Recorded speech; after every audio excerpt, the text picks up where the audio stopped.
Chapter 121 Good News.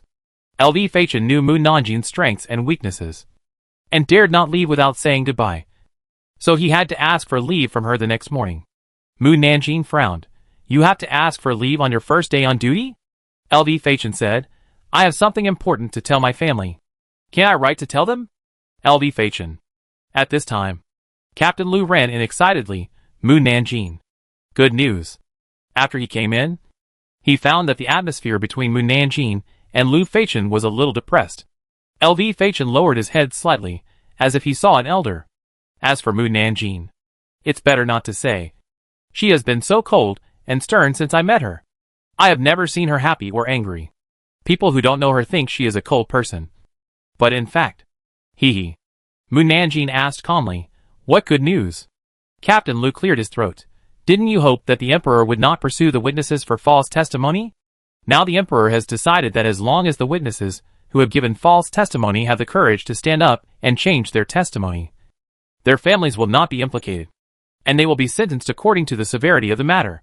But if you know that you have given false testimony, but still don't come out to prove it, after the facts are verified, not only will your family suffer, but you will also be executed 9 times in serious cases. Mu Nanjin nodded. It is indeed good news. She looked at Lu Fachin. I am in a good mood today. I will give you a month off to deal with your affairs. Lu Fachin opened his mouth, but finally swallowed his words back. He wanted to explain that 1 month was not enough for the round trip. But with his ability, he was enough for him to go back and forth between the 2 countries within a month. So there was no need to make Mu Nanjin unhappy again. Yes. LV Fachin left the office quickly, and when he was out of Mu Nanjin's sight, he breathed a sigh of relief. Just now, he actually felt more nervous about meeting Mu Nanjin than meeting his master. What a hell. LV Fachin went back to Xiaqingla to pack his bag, and then rode out of the capital. When he left the capital, the Emperor had sent someone to post an edict at the city gate, announcing that false testimony would be punished. Mu Nanjin informed all the witnesses of the contents of the edict as soon as possible. Witnesses who had been feeling guilty for many years were willing to come out to testify again. Only the timid ones were hesitant and could not make a decision. These did not prevent her from overturning the case. For her, timid people were easy to deal with. As long as she scared them more, she would be able to get them to come out to testify. The first case that Mu Nanjin wanted to overturn was the first case file she saw. The prisoner was named Cheng Jiao. He was guilty of treason. Treason was a serious crime. Not only would his family be implicated, but his entire clan would also be executed. More than 600 people died at that time, from the elderly in their 80s to newborn babies. No one was spared. Mu Nanjin reported the reversal of the case to Captain Lu, who then conveyed the matter to Qin Chaoyan. Qin Chaoyan's face changed drastically after seeing the case file. How did this case file end up with you? It was taken out from the case file library that needed to be re-examined. Captain Lu was puzzled. Is there any problem? Took it out from the case file library? Qin Chaoyan shook his head. Impossible. This case file was sealed long ago. It is impossible to appear in the case file library. Did you make a mistake? Sealed case files cannot be overturned. Captain Lu felt particularly wronged. How could I be wrong? And with my identity as a captain, how can I be qualified to take the sealed case files? Right? Qin Chaoyan thought about it and said, could it be Mu Nanjin who did it? It's even more impossible. This is the first case file she has read, which means she didn't know what she was going to do before. And she read the case file only after she came to the Due mansion and accepted my arrangement. Qin Chaoyan frowned. Who is that? Who took out the case file?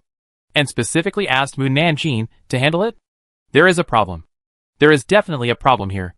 Go back and tell Mu girl that this case file cannot be read. And let her read other case files. Mu Nanjin has found a lot of physical and human evidence. You say now that you can't overturn the case. Lu Qian, who looked embarrassed, I'm afraid she won't be happy. And she may not listen to you. Qin Chaoyan's face was solemn. Although I don't know the real inside story in the case file, I can feel that many people are involved in it from what I heard from others. You go and hold Mu Nanjin. I'll go to the palace. He strode out of the office and went straight to the imperial study of the palace, and then was told by the guards guarding outside the courtyard that the emperor had left the palace. Qin Chaoyan said anxiously, do you know where the emperor went? I don't know. Qin Chaoyan asked again, then do you know when he will come back? I don't know. Can Chaoyan walked back and forth outside the courtyard. He couldn't wait here all the time, so he had to leave. After he left, the guards ran to the imperial study and said to it, "Your Majesty, Lord Qin has left." The emperor walked out of the bedroom. Yuan smiled and flattered him. "Your Majesty, you are really smart. You knew that Lord Qin would come to you." The emperor shook his head. "I only knew that if he saw Mu Nanjing re-examining the case file, he would definitely come to me." Yuan was puzzled. Which case does Lord Mu want to re-examine? Cheng Zhio. Yuan knew about Cheng Zhio and dared not say more. On the other side, Can Chaoyan returned to the Due mansion and heard Mu Nanjing's voice. Captain Lu said that Cheng Zhio's case needed the emperor's consent before it could be re-examined, which was obviously delaying the retrial time. If he knew that Cheng Zhio took the blame for others and was executed, he would know that this matter needed to be redressed as soon as possible. Otherwise the news of the redress would spread, and the witnesses and their families would be in danger, and many people would die. Can Chaoyan frowned. There must be a traitor in the Jinui, and he would definitely spread the news of helping Cheng Zhio to redress. Sure enough, many officials knew about this in less than half a day, and everyone went to the palace to see the emperor, but was told that the emperor had left the palace. Of course, the ministers were all smart people, and they knew that the emperor was hiding from them. The emperor was indeed hiding from them, and he was hiding in the Empress Dowager's Yongshou palace. The Queen Mother sighed helplessly. "I know that you asked someone to secretly put Cheng Zhio's case file on Mu Nanjing's desk." The emperor smiled bitterly. "No one knows a child better than his mother. Since you think Cheng Zhio was wronged, you should stand up and seek justice for him instead of hiding here from the ministers." The emperor looked gloomy. "My father once ordered me not to deal with this matter. Now when I go out to meet the ministers, I must order me to stop this matter. How can I seek justice for him? Don't you want Mu girl to deal with this matter? You should believe that she has the ability to redress Cheng Zhio when you hand the case file to her. Even if you order her to stop her, she will find a way to help you."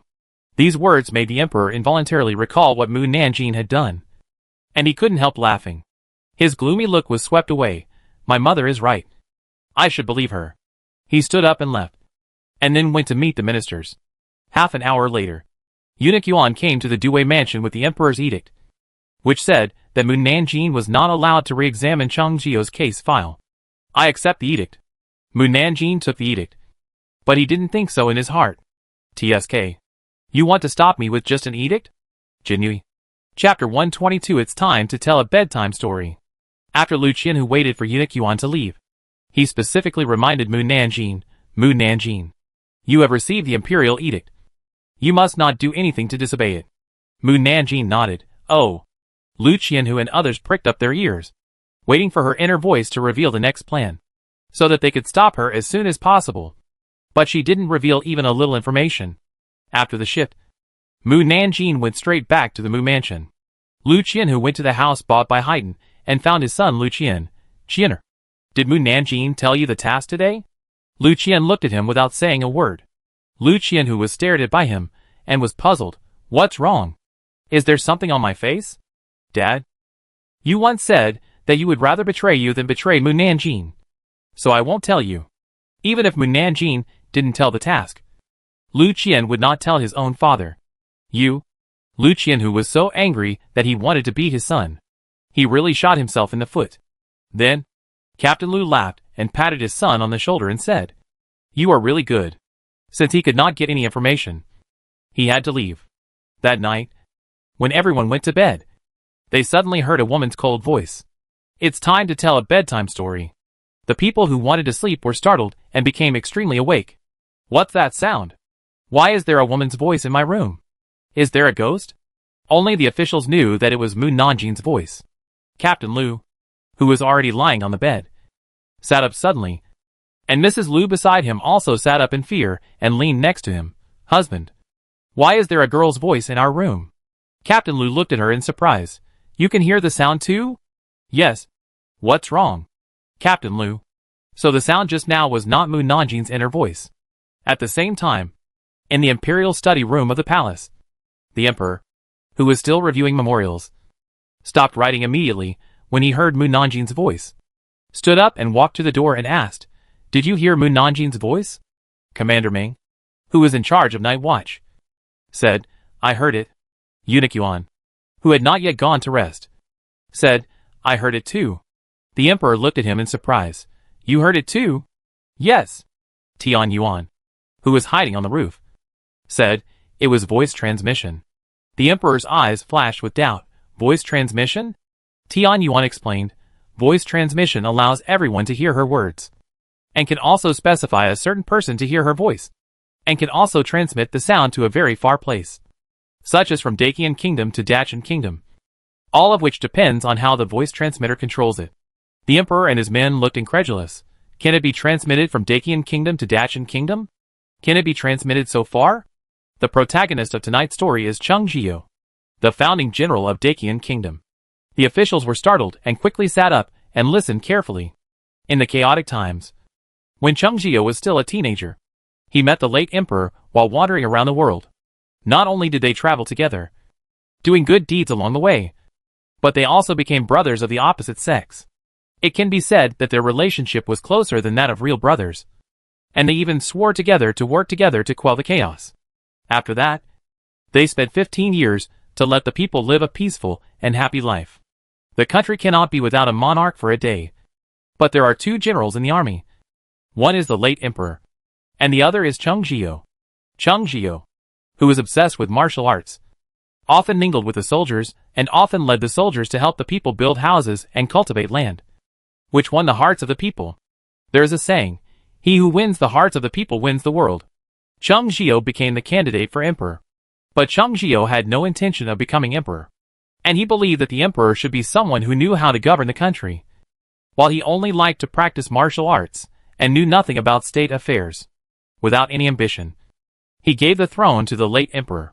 The late emperor had long wanted to be emperor.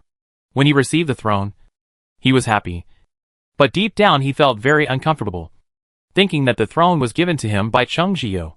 The people's strong support for Cheng Zhiyou made him a little jealous. The rift in the brotherly relationship began at this time. Fortunately, Cheng Zhiyou had no intention of engaging in politics, which allowed the late emperor to slowly let down his guard. Apart from the late emperor's selfishness, he was a good king. He was diligent and knew how to appoint people to the right positions. He also learned from Cheng Zhiyou to go deep into the lower classes and sympathize with the sufferings of the people. Gradually, the people praised this emperor. However, at the beginning of the founding of the country, all aspects were not stable. Some people even wanted to take advantage of the unstable national conditions to seize the throne and collude with other countries. But the matter was still exposed and Cheng Zhiyou discovered their plot. In order to get rid of suspicion, these people tried every means to put the blame on Cheng Zhiyou. At that time, the late emperor was over 50 years old and in a high position. His suspicion was getting worse and worse. He always felt that someone was trying to harm him. Therefore, when he heard that Cheng Zhiyou had betrayed the country and collaborated with the enemy, he was half believing and half doubting. In addition, some people often spoke ill of Cheng Zhiyou in the late emperor's ear, and fabricated folk songs praising Cheng Zhiyou, which aroused the late emperor's jealousy and caused the rift in the brotherhood to widen again. Finally, the late emperor wanted to kill Cheng Zhiyou. Those who wanted Cheng Zhiyou's life took advantage of the rift between the late emperor and Cheng Zhiyou, and fabricated evidence and witnesses to frame Cheng Zhiyou. The late emperor found out about this, and did not investigate carefully, but decided that Cheng Zhiyou was guilty of treason and collaborating with the enemy. Poor King Wen was sentenced to a heavy sentence of 9 clans, and more than 600 lives died under the machete, including newborn babies. After Cheng Zhiyou's death, the late emperor gradually regained his sanity. He knew very well that he had wrongly convicted Cheng Zhiyou. He felt guilty and painful, but he did not regret it, because he felt that only when Cheng Zhiyou died could their Liang family truly sit on the throne. In order to prevent others from knowing that he had wrongly convicted King Wen, and in order to avoid being criticized by the people, he issued an order not to overturn King Wen's case. However, King Wen, who had made many contributions to the great Qian kingdom, should not have died for treason and collaborating with the enemy. More than 600 innocent souls should be redeemed.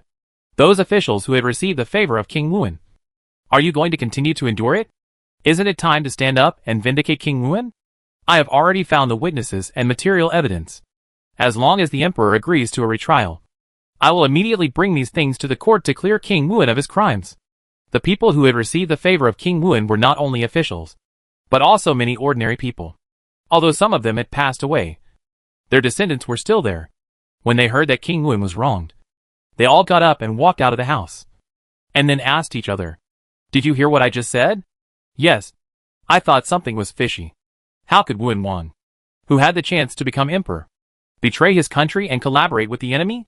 This is unacceptable." "Right. We were all taken care of by Wen Wang. If it weren't for him, we might not be alive today. We should stand up and vindicate Wen Wang. Yes. We should demand a retrial of Wen Wang's case." Chapter 123. Requesting a retrial of the case of Prince Wen. Originally there were only a dozen voices, which expanded to dozens, and then to tens of thousands. One after another, the people walked out of the house and rushed towards the palace like a tide. The voices were getting louder and louder. Originally, their shouts could not be heard across 3 streets. Later, the voices could be heard from outside the palace gate to inside the palace. The emperor, who had a worried face, pulled his mouth corners wider and wider, and finally couldn't help laughing. Hee. This laugh was mixed with all kinds of emotions. Eunuch Yuan couldn't tell whether he was happy or sad. At this time, the commander guarding the palace gate hurried in. "Report, Your Majesty. Someone beat the drum," for hearing the news. The emperor quickly stopped laughing. "Who is it?" Marquis Wui and the military officers beat the drum. The emperor said, "Go to court." Hundreds of military officers came to the Taijin palace, and then the civil officials followed them to court. Civil and military officials quarreled over the rehabilitation of King Wen. Most of them wanted to clear King Wen of his crime, but only a small number of them were strongly opposed. When they couldn't get their way, they used the previous emperor's order to pressure the other party. TSK. Among the officials who opposed the rehabilitation, several had helped to frame King Wen for treason and collaborating with the enemy. They definitely didn't want to re-examine King Wen's case. Once re-examined, it would mean that they would lose their official positions, and even their families might be implicated. Civil and military officials. The officials who had framed King Wen turned pale. Although the officials who opposed the rehabilitation had never framed King Wen. It might be your turn to suffer someday. Let's see how you feel when everyone opposes the retrial. Don't think you will be alright if you don't commit any crime. Sooner or later, you will get your comeuppance. God will take his course. No one will be spared. Officials who oppose the retrial. Why is the old emperor silent? Is he really against the vindication of Wen Wang? He doesn't look so unkind. Or is he afraid of the will of the late emperor? Alas, how could he not know that he is the most powerful person now? Even if he disobeys the will of the emperor, no one dares to do anything to him. Moreover, there are so many officials supporting him, and there are tens of thousands of people outside the palace supporting him. If he rehabilitates Wen Wang, he will only get more people support and become a wise king in the eyes of all officials. Request a retrial of Wen Wang's case. More and more people are outside the palace, and their voices are getting louder and louder, almost clearly reaching the Taijin palace. Listen. Listen. How many people are calling outside? Officials who oppose the retrial should be careful, or they will be beaten when they leave the palace. Officials who oppose the retrial. The left and right prime ministers looked at each other, walked out at the same time, and knelt on the ground. Please ask the emperor to retrial the case of King Wen. Other officials who agreed to the retrial also knelt down one after another. Please ask the emperor to retrial the case of King Wen. There were only 22 officials who opposed the retrial, and they looked at each other secretly. In fact, they knew very well that the emperor agreed to the retrial. Otherwise, he would not have avoided them before. Although he later agreed to stop Mu Nanjing from rehabilitating King Wen, it was because no one supported him at the time. He could not resist the words of the officials alone, so he could only wait. The emperor was waiting for this moment. Before the officials who opposed the rehabilitation spoke, he said, "As the officials and the people wish, the case of Prince Wen will be retried." "Yeah. Long live the emperor." "Moi. Your Majesty's reputation." The emperor smiled. "What does moi mean?" Since the order has been issued, Mu Nanjing dare not delay, and quickly brought the physical evidence and 5 witnesses to the palace to meet the emperor. The old officials present recognized the 5 witnesses as the guards who followed Prince Wen back then. They were the ones who reported Prince Wen for treason and collusion with the enemy. Although so many years have passed, and the guards have grown old, they have been with Prince Wen for many years, and often met with officials. They can't forget them even if they want to. The emperor also recognized who they were. And anger and murderous intent flashed in his eyes. Mu Nanjing brought the witnesses to meet the emperor, and then introduced his identity to the emperor and others. Everyone who has seen King Wuan knows that the 5 guards around me are the ones who followed King Wuan back then. The left prime minister came out and asked the 5 guards, I ask you, did King Wuan betray the country and collude with the enemy back then? The 5 witnesses fell to their knees and cried loudly, their faces full of guilt and regret. King Wuan loves Dakian and the people of Dakian, and it is impossible for him to betray the country and collude with the enemy. The officials had guessed the truth long ago, but they were still shocked. In fact, many officials knew that King Wuan was wronged, and some even wanted to help King Wuan investigate the matter and clear his name. But the speed of the previous emperor's decree to execute King Wuan's 9 clans was too fast, and before they could act, King Wuan was dragged away and beheaded. Afterwards, the previous emperor also ordered that the matter should not be investigated again, and the case should not be overturned. The officials who wanted to clear King Wuan's name could not find any evidence, so the matter stopped.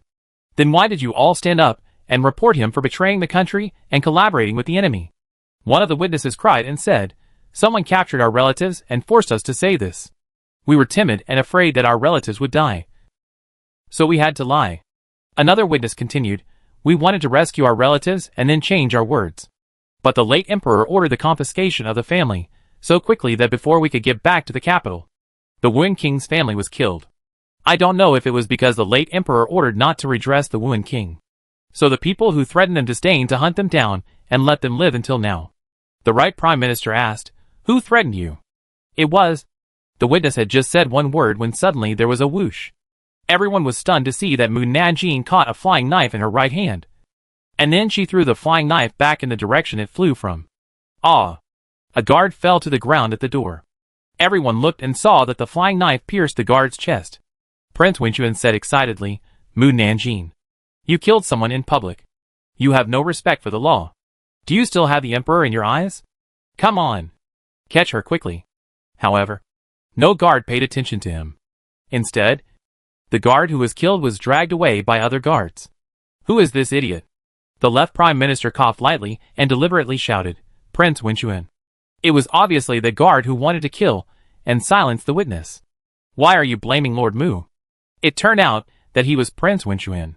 Prince Wenquan. Mu Nanjing glanced at Prince Wenquan calmly. Prince Wenquan, you don't need to worry. Maybe after the trial, the next person to be killed will be you.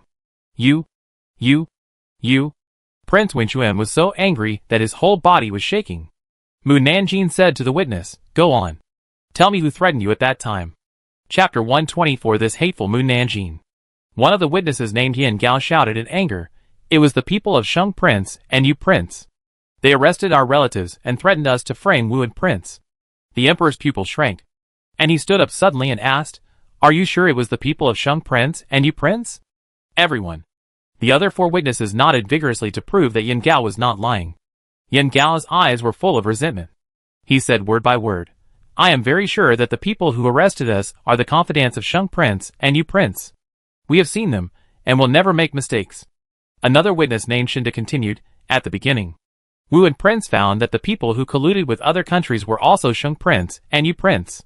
Wuan Prince was concerned that they were brothers of the late emperor, and he had been hesitating whether to tell the late emperor about this matter. This gave Shang Prince and others the opportunity to deal with Wuan Prince. Suddenly, there was an uproar in the hall. The emperor had a gloomy face. I really didn't expect that the 4th prince had the intention to rebel at that time. Do you have any evidence? Yes. We have several letters between the 4th prince and the Great Shan Kingdom, on which there are not only the seals of the Great Shan Emperor, but also the seals of the 4th prince. Shinda carefully took out several letters from his arms. We always want to vindicate Prince Wuan, so we keep the letters very well. Eunuch Yuan came to him quickly, took the letter and handed it to the emperor. The emperor opened it for inspection. The paper was yellowed, and the handwriting was a little blurred. It was obvious that the letter was written 6 or 7 years ago, or even longer. The 4 seals on it were indeed the seals of the 4th prince, not to mention the handwriting. As for the seal of the emperor of the Great Shan Kingdom, while the emperor was checking the authenticity of the letters, the left prime minister asked, how did you get these letters? Shinda said, These letters were buried by Wen Wang under the rockery of Wen Wang's mansion. We sneaked into the mansion and dug them out a year after Wen Wang was beheaded. At this time, the Minister of Works came out and said, "Your Majesty, I have something to say." "Say it." The Emperor handed the letter to Yuan Gonggong and asked him to give it to Jizhou to check if there were any signs of forgery on it. "Your Majesty, do you still remember that you asked me to build a Wen Palace 3 years ago?" The Emperor nodded. "Of course I remember. When we were repairing the Wen Palace, we did see a big pit dug under the rockery. We didn't know what the pit was used for, so we filled it up." Shinda hurriedly said, "We dug that pit. We originally wanted to fill it back, but we were afraid that the longer we stayed in it, the more dangerous it would be. Therefore, we dug up the letter and ran away." The left Prime Minister asked again, "Do you have any other tokens to prove that the Wen King was wronged?" "Yes." Yen Gao took out a golden token. This is a special token made by the fourth prince and the Great Qin Kingdom to facilitate entering and exiting each other's military camps. Prince Wen was discovered by the fourth prince because he entered their military camp to investigate. And then the fourth prince tried every means to frame Prince Wen. "Your Majesty, I recently intercepted several letters between the fourth prince and the Great Qin Kingdom. The time on them was written in recent days, indicating that they are still in contact. There is also a list of officials who are in contact with the fourth prince, which clearly records how much silver the officials in the court have received as bribes from the fourth prince." Mu Nanjing took out 4 letters and an account book. The faces of several officials present changed drastically. The Emperor angrily slapped the armrest of the dragon throne. "Bring them all up." Eunuch Yuan quickly brought the things to the Emperor. "Your Majesty, please take a look." The Emperor opened the list mentioned by Mu Nanjing, and the first page recorded the bribery of Prince Wenquan. In early April of the 25th year of Qingyuan, Prince Wenquan accepted 50,000 taels of silver to help frame Prince Wen, and also helped to forge a fake letter. Prince Wenquan suddenly felt dizzy, and he quickly denied it. "Fake. Fake. Yes. Mu Nanjing forged the list to frame me. Your Majesty, please believe that I am loyal to the late Emperor and you, and I will never do anything to harm the Great Qin Kingdom." The Emperor ignored his words and continued to read. In the 27th year of Qingyuan, Prince Wenquan accepted 50,000 taels of silver to smuggle a batch of iron ore for my use. "You are so good, Prince Wenquan." He drew out the sword of the guard next to him and rushed to Prince Wenquan, then pointed the sword at his throat and said, "I clearly remember that in the 27th year of Qingyuan, you reported that the output of iron ore was less than in previous years. I felt strange at the time. No matter how little it was, it could not be half as much as in previous years. It was my father who chose to believe you. Otherwise you would not be alive now. The weapons of the 4 princes were made of the iron ore you gave them. Right? No wonder there has been less iron ore than in previous years since then, since the amount was not large." He thought that the iron ore had been almost dug up by them, so he didn't think too much. Prince Wenquan's legs kept shaking. "Your Majesty, I am loyal to you, and I will never betray you. You must believe me." Mu Nanjing said calmly, "Whether the Emperor believes you or not depends on your wealth.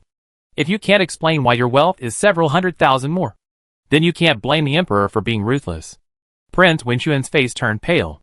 The Emperor was so angry that he raised his sword and swung it at his head. "Your Majesty, spare my life." Prince Wenquan was so scared that he lowered his head and fled, but was stopped by a general beside him.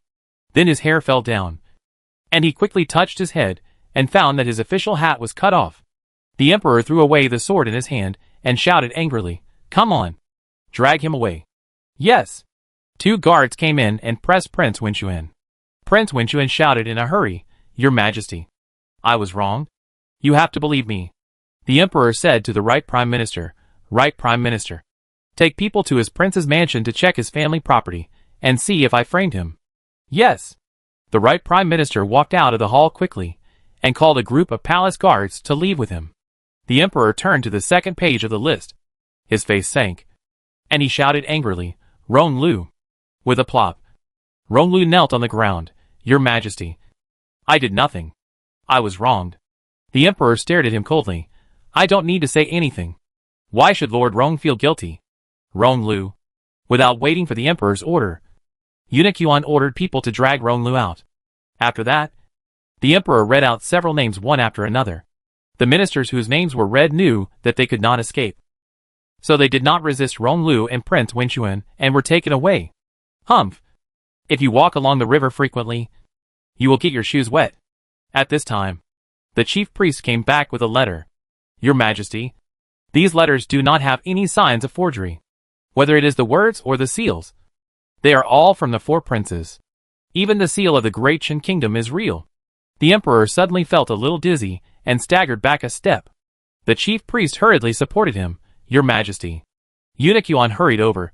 Your Majesty. Are you okay? Other ministers also looked at the emperor with concern. The emperor waved his hand. I'm fine. The imperial physician quickly stepped forward to feel his pulse. He confirmed that the emperor was dizzy because of anger before he put down his hand. He took out a tranquilizer from the medical box and gave it to the emperor. The emperor asked tiredly. Evidence proved that King Wuan did not commit treason and collude with the enemy. Do you have any objections? All the officials said in unison, no. The emperor announced, I hereby announce that Cheng Zhio did not commit treason and collude with the enemy. From now on, his status as King Wuan will be restored. Your Majesty is wise. The 5 witnesses hugged and cried excitedly, Great! We have finally cleared King Wuan's grievances. The emperor looked at them. I once issued an edict saying, the relatives of the person who gave false testimony will not be implicated. And it has been said that the sentence will be based on the severity of the false testimony. Therefore, I spared your life because you were forced to betray your master. But after all, you caused the death of more than 600 innocent lives of the 9 clans of King Wuan. And I really cannot give you a light sentence. I will punish you to do 15 years of hard labor to atone for your sins. The 5 witnesses said in unison, Thank you, Your Majesty, for not killing us. Then, several guards took the 5 witnesses away. Eunuch Yuan said to the emperor, Your Majesty, go back to the palace and rest. No, I want to go to the mass grave. Eunuch Yuan was stunned and looked at the dark sky outside. Now. Yes. You arrange it quickly. Yes. The ministers knew that the emperor was going to see Prince Wuan and others, and they all asked to go with him. The emperor agreed, and then said to Mu Nanjing, Mu Nanjing, you also go with me. Mu Nanjing nodded, okay. Mass grave. Mu Nanjing thought about it, Your Majesty. I want to see the Queen Mother, and then accompany you to the mass grave. The emperor frowned. The Queen Mother has gone to bed. Why are you going to see her? The Queen Mother is not asleep. How could she sleep when retrial of the case of Prince Wuan? Emperor, I will be back soon. The emperor disappeared without seeing Mu Nanjing in just a blink of an eye. Mu Nanjing. Where is he? The civil and military officials were shocked. Mu Nanjing was standing in front of them just now. How could he disappear? What the hell? Mu Nanjing left quickly and came back quickly. The emperor and the civil and military officials pricked up their ears and waited for her to reveal her true feelings. They wanted to hear what she wanted to see the Queen Mother for. But they waited and waited.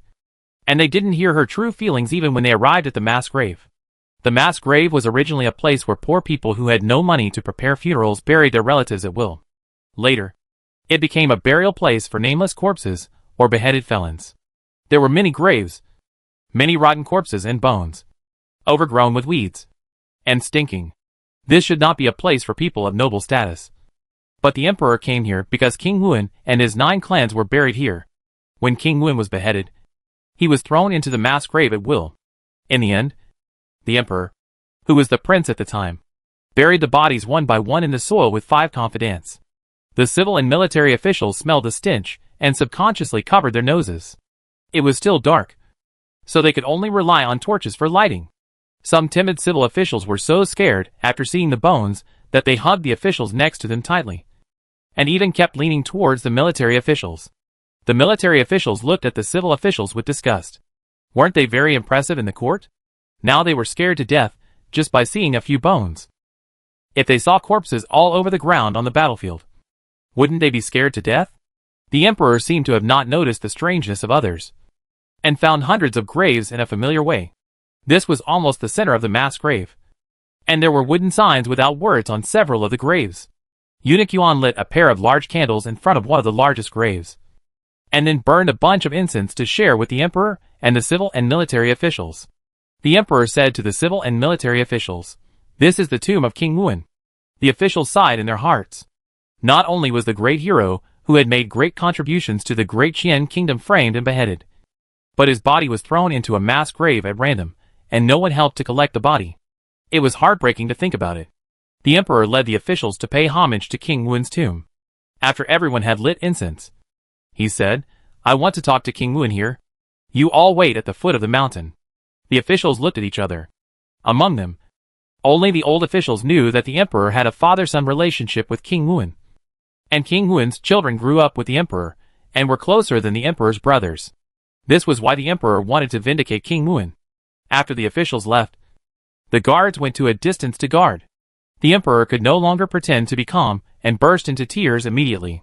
"Father, I once swore to clear your name. And I did it. I finally did it." The emperor told the grave about what had happened in recent days, thanks to Mu Nanjing. "If it weren't for her, maybe I wouldn't be able to help you find out the truth and expose the true face of the fourth prince in 10 years. I really didn't expect that they had the idea of rebellion a long time ago. When he first found out that the fourth prince wanted to rebel, he thought that the fourth prince was dissatisfied with him as the new king and had the idea of rebellion. So he didn't bother with the fourth prince. Perhaps because of this, Prince Wen didn't tell him about the fourth prince. After all, he was still young at the time and was impatient. Even if Prince Wen told him, he wouldn't believe that the emperor's uncles would collude with other countries. The emperor wiped his tears and said, "Foster father, I will send people to move you out tomorrow. You will no longer stay in this dirty and smelly place. I will find a place with good feng shui to bury you in a grand manner after some time." He said no more and walked to the grave at the back. He grabbed a handful of weeds and swept the dust off the wooden tablet. "Sister Qi, you used to complain that God was unfair to women. Even if you were talented, the imperial examination examiners could not give you the opportunity to display your talents. Now it is different. Women can not only study in the academy, but also take the imperial examination." Before he finished speaking, a faint white smoke floated out of the grave. The emperor thought he was dazzled. He rubbed his eyes, but the smoke not only did not disappear, but slowly formed a graceful figure. Although this transparent white figure had no face and no legs, it looked like a ghost. But its figure and hairstyle were very similar to the Sister Qi in his memory. You. He stared in disbelief, not daring to imagine what he saw. The emperor was not afraid, but very excited. "Sister Qi. Are you Sister Qi?" "Little brother." The transparent figure spoke. "It's me. I'm very happy and relieved to hear that you have established a women's school and allowed women to take the imperial examination." The familiar female voice made the emperor very excited. "Sister Qi. Sister Qi. You finally came out to see me." The transparent figure continued. "If you can let women take the imperial examination next year, I will be even happier." The emperor nodded vigorously. Okay. I will issue an order to allow women to take the imperial examination next year after I go back." He. The old emperor really listened to his sister. Although this trick is not very moral, it is also very efficient. The emperor must have done it immediately for his sister. "Old emperor, you can't blame me. I didn't want to control you to issue an order, so I had to use a bad trick. Please don't blame the dead." Amitabha. "Emperor, this damn Mu Nanjing." The emperor looked around with a gloomy face, and saw Mu Nanjing hiding behind a big tree. He quickly picked up a wooden stick on the ground and flew over. Mu Nanjing noticed someone coming, and looked over. Seeing that it was the emperor, she was stunned for a moment. "Oh my god! Why is the emperor here? Did he find out that I was cheating? This shouldn't be the case." "Mu Nanjing, you want to be beaten." The emperor hit her with a stick. "Your Majesty, why are you hitting me?"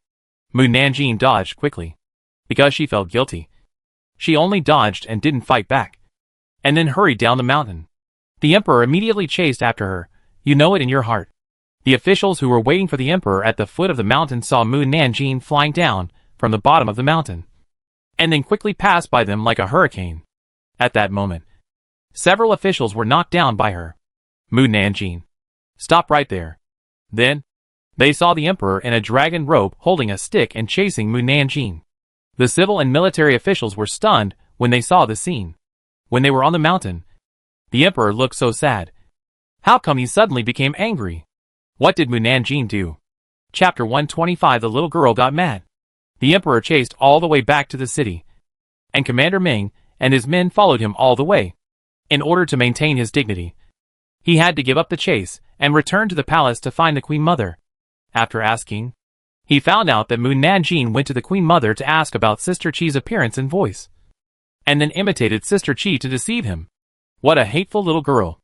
At that time, the Queen Mother didn't know Mu Nanjing's intentions, and thought she didn't have bad intentions. So she told her. But unexpectedly. Ha ha ha. When the Queen Mother heard about Mu Nanjing's deception of the Emperor, she laughed so hard that she fell forward and backward, and tears came out of her eyes. She didn't want to lose her manners in front of the servants, but she was really sorry. She couldn't help it. Oh, this little girl looks serious, but she has so many bad ideas. She just submitted a memorial to hold the women's imperial examination next year, but she came up with so many tricks. The Emperor said with a stinky face, if it were someone else, I would beat her with 50 sticks. The Queen Mother wiped the tears from the corners of her eyes with silk and said, now that Prince Wen has been rehabilitated, what are your plans next? Of course, give him a higher title, a grand burial, and the Emperor put down the teacup in his hand heavily. The 4 princes can no longer let them off easily. The Queen Mother sighed helplessly. In fact, your father discovered that they had the intention to rebel, but he didn't say it because they were brothers. In the end, your father ordered the execution of Prince Wen and his 9 clans. On the one hand, it was indeed because of his own selfishness, and on the other hand, it was to kill one to warn the other to make the 4 princes give up the idea. I didn't expect that after your father passed away, they would rebel again. As a son, the Emperor could not comment on his father's faults, and could only choose to remain silent. The Queen Mother stood up and said, don't you want to let the 4 princes off easily? Then hurry up, and don't let them escape. I'll take my leave. The Emperor left quickly, and ordered the Jinui to arrest the 4 princes with all their strength. The sons and grandsons of the 4 princes who lived in the capital suffered first. They were under surveillance, and couldn't escape even if they wanted to. Before they even walked out of the gate, the Jinui rushed in, and pressed them to the ground and locked them up in jail. The next step was to leave the capital to capture the 4 princes. The governor immediately notified the 100 households and 1,000 households to set off together after receiving the news. Finally, I can go on an official business with the governor. Wow. The governor looked so majestic sitting on the horse. Wow. The governor looked so handsome in a cloak. Wow. The governor at the front of the team twitched his mouth. The governor's co-governor, who was slightly behind him, tried hard to hold back his smile. The governor lowered his voice and said, who called her here? The governor's assistant said, didn't you say that all the centurions and 1,000 households should go out together? The governor, wouldn't it be good if she could come with us? As for the people under her, except for the son of Lu Qianhu, who is not better than the 1,000 households, if we encounter the Grand Master Guards of the 4th Prince, they can at least help to block them, and we don't have to do everything ourselves. The governor's assistant saw that the governor didn't say anything, and said, who told you to send the governor's assistant to do other things? There won't be no one in the Jinui. The governor didn't speak. Lu Qianhu, who was in the middle of the team, rode to Mu Nanjing and whispered, Mu Nanjing, we have to hurry up this time to catch the 4th prince. You can't stop halfway to barbecue like you did when you went to catch bandits. Do you understand? Mu Nanjing nodded. Do I look like such an ignorant person? Captain Lu, sometimes you really are like a little girl. At noon, the governor found a place to stop for lunch and called Mu Nanjing over. When Mu Nanjing heard the governor calling her, she immediately came to the governor and asked, what do you want to do? The governor called me over because he wanted to have a meal with me. Right? The governor ignored her thoughts, opened the map and said, in order to prevent the 4 princes from escaping, we need to split into 4 groups. The governor's deputy, you are responsible for leading people to capture Prince Yu. Mu Nanjing, you lead people to capture Prince Zun. And your subordinate Jia Yin leads people to capture Prince Wang. The governor's deputy replied, yes. Mu Nanjing, I haven't even spent the night with the governor yet, and we are going to separate. You clearly said you would take me on the mission, but you are going to separate in less than half a day. How dare you lie to me? I will punch you in the chest with my little fist. The governor. Puff. Cough cough. The governor's deputy quickly went to a place where Mu Nanjing couldn't see, and covered his mouth with laughter. The other centurions and 1,000 households also smiled desperately. Only Yang Bo and his group were sweating. The governor said in a deep voice, Mu Nanjing, did you hear that? He is still mean to me. He is still mean to me. I am not in the mood to work. How about I go home? Anyway, I don't need to be promoted, and I am not afraid of being dismissed. It doesn't matter whether I go or not. The governor felt that managing Mu Nanjing was 100 times more difficult than managing the entire Jinui. He took a deep breath, pointed to a place on the map, and said in a low voice, "When you catch the respected prince, we will meet here. Hey, we can still get along." Then I'm motivated. Isn't it just catching someone? It's a piece of cake. It can be done quickly. Mu Nanjing, yes. Why is the governor's face so dark? Can't it blame me for not washing his underwear recently? You can't blame me. You went out for more than a month and didn't come back. Later, I was busy looking for physical evidence and witnesses and didn't take care of this matter. Governor. Mu Nanjing turned to Jia Yin and ordered, "You take Yang Bo, Su Cheng and 500 centurions to catch the prince." Jia Yin looked uninterested. "Oh. If the task is not completed," Mu Nanjing said coldly, "the consequences will be very serious." Jia Yin straightened his face. "Don't worry. I will definitely complete the task." After saying this, he sneered in his heart. "You won't be proud for long." Captain Liu frowned and came over. He took away so many hundred households. It's hard to distribute the rest. Mu Nanjing said, "I will only take my people away. You guys distribute the others." Captain Liu frowned even more. "Can the 5 of you handle it?" "Who said there are only 5 of us?" Mu Nanjing looked at Shu Xiao. "Our Xiao has tens of thousands of men. More than enough to deal with the prince." Jinui. Shu Xiao. "Are you asking his people to help the court?" Mu Nanjing took his people to the prince's place after lunch. Of course, the prince had already received the news and ran away. Mu Nanjing was not in a hurry. She said to Shu Xiao, "Take us to your demon sect to sit and recruit people by the way." As luck would have it, the demon cult was in the prince's land. Unfortunately, the prince didn't know about this and thought that the demon cult's land was the mansion of some rich family. In addition, the demon cult paid taxes on time, so they didn't have any doubts. Shu Xiao. This tone really treats him as a subordinate. Do you think the demon cult is your home? Think you can go there and leave at will? Be careful. I want you to come but never come back. Shu Xiao still brought people to the demon cult. When the members of the demon cult saw Shu Xiao coming back, they said excitedly, "The leader is back. The leader is back. Tell the elders quickly." One of the followers hurried to the backyard to inform the elders. When they informed the elders, Shu Xiao brought Mu Nanjing and others to the hall. Soon, the 4 elders hurried to the hall, and they were also very excited to see Shu Xiao. "Master, you are finally back. I said that our master is blessed with great fortune, and nothing will happen to him." After Shu Xiao was captured, they sent people to rescue him many times, but all ended in failure. Later, when they saw Shu Xiao wearing the Feiyu suit of the Jinui, they thought that he might want to play in the Due mansion for a while. After all, their master is playful, and it is not impossible for him to be a Jinui when he has nothing to do.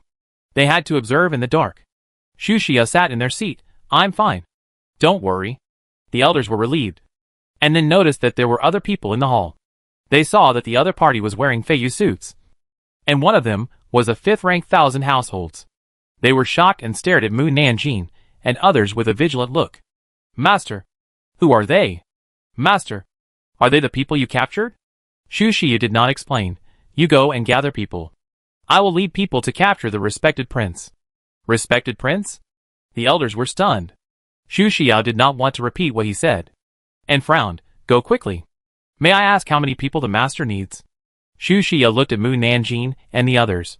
1,000 people are enough. Yes. The elders hurried to notify everyone to gather.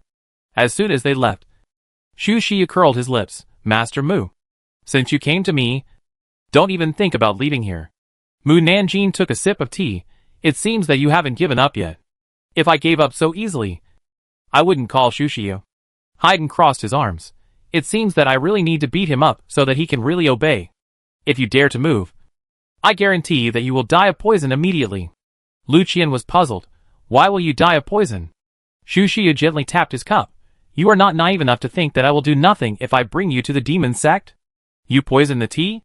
Lu Qian hurriedly put down the teacup. Sangtai calmly put down the cup. "I knew there was poison in the tea, so I didn't drink it. Why didn't you say it earlier? You are not in the same group." right? Sangtai rolled his eyes at him. He didn't say it because he knew that Haydn and Mu Nanjing would be absolutely fine. Lu Qian wanted to force out the poison, but Haydn held his shoulders. Before he could turn around, Haydn slapped him on the back. Puff. Lu Qian vomited out all the tea he had just drunk. Mu Nanjing drank another sip of tea calmly. Xu Xia was startled. The tea of the demon cult is usually poisonous, and the antidote will be given only after confirming that the other party is a friend. But Haydn and his friends did not show any signs of poisoning. Haydn suddenly came to him. Mu Nanjing said calmly, "Don't hit me in the face." Yes. Haydn beat Xu Xia severely in front of the church members, and each punch hit his sore spot. Ah! The members of the sect hurriedly shouted, "Elder!" They. Xu Xia endured the pain and interrupted them. "Elder, have you gathered the people?" "Already gathered." Mu Nanjing put down the teacup. "Let's go." The prince and his men never thought that they would escape the pursuit of the court, but finally fall into the hands of the demon sect, and were escorted back to Beijing by the demon sect. After handling the prince's affairs, Mu Nanjing immediately led people to meet with the governor, who knew that all they saw was the note left by the governor. "Sorry. I am in a hurry to escort the holy prince back to Beijing, so I will leave first." Mu Nanjing narrowed her eyes. She felt like she was being fooled. Lu Qian asked cautiously, "Miss, what are we going to do next?" Mu Nanjing crumpled the note into a ball and ground it into powder. "Let's go sightseeing." Lu Qian looked at the white powder on the ground and couldn't help shaking. He always felt that their girl was angry. Mu Nanjing really took them to travel around, and then it took a full month to return to the capital. Lu Qian, who didn't recognize his son when he saw him. You seem to have gained weight?" Lu Qian was helpless. "How can you not gain weight after eating and playing all the way? Where did you go? Why did you come back so late?" Lu Qian counted with his fingers. "We went to brothels and gambling houses in various cities, tasted delicacies in various cities, and went to Buddhist temples and Taoist temples in various places to burn incense, and went to—" "Stop. Stop." Lu Qian, who frowned and asked, "Aren't you unable to come back for a while because of something? Why did you go to so many places to have fun?" asked the girl. Lu Qian, who looked at Mu Nanjing. He didn't know if it was his illusion, but he felt that Mu Nanjing's face was colder than before. He coughed lightly. "Mu Nanjing, the governor said you should go see him when you come back." Mu Nanjing, "No." Captain Lu was stunned to see that she was not in a hurry to see the governor as usual. "He is the governor. How can you disobey his orders?" "Heh." Mu Nanjing sneered and said nothing. "When I care about him, he thinks everything he says is right and everything he does is good. When I don't care about him, he is nothing." Captain Lu. Jinui. The governor and his deputy governor, who were far away in the governor's office.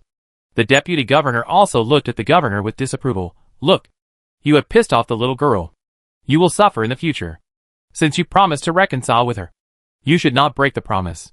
You have hurt the little girl's heart now. Otherwise you would not have taken so long to come back." The governor frowned. Don't explain to me. Explain to the little girl if you want to explain." The governor. On the other side, Mu Nanjing came to the Qianhu office to see Jia Yin, Yang Bo, and Su Cheng, and was relieved to see that they were fine. However, Jia Yin's smiling face made her feel very irritated. She was in a bad mood. So how could he smile so happily? Mu Nanjing asked, "What are you laughing at?" Jia Yin's smile did not diminish. "I just feel inexplicably happy." Mu Nanjing returned to the Mu mansion, and Huaying rushed over. "Girl, you are finally back." Chapter 126. Never use your brain when you can do it. Mu Nanjing saw Huaying's anxious expression and asked, "Why are you so anxious?" Huaying took Mu Nanjing to the empty hall and asked in a low voice, "The orderer is coming." Mu Nanjing heard the word orderer for the first time. "Order?" Huaying looked at her in disbelief. "Miss, don't you know the orderer? Then how come you?" She suddenly thought that this was not the question she should ask. So she stopped and explained to Mu Nanjing, "The orderer is the one who manages and maintains the order of this world. In short, their lowest level of cultivation is also the refining void stage. You should know the refining void stage, right? The level of cultivators is divided into 9 levels. Namely, refining chi, building foundation, forming pill, nascent soul, transforming God, refining void, combining body, Mahayana, and crossing tribulation stage. The refining void stage is not low among the cultivators. And there are not many cultivators who can reach the refining void stage. Mu Nanjing was also learning about the order in gossip news while she was talking about this. Every 5 years, the order will come to this world to patrol. Once they find something abnormal, they will immediately kill it. Huaying showed fear on her face. We are abnormal in their eyes. Unless we get special permission. The only person who can have cultivation in this world is the national teacher. Oh! Mu Nanjing raised his eyebrows. No wonder Jia Yin is so happy. It turns out that he thinks that if the order comes, he will be saved. Huaying saw that she was still so calm, and said anxiously, Girl, shouldn't you be prepared? Mu Nanjing thought for a while and nodded, Yes. Be prepared? When will they come? They should come in 1 or 2 days. Huaying thought for a moment and said, If they come to the capital, they will definitely go to the national teacher first. Mu Nanjing said, Don't go out in the next few days. I will take care of other things. Huaying worriedly said, Girl, don't you need my help? What can you do to help? Huaying, face a cultivator in the void refining stage. The opponent can kill her in 1 move. Just stay at home. Yes. Mu Nanjing returned to her yard and noticed something unusual on the roof.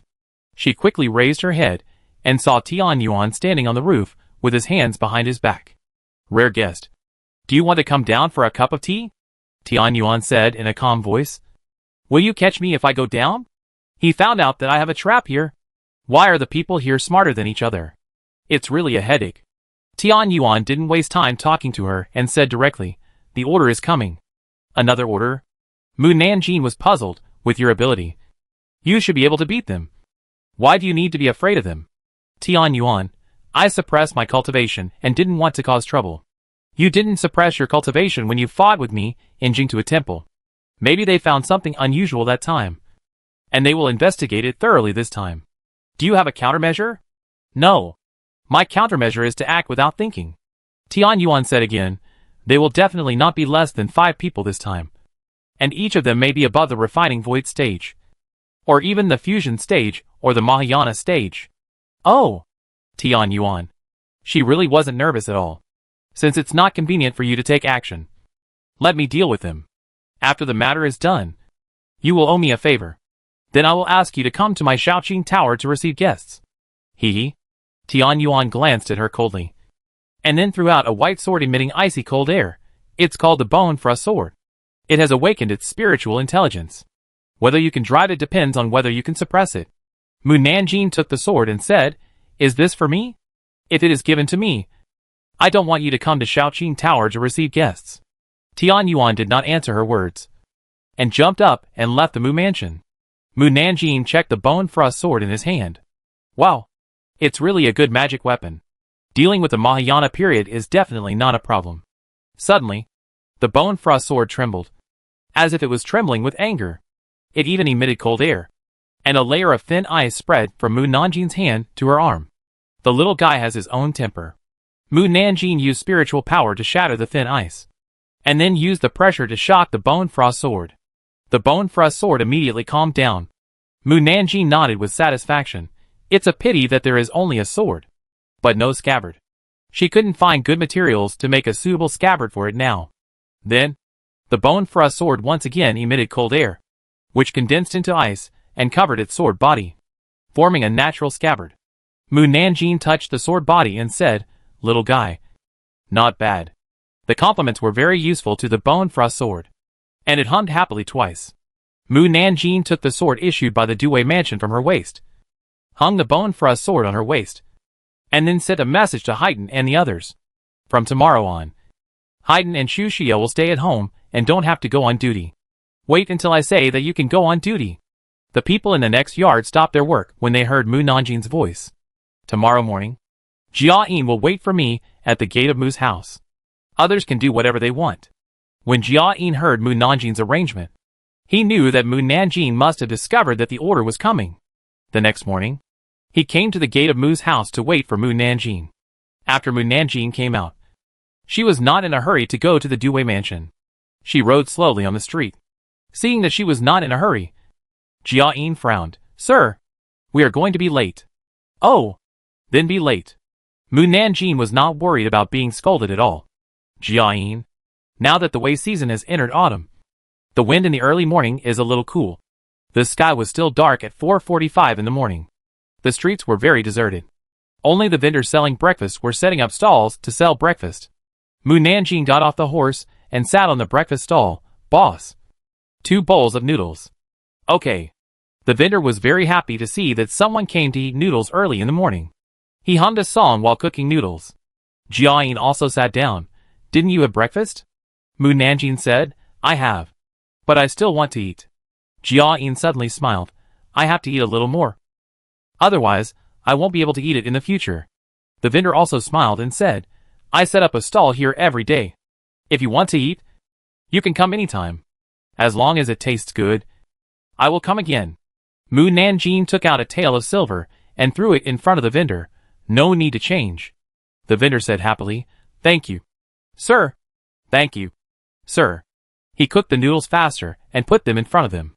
Mu Nanjing picked up the chopsticks and tasted it. Well, it tastes good. I have set up a stall here for 10 years. Everyone says that my noodles are delicious. If you think they are delicious, you can eat more. I won't bother you 2 adults. The vendor went back to his stall to work. Just when he was about to finish, suddenly, 10 people appeared silently in front of his stall. Ah! The vendor thought he saw a ghost and fell to the ground in fear. Chapter 127. It's none of your business. The men and women standing in front of the stalls all looked serious. They all wore purple robes, had high ponytails, and had swords on their waists. They looked at the vendor sitting on the ground without saying a word. Jiayin looked back and his eyes lit up. Order. As soon as he said a word, he couldn't make a sound. The 10 people standing in front of the stalls looked at Jiayin. Jiayin touched his throat anxiously. Mu Nanjing said calmly, Don't talk until your throat is healed. Now it's healed.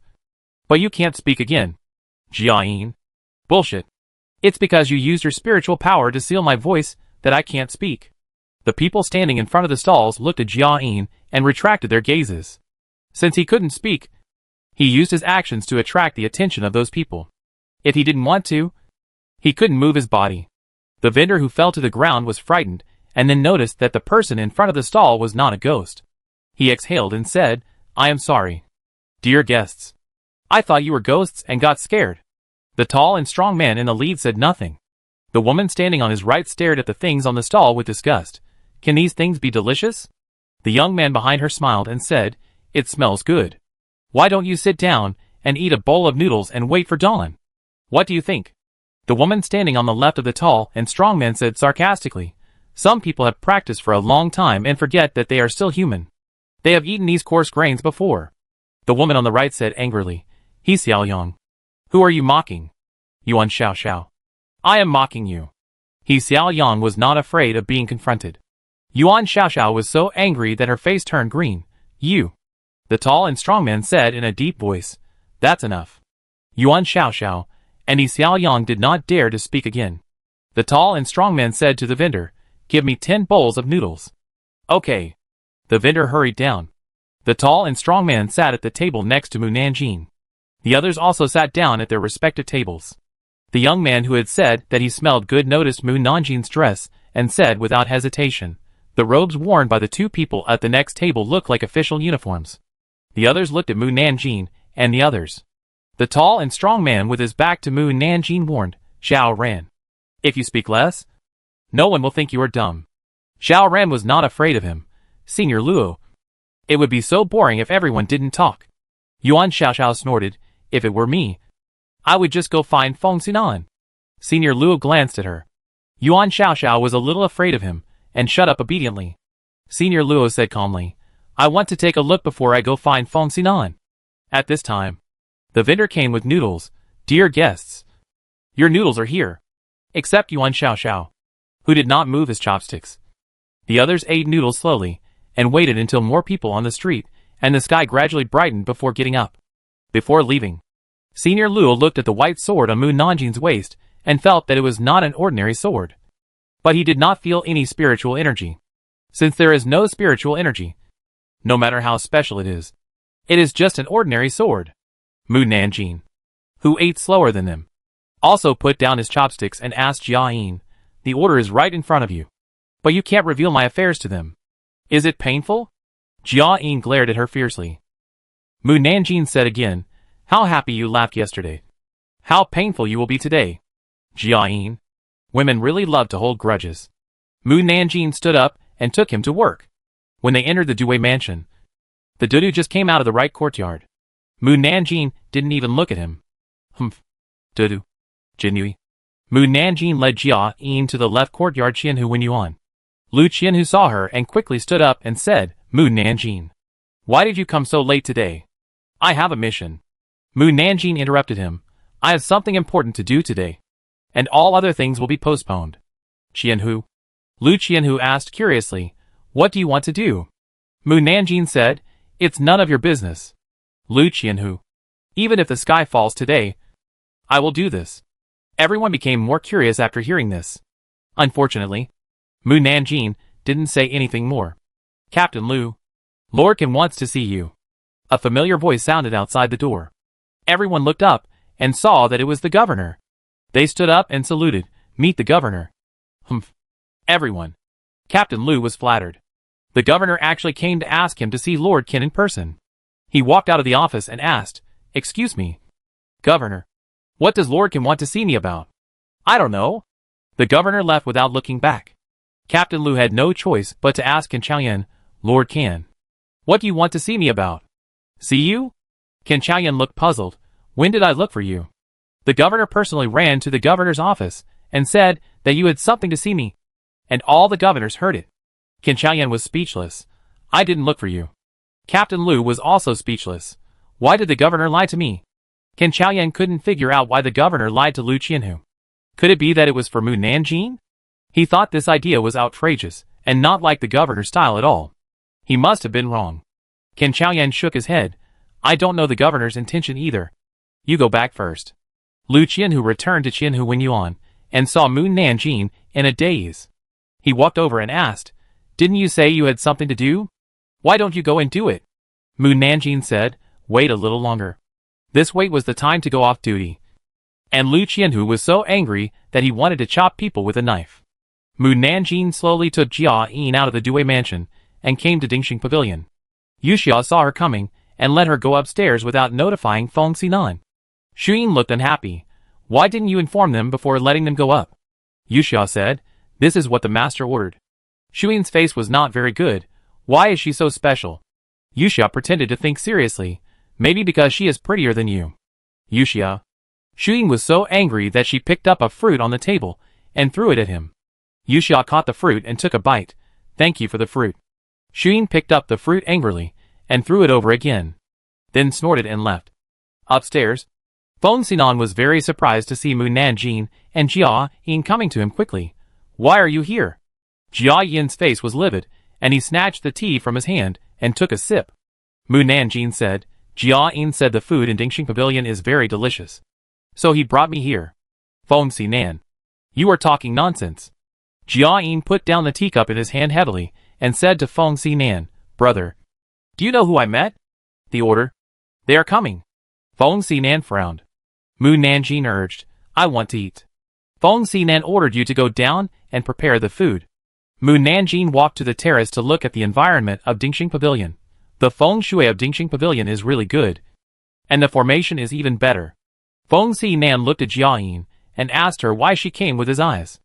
Jia Yin said with a dark face that he didn't know. Soon after, Yuxia came up with the food. Mu Nanjing treated Dingxing Pavilion as her own home and added bowl after bowl of rice. When she was almost done eating, she put down her chopsticks and said, they are coming. Chapter 128. Not even a thing. They are coming? Who is coming? Feng Xinan did not understand what Mu Nanjing meant for a moment. Mu Nanjing did not explain, but stood up, dragged Jia Yin by the collar into the study, and left from another direction. Feng Xinan looked at Jia Yin, who had a black face the whole time, and could not help laughing. At this time, Yuxia came up. Master, there is a group of people wearing purple clothes who want to see you. I see that each of them has extraordinary temperament and momentum. So I came up to report. Feng Xinan knew that the order was coming as soon as he heard it. Please clean up here and invite them up. Yes. Yuxia cleaned up the dishes and chopsticks. Wipe the table. and then went downstairs with the dishes to invite people up. Senior Wu looked at the dishes and chopsticks that Yuxia had placed on the tea table and asked, "Are there guests upstairs?" Yuxia did not say anything. Yuan Xiaoxiao shouted sternly, "Senior Wu asked you a question. How dare you not answer?" Yuxia still ignored her. Then, Feng Xinan's voice came from upstairs, "You gentlemen, just come up and take a look. Why bother a servant?"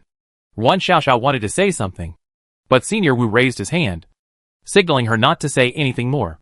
10 orderers came upstairs and saw a handsome face that was better than an immortal. They were slightly stunned, especially Yuan Xiaoxiao. He Xiaoyang sneered, "Flower maniac." Yuan Xiaoxiao turned around and glared at her. Feng Xinan did not stand up, but only made a gesture of invitation. "Everyone, please sit down." Before Senior Wu sat down, he glanced at the hall and did not see anyone. Yuxia poured tea for everyone present. Feng Xinan took a sip of tea. "Time flies so fast. It's time for you gentlemen to inspect again."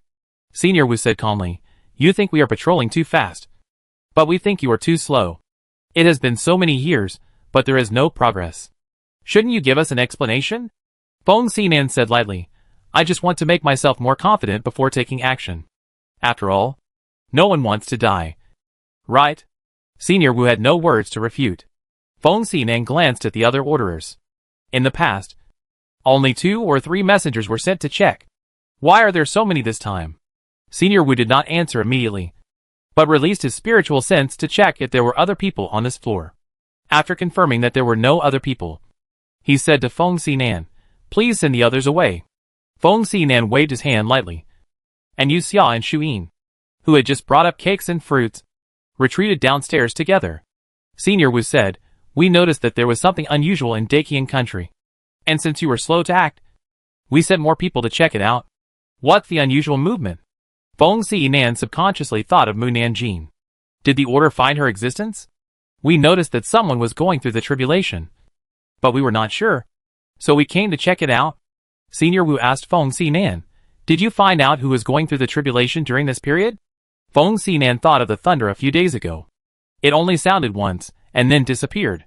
"I didn't find anyone going through the tribulation, but the 3 old men who appeared in the sky caused quite a stir."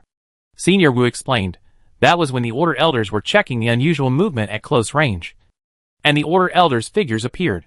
Of course I knew it was the Order Elders' figures, but I couldn't explain it to the people like that. I could only explain that it was a mirage to dispel everyone's fear." While they were talking about the unusual movement, Mu Nanjing took Jia Yin to a big tree in the courtyard of Dingxing Pavilion. This big tree is not dense, but it can still hide a figure. Mu Nanjing looked at the scenery below, and then looked at the sky. "The view here is good. Just sit here and watch carefully." Jia Yin's forehead was throbbing with blue veins.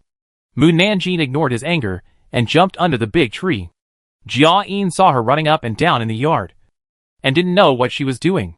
Then, she walked to Dingxing Pavilion and said to Yuxia, who was guarding outside the door, "Inform your master and tell him that I, Mu Nanjing, have something important to see him, and he must see him immediately." Yuxia was full of questions. Wasn't she upstairs before? Why did she run downstairs to ask for a report? Although he had many doubts in his heart, he still went upstairs as Mu Nanjing said.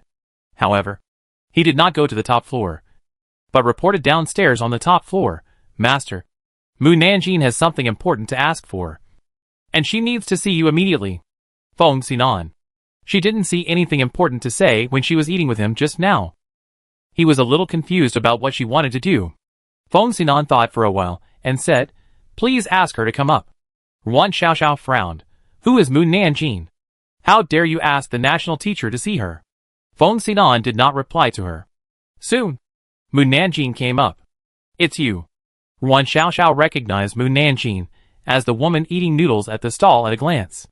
Mu Nanjing walked to Feng Xinan and said, "Master National Teacher, I just received news that 10 suspicious people sneaked into your Dingxing Pavilion. For your safety, I made a special trip to see if you are in danger." After saying this, she looked at Yuan Xiaoxiao and the others with a vigilant face. "They are the ones who acted sneakily, right? How are we sneaky?" Yuan Xiaoxiao was so angry that her face was twisted. Senior Wu and others. Feng Xinan's face paused slightly. "Master Mu, you misunderstood. They are all my friends. Friends? Mu Nanjing narrowed his eyes and expressed doubt. Friends did not go through the main door, but jumped in through the door? Yuan Xiaoxiao and others. When they came in, they did avoid the guards outside the gate and jumped in directly to find Feng Xinan. No wonder they were misunderstood. Feng Xinan could not hear Mu Nanjing's thoughts, and really couldn't figure out her thoughts. Master Mu, they are really my friends. As for them climbing over the wall, he looked at Senior Wu and the others. Senior Wu said calmly, we just climbed over the wall because we thought it was convenient, and we have no ill intentions. Yuan Xiaoxiao snorted coldly. Why should we explain so much to a mortal? Their attitude is not like that of a friend. Mu Nanjing to Feng Xinan, Master State Master. Are they threatening you so that you dare not tell the truth? Feng Xinan. Why does he think Mu Nanjing is deliberately provoking trouble? Yuan Xiaoxiao slammed the table angrily. I say you. You dare to shout at court officials. Do you want to go to jail? Court officials are nothing in my eyes. Yuan Xiaoxiao sneered disdainfully. And then she saw the other party quickly draw his sword and sweep it. The speed was very fast. It was so fast that they, as cultivators, did not react. Even Senior Wu, who was in the fusion stage, did not expect that Mu Nanjing was not only fast, but also had a particularly amazing power with one sword. With a bang, the roof was blown open, and 10 cultivators were also blown away. Their faces changed drastically as they fell rapidly, and they hurriedly took out their magic weapons to catch their bodies and landed steadily on the ground. Yuan Xiaoxiao, who was in a state of embarrassment, looked up at Mu Nanjing on the roof with a look of shock and anger. Who is she? Why is her sword so powerful? Chapter 129. Now it's much more fun. Senior Wu's face was cut by the sword energy, and he wiped the blood off his face. She is a cultivator, and the abnormality shown by Tianjin country may be her. Cultivator? Zhao Ren frowned. Her cultivation should not be inferior to Senior Wu. Right? But how could there be such a strong cultivator here? He Xiaoyang stared at Mu Nanjing and said, I have heard that many cultivators in the fusion stage and Mahayana stage fled here to avoid being hunted down in order to avoid punishment from their enemies and sections. She may be one of those cultivators. True one. Mu Nanjing upstairs turned his head slightly to Feng Xinan and asked, have you chosen which side to stand on? Feng Xinan was slightly stunned, but soon understood what she meant, and a slight smile flashed in his eyes. I had already chosen which side to stand on not long after you appeared. Mu Nanjing left just now, and came back to find him. Wouldn't it be that he gave him time to consider which side to stand on? Senior Wu shouted loudly, everyone, capture her together, and hand her over to the elders for processing. Yes. Just then, a formation suddenly appeared under the feet of Senior Wu and his men, and golden light suddenly appeared. Oh no! It's a formation. Throw the magic weapon out quickly. As soon as Senior Wu finished saying this, he found that their speed slowed down, and it was more than 100 times slower than usual. As their speed slowed down, their magic weapons also slowed down, and they were almost anxious to death. What kind of formation is this? Why did I slow down? I slowed down too. Feng Xinan looked at Senior Wu and his companions, who were slower than a turtle, and raised his eyebrows. My formation has been modified. His original formation was to freeze the opponent's body shape. Even if the opponent was in the fusion stage, it could freeze him for half a cup of tea. For a cultivator, this amount of time was enough to save his life. Mu Nanjing said calmly, I changed it. It's so boring when you can't move. Now it's much more fun. He can move, but can't hit me. How painful it is. Feng Xinan. Mu Nanjing jumped down and landed outside the formation. He then used the Bone Frost sword to knock down the magic weapons of Senior Wu and others. This sword is good. If it was an ordinary sword, let alone knocking down the magic weapons, it would break into pieces when they collided. Yuan Xiaoxiao was furious. You. Mu Nanjing's face was stern, and he threw the Bone Frost sword again. The sword flew out quickly and hit Yuan Xiaoxiao's chest. Puff. She vomited a mouthful of blood.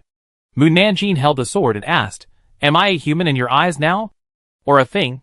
Yuan Xiaoxiao. Still a thing? Mu Nanjing threw the Bone Frost sword again. Ah! Puff. Yuan Xiaoxiao's abdomen was hit by the hilt of the Bone Frost sword again, and she vomited a mouthful of blood. Mu Nanjing asked again, Am I a human in your eyes now? Or a thing? Yuan Xiaoxiao struggled to support her body and said angrily, You. This time I'm going to hit your Danteon. It's not easy for a cultivator to practice. You should think carefully before answering. Everyone. Yuan Shishi's lungs were about to explode. For the sake of her own cultivation, she could only suppress her anger. She took a deep breath and said word by word, yes. A human. Mu Nanjing nodded with satisfaction. Don't say I'm bullying the weak. I'll give you a quarter of an hour to counterattack. If you still can't take me down, don't blame me for being rude. Senior Wu and others. At their current speed, a quarter of an hour is not enough for the magic weapon to fly. Humph. I'm not stupid enough to give you time to move. I wonder what Jia Yin feels when he sees that these orders can't do anything to me even in front of me. Let's see if he dares to be so happy in front of me in the future. Humph. Feng Xinan. If Jia Yin could hear her inner voice, he would be so angry that he would die. Seeing that half a quarter of an hour had passed, the movements of the people in the formation still did not change. Mu Nanjing said again, hurry up. Time waits for no one. Senior Wu and others. They wanted to be fast, but they couldn't. They tried their best but couldn't make themselves fast. They wanted to summon other magic weapons, but the magic weapons didn't come out for a long time. They were so angry. A quarter of an hour is up. Mu Nanjing stretched out his hand to Yuan Xiaoxiao. Yuan Xiaoxiao showed a look of fear. No. Then, she was sucked into Mu Nanjing's hand, and her forehead was covered in his palm. Mu Nanjing asked, tell me, what treasures and materials are in your space? Yuan Shishia's expression suddenly became dull, and she obediently told him everything stored in her space ring. Mu Nanjing asked her for a few materials and herbs, as well as a small portion of spiritual stones. After Yuan Xiaoxiao took out the things, she stood aside blankly. Senior Wu probably guessed what Mu Nanjing did to Yuan Xiaoxiao. Word spirit technique. Mu Nanjing said to Zhao Ran. Next. Zhao Ran's body was sucked over by Mu Nanjing. Using the same word spirit technique, he made him obediently hand over the items in his space ring. Luckily, Zhao Ran had several space rings, so he took out one and gave it to Mu Nanjing. The space ring is just an ordinary silver ring. Very inconspicuous. Mu Nanjing liked it very much. She put the ring on her index finger. Not bad. It suits me very well. But it's a pity that the space is only as big as the Mu Mansion. Next, everyone was sucked over by Mu Nanjing, and each person handed in a small amount of materials, herbs and spirit stones. Feng Xinan was curious. They should have a lot of good magic weapon materials. Why don't you take them all? Mu Nanjing put the materials into the space ring. If they don't go back to report, it will not only be the orderers who come, but more cultivators will come to deal with me. But if they go back, they can't know my existence.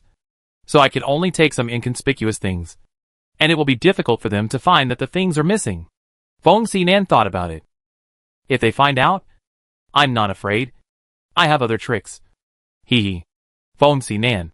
Mu Nanjing said to him, you ask your people to clean up the lower floor of the top floor like the top floor. Feng Xinan nodded, and then gave the order. His people were very fast, and they were ready in just half an hour. Mu Nanjing ordered Senior Wu and the others to return to Dingxing Pavilion, and then go to find Jia Yin. Are you happy to see that the order has no power to fight back? Jia Yin, I think you should be happy. Otherwise you wouldn't have laughed so happily yesterday.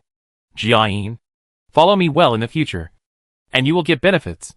Jia Yin. Mu Nanjing jumped up with his belt, jumped out of the wall of Dingxing Pavilion, and ran all the way to Mu Mansion. Jia Yin, who was carried by her, was miserable, and his head hit the wall and the roof. This was simply naked revenge. Chapter 130. There is definitely something strange here. In the Dingxing Pavilion, the orderers still looked dazed. Feng Xinan sipped his tea and said, I didn't find anyone undergoing the tribulation, but the three old men who appeared in the sky caused quite a stir. The orderers instantly woke up, feeling as if something had happened before, but also as if nothing had happened, with no memory in their heads. Senior Wu explained to Feng Xinan. It was the Order Elders, who were observing the unusual movements at close range that showed the figures of the Order Elders. After saying this, he frowned. Why did he feel as if he had said this? Of course, I know it was the figures of the Order Elders, but I can't explain it to the people like this. I can only explain that it was a mirage to eliminate everyone's fear. Senior Wu. He seemed to have heard this before. Senior Wu glanced at the furnishings around him, but didn't find anything suspicious. Feng Xinan interrupted his observation. Sir, Do you have any more questions? Senior Wu asked again. I would like to ask when you plan to act? I think you already know that the state masters of the Great Zhou Kingdom and the Great Liao Kingdom have joined forces. So the strategy one set before cannot be implemented. It will take some time to replan a comprehensive plan to keep me safe. So I can't give you an exact time. Senior Wu nodded. I will pass your words to your master. And you have to hurry up. Because your master and others can't wait. I will do it as soon as possible. Si Fengnan lowered his eyelids to cover the dark light in his eyes. Do you have any words for your master? Let the master take care of himself. I will go back to report to him after completing the task. Okay. I'll pass your message to him. Senior Wu stood up and said, since there is no unusual movement, we won't stay any longer. Other orderers also stood up. Feng Xinan asked, you won't stay one night before leaving? To us, day and night are the same. Senior Wu walked to the window with his men, ready to jump out of the window and leave. But he inexplicably felt that this behavior was too sneaky. So he turned back and walked towards the stairs. Feng Xinan. Other 9 orderers.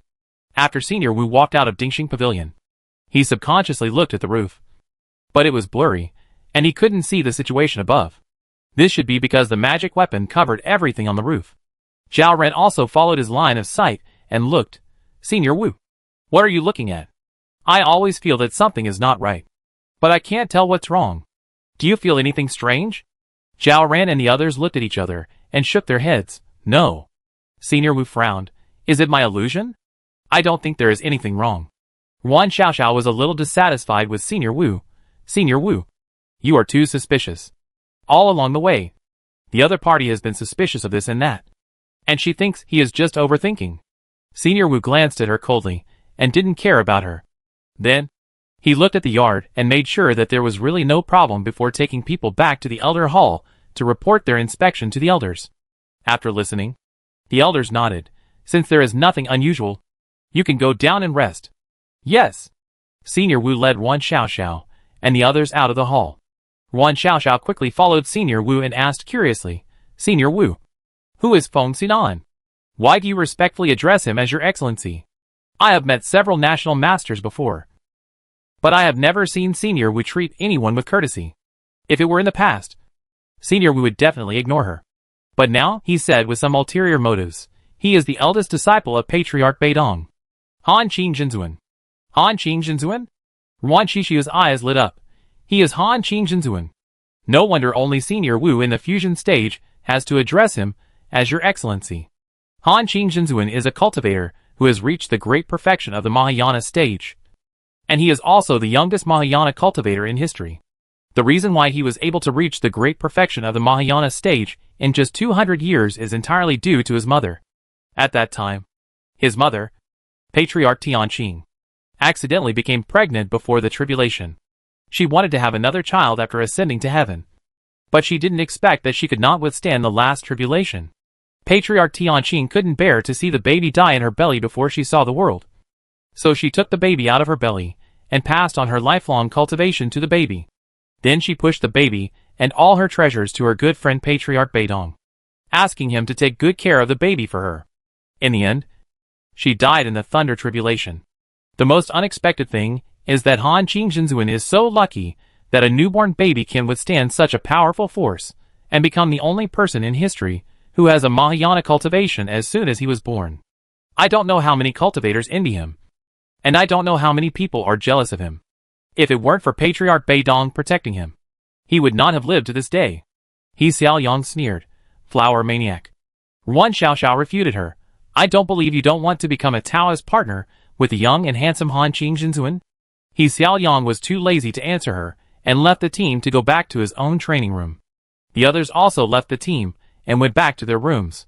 Senior Wu was still thinking about meeting Feng Xinan, and he returned to his room without realizing it. The maid saw him coming back and hurried into the room to light the oil lamp. Senior Wu slowly came back to his senses after looking at the oil lamp and asked, What time is it now? The maid said, It's almost the hour of high. Senior Wu nodded. The maid quietly left the room and closed the door. Senior Wu sat down and stared at the oil lamp in a daze. Suddenly, he didn't know what he thought of. He suddenly stood up and slapped the table. No! The time doesn't match. He remembered that it was the fourth quarter of the evening when they went to find Feng Xinan. They sat in Dingxing Pavilion for less than 2/4 of an hour, plus the time they took to come back. It was at most the hour of Su. How could it be the hour of Hai so quickly? There is a problem. There is definitely something strange here. They must have had their memories erased by someone or something. He wanted to confirm the time with Zhao Ran and the others, and then report it to the elders. Senior Wu quickly opened the door, but before he walked far, his expression suddenly became dazed. It was as if he had forgotten something very important, so he couldn't remember why he had to go out for a while. He turned around and asked the maid guarding the door, "Do you know why I had to go out just now?" The two maids looked at each other and shook their heads. "I don't know." Senior Wu frowned. How could this happen? How could he forget something so quickly? Could it be that there was something wrong with his brain? He returned to the room again and asked the maid, "What time is it now?" The maid said, "It's the hour of Hai." The hour of Hai? Senior Wu didn't know what he was thinking about. He was shocked and ran out of the room quickly. This time, he still didn't run too far. He became dazed again. He didn't go back to the room, but walked towards the teleportation array. Chapter 131 Damn. I got fooled. At the same time, Mu Nanjing took Jia Yin back to the house bought by Haydn and said to Lu Qian, "Find someone to bandage him." Seeing that Jia Yin's head was covered with blood, Lu Qian said anxiously, "Brother Jia Yin was injured? Who hit him?" Mu Nanjing said calmly, "He hit himself." Jia Yin? Lu Qian. It's a bit outrageous that he hit himself. You take good care of him. I'll go back first. Mu Nanjing jumped up and returned to the next yard. Just as she was about to enter the room, she felt someone behind her. Who? Me. The governor walked outside the courtyard and stood at the gate. Mu Nanjing raised her eyebrows unexpectedly. Humph. The governor jumped up and landed in front of Mu Nanjing. "I'm here to find you." "Looking for me?" "Too late." Humph. The governor ignored her thoughts and said, "I just saw you fighting with the order in the Ascending Star Pavilion. So you should know about the order. I knew it a long time ago. Since you already know the existence of the order, I will no longer hide it from you. I broke my promise a month ago because I knew that the order was coming to inspect. So I hurried back to prepare. I didn't tell you the truth because it was inconvenient to tell you about the order. So I lied to you and said that I was in a hurry to send the Holy Prince and others back." Mu Nanjing. Is the governor explaining to me? Oh, it's really rare. He actually explained to me, but he didn't apologize to me. No matter how much he explained, it's useless. The governor coughed lightly. "Sorry. I was wrong before. I shouldn't have lied to you. Please forgive me." Mu Nanjing. Hey, the governor is apologizing to me. He actually apologized to me. Should I forgive him? But if I forgive him too quickly, there might be a second time in the future. If I don't forgive him, I feel that I am too stingy. So embarrassed. Why is the governor silent? Say a few more words to make me happy. Once I am happy, I can forgive you immediately, and I won't have to be so embarrassed. Governor, you are not embarrassed. But I am. But he is wrong. Just an apology is not sincere enough. The governor took out a small yellow round box for her. This is an apology. Wow. There is a gift.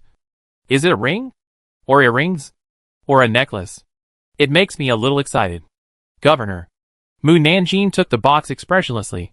I forgive you this time. But there can't be a next time. The governor promised. There won't be a next time. I want to open the gift. You go quickly. The governor deliberately refused to leave. Why don't you invite me in for a seat? Are you sure you want to go in? You can't get clean even if you have water if you enter my boudoir. Not sure. The governor turned and left. Oh, I was so happy for nothing. By the way, I can open the presents now.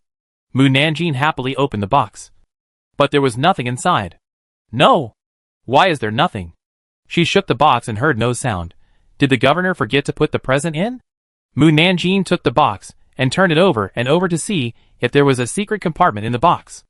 After looking at it for about 2/4 of an hour, she finally understood.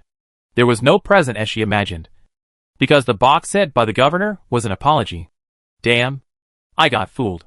Mu Nanjing threw the box to the ground angrily. Bang. The formation she set up in the yard was destroyed by the small box, and a big hole was smashed on the ground. Mu Nanjing raised her eyebrows in surprise. Isn't it just an ordinary little thing? But it has such great power? Mu Nanjing picked it up and stuffed it into the ring, planning to find time to study it carefully. She walked into the room, and when she turned around to close the door, someone fell into the yard again. The person who came was Senior Wu, who walked to Mu Nanjing blankly. Meet the master. As expected, you came to me the fastest. Mu Nanjing was not surprised by his appearance. She snapped her fingers, and Senior Wu woke up instantly, seeing Mu Nanjing in front of him. He was slightly startled. You are the little girl eating noodles at the noodle stall? Mu Nanjing said in a calm voice. Think about it carefully again. Did I remember it wrong? Or have I seen you before? Suddenly, he felt a headache, and fragments of memory returned to his mind. Senior Wu's face changed drastically, and he quickly stepped back. What do you want to do?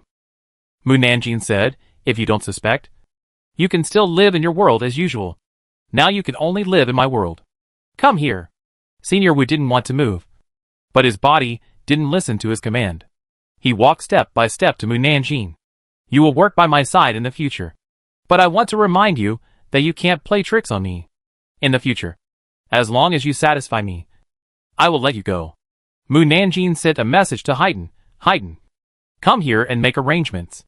Haydn jumped over from the next yard, and seeing a cultivator in the yard, he quickly ran to Mu Nanjing.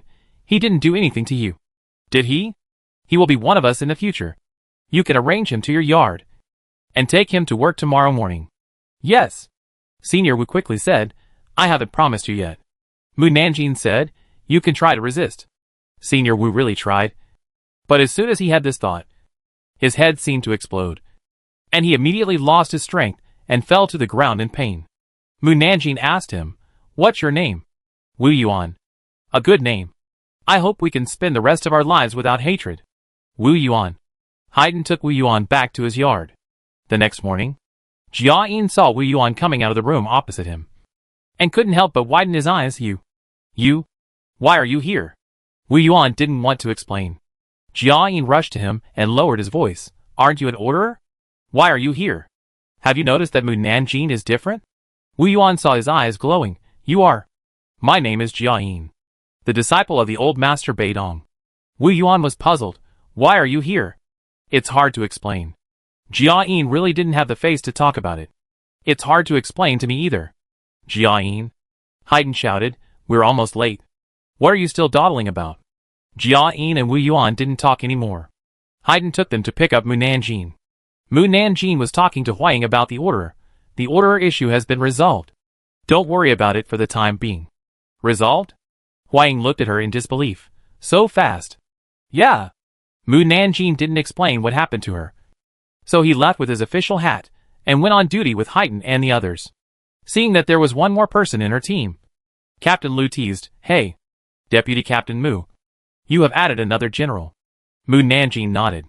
Captain Lu asked again, where did you find this person? He came to us on his own. Everyone. At this time, a man wearing a 9th grade brocade uniform rushed in. Miss Mu, I'm sorry I'm back late. Chapter 132 You die. But neither can he. Everyone saw that it was Lu Feichen who came back. Mu Nanjing, who was in a good mood today, could understand why Lu Feichen came back late, so she didn't bother him about being late for nearly half a month. It's good that you didn't break your promise. I'll introduce you to a new colleague. She called Wu Yuan over. This is Wu Yuan. With a plop, Lu Feichen knelt down when he saw Wu Yuan. Everyone. Wu Yuan helped him up. You are so polite to show such a great courtesy. Lu Feichen couldn't believe his eyes. Isn't this the order? You? Why are you here? Shouldn't the other party go back? How did he become his colleague? Are they here to catch him? Wu Yuan sighed. It's hard to say. What about you? Lu Feichen was embarrassed. It's hard to say for me too. Jia Yin. They all have their own reasons. The 1,000 households looked at each other. The person who could scare the national teacher of David to kneel down must not be an ordinary person. Mu Nanjing looked at Captain Lu. Captain Lu, didn't you say yesterday that you had a mission? What mission? Captain Lu said unhappily. Others have been sent. You should just look at your case file. Oh! Mu Nanjing was not in a hurry to look at the case file, but arranged Haydn and others to find all the witnesses in the case files they had read before, and then clear the wrong person of the charges. While everyone was busy looking for witnesses, She took out the small round box sent by the governor to study. Why is it so powerful when it looks like an ordinary box?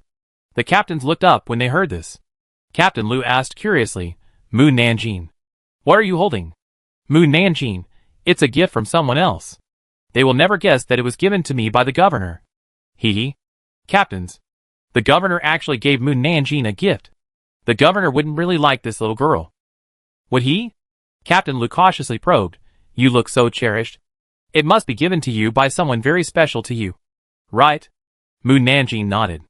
Captain Lu pointed to the sword on her waist. What about your sword? Was it also given to you by that special person? Mu Nanjing nodded again. The sword was given to me by Tianyuan. Hee. Captains. It was actually given by different men. Captain Lu coughed lightly. Did the Imperial Master give you a gift? In his opinion, if the man she liked gave her a gift, the Imperial Master should have given her one too. National Master? Mu Nanjing's eyes flashed with confusion. Why would the National Master give me a gift? Lu Qian, who made up a story. Didn't you vindicate Prince Wen? I thought the Emperor and the National Master would reward you. No. Mu Nanjing didn't want any reward.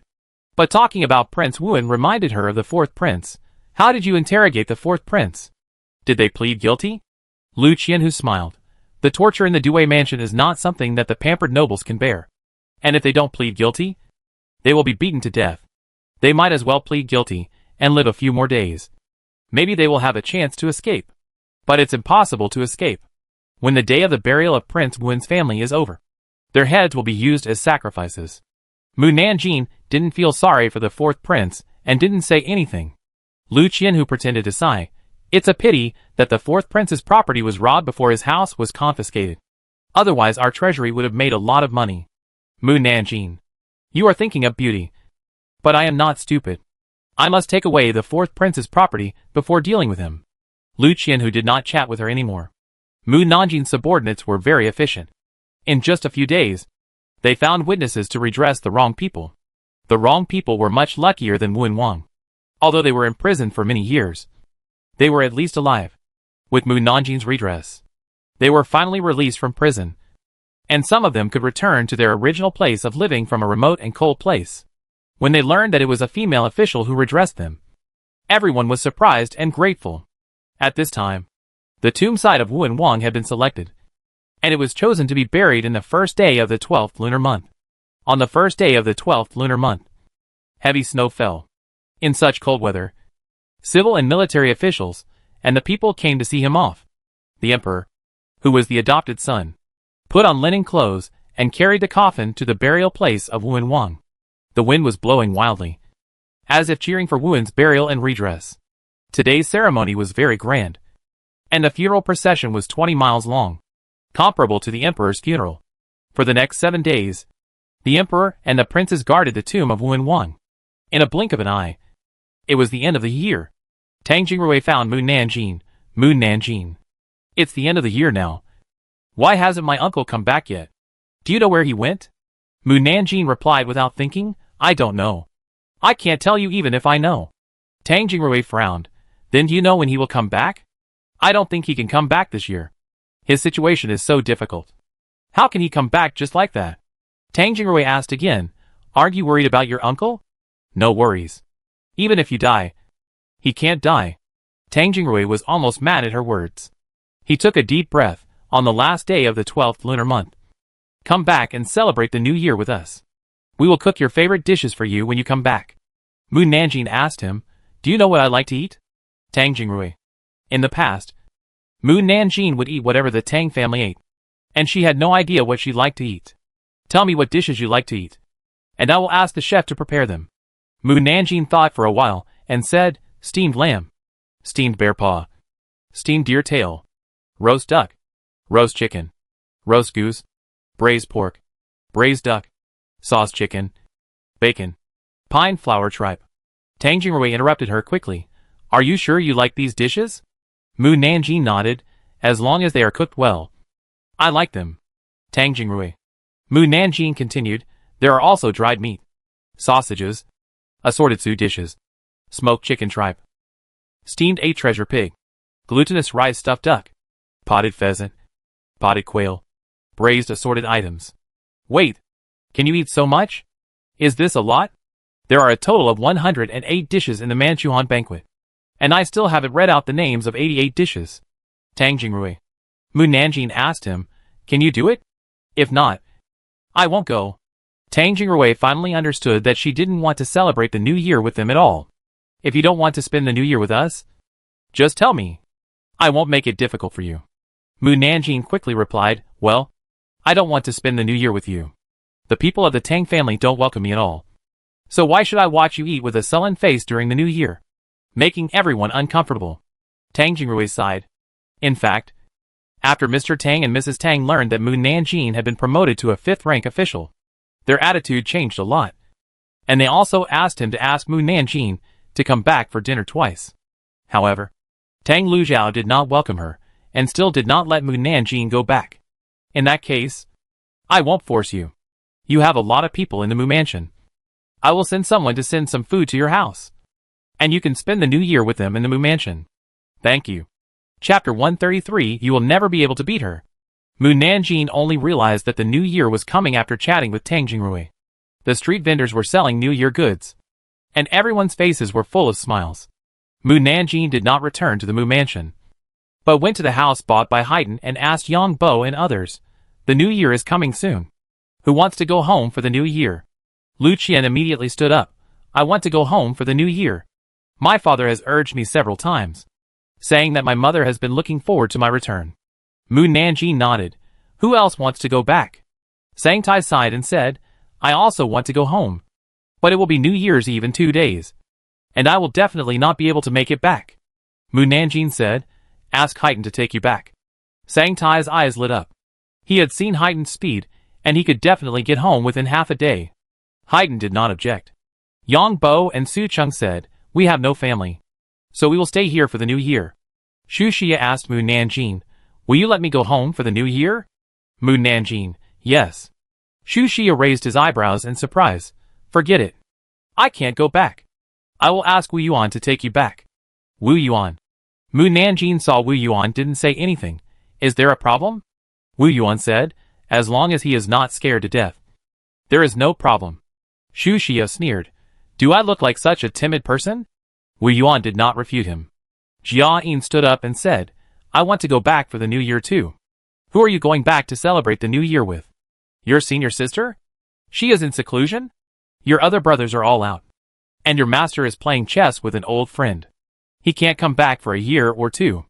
Jia Yin's eyes widened. How do you know so clearly? If he hadn't been sure that Mu Nanjing had been staying here, he would have suspected that Mu Nanjing had been monitoring him before. Mu Nanjing replied in a calm voice. What I know best is that you don't celebrate the new year at all. The Yu she was referring to were cultivators. Cultivators practice for a long time, sometimes in seclusion for several years, or even hundreds of years. So how could they celebrate the new year? Jia Yin, Wu Yuan, Lu Feishan. Mu Nanjing thought for a moment and said, the new year is coming soon. But I have more silver than you. And I don't have any gift that you will like. Jia Yin sneered. How much silver do you have? Haydn raised his chin proudly. She has more silver than the national treasury. Jia Yin. Mu Nanjing continued. So I decided to let you take a hot bath as my New Year's gift to you. As for how much you can absorb, it depends on your ability and luck. Except Wu Yuan, Lu Feishan, Jia Yin and Haydn. No one else present understood what she meant. Mu Nanjing ordered the servants to move all the bathtubs in each room to the yard. Fill the buckets with water, and then let the servants leave the yard and not come in. After the servants left, she set up a formation outside the 9 bathtubs. The moment the formation was formed, the freezing cold water actually boiled. Yang Bo, Su Chung, Sang Tai, Xu Xiao, and Lu Qianjia all looked shocked. Mu Nanjing threw 3 pills of different colors into each of the 5 barrels, and Wu Yuan and the others immediately felt a faint spiritual energy floating out of them. She read, Yang Bo, Su Chung, Sang Tai, Xu Xiao, Lu Qian. Take off your clothes first and go in. Xu Xia raised his eyebrows. Take off everything in front of you. Only take off your shirt. That's not good. At least it's not good for your reputation. Mu Nanjing wanted to roll his eyes. If you don't say it, no one will know. Xu Xia, Yang Bo, and Su Chung were the most obedient and jumped into the water immediately. Mu Nanjing said, if the pain is too unbearable, come out. Yes. Lu Qian, sang Tai, and Xu Xia also took off their clothes and entered the bucket. At first they just felt very hot. Especially hot. If they were ordinary people, they would definitely be scalded. Luckily, they were all warriors who could resist with their internal strength. But they could only resist for a moment before they felt the heat spread to their bodies again, penetrating from the skin pores into the body, spreading to the muscles and bones. And some blocked acupuncture points were opened up by the heat. Then, the heat traveled through their veins for several circles, and then spread to their internal organs. And they felt comfortable all over. And even their hearts beat stronger than usual. Lu Qian's cultivation was relatively low, and he couldn't hold on for less than 2 hours. He jumped out quickly, and then saw Haiden, Wu Yuan, Lu Feichen and Jia Yin also sitting in the bucket, and felt that their water was much darker than theirs. And he could also feel a breath in the water that he couldn't explain. Anyway, it made people feel very comfortable. Later, Lu Qian found that his cultivation had improved, and not just by 2 levels. He felt that he was about to break through to level 8. Lu Qian was very excited. Girl, I broke through. Mu Nanjing looked at him. You better change your clothes.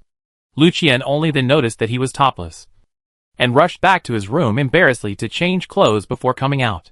Then Yang Bo and Su Chum also came out. Both of them were also excited, because they were promoted from 8th grade warriors to grandmasters. This was something they could never have dreamed of. In just a few months, they were promoted to several grades, and grandmasters were not promoted just by saying so. But a miracle happened. Thank you, girl. Thank you, girl. The two kept bowing to Mu Nanjing. Mu Nanjing said in a low voice, go change clothes. Yes. Yes. Ha. When they came back after changing clothes, Sang Tai also came out. He was promoted from 3rd grade Grandmaster to 5th grade Grandmaster. And Xu Xia was promoted from 1st grade Martial King to 5th grade Martial King. The latter was very shocked. Let's not talk about why Mu Nanjing had the ability to quickly improve everyone's grade. Isn't Mu Nanjing's magnanimity too big? Knowing that he was very unfriendly to her, she still helped him improve his cultivation. Wasn't she afraid that he would kill her after improving his cultivation? Or even if he improved his cultivation, Mu Nanjing would still not take him seriously? He thought the latter was more likely. Sang Tai was relatively calm, because the fact that Haiden was a demon was more unbelievable than what was happening in front of him. And the person who could make a horse demon obedient was definitely not an ordinary person. Master Mu, I want to see how much worse my martial arts are than yours. After saying this, Xu Xia attacked Mu Nanjing with all his strength. Mu Nanjing lazily raised her fingers to block his fist, and the fist wind flew past her on both sides. Xu Xia was slightly stunned, and increased his strength, but he still couldn't beat the other party back half a step. What's more excessive is that the other party's expression, attitude and posture are as relaxed as resisting a piece of white paper, which makes him very frustrated. Sang Tai hugged Xu Xia's neck. Master, just give up. You will never be able to beat her. Xu Xia asked hurriedly, do you know some inside information? I won't tell you. Xu Xia. Chapter 134 Buddha said, it is impossible to say. Haiden, Jia Yin, Lu Feichen and Wu Yuan absorbed slowly. It was not until the next morning that the 4 of them came out of the bucket. They looked at each other in shock. From each other's excited eyes, they could see that they had all been promoted. Even if they suppressed their cultivation, they could feel that they had been promoted. And they had promoted more than one small realm. If they practiced by themselves, it would take hundreds of years to achieve such an effect. The 4 seniors have all come out. Lu Qian said happily, how many levels have the 4 seniors been promoted? Jia Yin put his hands together. Buddha said, it is impossible to say. Lu Feichen nodded, it is indeed impossible to say. Cultivators have always liked to hide their strength, and were unwilling to expose too much to others. Haiden and Wu Yuan also tacitly did not say how many realms they had promoted. But the way they looked at Mu Nanjing was different. Mu Nanjing said to Wu Yuan, it is thanks to the herbs you and your companions contributed that I can help you improve your realm. Wu Yuan looked at her with complicated eyes. You are so generous. If it were someone else, they would want to do everything they can to control him and prevent him from rebelling. But she was good, and she helped him improve his realm. Wasn't she afraid that he would kill her? Mu Nanjing said calmly, I treat people with benefits. When you get more benefits from staying with me, you will be more and more reluctant to leave me. On the contrary, you will only try your best to escape from me. Wu Yuan and the others thought that it made sense. For the sake of our acquaintance, I remind you that you should not think that you can deal with me just because you have promoted your realm. Otherwise you will die without knowing how. Jia Yin couldn't help asking, how high is your realm? It is a realm you cannot catch up with. Everyone. The day after tomorrow is New Year's Eve. You should go home if you should. Lu Qian bowed and said, Miss, thank you for your care these days. Tomorrow I will visit you with my father and others. Mu Nanjing frowned slightly. I want to sleep in. I have no time to entertain you. So don't do these empty things. Lu Qian. Yang Bo patted his shoulder. You know the girl's temper. She said she doesn't need to come. So don't be so polite. Besides, your father is the girl's superior. How can a superior visit a subordinate? Right? Lu Qian thought about it. Su Chung said, don't look reluctant. We will meet again in a few days. Okay. Go back to see your mother quickly. She must miss you very much. Okay. See you in 5 days. Lu Qian left first. And he rode back to Lu's house excitedly. Dad? Mom? I'm back. Mrs. Lu ran out quickly. My son Qian is back. Look if he has lost weight. She took a closer look and found that her son had not lost weight, but had gained weight. Mrs. Lu was stunned to see that her son had a double chin. Hey! He's gained weight. He must be fed too well. Captain Lu followed behind and said, I told him he hadn't lost weight. But you didn't believe it. Lu Qian excitedly ran to Captain Lu. Dad! Dad! Look at me. Captain Lu thought the word sounded familiar and raised his eyebrows. What are you looking at? You won't be promoted to the rank of martial arts again. Will you? Haha. You guessed right this time. Lu Qian told him what happened last night. I could almost be promoted to the 8th rank now. 8th rank? Captain Lu was so shocked that his jaw dropped. Your father is only 8th rank now. And you have reached the 8th rank so quickly? Really? I am not lying to you. Mrs. Lu looked at her son in disbelief. You were only 4th rank when you came down the mountain. And you are going to be promoted to 8th rank in just a few months? Don't joke with us. Lu Qian said, it's true. I won't lie to you about these things. Lu Qian didn't say much, and punched Captain Lu directly. Captain Lu quickly punched to receive it, but was worried about hurting his son, so he didn't use all his strength. Then, he was beaten back 10 feet away. He smiled happily. You are good. You are almost at the 8th level. You have a bright future. Captain Lu looked at his wife. Can you rest assured to leave your son with Mu Nanjing now? Mrs. Lu glared at him unhappily. It's not that I don't feel safe leaving him with her. I just think that our family is in the capital. So why should we live in someone else's house?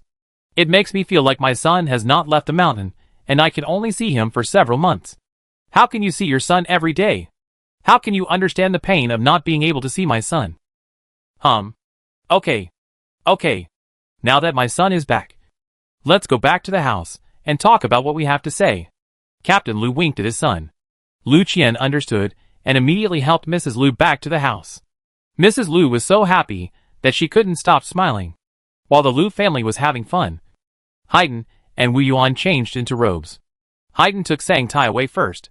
Wu Yuan walked to the yard and asked Xu Xia, are you ready? Xu Xia didn't need to bring any luggage back, so he didn't have anything to prepare. How are you going to send me back? Qigong?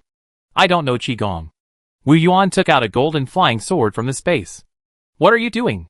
Xu Xia subconsciously took a step back. Wu Yuan sneered, are you scared? Xu Xia retorted, I'm not scared. I'm on guard. Wu Yuan sneered.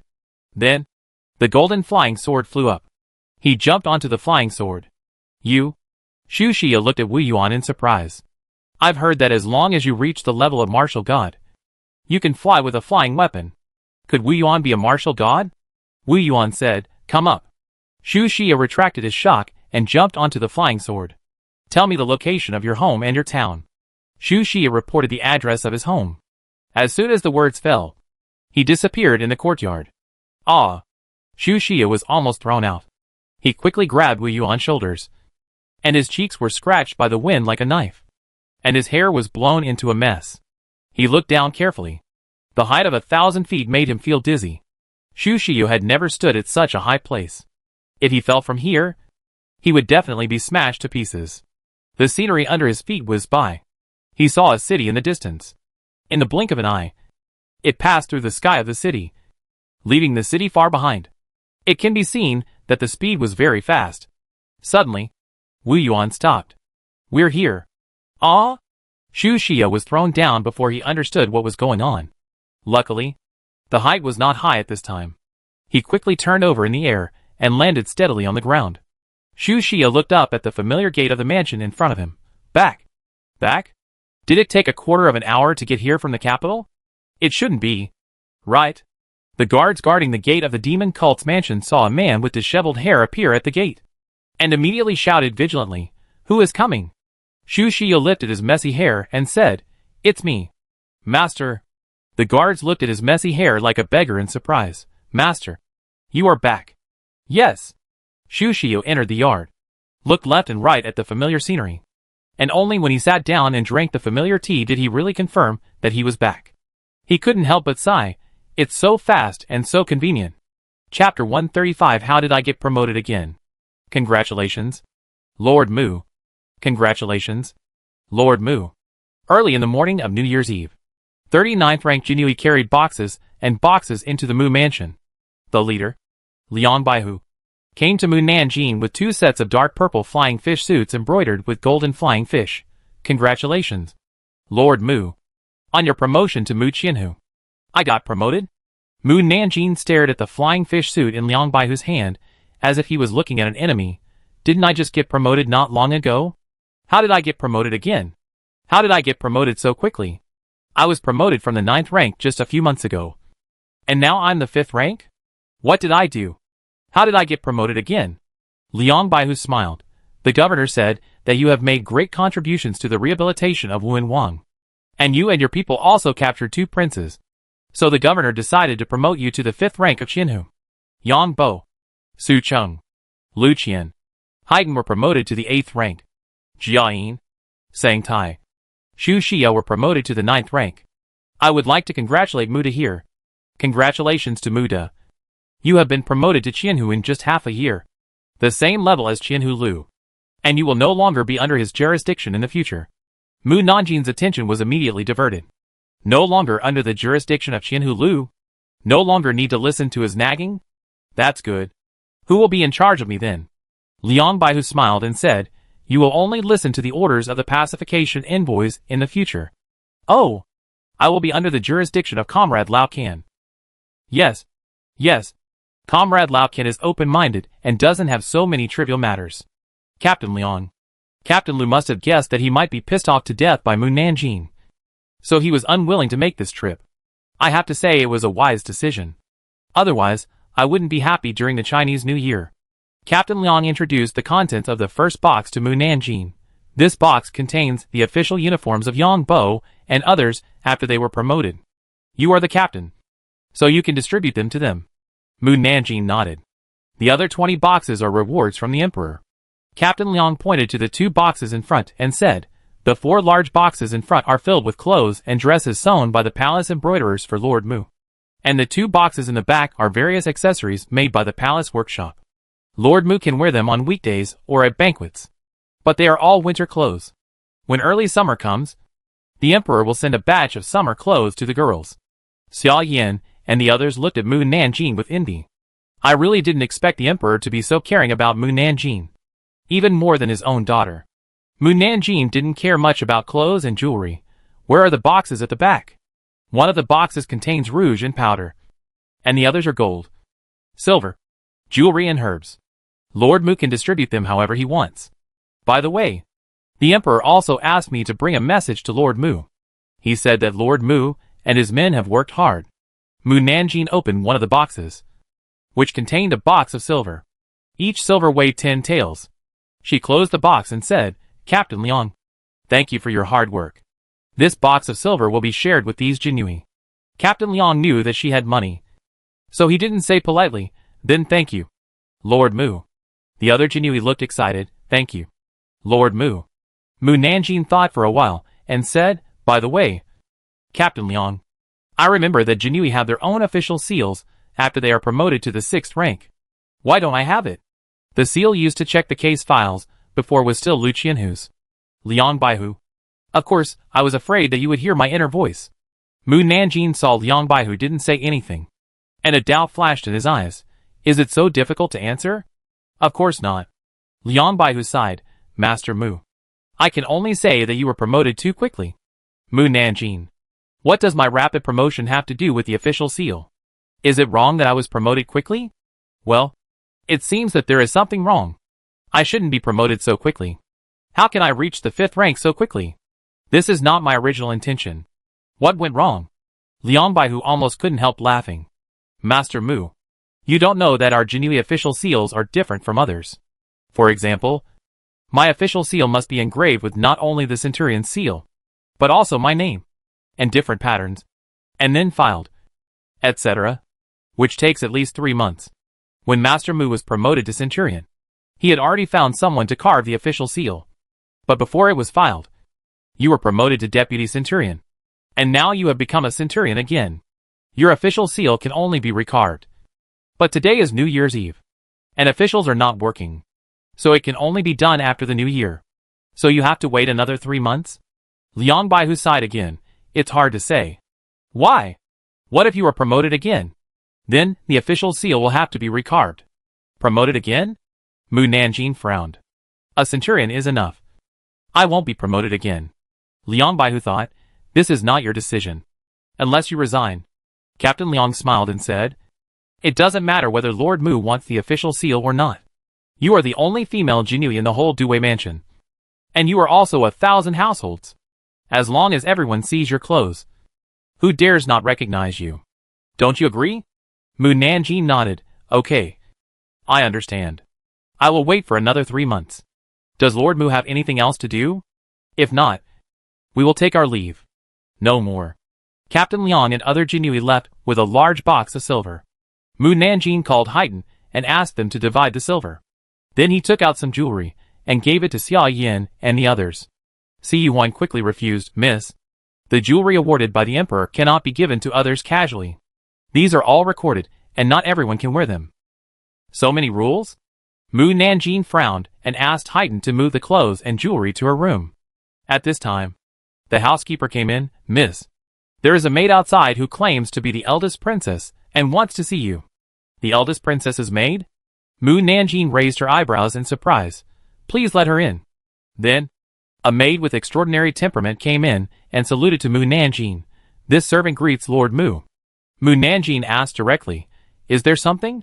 The maid said, our princess has heard that Lord Mu has a magic pill called Yuyan Pill, and it costs 10,000 gold. I wonder if this is true. Yes. The eldest princess wants to buy it? Yes. The maid took out a silver note of 100,000 taels.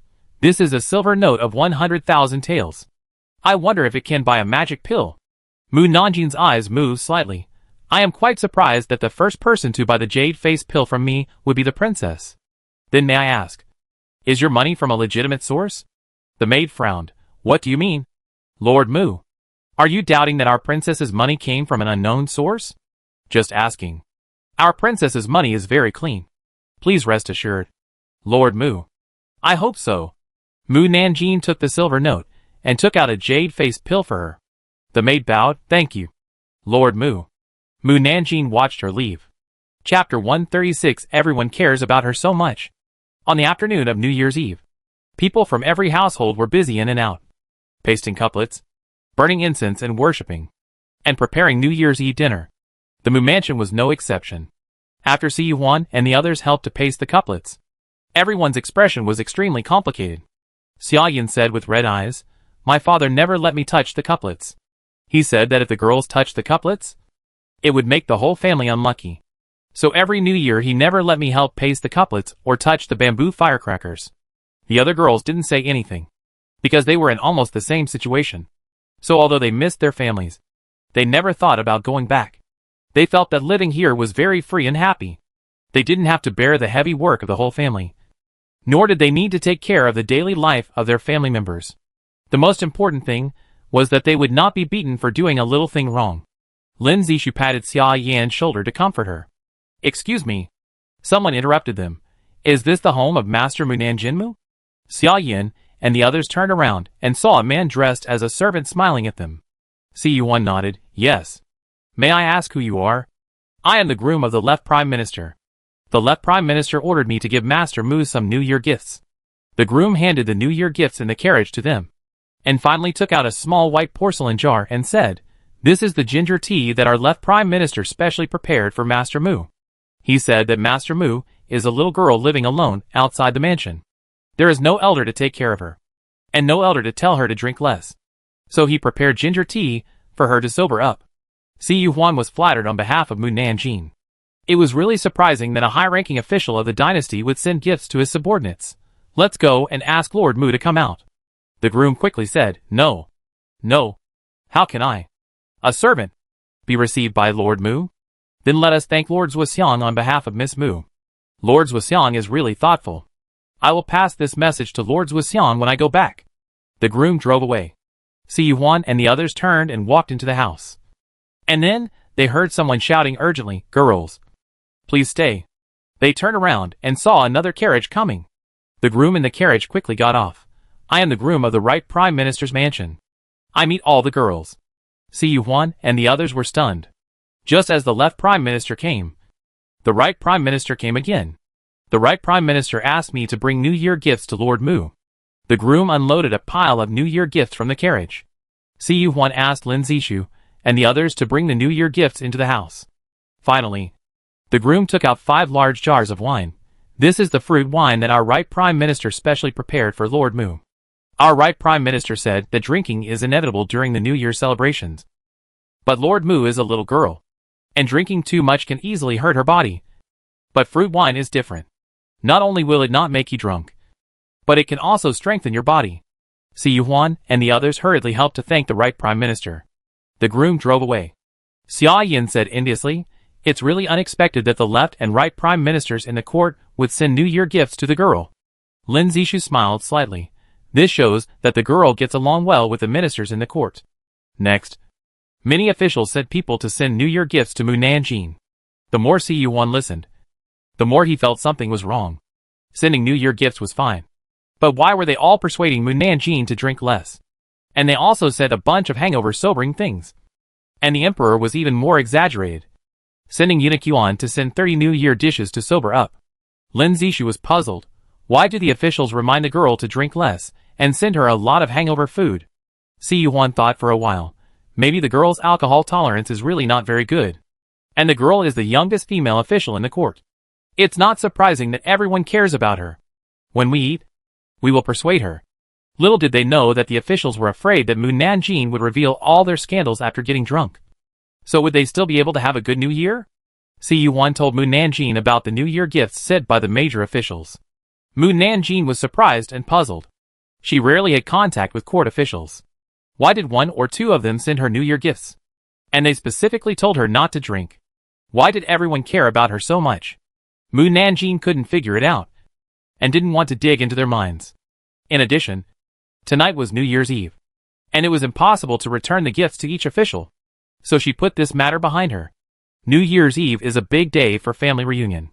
Mu Nanjing knew that Tian Yuan and the governor had no relatives in the capital. So he asked someone to invite them to have a New Year's Eve dinner together. Tian Yuan, who had never celebrated the New Year, didn't want to agree to this. But when he saw that every household was preparing for the New Year and everyone was smiling happily, his heart was inexplicably moved.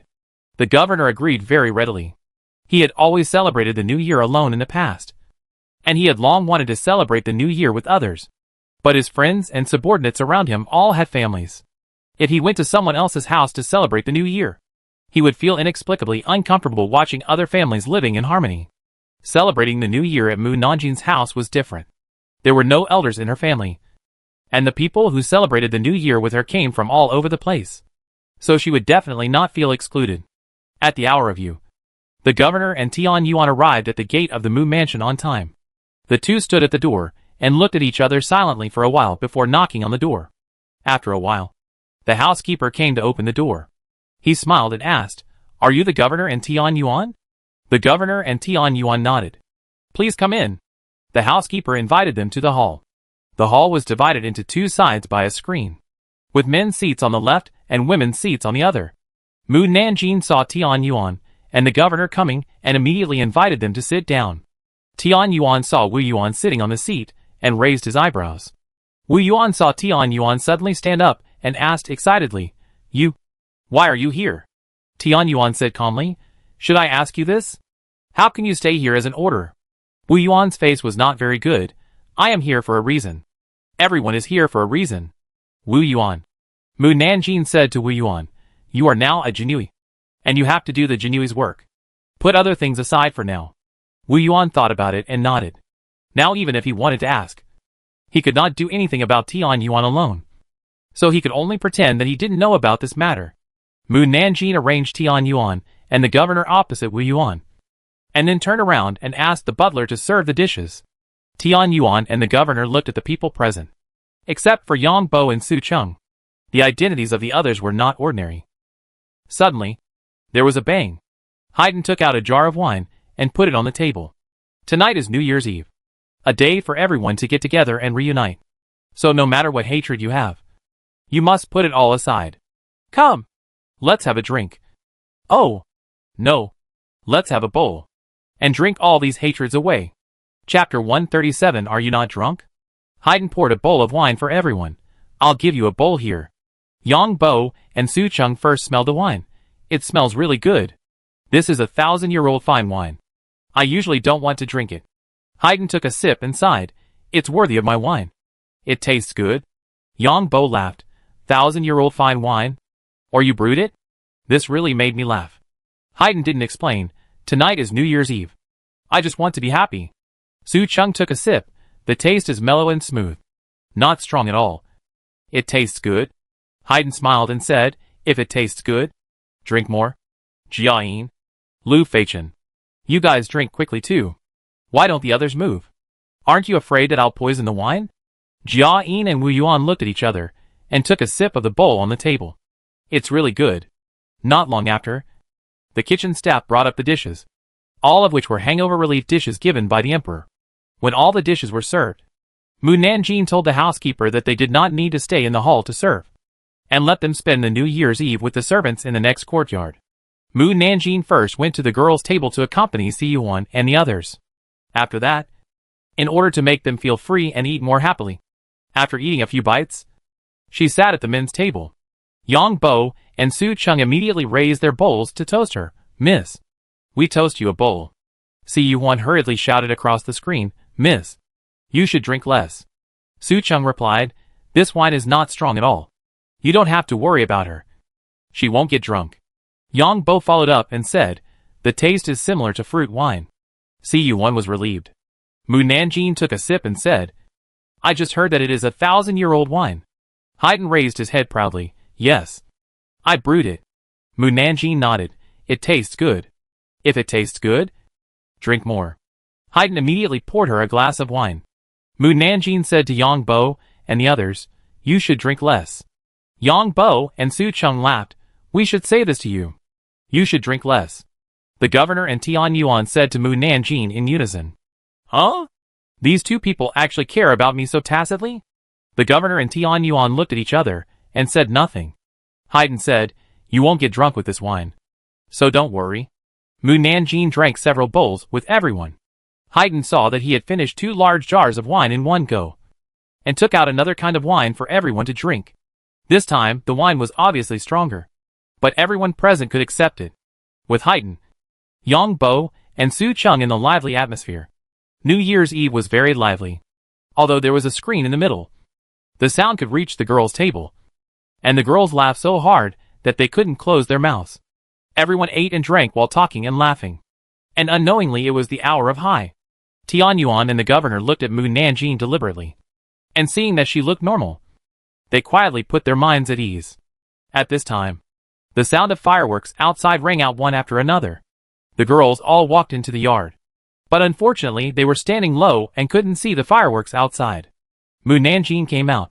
The fireworks outside are not good looking. Only my special fireworks are good looking. Special fireworks? Everyone was very curious. Mu Nanjing moved 5 large boxes from the ear room next door, which were all filled with fireworks. Su Cheng and Yang Bo were in charge of setting off the fireworks. Bang! The girls saw a flash of fire rushing into the sky, and then exploded with a bang. I thought it was just an ordinary fireworks scene. Unexpectedly, It was actually words. Xia Yin said excitedly, our fireworks can actually explode into words. Lin Zishu was also very excited. I have seen so many fireworks. And this is the first time I have seen fireworks that can form words. Such fireworks could definitely not be made in ancient times. But with Mu Nanjing, she could use her spiritual power to control the fireworks to draw words at the moment the fireworks exploded. Cu1 said, the 4th year of Yuanqi? By the way, after this year, next year will be the 4th year of Yuanqi. The emperor and the empress dowager who were far away on the palace gate admiring the night view of the capital naturally noticed the fireworks set off by the Mu mansion. Princess Xueyu excitedly pointed in the direction of the Mu mansion. Mother, royal grandmother, look, the fireworks over there are different. They seem to be words. Everyone looked in the direction she pointed, and really saw the words. However, before they could see clearly what the words were, the fireworks disappeared. The emperor asked others, did you see what the words were? Commander Meng said uncertainly, it seems to be the 4th year of Yuanqi. The emperor was startled. The 4th year of Yuanqi? The queen mother smiled and said, after this year, next year will be the 4th year of Yuanqi. This firework is quite meaningful. The emperor said happily, go and find out who set off the fireworks. Yes. Commander Meng ordered several guards to investigate. Then, another firework was set off.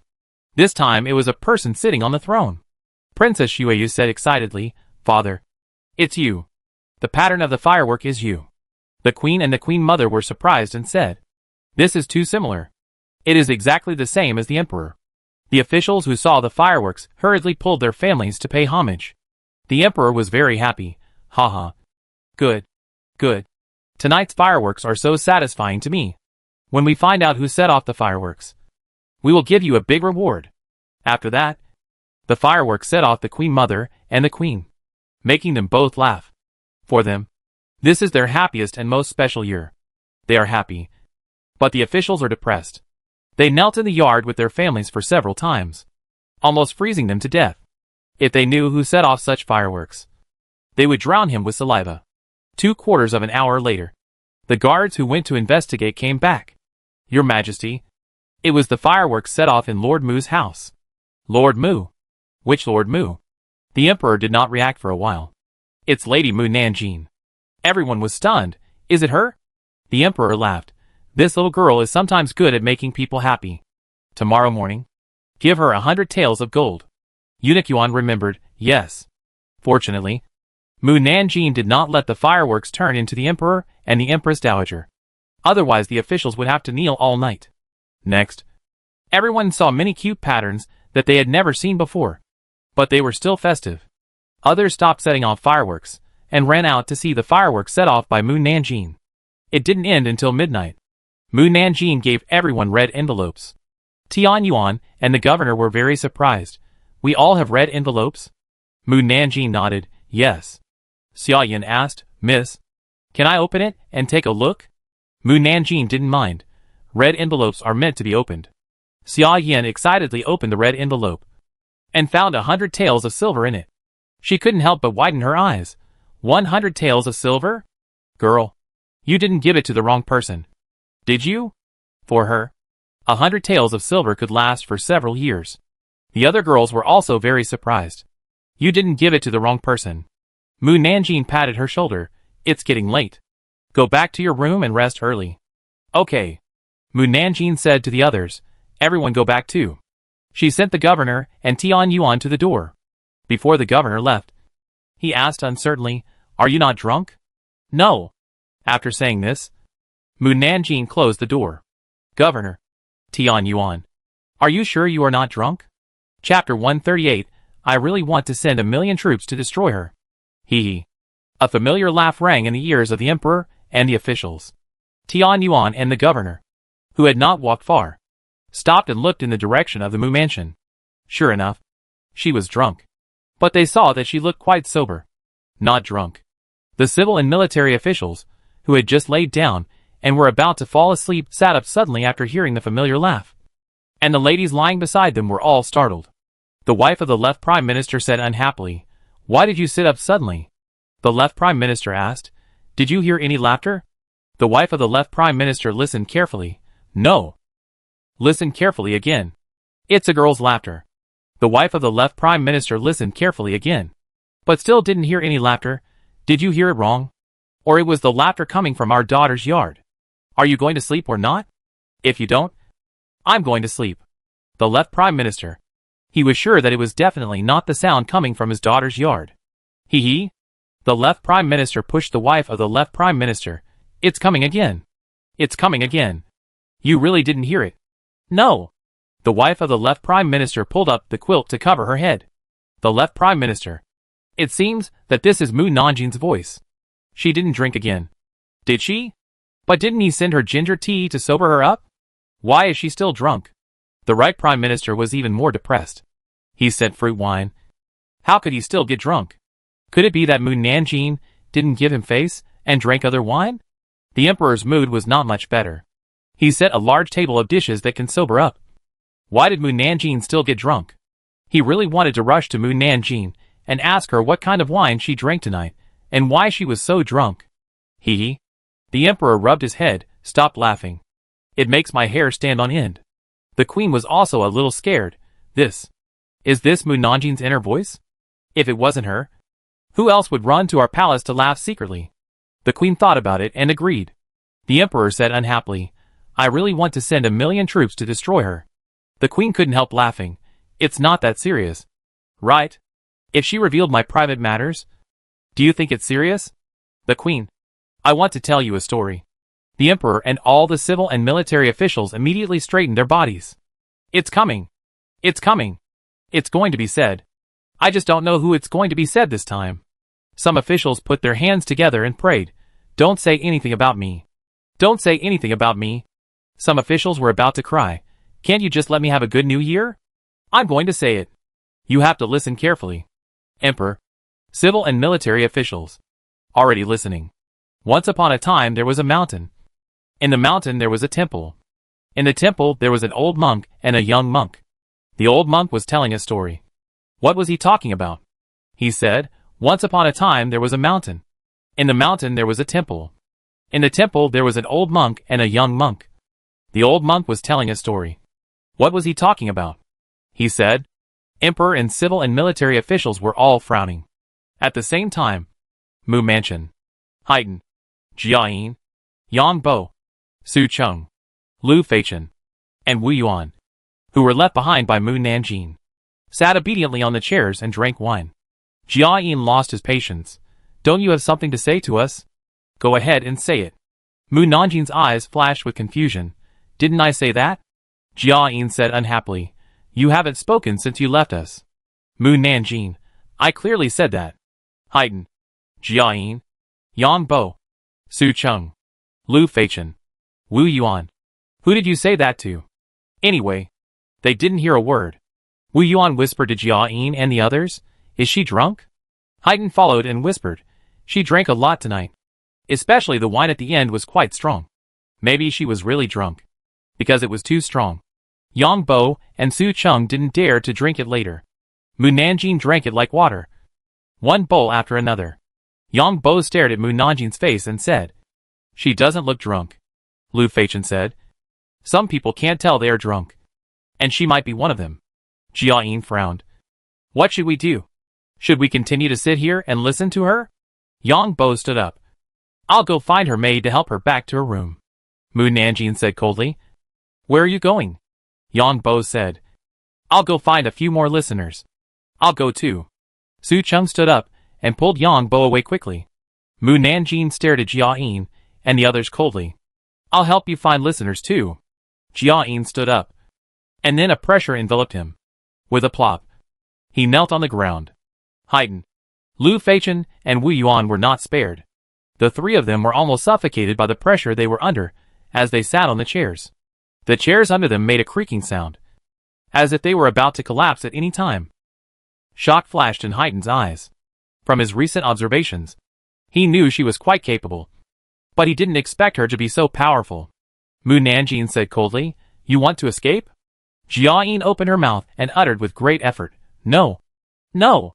Suddenly, her whole body relaxed. Jiayin knelt on the ground and gasped for air, with a lot of cold sweat on her head. Mu Nanjing said, Sit back. Yes. Jia Yin climbed back to her seat. Lu Feichen whispered to Wu Yuan and the others, "You must never let her drink again in the future." Everyone nodded in unison. They had learned their lesson. So why would they let her drink again? Mu Nanjing, let's continue. Isn't the story I told good? The officials who were hypnotized by the story before suddenly woke up. Everyone was complaining. Their eyelids were fighting. Why hasn't it ended yet? Since you don't like listening to stories, let's play tongue twisters. Tongue twisters? What game is this? The officials were sweating. Listen carefully. The knife is hanging outside the door. The knife is hanging outside the door. The knife is hanging and the knife is falling. The knife is hanging and the knife is falling. The knife is hanging. The knife is hanging and falling. The knife is hanging and the knife is falling. The knife is hanging. The knife is hanging and the knife is falling. The knife is hanging. The knife is hanging. The knife is hanging outside the door and the knife is falling. The knife is hanging outside the door and the knife is hanging. The knife is hanging and the knife is falling. The knife is hanging upside down. The knife is hanging and the knife is falling. The knife is hanging upside down. The knife is hanging and the knife is falling. The knife is falling. The knife is falling. If you read it correctly, you can sleep. The knife is hanging outside the door. The knife is hanging outside the door. The knife is hanging outside the door. The knife is hanging outside the door. The left Prime Minister tried to read it, but found it particularly difficult to pronounce. And he couldn't remember what Mu Nanjing said. Why are you reading the knife? The wife of the left Prime Minister was so angry that she threw a pillow at him. Do you believe that I will chop you with a knife? The left Prime Minister had a hard time. The knife is hanging outside the door. And the knife is hanging outside the door. The knife is hanging and the knife is falling. The other officials also followed subconsciously. But they didn't recite it correctly. And they were confused. Lord Mu, please spare them. These old bones still want to live a few more years. The knife is hanging outside the door. And the knife is hanging outside the door. The knife is hanging and the knife is falling. The officials scratched their heads frantically. Oh, I don't want to live anymore. Chapter 139. Who misses me? I'm here. Jinju is here. Su Cheng and Yang Bo brought Mu Nanjing's maid to the hall. Jinju, help your girl back to her room. Yes. Jinju went to support Mu Nanjing's arm. Miss, I'll help you back to your room. Mu Nanjing shook her head. I haven't played enough. Ah? Jinju looked at Su Cheng and the others. Yang Bo said, Miss, it's late now. Let's play tomorrow. No. Mu Nanjing was very persistent. I want to play for another half an hour. This? Yang Bo looked at Jia Yin and the others, asking for their opinions with his eyes. Jia Yin and the others were worried that Mu Nanjing would release pressure against them again, and said tiredly, let her do it. Yang Bo and Su Cheng had to sit down.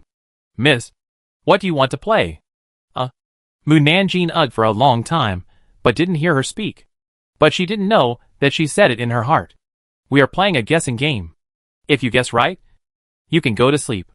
If you guess wrong, I will expose your privacy. This is too much. The emperor and the officials just breathed a sigh of relief because they didn't hear Mu Nanjing's chanting anymore.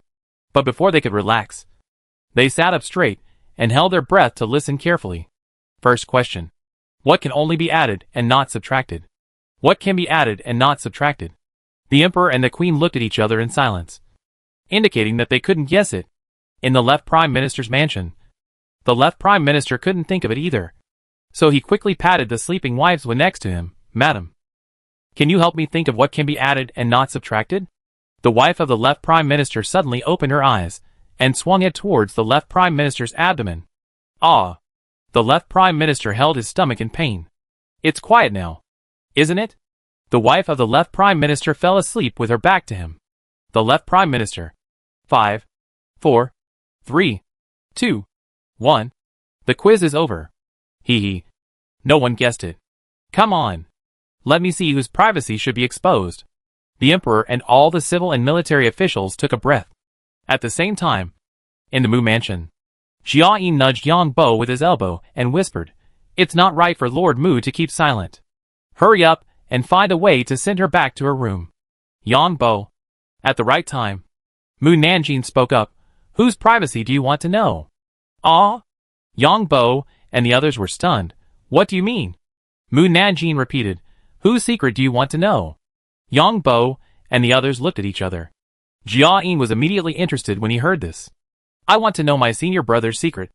That is, do you know whether he likes my senior sister? Do you want to know whether the state master likes your senior sister? Feng Sinan, who was meditating and practicing, suddenly opened his eyes. The emperor and the civil and military officials breathed a sigh of relief. Fortunately, it was not their secret. Don't like it? Feng Sinan. Jia-in couldn't wait for an answer, and frowned. Do you know? Mu Nanjing said in a calm voice. Didn't I just say it? I don't like it. How is it possible? Jia-in widened his eyes. You lied to me. Right? Mu Nanjing narrowed his eyes. You doubted me. I dare not. Jia-in immediately became timid. Second question. What is not big, but can hold something much bigger than it? The emperor and his civil and military officials hurried to think of the answer, but they couldn't figure it out no matter how hard they tried. The right prime minister was angry and said, how can a small thing contain a big thing? This question is totally unreasonable. The right prime minister's wife was woken up. My husband. What's wrong? Nothing.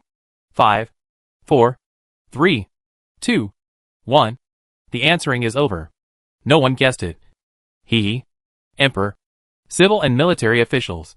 Whose secret should be revealed this time? In the hall of the Mu mansion, Jia-in saw that Mu Nanjing was silent again, and frowned. Why are you silent again? Mu Nanjing said, whose secret do you want to know this time? Wu Yuan asked quickly. I want to know how high your cultivation is. Accept my secret. Wu Yuan did not expect her to answer, and said, I want to know Tian Yuan's cultivation. You can reach the tribulation stage at any time. Wu Yuan. Yang Bo coughed lightly, stood up and said, Miss, half an hour has passed. You should go back to your room and sleep. Mu Nanjing tilted her head. Half an hour? Su Cheng nodded quickly. Yes. Yes. Yang Bo winked at Jinju. Jinju went to help Mu Nanjing. Miss, let's go back to our room to rest. Oh. Mu Nanjing followed her obediently. Others breathed a sigh of relief. Mu Nanjing went back to her room, lay down on the bed, and fell asleep immediately. The emperor and the civil and military officials waited and waited, but she still didn't reveal anything.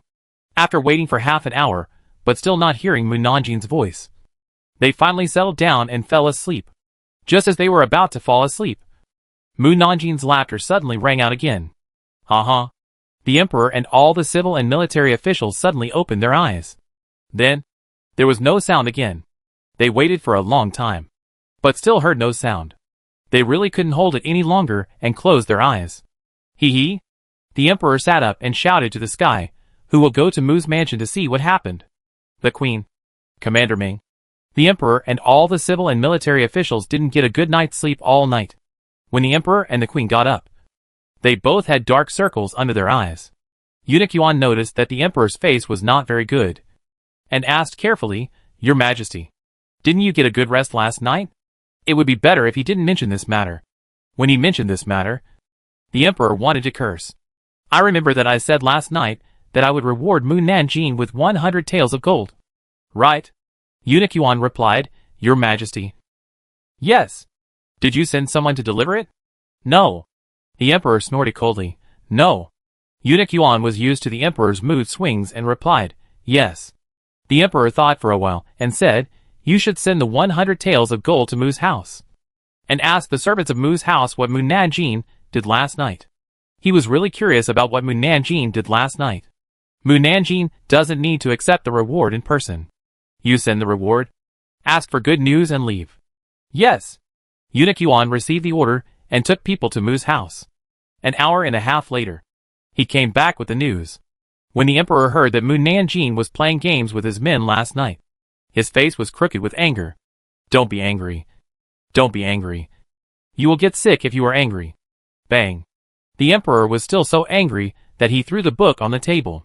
Eunuch Yuan didn't dare to breathe heavily. Only Commander Gu could understand the emperor's feelings. Moreover, he felt that the emperor was merciful. If it were any other emperor, he would have found a reason to order Mu Nanjing to be punished. Hachu. At the same time, Mu Nanjing, who was far away in the Mu mansion, sneezed. She rubbed her nose. Who misses me? Jinju, who was combing her hair, smiled and said, It should be the emperor who misses the girl. What do you mean? You see? The emperor sent a eunuch to deliver 100 taels of gold early in the morning. If it wasn't him who missed the girl, who else could it be? That's true, Mu Nanjing said in his heart. Old emperor. Thank you. The emperor, who was far away in the palace, paused and raised his eyebrows unexpectedly. At the same time, his expression eased a lot, and he sighed, this little girl. Forget it. Chapter 140. You will have a treat in the future. From the first day to the 5th day of the first lunar month, Mu Nanjing would lie down when he was full and eat when he woke up. He did not follow any traditional customs during the new year. The people in the Mu mansion had no restrictions, and lived a very comfortable and relaxed life. The 5th day of the first lunar month was the day when the emperor invited all civil and military officials to the palace for a dinner. Although Mu Nanjing was a 5th-rank official, he was not among the invited officials. However, the officials still entered the imperial garden with fear, and then they could not help looking around, or asking the officials next to them, is Mu Nanjing here? After learning that Mu Nanjing did not come, everyone was completely relieved and could finally talk to everyone happily. At this time, there was a commotion outside the imperial garden. Everyone looked and saw Princess Rongyue and a beautiful woman walking in. The beautiful woman looked exactly like Princess Fengyu, but she was more than 20 years younger than Princess Fengyu. No one would doubt that she was Princess Fengyu's daughter. Who is that beauty? How come she looks so similar to Princess Fengyu? I heard that Princess Fengyu has bought a jade face pill from Mu Nanjing, which restored her youth and beauty 20 years ago. Jade face pill? Princess Fengyu actually bought the jade face pill from Mu Nanjing? Is there any problem with that? The person asking this question is a wife of an official without an official position. The person being asked is an official, but he dare not say it out loud. But the officials present knew that even if they were worth more than 100,000 taels, they would not dare to easily take out silver to buy the jade face pill from Mu Nanjing. Not to mention that Mu Nanjing's words would expose the fact that they bought the pill.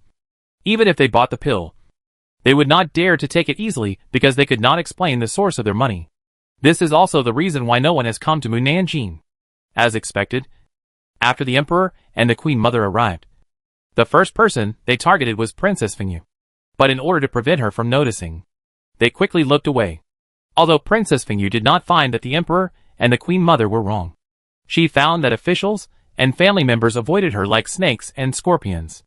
As long as she approached them a few steps, officials and family members would immediately find excuses to disperse and chat with other people. Princess Fengyu was very unhappy, but she could not scold others in front of the emperor and the queen mother. Princess Rongyue, who followed behind her, kept her head down to hide the complicated expression on her face. When she saw her mother getting younger, she was indescribably shocked and indescribably jealous. She always knew that her mother was beautiful, but she didn't expect that she would be more beautiful than her after getting younger, and she felt very strange to have such a young mother. The whole banquet was extremely joyful. Only Princess Fengyu had a dark face throughout the whole process. She thought that the family members would surround her and praise her, but things went against her expectations. Finally, Princess Fengyu left the palace angrily. The next day was the 6th day of the first lunar month, and it was time for civil and military officials to go on duty. Mu Nanjing, who was used to sleeping late and getting up late, could not adapt to the days of getting up early again, especially when she saw the dark sky with heavy snow. She didn't want to move even more. Finally, after the governor and the co-governor had held a full meeting, she brought his people late. Mu Nanjing went directly to Qin Chaoyan to report. Qin Chaoyan smiled and said to Mu Nanjing, "Congratulations, girl, on your promotion to 1,000 households." Mu Nanjing nodded. "Please take care of me in the future." Qin Chaoyan did not blame her for being late, and directly assigned her a task. "I heard from Lu Qianhu that his son was promoted from the 4th rank to the peak of the 7th rank in just a few months under your guidance. Girl, you are really amazing. Our Dacian soldiers need your guidance. I have decided that you will go to the military camp outside the city to help train soldiers from tomorrow." Mu Nanjing raised his eyebrows. "Shouldn't you be responsible for training the Jinui? The Jinui has many things to do, and has no time for training. It is better to let you be responsible for the soldiers in the barracks. If they become strong, our Dacian kingdom will not be afraid of other countries. Why don't you ask me to train the national master? Only when the national master is strong can he be truly strong. If the national master is not strong, no matter how strong the soldiers are, it will be useless." Qin Qian, "Want to train the national master? I think you want to spend time with the national master. Qin Chaoyan didn't want to see Mu Nanjing disobeying his orders on the first day of duty after the new year. So he quickly said, "You go to the barracks first today and get familiar with the environment of the barracks." Oh! Mu Nanjing left with his people. Qin Chaoyan breathed a sigh of relief. In fact, this arrangement was not arranged by him, but by the emperor. The emperor had his own considerations for asking Mu Nanjing to train soldiers. Now the national masters of the Great Zhou and Liao have joined forces.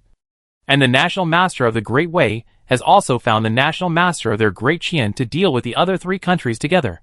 The war between the 5 countries will come sooner or later, and they must be prepared in time. And such a large country cannot rely on the national master alone to decide the final victory or defeat. The soldiers should also become stronger and become the backing of the national master.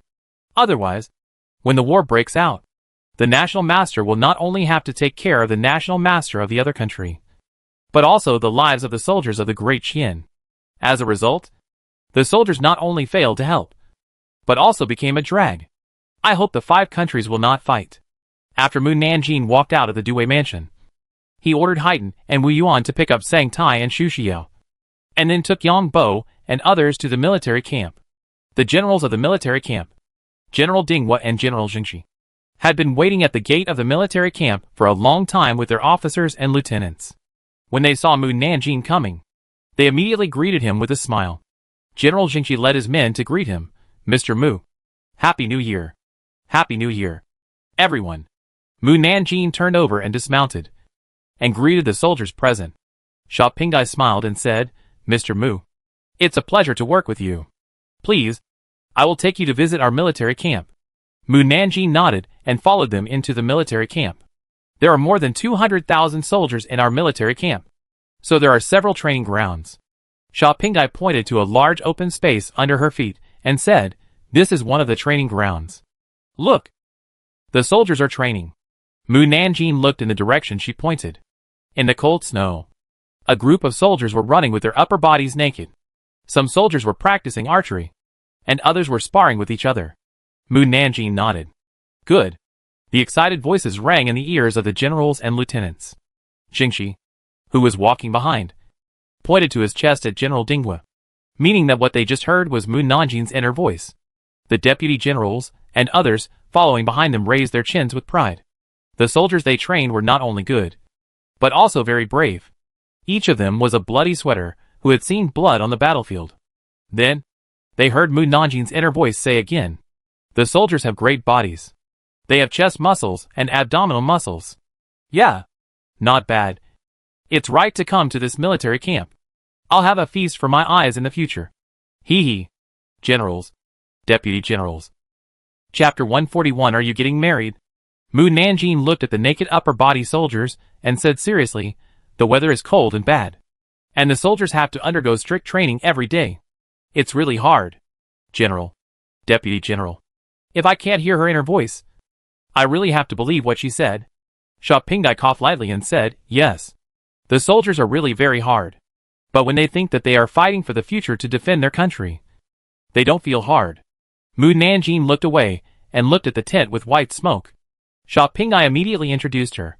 "The kitchen over there is where the cooks cook. Do you want to go and see it?" "Lord Mu." Mu Nanjing nodded. "Let's go and see the food the soldiers eat." Sha Pingai took her there. The cook saw a large group of generals and deputy generals coming, and hurriedly saluted them. "Hello, generals." Sha Pingai said, "We are just taking a look. You guys are busy with yours." "Yes." The cooks continued to work. Mu Nanjing looked at the meat porridge in the pot and asked, "How many meals a day do the soldiers have? Do they drink porridge for every meal?" Sha Pingai said, 3 meals a day. Only in the morning do they drink porridge, and the other 2 meals are rice." A deputy general behind them said, "It is all thanks to the emperor's wisdom that our soldiers can eat and wear warm clothes." Mu Nanjing did not respond. Why only thank the emperor and not others? It's as if the rice was grown by the emperor himself, and the clothes on the soldiers were sewn by the emperor himself. The emperor is wise, but no matter how wise he is, it's only his decision. The real hard work is the farmers who grow crops, and the craftsmen who work day and night to make cotton armor. Just like it is the soldiers who defend the country, not the emperor sitting in the palace. Deputy General. Sha Ping likes to smooth things over. Master Mu. There is a lot of smoke here. Let's go somewhere else. Behind the kitchen are the tents where the soldiers live. The tents are big and small. The small tents can accommodate 10 soldiers. And the big tents can accommodate 20 soldiers. After that are the armory and granary, as well as the place where the generals and deputy generals live. When the tour was over, it was already noon. Mu Nanjing had dinner in the barracks before leaving. Back to the Mu mansion. The housekeeper told her that there was a girl waiting for her in the hall. Mu Nanjing came to the hall and saw Fushan sitting on a chair with a restrained look on her face, drinking tea. Fushan? Fushan stood up excitedly. Miss, you are back. Mu Nanjing asked directly. Are you in trouble? No. No. Fushan shyly took out an invitation and handed it to her, saying shyly, in half a month, I will marry Master Ji, and we want to invite you to the wedding. Mu Nanjing took the invitation and said, I will definitely be there on time. That? Fushan was very nervous, and looked like she didn't know whether to say it or not. What's wrong? Fushan whispered. Miss, can you attend as my family member? Mu Nanjing raised his eyebrows unexpectedly. Fushan was worried that she would not agree. So she quickly explained, Master Ji is a high-ranking official, and the friends he invited must be high-ranking officials. And I have no relatives and friends. And I am a girl from Yuxinuan, so I will definitely be laughed at by the people around me. I am not afraid of them laughing. But I don't want Master Ji to be looked down upon. So I asked you to be my family member. If the girl doesn't want to, it doesn't matter. I will find another way. Mu Nanjing put down the invitation. I am your family member. So of course, I have to send you off as a family member. Go back and prepare well. And I will make you a grand wedding. Thank you, girl. Fushan saluted her with red eyes. Mu Nanjing patted her shoulder. You must be happy when you get married. And you can't cry like today? I will. Fushan smiled at her. Girl, I'm going back. Mu Nanjing asked the housekeeper Subo to send her out. When Subo came back, she asked Subo, Subo, you are our elder in age, and you must know about marriage. So I want to ask you how to make the girl a grand wedding without being laughed at. Subo smiled and said, first of all, it depends on where the girl is getting married. Let me give you an example. For example, the girl getting married is just an ordinary civilian, but she gets married in the Zhuxiangfu. Even if she is not the daughter of the Zhuxiangfu, it means that the Zhuxiangfu supports her. If you want to provoke this girl, you have to consider the Zhuxiangfu behind her. Mu Nanjing. Then she can let Fushan get married in the Mufu. But she is only a 5th rank official, and she can't compare with the status of the Zhuxiangfu after all. Secondly, the dowry. The richer and more expensive the dowry, the more face it will have. She can do this. Mu Nanjing asked again, what else? Finally, it depends on the people who accompany the bride. The higher the status of the people accompanying the bride, the more respect the girl will receive. I understand. Mu Nanjing fell into deep thought. Subo quietly left the hall. The next morning, an invitation was handed to Lu Qianhu. Captain Lu stared at Mu Nanjing blankly. What are you doing? In half a month, I will marry my daughter. Please come to the wedding. Ahem. Captain Lu almost choked to death on his own saliva. Say it again. In half a month, I will marry my daughter. Mu Nanjing handed other invitations to other captains. Please do me a favor. Captains. Ahem. Captain Lu quickly drank a sip of water. No. You are a little girl yourself. Where did your daughter come from? And you want to marry your daughter? Are you sure? No. Mu Nanjing walked out of the office. Wait. You haven't told me who your daughter is? Mu Nanjing. Where are you going? I'm going to send invitations to Lord Can, the governor and others. Captain Lu. At this time, Captain Zheng came over and pointed to the name of the groom on the invitation and said, Captain Lu, do you think this name sounds familiar? Captain Lu looked down. Ji. He thought for a while. I remember the governor of the 6 gates is called Ji Jingyang. Captain Deng's eyes widened. It can't be him. Captain Lu looked at the address of the wedding banquet. It seems to be him. What's going on? Captain Mu's daughter Lan Qianro is going to marry the governor? Who is this Lan Qianro? Captain Lu shook his head. We'll know in half a month. Captain Zheng. After sending the invitations to the governor and others, Mu Nanjing rode to the military camp. Yang Bo and others had been waiting at the gate of the military camp for a long time. Seeing Mu Nanjing coming, They immediately surrounded her. Mississippi. Mu Nanjing took out a banknote and handed it to Yang Bo. You and Su Chung helped me prepare the dowry. The more expensive the better. Everyone was stunned. Miss, are you getting married? Who is that man? They filtered all the men Mu Nanjing had met, and they really couldn't imagine who would dare to marry her. The person who marries her must have great courage. Mu Nanjing said, It's not me who wants to get married. You just prepare according to my instructions. Chapter 142. Who will go first? There are a total of 200,000 soldiers in the military camp. Mu Nanjing cannot train everyone into elite soldiers, so he can only select some soldiers from the 200,000 soldiers for strict training. We don't want warriors. Strong and healthy people. And those taller than Lu Qian. Everyone looked at Lu Qian. Lu Qian is still a teenager, and his height has not yet fully developed. He is only half a head taller than Mu Nanjing. And most of the soldiers present are tall and strong. But there are fewer short people.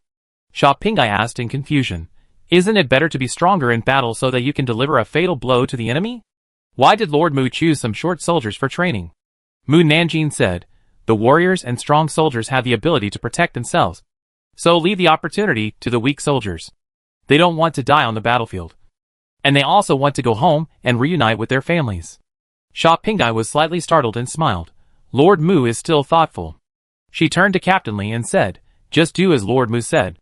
And call all the thin and short soldiers to gather at the training ground at the gate of the military camp. Yes. Lieutenant Li passed the order down. And in just half an hour, the thin and short soldiers gathered on the training ground. A total of 3,077 people. The soldiers who had been training on the training ground before stepped aside to watch and discuss in a low voice. I heard that the general wants to train a team of elite soldiers to become the strongest team in our camp. I heard that too. But why did the general and his men choose such thin and short soldiers? Are they trying to train these soldiers into elite soldiers? What's the point of choosing these weak soldiers? I can knock them down with one punch. If they are put on the battlefield, they will only wait for death. It will take at least a year to train them. Even if they become stronger, they are still not as strong as us. The contemptuous voices made the soldiers standing in the middle of the training ground lower their heads. Mu Nanjing said in a calm voice, Raise your heads. The voice without any emotion spread out, and everyone present heard it clearly. The weak soldiers all raised their heads and looked at Mu Nanjing standing on the training command platform. Mu Nanjing continued, If you don't want to die on the battlefield in the future or want to go home to see your family, then you should train well in the next few days. Yes. Yes. The responses were weak and uneven. Lieutenant Li said angrily, Didn't you eat? Answer me again. The weak soldiers quickly straightened up and shouted, Yes. Mu Nanjing said again, After 13 days, we will let you compete with the soldiers outside the field. If you win, you will be rewarded. And if you lose, you will be punished. The weak soldiers looked at the strong soldiers standing outside the field and immediately backed out. Someone whispered, They are tall and strong. How can we beat them? They can make us lose our teeth with one punch. It's a pipe dream to expect us to beat them after only more than 10 days of training. The strong soldiers outside the field challenged, Come on. We are waiting for you to challenge us. Those who dare not challenge us are cowards. That's right. The weak soldiers lowered their heads and clenched their fists unwillingly. Mu Nanjing turned to Captain Li and said, Let them wear sandbags and follow me. Yes. Captain Li led the soldiers to wear sandbags. Mu Nanjing took out a piece of paper and gave it to Sha Pingai. Deputy General Sha, can you help prepare the materials on it? I want to make a set of armor for these soldiers. Sha Pingai looked at the materials and said, We need to apply to the Ministry of War, and we can only get the materials after approval. I'm afraid it will take some time. In fact, if it was the materials that Mu Nanjing wanted, it would be approved immediately. Because even if the Minister of War disagreed, the Emperor would approve it. Not to mention that the Minister of War would not dare to disagree with Mu Nanjing. Mu Nanjing, the sooner the better. It is best to apply for the materials within 10 days, and then send them to the Mu Mansion. Sha Pingai nodded, I'll try my best. She gave the list to General Dinghua, and General Dinghua was to do this. After the soldiers put on their sandbags, Mu Nanjing led them into the mountains. After entering the mountains, Mu Nanjing asked them to climb tall trees. The soldiers didn't know her intention, but they did what she said. They also had training in normal times. Although they were not agile when climbing trees, it was not difficult to climb a tree. However, Mu Nanjing didn't just let them climb once, but asked them to climb continuously. After climbing a tree, climbing another tree was a big challenge for the soldiers. Mu Nanjing didn't let Lu Qian, Sang Tai and Xu Xiu idle. She ordered Haiten to teach them swordsmanship and kung fu, so that they could become more powerful than people of the same level. Jia Yin, Lu Feichen, and Wu Yuan were responsible for hunting and barbecue. With the three of them, it was not difficult to find prey in winter, and it was not difficult to be responsible for the meals of more than 3,000 people. As long as the spiritual power controlled the fire, the prey could be quickly roasted. While the soldiers were eating, Mu Nanjing explained to them the vulnerable parts of the human body. They stayed in the mountains for a whole day, and returned to the military camp tent at 11 p.m., and then fell asleep. The next day at 4 p.m., they got up and ran into the mountains again. The training content was still the same as yesterday. Climbing trees non-stop. They trained for 10 days like this. And then Mu Nanjing asked them to chase the spirit ball in the dense forest. The spirit ball is a white ball condensed by Mu Nanjing with spiritual power. It is very fast and evasive. If anyone can catch it, they can sleep half an hour longer the next day. As a result, no one could catch it. 13 days later, a competition was held in the military camp, with more than 3,000 thin soldiers challenging strong soldiers. Mu Nanjing ordered the thin soldiers, "You can take off the sandbags on your body." The soldiers quickly took off the sandbags tied on their waists, legs and wrists, and immediately felt relaxed, and even felt that the cotton armor on their bodies was no longer as heavy as before, just like wearing ordinary uniforms and limbs. Mu Nanjing said again, "First, 50 people will choose the person to challenge. If you win, stand on my right, and the loser will stand on my left. Do you understand?" "Understood." The soldiers responded in unison.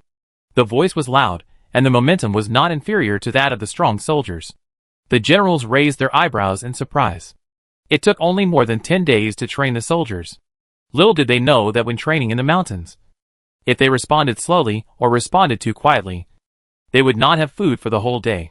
In order to get food, the soldiers shouted as loudly as they could. Mu Nanjing asked, "Who will go first?" The skinny soldiers hesitated. They looked at each other, and no one dared to stand up. They were not afraid of being beaten, but they were afraid of losing and embarrassing Mu Nanjing. Chapter 143. Good job. The strong soldiers saw that the thin soldiers did not come out, and they started to make a noise. "Cowards! You dare not challenge us. How can we expect you to go to the battlefield to defend our country? I think you should pack up and go home to farm." "That's right. Don't be a deserter on the battlefield. It will only be more embarrassing." The thin soldiers glared at the strong soldiers angrily. "Master Mu, I'm going to challenge them." A thin man who was almost the same height as Lu Qian stood up, his face full of determination, without any intention of retreating.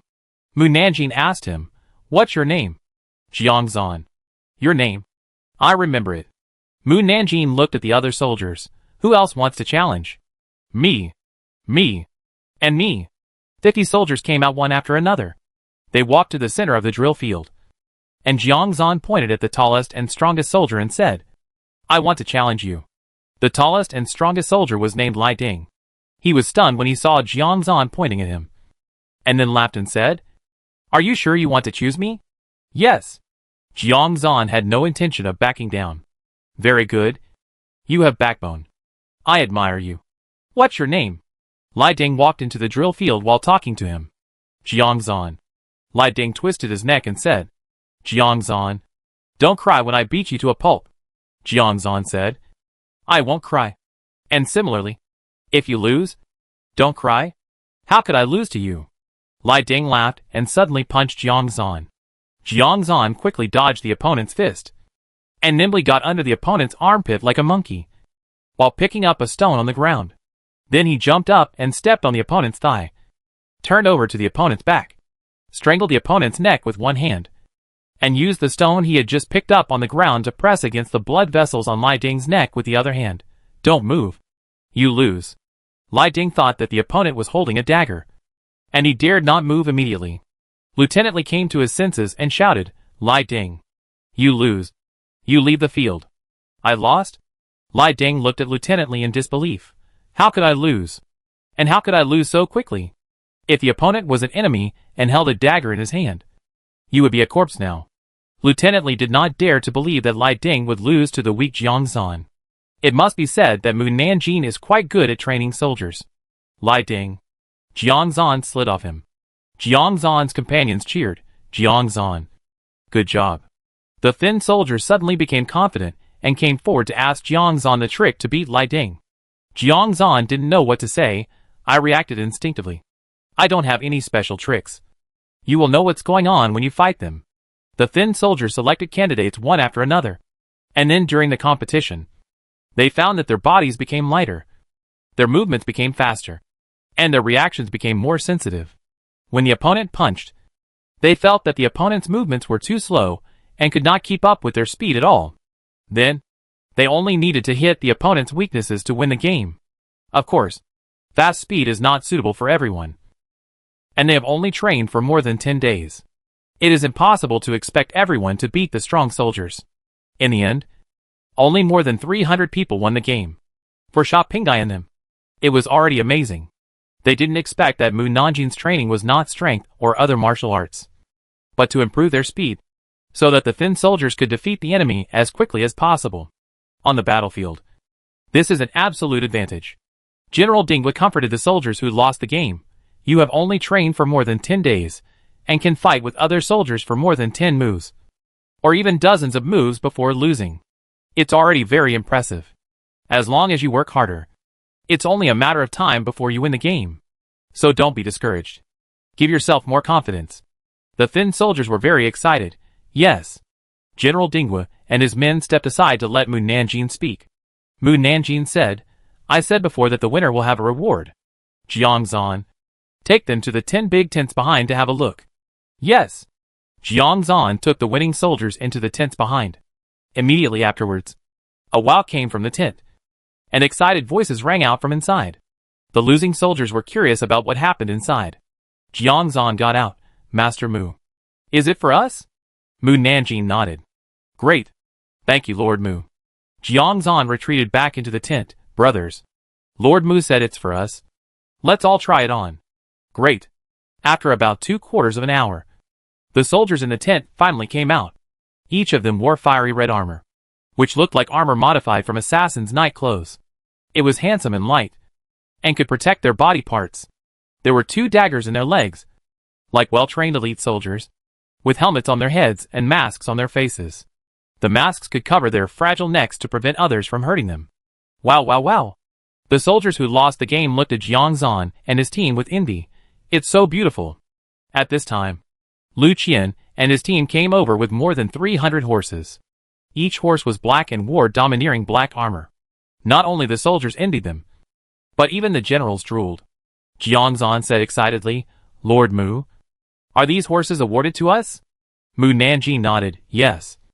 These horses are awarded to you. In addition, you may have a day off today and tomorrow, and I will invite you to the city for dinner tomorrow. At 1 a.m. tomorrow morning, you will wear armor and ride war horses to report to my Mu mansion. Okay. Jiang Zan and his team couldn't wait to ride their horses on the training ground. Mu Nanjing turned to look at the losing soldiers and asked, Do you want it? The soldiers nodded vigorously. Yes. Then you have to work harder. When you win the next competition, I will also reward you with armor and horses. Great. The soldiers jumped up excitedly. Master Mu, we will definitely work hard. Okay. Now let's talk about the punishment. That is to go back to the forest to train. And you can't rest tomorrow. Because you lose, you have to be more diligent than others. Only by working harder can you surpass others. Yes. The soldiers had no complaints, and put on sandbags and ran to the forest. Jiang Zan and his men were not complacent because of their victory. When they saw the losing soldiers going to the forest, they also quickly dismounted, changed their armor, and went to the forest with sandbags to train. Sha Pingai walked up to Mu Nanjing and asked, Master Mu, the armor you gave them was made of the material sent to Mu's residence a few days ago. Right? Yes. Sha Ping looked at her in surprise. You made hundreds of armors in just a few days? Yes. That's too fast. Sha Pingai wanted to ask her how she made them, but thinking that Mu Nanjing didn't tell them, she didn't ask any more questions. The next day, 2 minutes before the morning hour, Jiang Zan and his men wore red armor and rode war horses to report to Mu's residence. Chapter 144 Getting Married. The Mu Mansion was festive and lively, with everyone busy in and out. Su Bo saw Jiang Zhan and the others coming and invited them to the Mu Mansion. Jiang Zhan asked, "Old man, is there anyone getting married in the Mu Mansion?" Su Bo smiled and said, "We have a girl getting married in the Mu Mansion." Jiang Zhan looked at the other soldiers and asked, "Excuse me, where is Lord Mu?" "Lord Mu is in the backyard watching the bride and will come out later. Please wait here for a while." Jiang Zhan and the others nodded. In the room in the backyard of the Mu Mansion, the Madam of Eastern Courtyard was combing Fushan's hair. 1 comb to the end, 2 combs to raise the case to the eyebrows, 3 combs to fly together. Fushan's beautiful eyes were sparkling. After combing her hair and putting on the phoenix crown, she stood up and saluted the Madam and Mu Nanjing to thank them for their care. "Miss, thank you so much. Thank you for helping me so much. I don't know how to repay you." She and Mu Nanjing were just acquaintances, not even familiar with each other. But the other party helped her get a good name, prepared a dowry for her, and acted as her family to send her off for marriage. She really couldn't repay him. She must have done a lot of good things in her previous life to let her meet so many good people in this life. Mu Nanjing said, "Living well every day in the future will be the greatest reward for me." "Yes, I will." Fushan thought for a while and said, "I heard that the girl also prepared a lot of dowry for me." Mu Nanjing knew what she wanted to say and interrupted her. "That was the dowry I bought for you with the money you redeemed yourself. That money was saved by your own hard work. You don't have to thank me." "Ah? This?" Fushan didn't know what to say. "Shouldn't you keep the money? Why did you buy my dowry? I wasn't the one who bought you. And it wasn't my money that was spent. So I won't lose whether the money for your redemption belongs to me or not. And it's not easy for you. You didn't volunteer to be a prostitute in a brothel. Being able to redeem yourself is your best way out. But this world is too harsh on women. It won't tolerate any stain on women, which will make their lives very difficult. As a woman, I can't bear to see women suffer. Only when you have suffered will I take more care of you. Buying you a dowry, acting as your family, and sending you off for marriage are just a piece of cake for me. You don't need to be too grateful." Mu Nanjing thought that doing these things did not require her to resist the 9 thunders. Nor would she fail in the tribulation. Nor would she encounter various dangers. She just rode a horse to drink a wedding wine to support Fushan. Why didn't she help with such a simple thing? Besides, the other party was once hers, and she was very happy to help her own people do something that was as easy as pie. But if these things were harmful to her, she would definitely refuse without hesitation. She was not a saint, and she would rush forward knowing the danger. Fushan was very moved when she heard her say it easily. The other party had no idea that the piece of cake she said was a great favor to her, and she would never be able to repay it in her lifetime. Since the other party didn't let her thank him, she would remember it in her heart. If Mu Nanjing encountered any problems in the future, she would definitely be the first to stand up and help her. Fushan did not say any more words of thanks, but bowed solemnly to Mu Nanjing. The madam said with red eyes, "We really met a good boss." Fushan. "Oh, no. I should call you Qianro. From now on, you are no longer Fushan. If others call you by your name, you can't respond to them. If we meet on the street one day, we should pretend not to know each other. Understand?" Fushan knew that she was doing it for her own good. "Okay. But if you really encounter difficulties, you must come to me. We have girls to support our courtyard, so we don't need you. Just be at ease and be your first-class lady." Fushan thought about it, and it was true. Mu Nanjing glanced outside and said, "The 5 girls outside are the dowry maids bought for you. And there are 4 guards and a woman outside the courtyard. They will be your people from now on." She checked. And the dowry maids and guards were all honest and clean people, and they could be placed beside Fushan to serve. The madam glanced outside through the window and quickly retracted her gaze. She could only say that Mu Nanjing was really thoughtful. He had considered every aspect of Fushan very carefully, even choosing the ugliest maid for her dowry. Then the gate supervisor would not be able to have other thoughts about the people around Fushan. Unfortunately, the madam was wrong. The 5 maids were bought by Yang Bo and Su Chung. They were men who understood men's minds. So of course they had to buy the ugliest maids for their dowry. At this moment, the sound of firecrackers came from the other side of the gate. The wedding procession has arrived. The madam quickly took the red veil and covered Fushan, Qianro, I have a special status, so I can only accompany you here. The rest of the journey depends on you." When Fushan thought that they would not be able to recognize each other when they met in the future, she immediately reached out and hugged her. "Mom, thank you for your care over the years." The madam patted her back with red eyes. "Don't talk anymore. You will be late." The old woman bought for Fushan came in. "Girl, the bride-picking team is here." Mu Nanjing took Fushan's hand. "We are going out." The madam quickly stuffed a round fan into Fushan's hand and waited until they walked to the courtyard before quietly leaving through the back door. Jiang Zan and others immediately surrounded Mu Nanjing when they saw him coming out. "Master Mu," Mu Nanjing said, "are you willing to help send the bride off?" "Yes." Jiang Zan and others followed the bride out together. The gate supervisor and his people who came to pick up the bride were stunned when they saw so many soldiers coming out of the Mu mansion. The gate supervisor came to his senses and quickly stepped forward to salute Mu Nanjing. "Qianro, I'm handing her over to you. You must treat her well in the future." The doorman promised her, I will never let her down. If I let her down, you can come to me anytime to settle the score." Mu Nanjing personally sent the person to the sedan chair. Behind him, Jiang Zan and the others jumped on their horses and followed the sedan chair. The onlookers were surprised and said, "Whose girl is the bride? Why are there so many soldiers to send her off? The show is comparable to a princess wedding." "Yes. The dowry can be lined up from the street to the end of the street." The doorman was really surprised. He thought his show was big and glorious enough, and it could definitely show his importance to Fushan. But he didn't expect Mu Nanjing to be even more exaggerated. Not only was there a lot of dowry, but there were also many people to send her off, so that everyone knew that the bride could not be bullied. He breathed a sigh of relief. This is good. No one dared to look down on Fushan. Even if someone doubted Fushan's identity, they had to consider the people behind her. Lifting the sedan chair, the band that welcomed the bride played music, and the whole journey was filled with joy and happiness.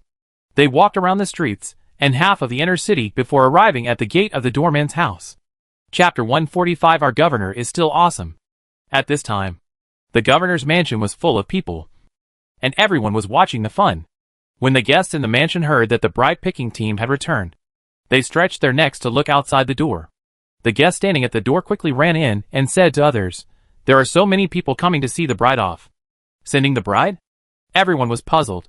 Did you say it wrong or did you see it wrong? Did you mistake the people who came to pick up the bride for the people who sent the bride? Generally, the number of people who sent the bride off would not exceed the number of people who received the bride. Even if a wealthy family married a daughter, there would not be more people who sent the bride off than those who received the bride. After all, the family who received the bride was also from a wealthy family. For the sake of face and to show their importance, they would bring many people to pick up the bride. In theory, the governor was a first-rank official, and the number of people in the bride-picking team could not be exceeded by the number of people in the bride-picking team. I didn't say it wrong, and I didn't see it wrong. They were riding horses behind the sedan. If they weren't the bride's escort, then what were they? I think there were at least 300 people. 300 people? Everyone stared with wide eyes. So many? They were riding horses, and they looked like soldiers. Soldiers? Who is the future Mrs. Mendu? I heard she was an Oiran from a brothel. How could an Oiran have so many soldiers escort her? I heard she was a relative of Master Mu Nanjinmu. If she was a relative of Master Mu, then it would make sense. Here she is. Here she is. The bride is getting off the sedan. Unfortunately, the bride was covered with a red veil, so no one could see her appearance. After the bride stepped over the brazier and came in, the bride's escort followed. The guests were surprised to see so many people escorting the bride. Hundreds of soldiers were more eye-catching than the bride. Captain Lu walked up to Mu Nanjing and asked, "Is the bride really a daughter?" Mu Nanjing asked him back, "Can I give birth to a daughter this big? She can be a goddaughter." Mu Nanjing, Captain Lu said unhappily, "If she's not your daughter, why do you say she's your daughter? If I don't say that, how can I attract you to the wedding?" Hee hee. Captain Lu smiled but didn't smile. "You've attracted all the officials above the rank of captain in the Due mansion. You're really capable. All of them are here?" "Yes, all of them are here, including the Dudu. I'll give you face." "Right?" Mu Nanjing nodded with satisfaction. "Not bad. Not bad. All of you give me face." Captain Lu. He dared to say that if someone didn't give her face, He would definitely hear all the gossip about that person the next day. Lu Qianhu pointed at Jiang Zan and the others and asked Mu Nanjing, "Are they real soldiers?" "Yes." Lu Qianhu was puzzled. "Where did you invite so many soldiers?" "From the military camp." Lu Qianhu widened his eyes. "You brought the soldiers from the military camp out. Did you get their consent?" Mu Nanjing thought for a while. "I said it in front of the generals at that time. They didn't object. So it should be considered as consent." Lu Qianhu. "The generals spoiled her like this? The bride and groom are going to get married." Mu Nanjing didn't say anything more to him, and squeezed into the crowd to watch the bride and groom get married. The groom had no parents, so he could only bow to the empty chair. After the couple bowed to each other, the bride was sent to the bridal chamber. The groom also accompanied her to the backyard. The housekeeper then invited the guests to take their seats. The groom's relatives and friends sit in the left yard, and the bride's relatives and friends sit in the right yard. Of course, the people who escorted the bride sat down and occupied the courtyard on the right. Mu Nanjing and the Jinui could only sit in the courtyard on the left. When the people in the courtyard on the left saw Mu Nanjing coming in, they whispered, "It's a lie that the bride is a relative of Lord Mu. The truth is that the bride is a courtesan in a brothel. Lord Mu runs a brothel, so it's not impossible that she supports her own courtesan. Don't you think so?" "I think what Lord Dong said makes sense. It's not appropriate for a first-rank official to marry a brothel girl as his wife. That's why I want Lord Mu to be my relative, because it's not appropriate." Mu Nanjing heard their voices. "TSK. Who are these adults? Why are they so gossipy? If I knew their names, I would dig out all their private affairs for everyone to discuss. Let's see if they dare to gossip secretly." Suddenly, the courtyard on the left became quiet, and everyone didn't even dare to fart. "Hey, why is it so quiet all of a sudden? Could it be that they were shocked by the majesty of our governor? Our governor is still awesome. Governor. Everyone. They are not afraid of the governor. They are afraid of her." After the maid poured wine for them, Mu Nanjing raised a glass of wine and said, "Thank you all for your kindness. Don't drink." Qin Chaoyan and Captain Lu said in unison. Mu Nanjing was slightly stunned. "It should be okay for me to drink a glass of wine, right?" Captain Lu snatched her wine glass. "Why would a girl like you drink wine? Just drink tea." Everyone in the courtyard nodded in agreement. The New Year's Eve half a month ago was a night that they still remember vividly. They will never forget the sound of knife, knife, knife, knife that night, which was similar to the sound of chanting. Their heads exploded whenever they thought of it. Qin Chaoyan said to the maid, "Pour a cup of tea for Lord Mu." "Yes." The maid poured another cup of tea for Mu Nanjing. Come! Come! Let's toast Lord Mu." Qin Chaoyan raised his wine glass, and the other adults also raised their glasses. When the banquet was over, Mu Nanjing didn't drink a drop of wine. Happy time always passed quickly. Jiang Zan and his men started training again the next morning after returning to the military camp. The following training became more and more rigorous. Mu Nanjing also taught them a method that could continue their strength. That is, when they were tired, they only needed to use this method to restore their physical strength to the peak state. But they were ordinary people after all, so the method could only last for 1 hour. And then, they needed to rest for 3 hours before they could use the second method. In addition to this, the method does not require internal strength. As long as you memorize the formula, you can use it. It is very convenient and suitable for Jiang Zan and others. In this way, they were trained strictly for 2 months. At this time, bad news came from the border. That is, the Great Zhou Kingdom and the Great Liao Kingdom joined forces to attack the Great Qin Kingdom. The national teacher of the Great Qin Kingdom could not fight 1 against 2, resulting in a retreat in every battle. And the territory of the Great Qin Kingdom was reduced again and again. Although the attack was not against the Great Qin Kingdom, the generals of the Great Qin Kingdom could already sense that after the Great Qin Kingdom was captured, they would become the target of the Great Liao Kingdom and the Great Zhou Kingdom. The expressions of each general in the big tent of General Dingbo were extremely serious, and everyone couldn't help sighing when they thought about fighting. They were not afraid of death, but they were afraid that the soldiers would sacrifice their lives to defend the country again. If it was a victory, it would be fine. But if it was a defeat, the people would suffer. At this time, Mu Nanjing walked in and saw everyone frowning, and asked in confusion, "What's wrong?" Chapter 146. You have such a strong desire to kill. General Dingwa and his men saw Mu Nanjing coming in, and their eyes exchanged for a moment. With their years of tacit understanding, they quickly understood each other's meaning. Master Mu, please sit down.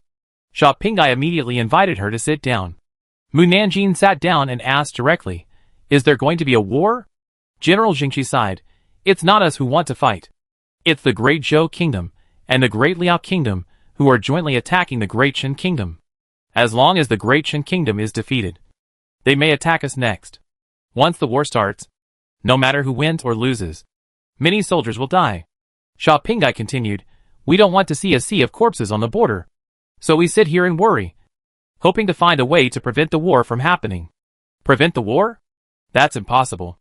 Unless the national masters of the 5 countries stop fighting privately, there is a possibility that the war will not happen within 200 years. Several generals had doubts in their eyes. Why would there be no war if the national masters stopped fighting privately? General Dingwa asked Mu Nanjing, "Master Mu, do you have any way to stop the war?" Mu Nanjing was silent for a moment, and said in a calm voice, "Kill the national masters of other countries, or the 5 countries will join forces, and the war will end. But this can only guarantee you 200 years of peace." General Jingxi was puzzled. Why can it only guarantee 200 years of peace? Do you know what country there was before the Dawei Kingdom?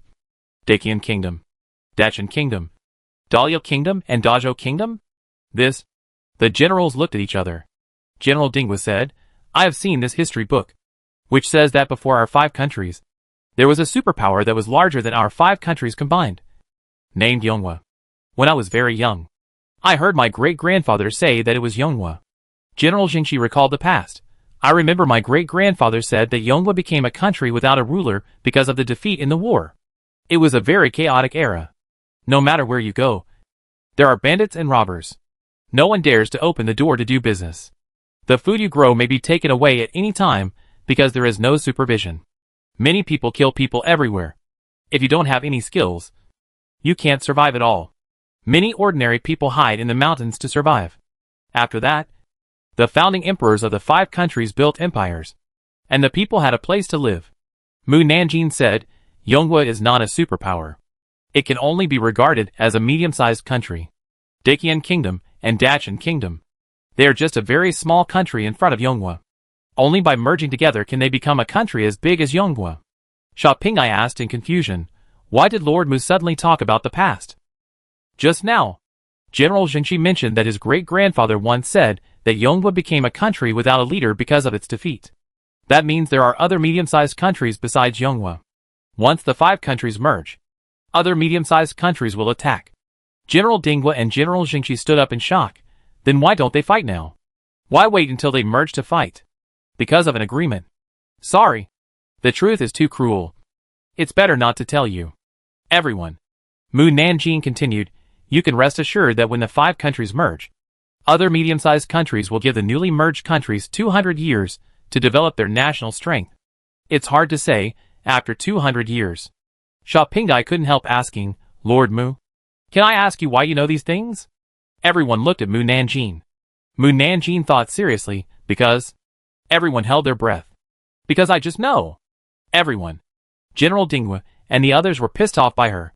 Mu Nanjing didn't want to say too much, so she changed the subject. "By the way, I came to you to let the soldiers I train compete with other soldiers in the camp again.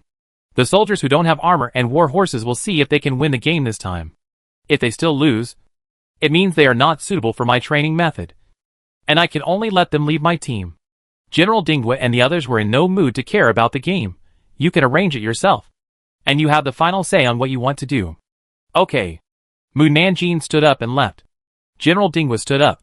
"I'm going to the palace to tell the emperor what Mu Nanjing said." General Jingxi and the others stood up to see him off. Mu Nanjing, who was about to recruit soldiers, saw General Dingwa riding away and stopped to look at his back. "Girl, what are you looking at?" Yang Bo and Su Cheng came over. Mu Nanjing turned around and looked at Lu Feichen, Jia Yin and Wu Yuan. The 3 of them were frightened by her stare. Jia Yin said unhappily, "What are you looking at?" "The Great Zhou Kingdom and the Great Liao Kingdom joined forces to attack the Great Qin Kingdom." Lu Feichen. Jia Yin sneered, "It's a matter of time." Wu Yuan didn't say anything. Mu Nanjing said again, "Do Do you want to fight? Lu Feichen shook his head quickly. Wu Yuan said indifferently, it has nothing to do with me. Jia Yin said, it's best to destroy the Great Shen Kingdom tomorrow. Haiden Tutate, bald donkey. You have such a strong desire to kill. Jia Yin rolled her eyes at him. None of your business. Mu Nanjing asked Lu Feichen, why don't you want to fight? Lu Feichen didn't hide it from her. I don't want to die. Mu Nanjing nodded. She turned to Wu Yuan and said, take Lu Feichen and Jia Yin to see the situation of Dachan Kingdom. And come back to report to me in 7 days. Yes. Wu Yuan took Lu Feichen and the others to a place where there was no one before flying away on his sword. Haiden came to Mu Nanjing and asked, why do you want them to go to Dachan Kingdom? Aren't you afraid that they will run away? They can't run away. Mu Nanjing didn't explain too much to him, and immediately held a duel after recruiting soldiers. At the same time, Jia Yin, who had flown out of Dacian Kingdom, looked behind him and saw that Mu Nanjing didn't chase him. So he quickly said to Wu Yuan, let's go back to the cultivation world. Wu Yuan's face paused. Lu Feichen frowned. You go back to the world of cultivation. What should I do? Jia Yin said, of course, I will go back to complete your mission. Lu Feichen was silent. Jia Yin patted Wu Yuan's shoulder. Wu Yuan. Did you hear me? Wu Yuan said, I heard it. But I can't go back. Why? Not to mention that I was controlled by her. Her ability to improve our realm is enough to make me stay. This is indeed very attractive. Jia Yin struggled for a moment. Then you send me back first. And I will come back to unlock the seal in my body after I go back. Wu Yuan refused. No. Why not? Jia Yin was mad at him. Wu Yuan said, if I send you back, I will definitely be punished. Jia Yin took a deep breath and asked, then can you remove the seal for me? No. Jia Yin said angrily, can you not remove it? Or are you afraid of punishment and don't want to remove it? Wu Yuan looked back at him. I think you are angry and confused. Mu Nanjing's cultivation is higher than mine. How can I remove it for you? Jia Yin. Chapter 147 Uncle Immortal.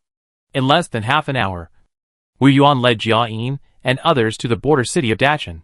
At this time, Qiqing had been occupied by soldiers from the Liao Kingdom and the Zhou Kingdom. They not only plundered the people's food, but also robbed the people's money. Although they did not massacre the people of Qiqing, they made the people of Qiqing miserable. When Wu Yuan and others arrived at Qiqing, the people had not eaten for several days. Some people had fainted on the roadside due to hunger, and some people desperately drank water to stop their hunger. Wu Yuan and others frowned when they saw this scene. Just as they continued to move forward, suddenly, something hooked Jia Yin's robe. He looked down and saw a 3-year-old girl pulling his robe and looking up at them. Uncle Immortal. I'm so hungry. I want to eat.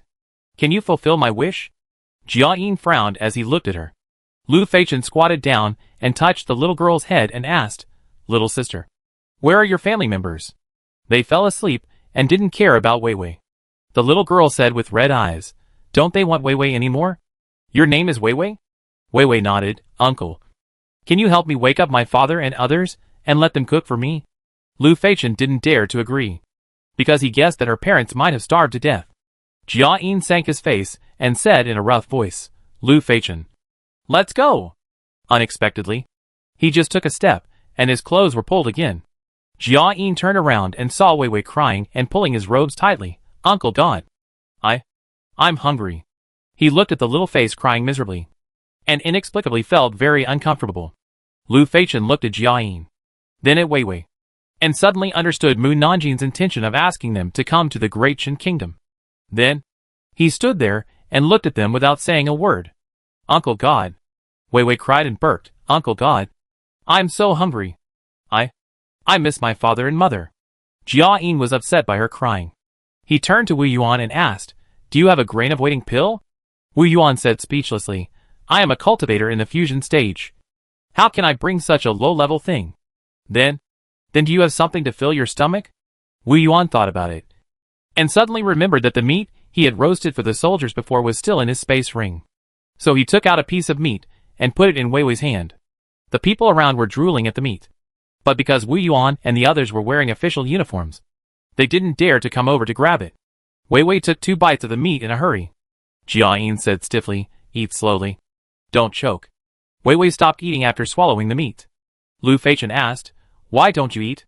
Daddy and Mom are hungry too. I want to leave some for them to eat when they wake up. Jia-yin, Lu Feichen, Wu Yuan. Wei Wei took Jia-yin's hand and ran to her house. Uncle God, come quickly. Jia-yin wanted to pull her hand back, but seeing her anxious look, she couldn't help but take a step forward. Lu Feichen asked Wei Wei, Wei Wei, why do you call him Uncle God? Wei Wei said naively, my mother said that gods are very beautiful. If I meet uncles and aunts who are very beautiful, they must be gods. When I saw the very beautiful uncle just now, I knew he was a god. Did Uncle God come to save us? Jia-yin. Lu Feichen looked at Jia-yin and said with a fake smile, yes. He came to save you. Jia-yin glanced at him. Uncle God, we're home. Wei Wei pulled Jia-yin into the house. Jia-yin and the others saw several adults lying in the yard. Lu Feichen quickly stepped forward to check their breath and shook his head. They're all dead. Jia-yin frowned. What about this little girl? If she is left here, she will definitely starve to death. Lu Feichen didn't know what to do. He rubbed Wei Wei's head and said, your father and mother are too sleepy. Let them sleep a little longer. Aren't you hungry? Eat all the meat. Wei Wei glanced at her parents on the ground. Don't worry. We still have a lot of meat left for your parents. Wei Wei asked, really? Of course it's true. Gods won't lie.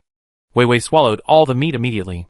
Lu Feichen said to Wu Yuan and the others, we will take her around for the time being. If there is a good family, we will give her to someone else for adoption. Wu Yuan said in a deep voice, now everyone is hungry. How can they be willing to raise another child? Lu Feichen. Jia-yin said, just do as Lu Feichen said. Take her first, and make plans later. Wu Yuan no longer objected, and took them around the city. He saw many people kneeling and begging the soldiers for some rice. But the soldiers were indifferent. Some soldiers were really impatient and chopped off the head of one of the people with a knife. Other people were scared and hid far away. Lu Feichen said angrily, the soldiers of the Great Zhou and the Great Liao are too much. Is there no one to control them? The people of the Great Qin are also people.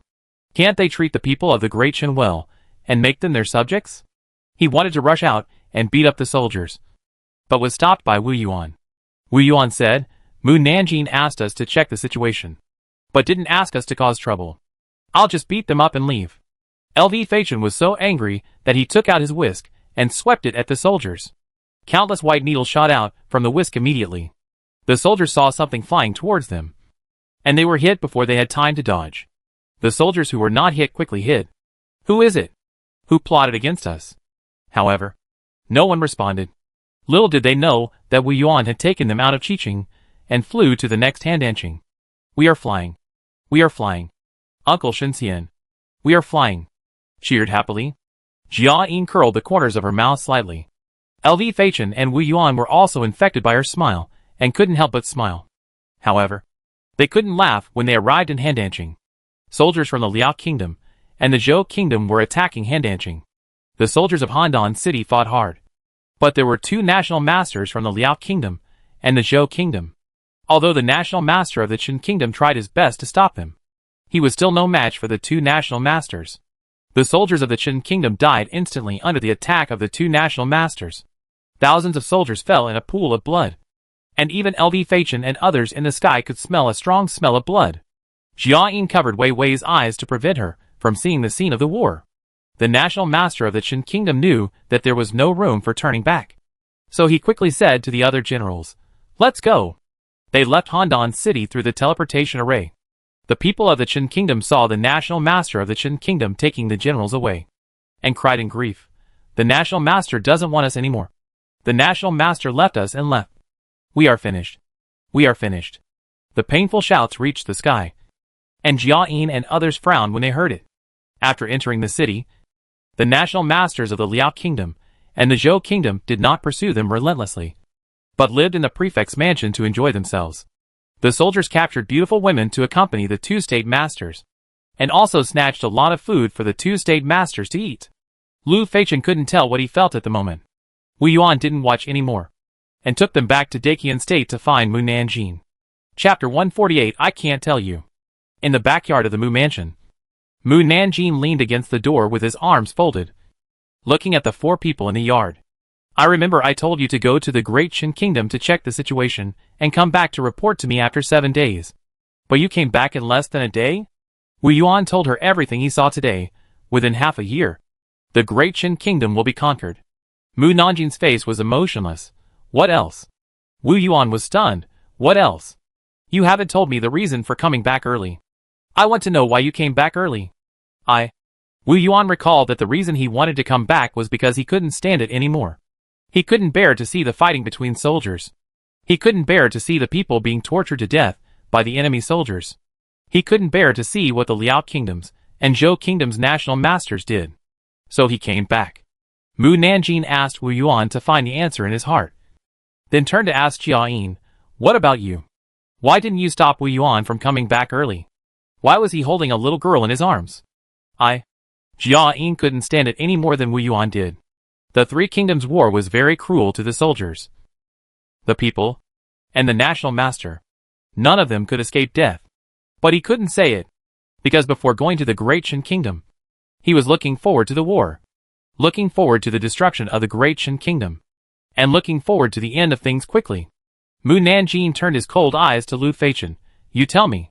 Lu Feichen said honestly, I didn't stop Wu Yuan from coming back, because I couldn't bear to watch the Three Kingdoms War. The war was too cruel for the soldiers and the people. I want to help them, but I can't do anything. I can only watch everyone die. Or watch them starve to death. I feel helpless and helpless. We can't wait for 7 days, and have to come back first. Jia Yin and Wu Yuan should think the same. Wu Yuan didn't say anything, which was considered as tacit agreement. Jia Yin wanted to refute him, but didn't know how to refute him. Mu Nanjing's eyes turned to Wu Yuan and Jia Yin again. Is Lu Feichen right? Wu Yuan felt that there was nothing he couldn't admit. So he nodded. Jia Yin also nodded with gritted teeth. I only let you stay for 7 days. But you couldn't even stay for 1 day. You couldn't bear to see them struggling between life and death. Have you ever thought about how the suffering people survived? Mu Nanjing unconsciously released pressure on them. And the three of them couldn't breathe. The three of them covered their throats in pain. Mu Nanjing's eyes became colder and colder. You treat mortals as animals and chess pieces to play with. When you bet on them, have you ever thought that they are also living beings? The mortals in this world will never think that the world they live in is actually in a space instrument. And the situation is controlled by the cultivators from the outside world. Whether the dynasty can survive, or whether the country should go to war is up to them. And the victory or defeat of the war is related to the bet of the cultivators. Therefore, this world is like a chessboard in the hands of the cultivators. And the people are the chess pieces they raise in their hands, and can be discarded at any time. The person in charge of playing chess is the national master. And whether he can win depends on how good the national master's chess skills are. In addition, there are a bunch of gamblers outside the chessboard waiting for the final outcome of winning or losing. Unlike a real chessboard, chess pieces can be returned to the chessboard after being eaten. But mortals who are eaten are dead and cannot be resurrected. Even if mortals know that they live in magic tools, they cannot resist. Because as long as the cultivators destroy the magic tools, all mortals will die. Wu Yuan spoke with difficulty. Quick! Quick! I can't breathe. Mu Nanjing ignored him. Wei Wei slid off Jia Yin and ran to Mu Nanjing, pulling her robe. Big sister, please don't be angry. Okay? Mu Nanjing saw the pitiful little face and quickly put away the pressure. Wu Yuan, Lu Feichen and Jia Yin suddenly fell to the ground and gasped. Mu Nanjing rubbed Wei Wei's head. She knew that this matter could not be blamed on Wu Yuan and others. They were also following orders. And the only one to blame was the owner of this magic tool space, and the cultivator who bet on mortals. Mu Nanjing called Jinju to take Wei Wei away to rest. And then asked Lu Feichen, what are you going to do next? Are you going to attack the Great Shin Kingdom together? Lu Feichen frowned. Master Mu, did you know my identity a long time ago? If so, then making him clean the toilet and clean the house a few months ago was a trick on him. Mu Nanjing agreed. Lu Feichen wanted to be angry but couldn't. And then said, I have joined forces with Feng Xinan, and I need to discuss with him before making a decision. Go and discuss it with him now. Lu Feichen left the Mu mansion and went to Dingxing Pavilion to find Feng Xifeng. Feng Xinan, who was meditating, opened his eyes and saw that it was Lu Feichen, and got up to pour him a cup of tea.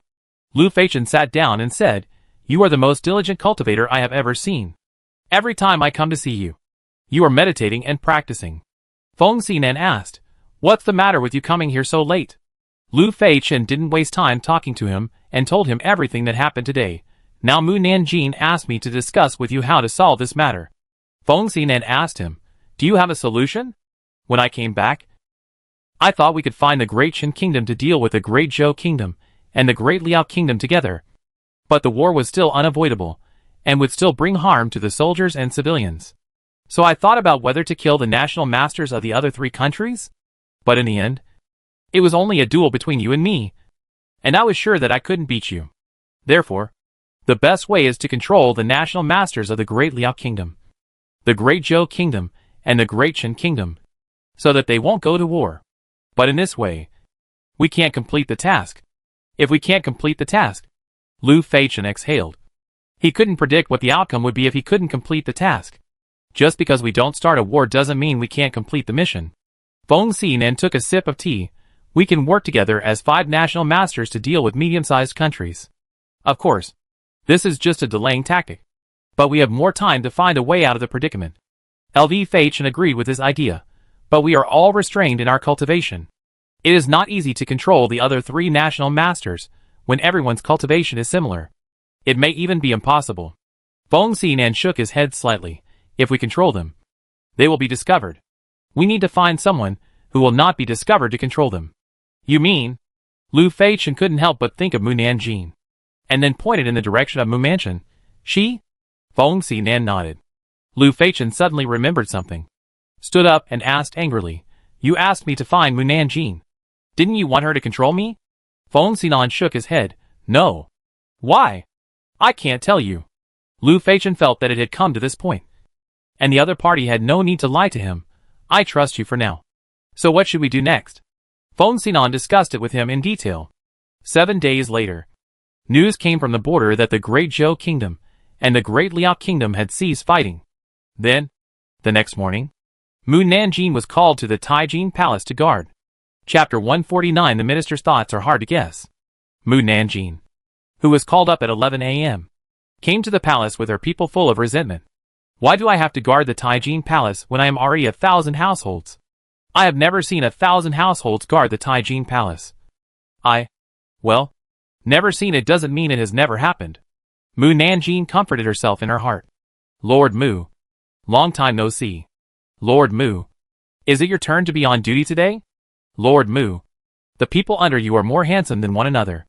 The ministers who passed by her greeted Mu Nanjing. Mu Nanjing nodded to everyone unexpectedly. "Of course the people I picked are good-looking." Come to think of it, after not seeing her for a while, the civil and military officials have become so enthusiastic. Did something happen during this period? Let me see what the reason is.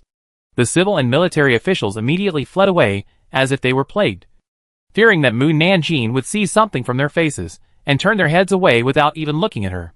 Hey, why did she leave so quickly? Why did the ministers behind her leave without saying hello to me? Is the emperor coming? Is he going to court? The people of Luqian who followed Mu Nanjing also felt puzzled. They were still greeting enthusiastically one moment, and avoided her as if they saw a snake or scorpion the next moment. Xu Xia said with a sigh, "These ministers changed their faces so quickly." Yang Bo was puzzled. "We didn't say anything to offend them? Why did they run away?" Su Cheng shook his head. "It's hard to guess what the ministers are thinking. It should be the emperor coming."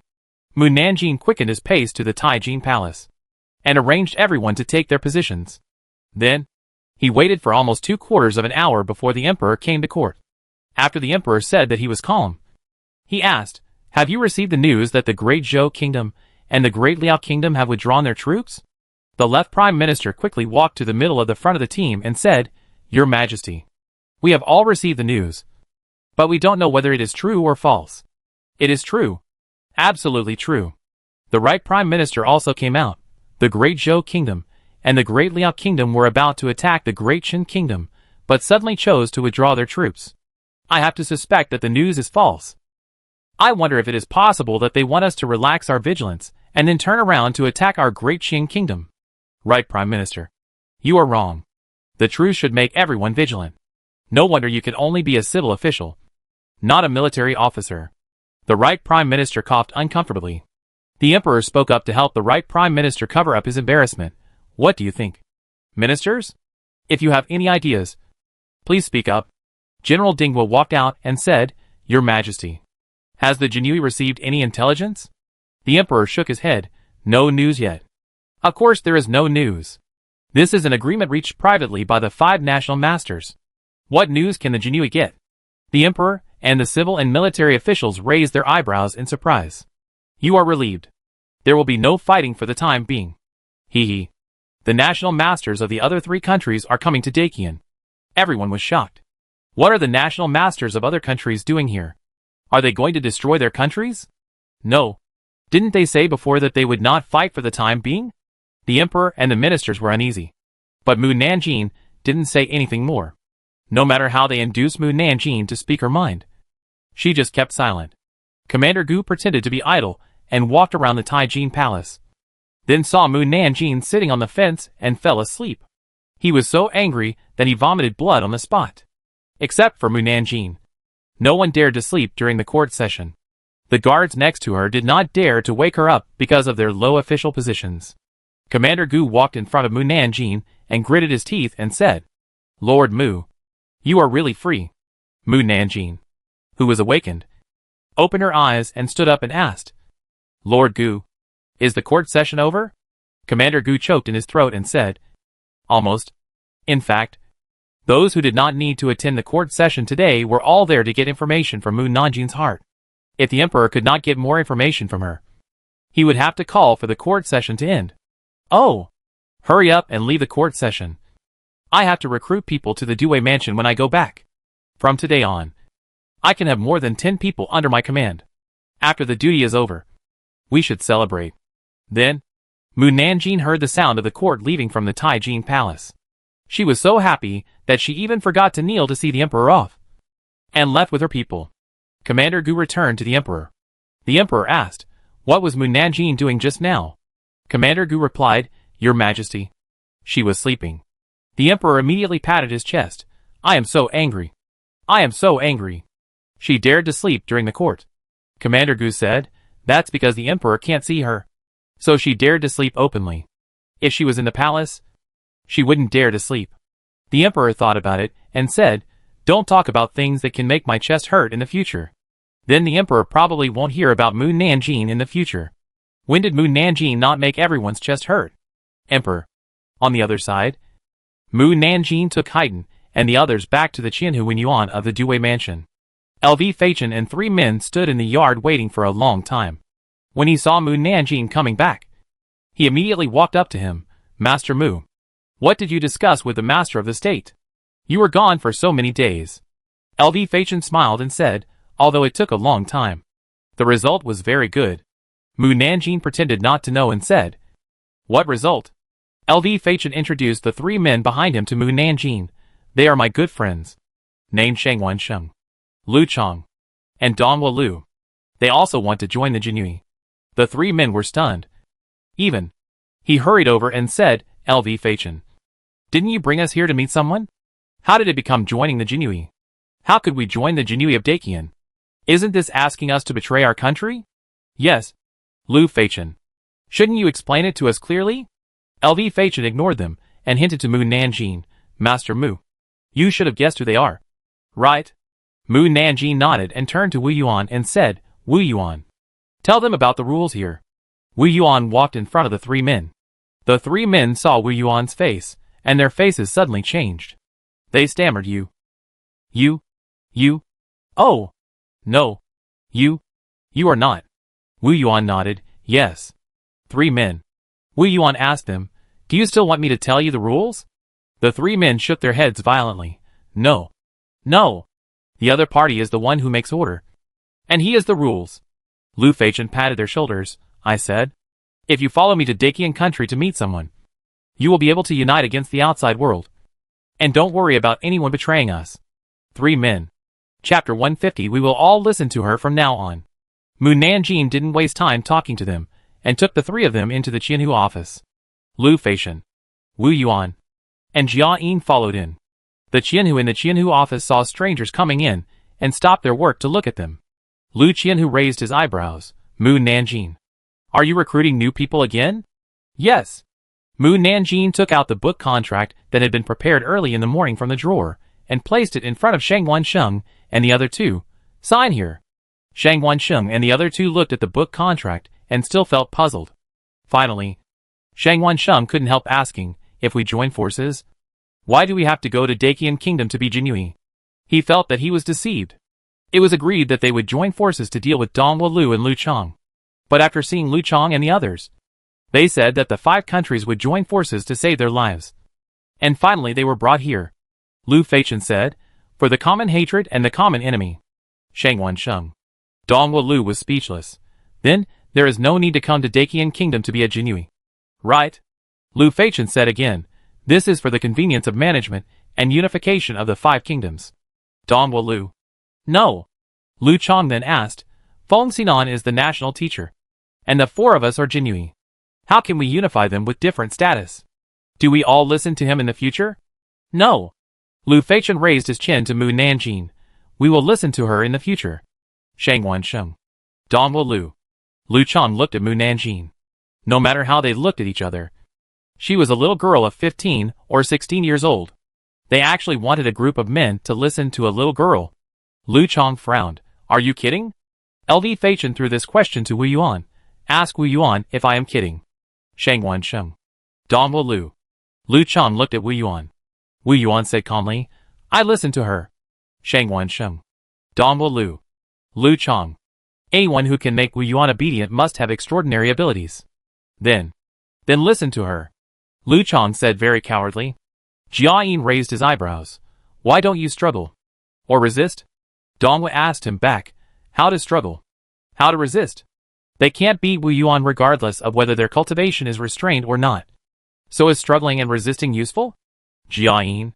Mu Nanjing pointed at the blank space of the book contract. Sign. Shang Wansheng hesitated, picked up the brush, and signed his name. Shang Wansheng. The national teacher of the Great Chen Kingdom. Very good. I will have another general in the future. Puff. Captain Zheng, who was drinking water, spit out the water. Ahem. Everyone looked at him. Captain Zheng quickly explained, This water is too hot. Dongwu Lu and Lu Chang looked at each other. Wu Yuan was here, so they had to sign even if they didn't want to. Dongwu Lu, the national teacher of the Liao Kingdom. Lu Chang, the national teacher of the Zhou Kingdom. Hee hee. 2 more generals. Ahem. The captains coughed non-stop. Captain Lu quickly stood up and congratulated. Congratulations. Congratulations. Congratulations to Captain Mu for getting 3 more capable subordinates. Other captains also quickly stood up to congratulate. Thank you. Mu Nanjing thought for a while and said, after the shift, Please go to Yaxingyuan for dinner. Thank you. Lord Mu. The 1,000 households immediately thanked him. Mu Nanjing took out 3 sticks and gave them to Lu Feichen. Take them to get the Feiyu uniforms. Yes. Lu Feichen left with Dongwu Lu and the others. Mu Nanjing also left with Wu Yuan and the others to continue training the soldiers in the military camp. Captain Zheng quickly came to Captain Lu. Mu Nanjing is too powerful. Even the national masters of the other 3 countries have become her subordinates. I wonder who she will recruit into the Jinui in the future. Other Jinui also came to Captain Lu. I think our Jinui is the most powerful Jinui in history. No one can defeat it. Captain Lu sneered. Make a fuss. Captain Zheng said unhappily, I don't believe you are not shocked by this. Mu Nanjing has worked under me for several months. No matter what she does, I am not surprised.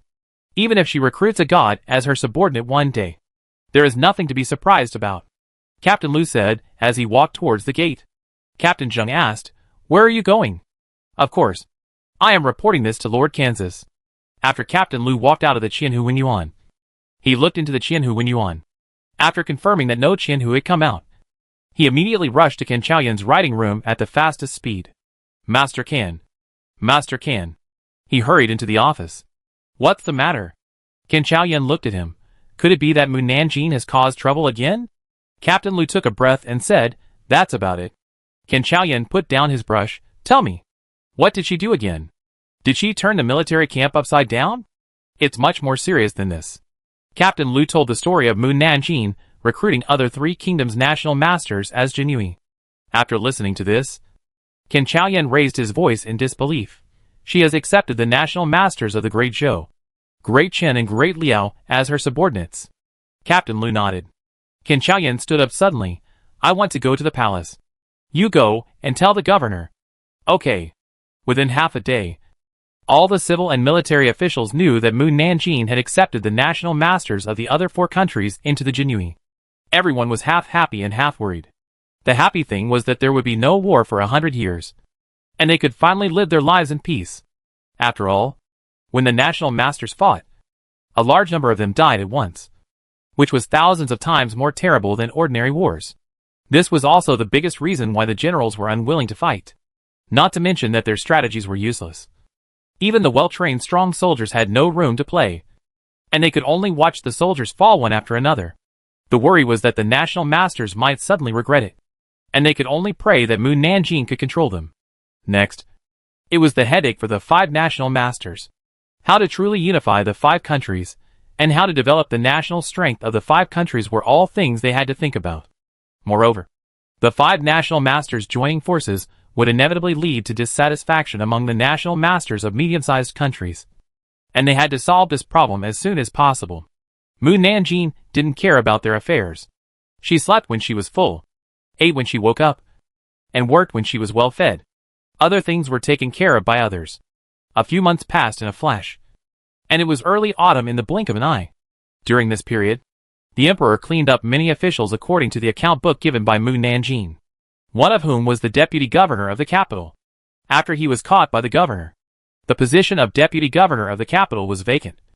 So the governor promoted the commander of the Jinhui to the position of deputy governor of the capital, and the deputy governor of the Jinhui replaced the commander of the Jinhui, and the deputy governor of the Jinhui was promoted to the position of deputy governor of the Jinhui, and Qin Chaoyan took over the position of deputy governor of the Jinhui.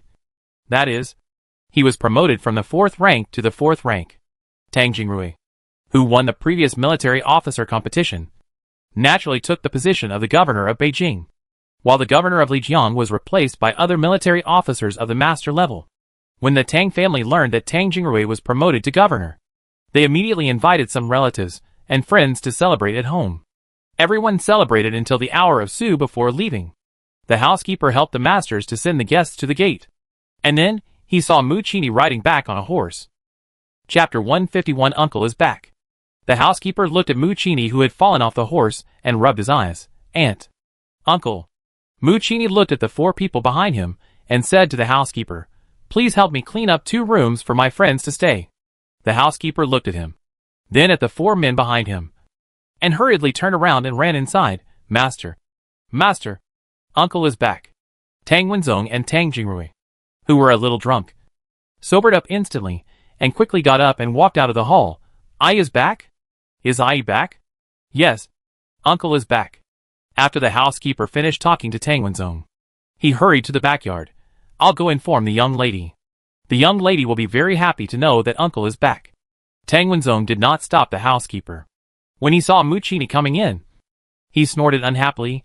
You still remember to come back? Tang Jingrui walked quickly to Mu Qini. Master, where have you been for more than a year? Do you know that we are all very worried? But we don't know where to find you. Sorry. I made you worry.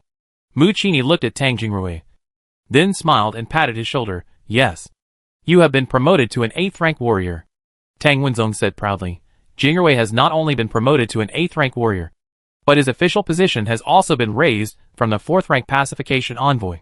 This is my apprentice. Mu Qini untied a knife from his waist and gave it to Tang Jingrui. This is a gift for you to be promoted to an 8th rank warrior. Thank you, Master. Tang Jingrui could be sure that it was a good knife just by looking at the material of the scabbard.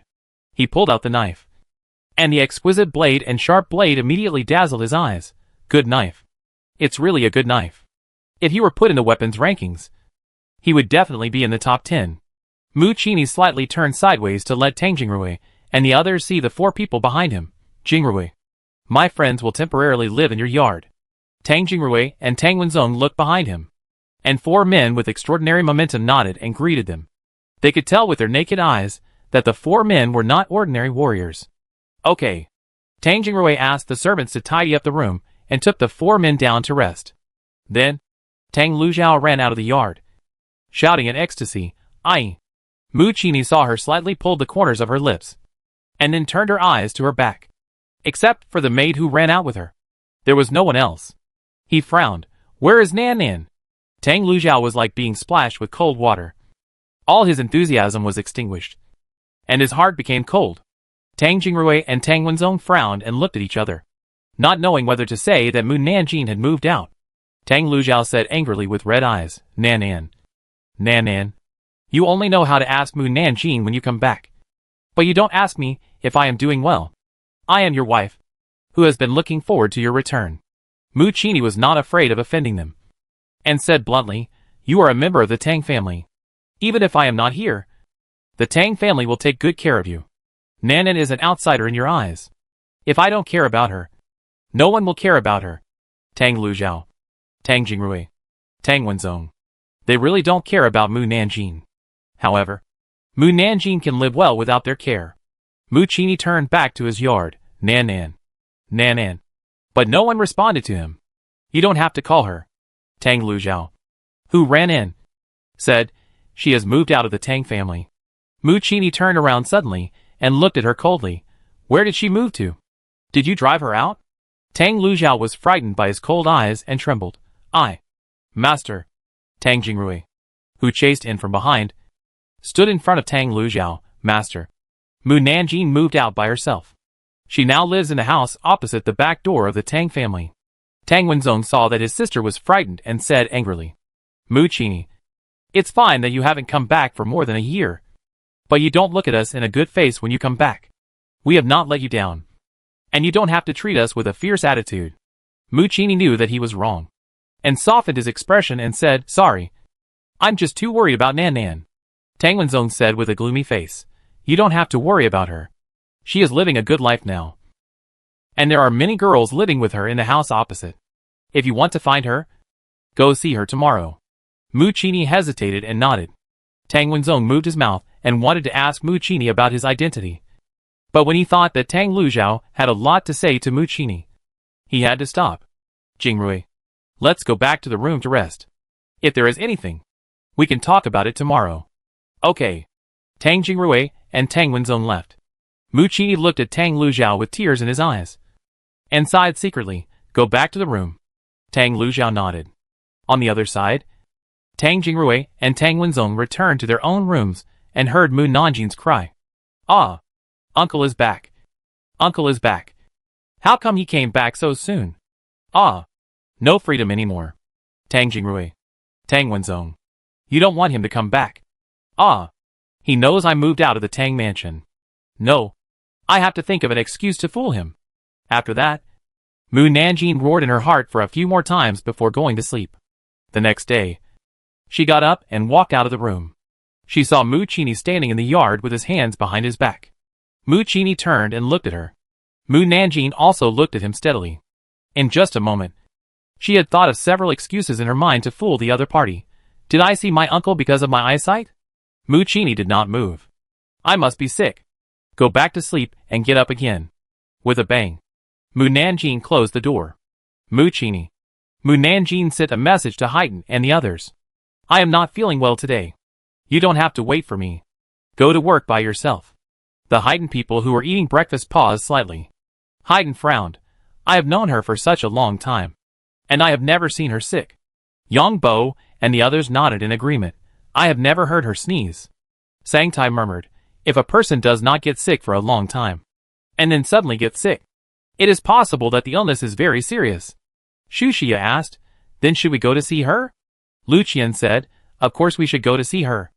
Otherwise people will say that we don't care about her. Haydn quickly finished the porridge in the bowl, stood up and said, I will go to see her first. Others also put down their bowls and chopsticks and walked out of the hall one after another, and saw Haydn directly climb over the wall to the Mu mansion next door. Others looked at each other and followed. Haydn landed in Mu Nanjing's yard and saw a man standing at the door of Mu Nanjing's room. He shouted, who are you? The man slowly turned around and looked at him. After seeing the other person's face clearly, Haydn was so scared that he knelt on the ground with a plop. Mu. Lord Mu. You are back. Chapter 152. Mu Nanjing is sick. Mu Qini looked at the person on the ground indifferently. You are? Haydn thought that Mu Chini had never seen him in human form, and explained, Master Mu. I am Haydn. Haydn? Mu Chini still couldn't remember who he was. Haydn was speechless. It's the black horse you brought back to take care of Mu Nanjing. You are that horse? Mu Chini remembered who he was. You turned into a human? Yes. I turned into a human. Haydn stood up happily, but knelt down quickly when he thought of the other party's identity. At this time, Lu Qian and others jumped from the next yard to Mu Nanjing's yard. They were stunned when they saw Haydn kneeling on the ground. Mu Chini looked at the person who suddenly appeared and half squinted his eyes. Lu Qian asked Haydn, who was kneeling on the ground, Brother Haydn, why are you kneeling on the ground? Who is this man? Why is he in the girl's yard? Jiayin and the others also noticed Mu Chini's presence, and realized that the other party's momentum was too strong to be like an ordinary person, and they all showed vigilant eyes. Haydn explained to them, he is Mu Nanjing's uncle. Everyone was shocked. This man turned out to be Mu Nanjing's uncle? No wonder he could raise such a strong niece. Haydn introduced to Mu Chini, Master Mu. They are Mu Nanjing's subordinates. Subordinates? Mu Chini looked at these people with some surprise. They were ordinary warriors and cultivators. Will these people listen to Mu Nanjing? Lu Qian said respectfully, yes. We are the girl's subordinates. Mu Chini nodded in understanding, and turned to Haydn. Why is Nanan sick? Sick? Haydn stuttered a little, afraid that Mu Chini would blame him for not taking care of Mu Nanjing. So he quickly said, she was fine yesterday, but she suddenly got sick. Should I ask a doctor to come and see her? Mu Chini frowned slightly. Didn't you notice that she was unwell yesterday? Haydn shook his head. No. Mu Chini knew that he didn't dare to lie. So he turned around and knocked on Mu Nanjing's door. Nan. It's me. Uncle is back. Mu Nanjing pretended not to hear his voice, and continued to lie on the bed, and pretend to sleep. The reason why she didn't want to see Mu Chini was because Mu Chini knew the original owner too well. If the two stayed together for more than a day, she dared to say that Mu Chini would definitely find out that she was not the original Mu Nanjing. Outside the house, Mu Chini continued to knock on the door and said, Nan, if you don't make any noise, I'll go in by myself. Mu Nanjing finally spoke, I'll be fine after a nap. Don't disturb me. Mu Chini turned to Haydn worriedly and said, go find a doctor. Yes. Haydn got up and left. Nan, I'm coming in. Mu Chini pushed the door and walked in regardless of whether she agreed or not. The others still stood there, worried about Mu Nanjing's health, and curious about Mu Chini's talent, and lingered outside the room. Mu Chini came to Mu Nanjing's bedside and saw her lying on the bed motionless. He reached out his hand to feel the temperature of her forehead with concern, and was immediately burned by the scorching temperature. Little did he know that Mu Nanjing deliberately used her spiritual power to raise her body temperature. So hot! Mu Chini frowned. He withdrew his hand and rubbed the large black ring on his right thumb. He didn't know what he thought of, but withdrew his hand again and put it back on Mu Nanjing's forehead. Then, Mu Nanjing felt spiritual power flowing into her body, trying to drive away the heat from her body. How could this be? Mu Nanjing slightly opened her eyes and said weakly, Uncle, I feel so uncomfortable. Mu Chini thought that she was repelling spiritual power, so he quickly withdrew his hand, and then whispered to comfort her, Haydn has gone to ask the doctor, and will be back soon. Oh! Mu Nanjing closed her eyes. Outside the room, Lu Qian, who saw Mu Nanjing through the window, said to Yang Bo and others, I have been with the girl for many days, but this is the first time I see the girl so weak. Yang Bo and Su Cheng thought so too. Xu Xia lowered his voice and said, I think she is pretending to be sick. Jia Yin nodded. I think she is pretending too. Except that Mu Nanjing's voice was a little softer than before. Her expression was still as cold as before, without much change, and she didn't look sick at all. Besides, Mu Nanjing is not an ordinary person. If she is not an ordinary person, she cannot get sick like ordinary people. Therefore, he thought Mu Nanjing was pretending to be sick. Sangtai said, her uncle said that her forehead was burned. How could she pretend? Xu Xiao. Jia Yin. Not long after, Haydn jumped in from outside with a doctor. I'm back. I brought the doctor back. The doctor was scared by him. Sir, go slower. I'm not strong enough to stand your tossing. I'm here. Haydn pushed the doctor into the house. Check what's wrong with her. Okay. When the doctor entered the house to diagnose Mu Nanjing, Haydn said to Lu Qian and others, "You go to work first, and ask for leave for Mu Nanjing." Okay. Lu Qian and his team left Mu's residence, and went to Dui's residence to take up their duties, and then asked Lu Qianhu to ask for leave. When Lu Qianhu and his team learned that Mu Nanjing was sick, they were all very surprised. Mu Qianhu is sick. Zheng Qianhu said in disbelief. Mu Qianhu is actually sick. Should we tell Lord Tang and the governor about this? Yes. After all, everyone is concerned about Mu Nanjing's every move, so it is better to report to the superiors. Of course, in the end, not only the governor and his team knew about it, but everyone in the Dui's residence knew about it. After knowing that Mu Nanjing was sick, the governor's face, which had never had much expression, showed a trace of surprise. Mu Nanjing is sick? With Mu Nanjing's cultivation, it is impossible for him to get sick. So there must be something wrong with the abnormal situation. He felt that he needed to go there in person to see it.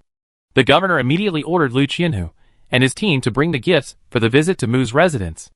The housekeeper of Mu's residence first arranged them in the hall, and took them to the backyard after getting Mu Nanjing's consent. As soon as the governor and his men entered the backyard, they heard Mu Nanjing's voice. "Help! Who took my uncle away?" The governor and his men paused and looked at each other. Captain Lu raised his eyebrows. "Uncle? Mu Nanjing's uncle is back?" Captain Zheng said, "Go in and take a look and you'll know." The housekeeper stood outside the room and said to Mu Nanjing, "Miss, your colleagues are here to see you. Do you want to invite them in to sit down?" Mu Nanjing glanced at Mu Qini, who was changing her wet towel. "Please invite them in." The housekeeper invited the governor and his men into the house, and invited them to sit in the small hall inside. The governor gave Captain Lu a look. Captain Lu coughed lightly. "Mu Nanjing, is it convenient for us to go in and see you?" Mu Nanjing said, "Come in. Come in quickly. Come in quickly. If you don't come in, I'm going to die." The governor quickly stood up and walked into the bedroom after hearing this, and saw a man taking care of Mu Nanjing meticulously. Chapter 153. You are really a piece of shit, Commander. Mu Nanjing's eyes flashed when he saw the commander. Mu Qini noticed her eyes, slowly put down the wet towel in his hand, turned around and blocked Mu Nanjing's sight. "Uncle, you blocked my view of the man." The commander looked at Mu Qini, who was very imposing, and was more surprised than when he heard that Mu Nanjing was sick. He had learned about Mu Nanjing's affairs, and knew that Mu Nanjing's uncle was a son-in-law who married into the Tang family, and a small constable in the Six Gates. Logically, such a person was just an ordinary person. But the man in front of him didn't look as exquisite as Feng Xinan. But he was also cold and charming, and the powerful aura he exuded could crush everyone. "Are you the commander of the commander's mansion?" Mu Qini said in a light voice. "I have heard of you for a long time." The commander frowned slightly, and the other party seemed to be hostile to him. "We heard that Mu Nanjing was ill, so we came to see her. The governor really cares about Nan. He came to see her as soon as he heard that she was ill. This is something that not many high officials can do. Unfortunately, Nan is still ill and cannot entertain you. We can only invite you to visit next time." The governor knew that the other party was chasing them away as soon as he heard it. They were not so thick-skinned to stay. No need to be so polite. "We just want to confirm that Mu Nanjing's illness is not very serious, and we can be relieved. She just has a fever, which is not particularly serious. Thank you for your concern." The governor nodded and said to Mu Nanjing behind Mu Qini, "Mu Nanjing, you have a good rest. We will go back first." "Hey, just leaving like that? You just left me and left like that? You said you came to see me, but are you sure you saw me? You have to feed me medicine before you leave." "I haven't tasted the governor feeding me medicine personally." Mu Nanjing kept them. "Governor, eat lunch before you leave." "No, we still have a lot of things to do. When you get better, we will invite you to the restaurant for dinner." The governor could be sure from her active voice that this person was very ill, and didn't need them to stay any longer. "I don't want to face my uncle alone, so you can stay a little longer." The governor raised his eyebrows. He didn't expect that Mu Nanjing was afraid of someone. Mu Qini said to Su Bo outside, "Su Bo, please help send the governor and others out." "Yes." The housekeeper sent the governor and others away. Mu Qini turned around, picked up the wet towel that had just been thrown away, dipped it in cold water, and then replaced the white towel on Mu Nanjing's forehead. "Nan, do you still like Tangjingrui?" "No. in order to avoid Mu Qini forcing her to be with Tang Jingrui for her. Mu Nanjing could only answer him frankly. Mu Qini seemed to have expected that she would not like Tang Jingrui sooner or later. And he was not surprised at all. He is not worthy of you. And you are right to stop liking him. So do you like someone now? He asked casually. But Mu Nanjing felt that there was danger in his words. She answered subconsciously, no. Mu Qini nodded with satisfaction. You have a good rest. When you are well, we will talk about it again. Mu Nanjing didn't want to say more. So she simply closed her eyes and listened to him. Mu Qini took care of her in her room for a day before returning to the Tang family. Tang Wenzong and Tang Jingrui waited for a long time at the Tang family. When they saw Mu Qini coming back, they immediately stood up and said, I have something to tell you. Come with me. Mu Qini followed them to the study. Tang Jingrui closed the door. Tang Wenzong asked Mu Qini, I heard that Mu Nanjing was sick. Is she feeling better now? Is she not seriously ill? Much better. As soon as Mu Qini finished speaking, Tang Wenzong and Tang Jingrui immediately heard the voice of Mu Nanjing. Yeah. Mu Qini finally left. He finally returned to the Tang family. I've been pretending to be sick all day, and I'm almost suffocating myself. No. I have to go to Xiaqingla to relax. I hope my uncle won't come again tomorrow. If he does, I don't know how to deal with him. Tang Wenzong. Tang Jingrui. They really don't know whether they should sympathize with Mu Qini. Seeing their strange expressions, Mu Qini asked in confusion, what's wrong? Tang Wenzong coughed lightly. It's okay. Mu Nanjing is fine. We will go to see her tomorrow with your sister-in-law. Yes. Tang Wenzong invited Mu Qini to sit down. Tang Jingrui poured them tea. Tang Wenzong drank a sip of tea and brewed what he wanted to say. I won't ask you where you have been for more than a year. After all, everyone has secrets. If you want to say something, you told us when you left. I just want to confirm one thing now. Mu Qini nodded, asked. Tang Wenzong hesitated for a moment. I want to know if you are really Mu Qini. I mean, are you a member of the Mu family who has done a favor to our Tang family? Mu Qini had expected that they would find out the truth of this matter sooner or later. And he also wanted to confess this time. Since the Tang family asked, he could use this opportunity to explain everything to them. No. You. Although Tang Wenzong and Tang Jingrui knew the truth of the matter, they were still particularly shocked to hear Mu Qini confess in person. Tang Wenzong stood up suddenly. Since you are not, why did you pretend to be a member of the Mu family and marry my sister? Mu Qini did not hide the truth from them. I needed to hide my identity at that time. And I happened to meet Mu Qini who had the same name and surname as me. So I borrowed his identity to survive. Then, how did the other Mu Qini die? Did you kill him? Mu Qini shook his head when I met him. He was already very ill. And the baby girl with him had been dead for many days. And then he asked me to take him and the baby girl back to my hometown for burial. I agreed. And then with his consent, I borrowed his and the baby girl's identities to come to the capital to find you. Tang Wenzong said excitedly, you can borrow his identity. So why did you agree to the marriage of the Tang family? You. At the end, he was so angry that he couldn't speak, seeing that his father was about to die of anger. Tang Jingrui patted his back and said, Dad, let's talk nicely. Don't get excited. How can I not be excited? Tang Wenzong said loudly. The one who is most wronged in the whole thing is your aunt. She is the most innocent person. Tang Jingrui. Tang Wenzong took a sip of tea, took a deep breath, and said, Mu Qini, let me ask you again. Do you have any romantic feelings for my sister Tang Luzhao? Are you married to her? Mu Qini said honestly. No. Tang Wenzong suppressed his anger and asked. So you have never had a child because you have never touched her, right? Yes. Mu Qini. You are really a piece of shit. Tang Wenzong angrily threw the teacup in his hand at Mu Qini. Chapter 154 Who Are You? Mu Qini knew that he owed the Tang family. So he didn't dodge and let the boiling hot tea spill on him. Master, are you okay? Tang Jingrui quickly took out a silk handkerchief to help him wipe the water stains. No problem. This little hot water couldn't hurt Mu Qini. Tang Wenzong said angrily. Mu Qini, you haven't answered me yet. Why did you agree to this marriage? Even if you want to hide your identity, there is no need to agree to the marriage. Right?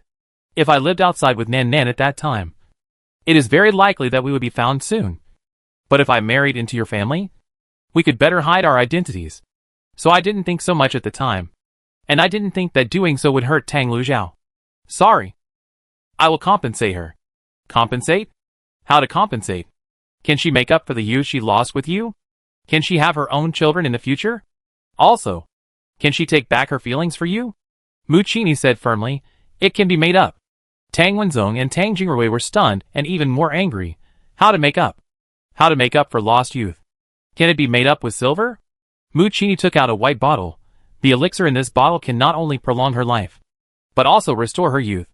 As long as she doesn't have an accident, she can live to 300 years old. 300 years? Tang Wenzong and Tang Jingrui were shocked. Ordinary people are considered to be very old if they can live to 70 years old. But a pill can make people live to 300 years old? Really? Fake? They are not being tricked. Are they? Mu Qini continued, I will erase her memory of me and start a new life. She could also remarry and have children with someone else. Tang Wenzong was so angry that he wanted to beat her up. A Zhao is your legally married wife. How can you say these things so easily? You have been with her for so many years? Don't you have any feelings for her at all? Mu Qini thought for a moment and said, in fact, I have never married her. What? Tang Wenzong looked at him in disbelief. You have never married a Zhao? How is that possible? We clearly saw you marrying. That was because I cast an illusion on you. And you fell into an illusion. So you saw us marrying. Then, there was a bang. Tang Wenzong's fist hit Mu Qini's eyes. Mu Qini did not move. A scholar's fist could not hurt him at all, let alone injure him. This time, Tang Jingrui did not want to speak for Mu Qini. Beast. Beast. Tang Wenzong punched Mu Qini in the face a few more times. Although his hands were hurt, the other party's face was still fine. He was terrified. Who are you? Mu Qini said calmly, you'd better not know. Otherwise you will lose your life. Similarly, Tang Lujiao can't be with me. I will only bring her an early death. Tang Wenzong. Tang Jingrui. I wanted to tell you about this matter after a while. But you mentioned it first. This is good? Then I can tell you in advance that I will take Nanan away from Dakian Kingdom after a while. Tang Wenzong. Tang Jingrui hurriedly asked, Master, where are you going? Mu Qini said, sorry. I can't tell you. Then will you come back in the future? It is unlikely that she will come back. Tang Jingrui. Mu Qini put the white bottle on the table. Tell me when you decide to erase Tang Liujiao's memory. And I will let her return to the memory before she met me. Just as he was about to leave the study, Tang Wenzong suddenly said, erase Zhao's memory tonight. Dad? Tang Jingrui disagreed with Tang Wenzong's decision so quickly. Isn't it too hasty? Should we ask Aunt before making a decision? Tang Wenzong asked him back. Ask her? Do you think she will agree to erase her memory? No. Tang Lujiao would never be willing to part with Mu Qini. Tang Jingrui. I have my own reasons for doing this. Tang Wenzong looked at Mu Qini and said with a gloomy face, your master has no feelings for your aunt. So why drag it on? You also know that your grandparents have been looking forward to your aunt having a child. But they are old and can't wait much longer. It is better to erase her memory as soon as possible and let her remarry and have children, so that your grandparents can rest assured. Tang Jingrui. Tang Wenzong said again, Mu Qini. After you erase a Zhao's memory, don't appear in front of her again. I'm worried that she will fall in love with you again after seeing you. Mu Qini nodded. I have another thing to tell you. In the more than a year since you left, a Zhao hired assassins to assassinate Mu Nanjing twice. You can't blame a Zhao. If you want to blame someone, blame this incident because it was caused by you. If you didn't only have Mu Nanjing in your heart and neglected her, she wouldn't have done something extreme. Mu Qini's face sank slightly, and then nodded again. Tang Wenzong took the white bottle on the table and put it in his hand. You give it to her yourself. Mu Qini took the white bottle and left, returning to the courtyard where he and Tang Lujiao lived. Tang Lujiao, who had been waiting for him, saw him coming back and walked over happily. Ai, you are back. Mu Qini nodded. I have a gift for you. What gift? It won't be gold, silver or jewelry again. Right? Tang Lujiao was not very interested in the gift. It's not gold, silver or jewelry, but a gift I worked hard to get for you. Tang Liujia's eyes lit up. Get it for me. Just for me. Mu Nanjing didn't have it. Right? Yes. Mu Qini walked into the room. I'll show you when I get it back. Okay. Tang Lujiao couldn't wait to go back to the room. What gift do you want to give me? Mu Qini put the bottle on the table. I heard that there is an elixir that can restore youth. I know you love beauty, so I specially asked for one for you. This is why I haven't come back for more than a year. Can restore youth? Is it true? Tang Lujiao thought of Mu Nanjing restoring the Empress Dowager's youth, and couldn't help but believe it a little more. She poured out the elixir and asked, Can this really be eaten? You will know if it works if you try it. Tang Lujiao tried to lick it, and then the elixir disappeared on her tongue. She said anxiously, Why is it gone? Where did it go? How can it disappear without even tasting it? Don't worry. The elixir melts in your mouth. It should have entered your stomach by now. Mu Qini got up and took the bronze mirror and put it on the table. Look carefully at yourself in the mirror. Tang Lujiao looked in the mirror. It seems that there is no change. Not so fast. Wait a little longer, and it won't become younger all at once, but it will restore its youthful appearance little by little. Chapter 155. You shouldn't touch her. Tang Lujiao stared at the mirror without blinking. However, she was not looking at herself, but at another person in the mirror. She smiled shyly. This was the first time since they got married that their two figures were reflected in the mirror together. She was happy and shy. When she came to her senses, Tang Lujiao found that the skin on the back of her hands holding the bronze mirror had not only become tenderer, but also whiter, and her 10 fingers had returned to the slender jade fingers of her girlhood. She raised her hands happily and looked at them again and again. The skin on my hands has become tenderer. Mu Qini pointed at the bronze mirror. Look at your face again. Tang Lujiao picked up the bronze mirror and looked at herself. The fine wrinkles on her face disappeared, as if she had returned to the age of 17. And her skin became smooth and elastic. Oh my God! You really look younger. She turned her head to look at Mu Qini, but saw that he was staring at her intently. She blushed immediately. Husband, why are you looking at me like that? Mu Qini said in a calm voice. Seeing you become younger reminds me of the first time I saw you. Time flies so fast. More than 10 years have passed in the blink of an eye. Tang Lujiao looked shy. Yes. In the blink of an eye we have become an old couple. In a blink of an eye, Nanan has grown from a little baby to a little girl, and she can get married and have children. Tang Liujia's face froze. Why did you mention Mu Nanjing again? Mu Qini put his right hand on Tang Liujia's head. This was the first time he took the initiative to touch her. Tang Lujiao once again lowered her head shyly. Husband, Mu Qini said, Tang Lujiao, I have deliberately revealed many flaws over the years, to let you know that I am not the Mu Qini that the Tang family knows. This is to let you know that there is no marital relationship between you and me, let alone the reality of being a husband and wife. I married you just to better hide my identity. Tang Lujiao sensed that he wanted to tear off the last disguise, and his face was particularly ugly. Don't say it. I don't know what you are talking about. I can understand if you want to blame me, hate me or kill me. After all, it was indeed my fault. But Nan, who was still a little kid at the time, didn't know these things at all. Why did you find a killer to assassinate her? Why did you take your anger out on an innocent person? Suddenly, Mu Qini tightened his 5 fingers and injected spiritual power into Tang Liujia's brain. Ah! Tang Lujiao screamed. Her head seemed to explode, and she was so painful that she wanted to kill herself with a knife. Tang Lujiao hurriedly pushed Mu Qini's hand, but the other party covered her head tightly. Aye! It hurts so much. Please let me go! Mu Qini said indifferently. Tang Lujiao, you shouldn't touch her. Tang Lujiao cried bitterly. I was wrong. I shouldn't have hired a killer to kill Mu Nanjing. I was really wrong. Please let me go. Someone. Help. Help. Mu Qini was indifferent. No one came to save Tang Lujiao. She was scared and desperate, and she especially regretted falling in love with such a cruel man. I hired a killer to kill Mu Nanjing, but they didn't hurt her at all. Isn't Mu Nanjing fine now? Please don't kill me. Don't kill me.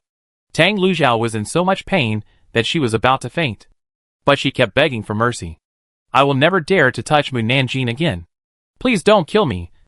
Please. Her voice became weaker and weaker, and Mu Qini let go of her hand only after she fainted completely. If anyone else had touched Mu Nanjing, he would have killed them long ago.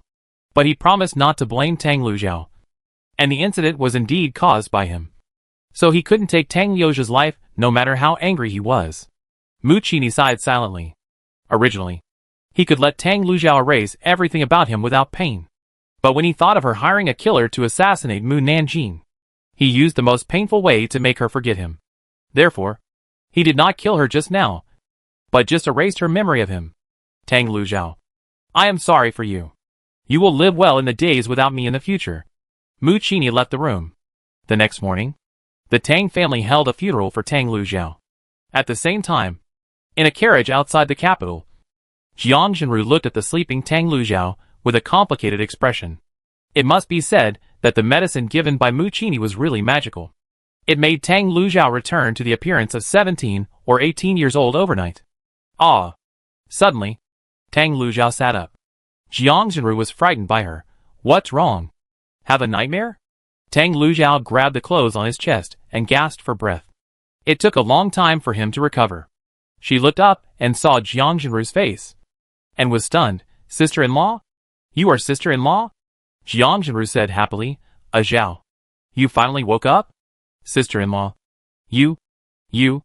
Tang Luao looked at the fishtails at the corners of her eyes, and then looked at the few white hairs on her temples, and said in disbelief, Sister-in-law? How come you have aged? Jiang Zhenru pretended to be surprised. You don't remember? Tang Luzhao was puzzled. Remember what? You fell and hit your head, and then fainted. Jiang Zhenru quickly took out silk to cover her face and cried. I was unconscious for 16 years. This was the excuse that Tang Wenzong and his men had thought of last night. Only in this way could they deceive Tang Luzhao. 16 years? Tang Liuxia's eyes widened. I was unconscious for such a long time. But why didn't I feel anything? I don't even remember hitting my head. She touched her head and didn't feel any pain. But 16 years have passed, and even the most serious injuries would have healed long ago. The doctor said that you hit your head, so you may not remember the past after waking up. You are lucky that you can still remember me as your sister-in-law. Jiang Zhenru pretended to wipe the tears from the corners of her eyes, held her hand and asked, Do you remember your elder brother and your parents-in-law? Tang Luzhao nodded. I remember everything before the age of 17. Jiang Zhenru breathed a sigh of relief. It's good to remember. It's good to remember. In order to avoid sequelae, it's better for us to go to Jiangnan to see a doctor again. Tang Luzhao looked around. Are we in a carriage now? Yes. Tang Luao leaned against the wall of the carriage and murmured, Sister-in-law, you said I was in a coma for 16 years. So I am more than 30 years old now? How did I suddenly become so old? She couldn't accept that she became so old in the blink of an eye. Not old. Not old at all. Jiang Zhenru took out the bronze mirror she had prepared early in the morning and showed it to her. Look for yourself. Tang Luao looked in the mirror and found that the person inside was exactly the same as she was more than 10 years ago. She did not age at all. How could I not age after more than 10 years? We also find it very strange. And the matter is really incredible. In order to prevent people from treating you as a monster, we have announced to the public that Tang Luzhao is dead. When you return to the capital in a while, you will go back as Jingrui's cousin. Jiang Zhenru asked her tentatively, Do you think this is okay? Tang Luzhao can only find a good family in the capital to remarry if she changes her identity. What else can I do besides this? Tang Luzhao did not object. I am lucky to be able to save my life. Jiang Zhenru asked with some concern, What is your last memory of 16 years ago? Tang Luzhao tried to think about it. I remember it was just after Jingrui's 7th birthday. Jiang Zhenru was finally able to breathe a sigh of relief. Chapter 156. Be gentle to the end today. The Tang family held a funeral for Tang Luzhao, and Mu Qini had to be present. After the funeral, he could really leave the Tang family. Before leaving the Tang family, Mu Qini stuffed a bottle of pills into Tang Jingrui's pocket. There are 20 pills in it, and the effect of each pill is the same as the pill your aunt took, which can restore youth. Master, keep such a precious pill. Tang Jingrui quickly pushed the pill back. These pills are useless to me, and each person can only take one of these pills. Taking the second pill will have no effect. Mu Qini glanced at the backyard and said in a low voice, I see that the old man and the old lady look bad, and they will live for at most 5 years. If they take the pills, not only will their faces be rejuvenated, but their bodies will also become younger, and living to 300 years old is definitely not a problem. Besides, I was wrong in the whole thing, and these pills are my compensation to you.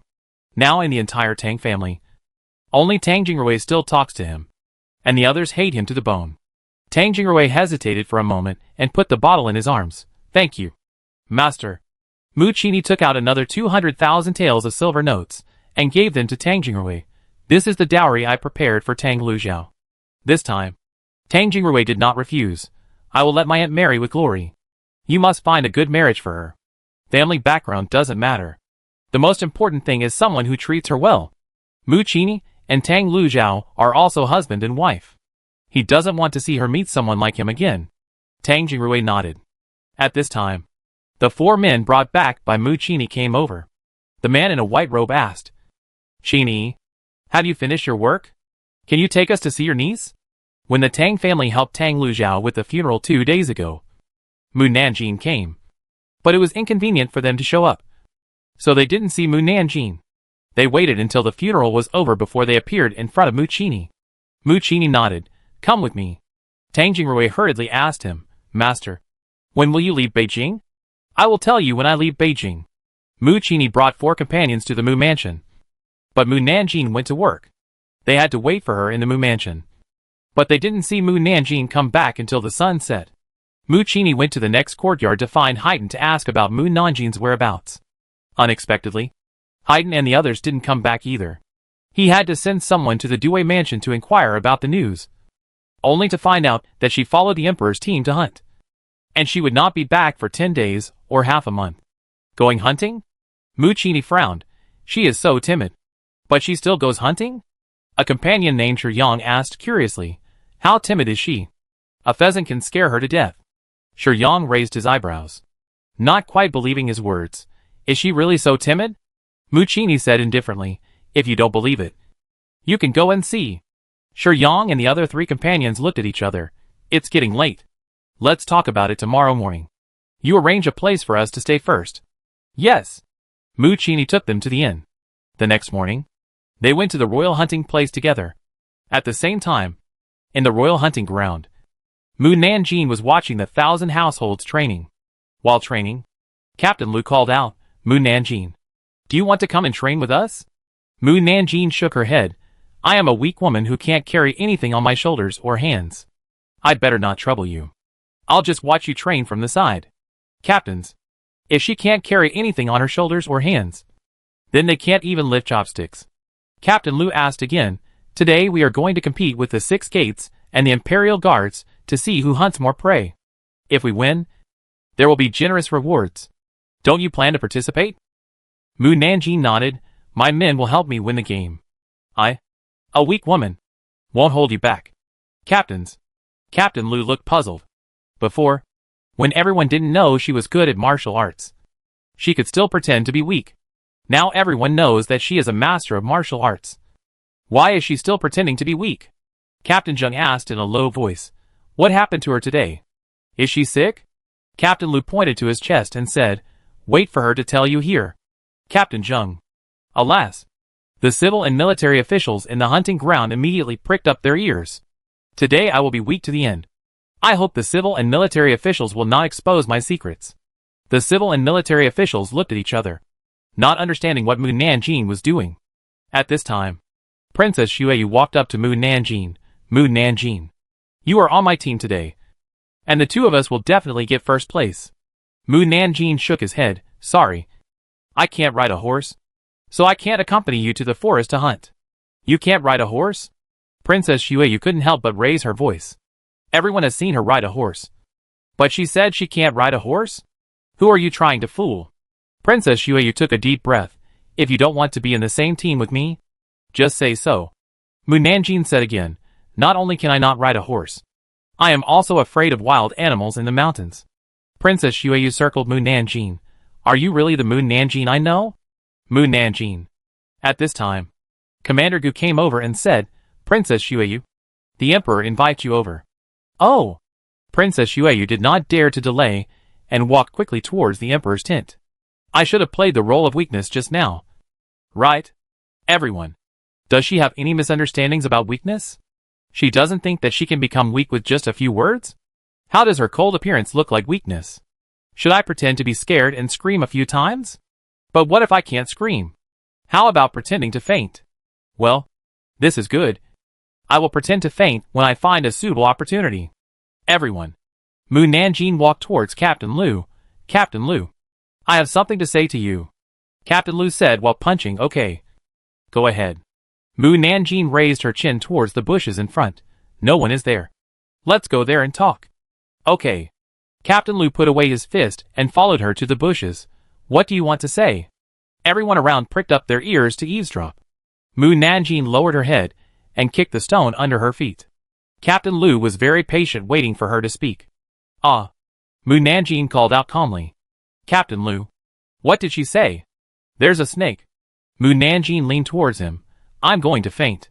Captain Lu, who was looking at the bushes slowly, hurriedly caught her body. Mu Nanjing. What's wrong with you? Commander Meng, who was passing by, shouted loudly. Ah. Lord Mu fainted from the snake. Captain Lu finally reacted and quickly picked her up and ran to the tent. Captain Mu fainted.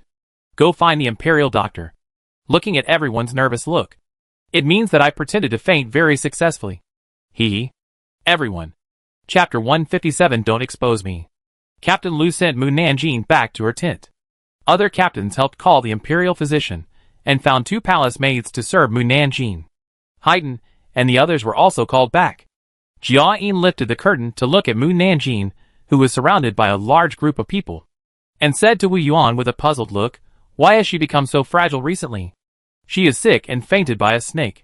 Wu Yuan glanced at the situation around him and said with a voice transmission, didn't you notice? She has become like this since her uncle came back. Jia Yin raised his eyebrows. You mean she is because of her? Wu Yuan nodded. She probably doesn't want her uncle to know that she is cultivation. Jia Yin. The Imperial physician is here.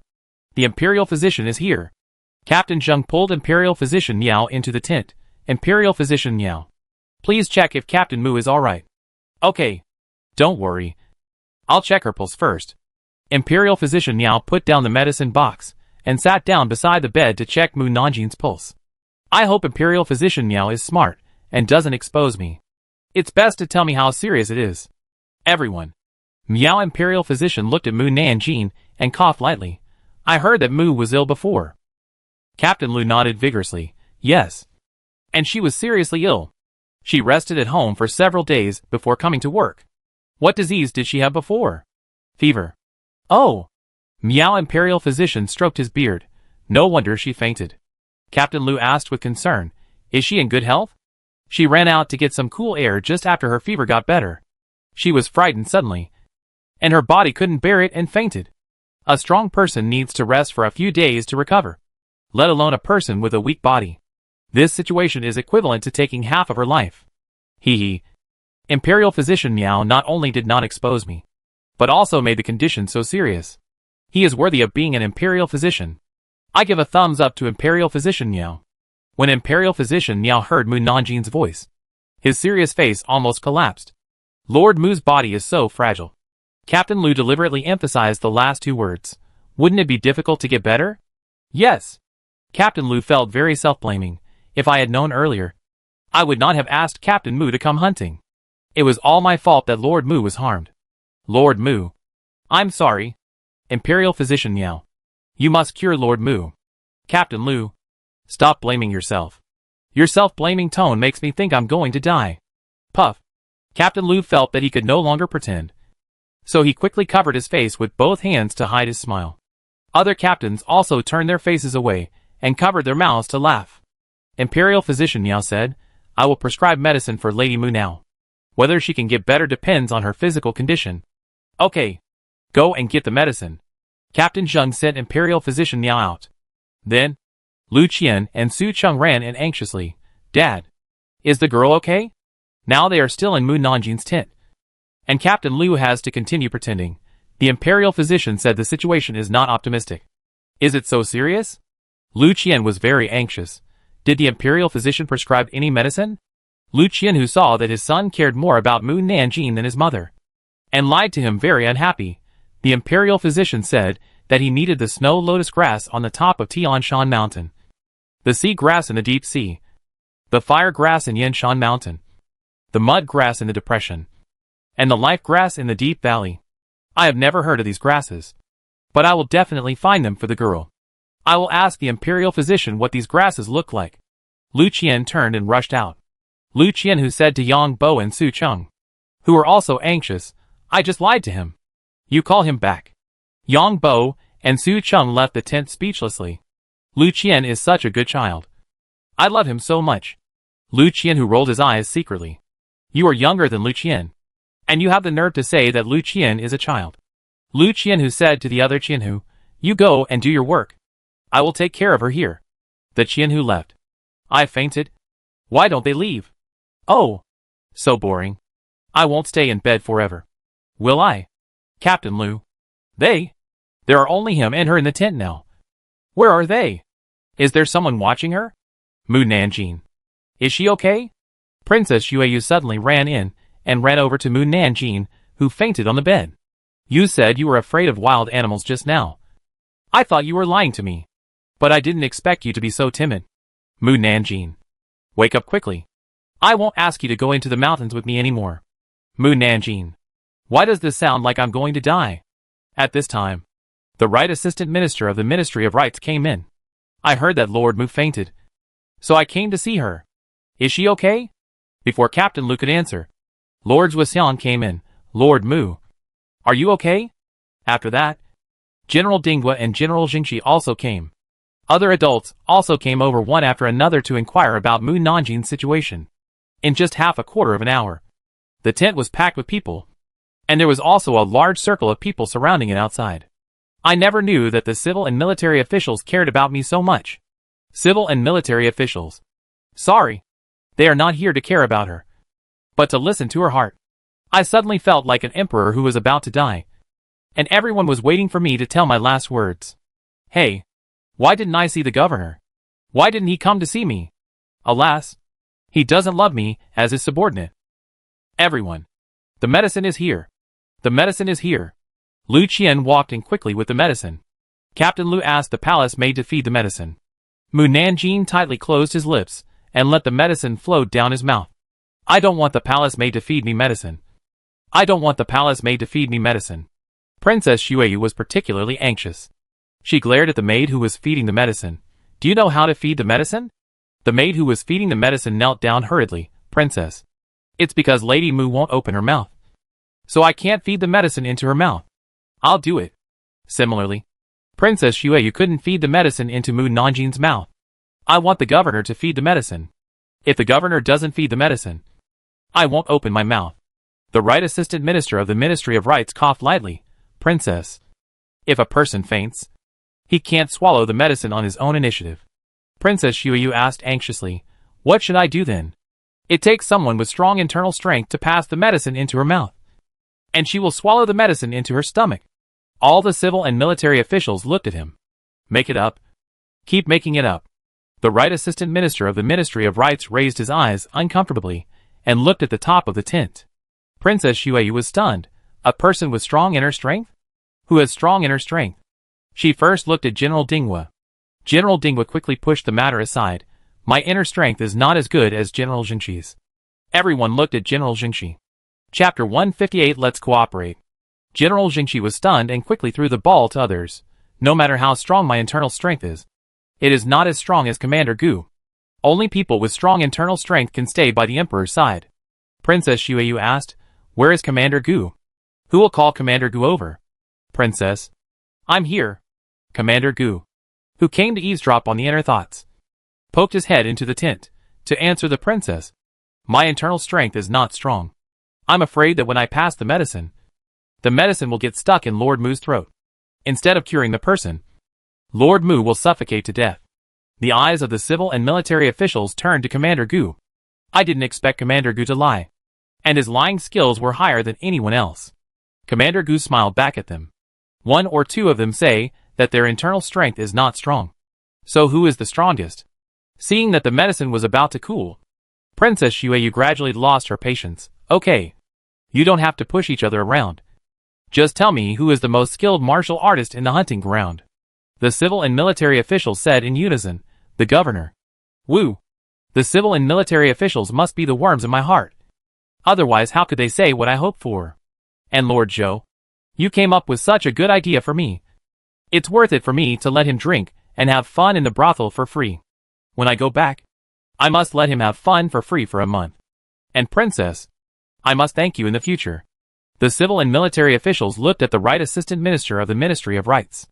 Ahem. Lord Joe was uncomfortable being stared at by everyone.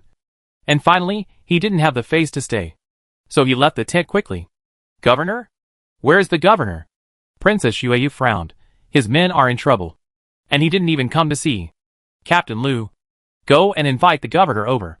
Yes. Captain Liu left the tent to find the governor.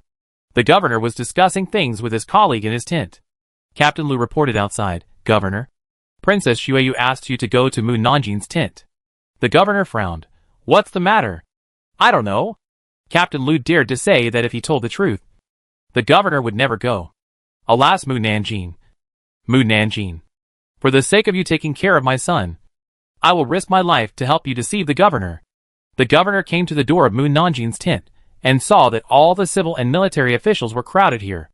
And he couldn't help but raise his eyebrows. People who didn't know would think something big happened. But he knew very well that Mu Nanjing had been scared to death by the snake before. The governor is here. The civil and military officials smiled at the governor. The governor. He felt that there was a trap waiting for him to fall. At this time, the voice of Princess Xueyu came from the tent. Is the governor here? Let him in quickly. The civil and military officials immediately retreated to the sides of the tent gate and made way for the governor to enter. The governor walked into the tent with doubts. And then a bowl of medicine was placed in his hand. Princess Xue said, Mu Nanjing fainted and couldn't drink the medicine. The governor had to pass the medicine to him.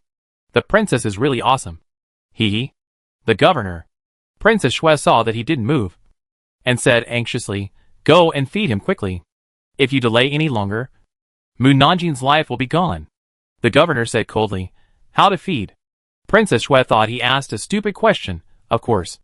Feed him with a spoon. How else can you feed him? Commander. I don't mind you feeding with your mouth. Commander. General Dingwa coughed lightly. If you can't feed with a spoon, feed with your mouth. I didn't expect that General Dingwa, a tough guy, also has such a romantic side. Commander glanced at General Dingwa.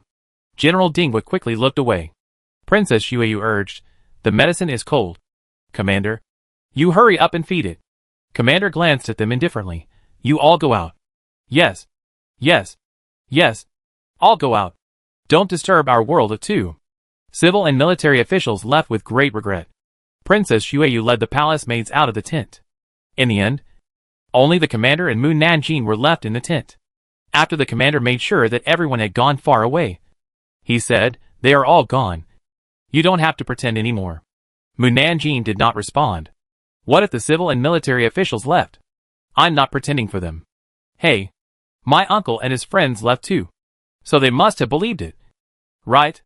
The governor suddenly pinched Mu Nanjing's cheeks and poured the whole bowl of medicine into her mouth. Ahem. Mu Nanjing choked on the medicine and opened her eyes. Governor, do you know how to be gentle with women? The governor put the bowl aside. Tell me, why did you pretend to faint? You may not believe me even if I tell you. Mu Nanjing changed the subject. After a while, I will leave Dakian Kingdom with my uncle and his friends. The governor frowned. Where to? A place you will also go. The governor narrowed his eyes. Governor, let's cooperate. Cooperate on what? Mu Nanjing took out a silk and wiped her mouth. When I need your help, you have to do your best. And when you need me, I will risk my life to help you succeed. The governor sneered. Are you sure you can help me? If I'm not sure I have the ability, why would I talk to you about cooperation? With me here, you can get twice the result with half the effort. The governor asked, Do you know what I want to do? Mu Nanjing moved his mouth. He said it in a voice transmission that only the governor could hear. The governor's expression became solemn. I need to think about it. Oh! Mu Nanjing knew he would definitely agree. The governor walked out 2 steps and turned back. I have a question for you. What question? The governor stared at her without saying a word. To be honest, if you can't hear Mu Nanjing's inner voice, she is really a reliable person if you only look at her appearance. Mu Nanjing asked again, What is the question? The governor has been staring at me. Is he interested in me? The governor asked in a calm voice. Did you wash my underwear? Mu Nanjing. Yeah. Yeah. The governor really knew that I helped him wash his underwear. Yes. The governor asked again. Did you wash it by hand? Mu Nanjing hesitated. I used the cleaning technique. She originally wanted to wash it by hand, but she felt that hand washing was not as clean as the cleaning technique. So she used the cleaning technique. The governor would not think that I was not sincere in using the cleaning technique. Right? The governor took a deep breath. Since you used the cleaning technique, why did you hang the underwear outside? Of course. It was to make you think that I was sincere in washing it by hand. But can I say this truth? The governor. Moon Nanjing had just said a word. And the governor said, you don't need to say it. Moon Nanjing. You want to ask again. But you are not allowed to say it. What is this? The governor turned and left the tent. Moon Nanjing got up and used the cleaning technique to clean herself. And then went out to find Princess Xueyu. Let's go into the mountains to hunt. Princess Xueyu. Chapter 159. Are you scared? The royal hunting ground covers a vast area. You can gallop on the grassland and forest, or climb the mountain to see the distance. There are more wild animals than the emperor. The arrows of the officials shuttled through the forest. Some people shot an animal with 1 arrow. Some people missed the prey with 10 arrows. And some people shot through several animals with 1 arrow. The harvest was very rich. And the guards responsible for picking up the prey couldn't pick up all the prey. Moon Nanjing was faster at shooting wild animals than picking up animal carcasses. Princess Xueyu, who was running after him, shouted angrily, Moon Nanjing, didn't you say you couldn't ride a horse? You also said you were afraid of wild beasts. You were scared by a snake before. But now you shot 2 tigers and a wolf with 1 arrow. Are you not afraid anymore? Moon Nanjing drew his bow and arrow. The wild beasts I'm talking about are fierce beasts. What fierce beasts? Tao Thai. Han Dun. Xiongqian Taowu. Princess Xueyu rolled her eyes. Aren't those fierce beasts only in mythology? Moon Nanjing didn't explain. Swish. Suddenly an arrow flew past Moon Nanjing's ear, and shot at the little rabbit in the distance 1 step faster than her. Princess Xueyu turned around, and saw Tianyuan riding a white horse galloping towards her, which made her lose her mind, as if she saw an immortal descending to the earth. Unfortunately, the other party was too old for her. This reminded Princess Xueyu of Feng Xinan. Ever since she found out his actual age, she had given up on him, and even felt awkward meeting him. Therefore, she hadn't seen Feng Xinan for a long time. Tianyuan rode slowly past Princess Xueyu, glanced at her when he passed by Moon Nanjing, and then rode away quickly. Moon Nanjing put away his bow and arrow, and sped up his horse to catch up. Princess Xueyu also wanted to follow, but after seeing their backs running fast, she inexplicably had the thought that she couldn't get in between them. She pulled the reins and watched them go away. Moon Nanjing followed Tianyuan all the way to the beast area before stopping. Tianyuan turned over and got off the horse. Moon Nanjing got off the horse and came to his side. What's the matter? Tianyuan said calmly, I will leave Dakian Kingdom in a few days. You are leaving before you kill me? Tianyuan sneered. If he could kill her, would she still stand here and talk to him? It's meaningless for me to stay here. Tianyuan thought for a moment and said, I asked you to come here to tell you that the person who wants to kill you is stronger than me. So you should be careful. Moon Nanjing was puzzled, since he is stronger than you. Why didn't he come to kill me? But asked you to kill me? Maybe he didn't expect you to be so strong. Moon Nanjing asked again, then do you know who he is? He didn't show his true face. Then do you know his name? Even if it's a pseudonym. Can you tell it? I don't know. Moon Nanjing. In the gossip news, it is also shown that the person who bribed Wu Yuan is called Wu Mingshi. That's why it's hard to find out who the other party is. Tianyuan looked at her. With your ability, you can leave this world at any time. If you can't stay here, it's better not to stay here. It's not safe here. Moon Nanjing understood what he meant. Tianyuan said what he should say, got on the horse and left. Moon Nanjing also rode away. The first place in the final hunting competition was the Jinui. They had more people and stronger strength, so it was natural for them to win first place. The second place went to Princess Xueyu, who formed a team with Moon Nanjing. Moon Nanjing could shoot down several prey with 1 arrow, leaving the 6 gates far behind. The emperor was so happy that he waved his hand and gave rewards to all the first, second and third place winners. That night, a Hangul barbecue feast was held, and everyone played until the hour of the dog. The emperor stayed in the hunting ground for 7 days, before returning to the capital with civil and military officials. Everyone was happy and regretful.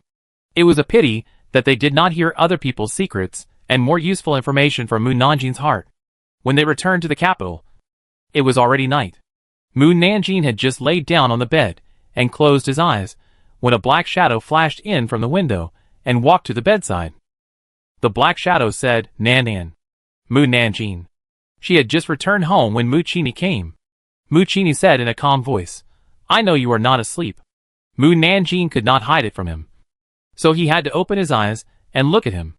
Mu Qini curled his lips. "Congratulations to Nan for becoming a 1,000 householder? Uncle, did you come here so late just to congratulate me?" Mu Nanjing sat up and asked. Mu Qini quickly pulled the outer robe hanging on the hook and covered her. "I just want to hear how Nan became a 1,000 householder. I guess there must be a long story to tell. But it doesn't matter. I have the patience to listen to you slowly." When he just returned to the capital, because Mu Nanjing suddenly fell ill.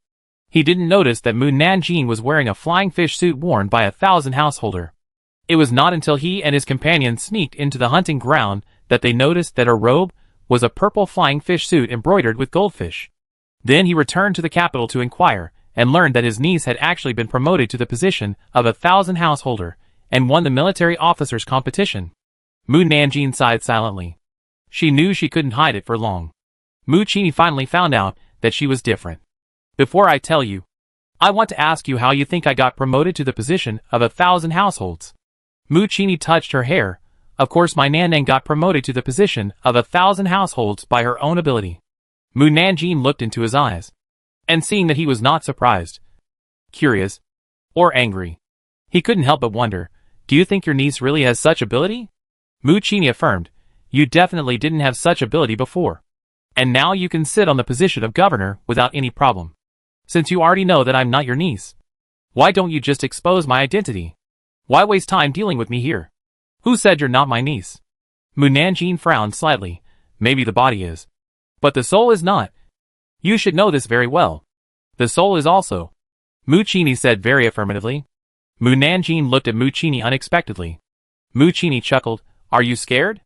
Mu Nanjing felt that he was joking, but also seemed to be serious. So she was a little confused about the current situation. Mu Qini took advantage of her distraction and suddenly attacked her. Mu Nanjing's spirit flashed and came behind him. However, she did not fight back. Mu Qini turned quickly and threw a talisman. A defensive barrier popped out of Mu Nanjing's body to block the attack. Mu Qini took out a sword and stabbed the defensive barrier, trying to break the barrier with magic tools and spiritual power. Unexpectedly, he only pierced a small hole with all his strength. Mu Qini retracted the sword and laughed. "Ha ha ha." Mu Nanjing frowned, not understanding what he was laughing at. Mu Qini sat on the bed and patted the seat next to him and said, "Come over here." Mu Nanjing could feel that there was no murderous aura on him, so he put away the barrier and sat down. Mu Qini said, "Something should be told to you." Chapter 160, He is so arrogant. Mu Nanjing felt that what Mu Qini was going to say next was not only related to her, but also very important. Mu Qini murmured, "This matter is too complicated to explain. It is better to put other things aside and talk about your current situation first. I will tell you other things after you accept this matter." Mu Nanjing also wanted to know why he was not surprised at all that his niece's soul was replaced. So he nodded. "Let me start with my coming to the Tang family. After coming to the Tang family, in order to save your life and for you to become stronger quickly, I could only take a risky move and think of a method that no one dared to think of. That is, to send your soul to the future or another world to practice. The timeline of the future and another world is different from ours. You practice there for thousands or tens of thousands of years. When you return here, it may only take a few days or months. It is better than practicing here for hundreds or thousands of years to have the ability to protect yourself." Mu Nanjing frowned suddenly. "But it's easy to have an accident during the process of being sent there. After all, your soul was still that of a baby at that time. If you're not careful, you'll die in the transmission channel. Fortunately, you're a lucky child. During the time you were sent there, you went to another world safely, and then exchanged bodies with a baby with the same name and surname. Even more fortunately, this baby is already in a big sect, so I don't need to waste my energy to send you to the sect to practice." Mu Nanjing asked Mu Qini, "Do you mean that this body is mine now?" "Yes." Mu Qini nodded. "I put a mark on you, and only each other's souls can return to each other's bodies. I was planning to bring your soul back after a while, But I didn't expect you to come back first. And your cultivation is so high. He patted Mu Nanjin's shoulder excitedly. That's great. I don't have to worry about you dying at someone else's hands at any time in the future. Mu Nanjin really couldn't accept this. She was worried that Mu Qini would find out her identity. But she didn't know that her worry was unnecessary.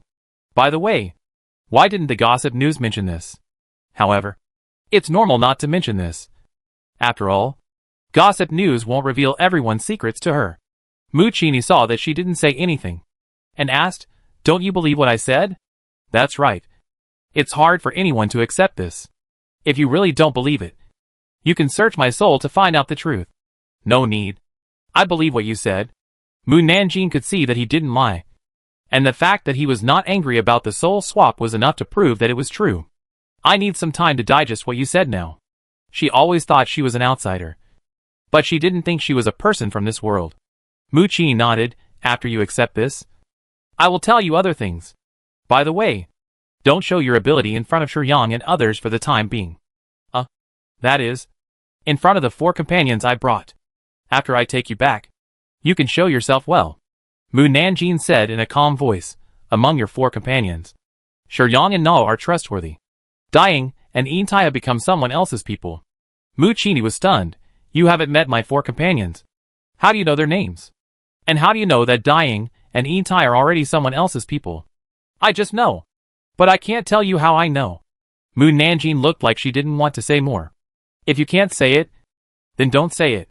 Mu Qini smiled and rubbed her bangs. Alas, I didn't expect my little Nanan to have her own little secrets. Don't call me little Nanan. Mu Nanjin slapped his hand away. You are my uncle. Don't say something that will make people misunderstand and make it difficult for me to find a boyfriend. Boyfriend? Mu Qini raised his eyebrows. What do you mean? It means partner. I'm afraid you can't choose your own partner with your identity. Unless you are very powerful. Mu Qini stopped Mu Nanjin from liking others, because no one in this world could match Mu Nanjin's identity. And he didn't want to see the previous soul using this body to find a husband for the real Mu Nanjin. Otherwise it would be embarrassing when the real Mu Nanjin came back. Mu Nanjin snorted coldly. I will kill anyone who dares to marry me to someone I don't like. Mu Qini raised his eyebrows. You are so arrogant. Tell me what your current cultivation level is. Yes. Mu Qini recalled the fight just now. I am already in the early stage of Mahayana. You can block my attack. So you must be above me. You can't be in the great perfection of Mahayana. Mu Nanjin didn't continue to tease him. I am in the tribulation crossing stage. I was pulled back here when I was crossing the tribulation crossing stage. Crossing? Crossing the tribulation crossing stage? Mu Qini looked at her in disbelief. You are actually in the tribulation crossing stage. That's great. You are very strong in terms of strength. But you are not so good in some aspects. I am worried that you may ascend at any time. You can still ascend now. Do you know? I won't ascend for the time being. That's good. Mu Qini murmured. I originally planned to call your soul back before leaving Dakian Kingdom. But now it's no longer necessary. We will leave in a few days. Mu Nanjin. Seeing that she didn't say anything, Mu Qini asked, Is there a problem?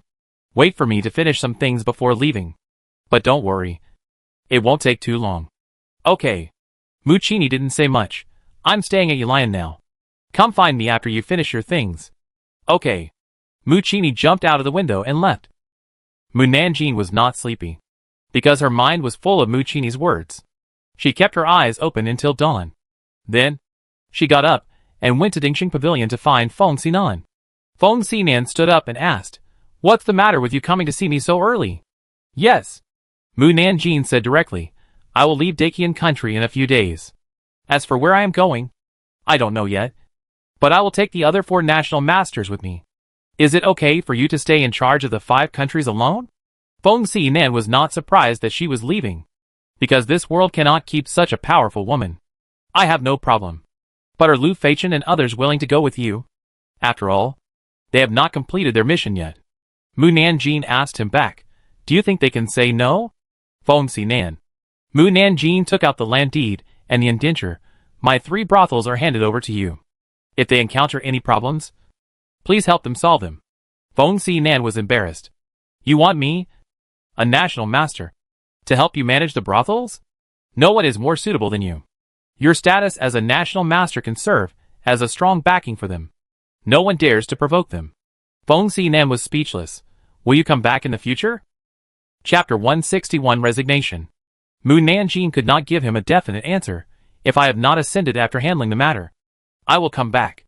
Feng Xinan put the land deed and the indenture contract into the space ring and asked, since you don't have time to take care of it, why don't you give them freedom? Mu Nanjing shook his head slightly. For some people, that place is their home. Once this home is gone, they will be very confused and have no idea where to go. Moreover, their identities are destined to be unacceptable to the world. They will only be bullied if they leave the brothel. If there are people who really want to leave, they will definitely try their best to leave the brothel and find a new life. I don't need to make a decision for them. She had already relaxed the conditions for redemption. If they want to leave, they definitely have the money to redeem themselves. However, some people have the money but don't redeem themselves. This shows that they are very entangled in their hearts, and don't know how to support themselves or protect themselves after leaving the brothel. Let me tell you in advance, I don't know how long I can stay here. If I leave, who will manage the brothel? Mu Nanjing thought for a while. Your Majesty, let him manage it. You want the Emperor to help you manage the brothel? Feng Xinan was speechless. He has a share of the money earned, so it is natural for him to manage the brothel. If he is too busy, let the civil and military officials solve it. He will be happy. Feng Xinan, are you sure the Emperor will be happy? Mu Nanjing coughed lightly. That. Please take care of the tea study. Feng Xinan raised his eyebrows. You are really rude to order me around. But as far as I know, we are not familiar with each other. I owe you. I'll pay you back later. Feng Xinan asked, is there anything else I can take care of? Mu Nanjing immediately said, Tang family. Feng Xinan nodded. She was really not polite to him at all. Mu Nanjing took out a talisman paper and put it on the table. I'm leaving. If you want to find me, but can't find me in the future, use this to send me a message. By the way, come to Kemenlu for dinner at twilight hour in the afternoon. I'll treat you. She left Dingxing Pavilion after she had explained everything, and then went to Due Mansion to find Lu Qianhu and the others. My dear captains, I will treat you to dinner tonight, Captain Lu said with a smile. I feel so bad for asking you to treat us every time. It's time for us to treat you this time. Mu Nanjing shook his head. No, I will treat you this time. I have asked your son to book Kemenlu. We will have dinner there tonight. Captain Lu was surprised. Huh? Not eating at Yaxinyuan? Captain Jing joked. If I eat at Yaxinyuan again, my wife will not forgive me, Captain Lu said with a smile. Then don't come to Yaxinyuan next time. How can that be? Master Mu invites me to dinner. How dare I refuse? Mu Nanjing took advantage of their jokes to inform Qin Chaoyan and Deng Xingqiao. Qin Chaoyan smiled and said, Okay, but you can't drink. Mu Nanjing was very puzzled. Why are you so afraid of me drinking? Of course I'm afraid you'll get drunk and crazy. Qin Chaoyan lied to her and said, You don't know how terrible you are when you get drunk and crazy. Not only do you talk nonsense, you also like to beat people. What's more, your martial arts are better than ours. We can't stop you even if we want to. We can only hide like a turtle grandson. I like to beat people when I'm drunk. Mu Nanjing tried hard to recall the situation when he was drunk, but he just couldn't remember how he beat people. Yes, if you don't believe me, go ask Captain Lu. Mu Nanjing, you can't ask such embarrassing things. Qin Chaoyan suppressed his smile and said, Thank you for the dinner here. I will go to Kemenlu on time after my shift. Then, she notified many people to eat. At 5 p.m., the captains went to Kemenlu after their shifts, and then found that Mu Nanjing invited not only the captains, but also the governor, the gate governor, Mr. Zhou and General Dinghua. The scene was more lively than other people's weddings. General Jingxi asked with a smile, Is Lord Mu's family celebrating? Why are so many people invited to dinner? Lord Zhou looked around at the lively scene. I haven't heard that she is celebrating. Deng Xingqiao joked. I guess the girl got rich. Captain Lu was also very curious about why Mu Nanjing invited people to dinner, so he went to Lu Qian to ask. Lu Qian shook his head. The girl didn't tell us, and I don't know what happened. Maybe she invited people to dinner because she was happy. Captain Lu thought that Mu Nanjing always did things unreasonably. Maybe it was really like his son said, that she invited so many people to dinner because she was happy. Others had been waiting for Mu Nanjing's voice to tell them the truth, but it was so quiet today. Seeing her toasting everyone at each table with tea instead of wine made everyone feel uneasy. Some people wanted to get her drunk to ask the truth, but they were worried that she would expose people's secrets. So they gave up the idea. They didn't know the purpose of her invitation until the end of the meal. After returning to the Mu mansion, Mu Nanjing said to Si Yuan and the others, "Come to the hall with me." Si Yuan and the others looked at each other and followed her into the hall. "Miss, do you have something to tell me?" Mu Nanjing made a gesture of invitation. "You all sit down." Si Yuan and the others found a place to sit down. Mu Nanjing said, "In a few days, I will leave Dakian Kingdom. I don't know how long I will be away, and I may not be able to come back in the future." Everyone was stunned. Si Yuan stood up excitedly. "Miss, are you leaving?" Mu Nanjing nodded. "Yes." Xia Yin asked hurriedly, "Miss, where are you going?" "I left because I had something to do." Mu Nanjing comforted her. "Don't worry. I will arrange everything here before I leave." Xia Yin stamped her feet in anger. "Miss, I'm not worried about these things. I just don't want you to leave." When Mu Nanjing left, it was as if they had lost their backbone, which made them feel very uneasy. Mu Nanjing didn't say anything. Lin Zishu stood up and patted Xia Yin on the shoulder. "Miss, you are leaving because of something. Not to abandon us. We should not make things difficult for you." Xia Yin hugged her and cried, "I just can't bear to leave you." The others also looked at Mu Nanjing reluctantly. "I want to talk about this one thing. It's getting late. You should go down and rest. Yu Huan and Huaying stay." Xia Yin and the others stood up, bowed and left the hall. Mu Nanjing said to Si Yuan, "The imperial examination will be held in a few days. I don't want my departure to affect your normal performance." Si Yuan said sadly, "I want you to see that I passed the exam. And I want you to be happy and proud of me. You can successfully obtain the qualification for the imperial examination, which shows that you have the ability. I believe you will definitely pass the exam. And you pass the exam not only for me, but also for yourself. And even for Xia Yin and others. You can only protect them better if you become a female official. Understand? And even if I leave Dakian, someone will still pass your news to me. Maybe I will know whether you have become a female official before you." Half a year ago, the emperor issued an edict that women can take the imperial examinations with men this year. But they need to pass the academy examination, provincial examination and joint examination like other men to be eligible for the imperial examination. Because several examinations were held in the same year, many women could not pass the examinations. And Si Yuan was the only one in the entire imperial college who fought for women. However, this year was an exception for women. And the spring and autumn examinations for women will be held at the same time as men. Si Yuan asked, "Can you really get the news?" "Of course. I have entrusted you to the care of the national teacher. And the national teacher will pass your news to me." "National teacher? You asked the national teacher to pass the news?" Si Yuan was shocked. "Yes. With him here, I will know everything about you. If I finish my work ahead of time, I will come back to see you immediately." Mu Nanjing comforted Si Yuan and let her go back to her room to rest. Then said to Huaying, "Huaying, I don't know what will happen after I leave Dakian Kingdom. If this happens, will you be willing to leave with me?" Huaying affirmed, "If the lady allows me to stay with you, of course I am willing to go with the lady." "Okay. I will call you when I leave." "Then who will protect Miss Si and the others?" Huaying has been with Si Yuan and the others for a year and has developed feelings for them.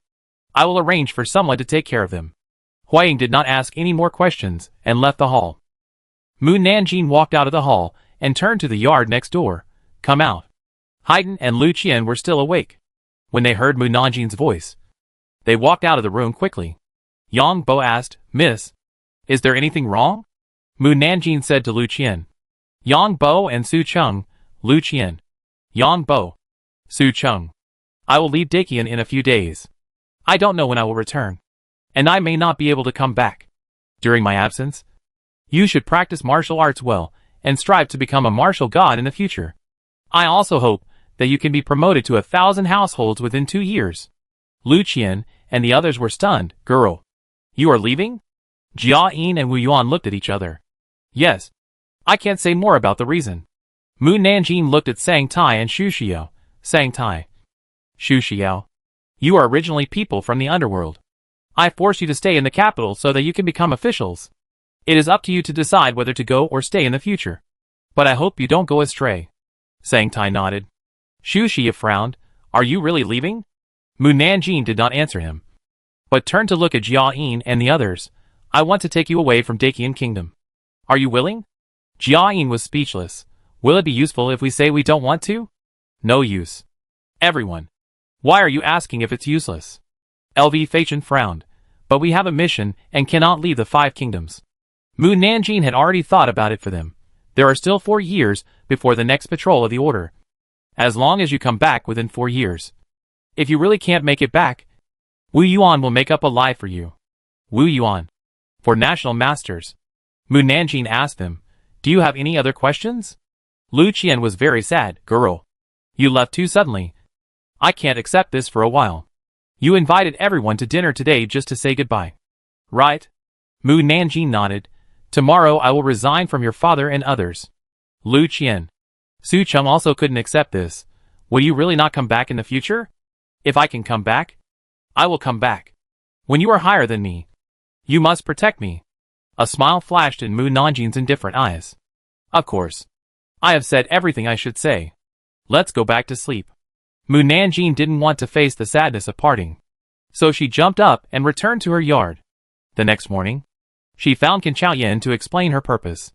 Qin Chaoyan looked at her in disbelief. You want to resign? Mu Nanjing nodded. The governor has already allowed it. Qin Chaoyan thought she was joking. Are you serious? I came here to tell you.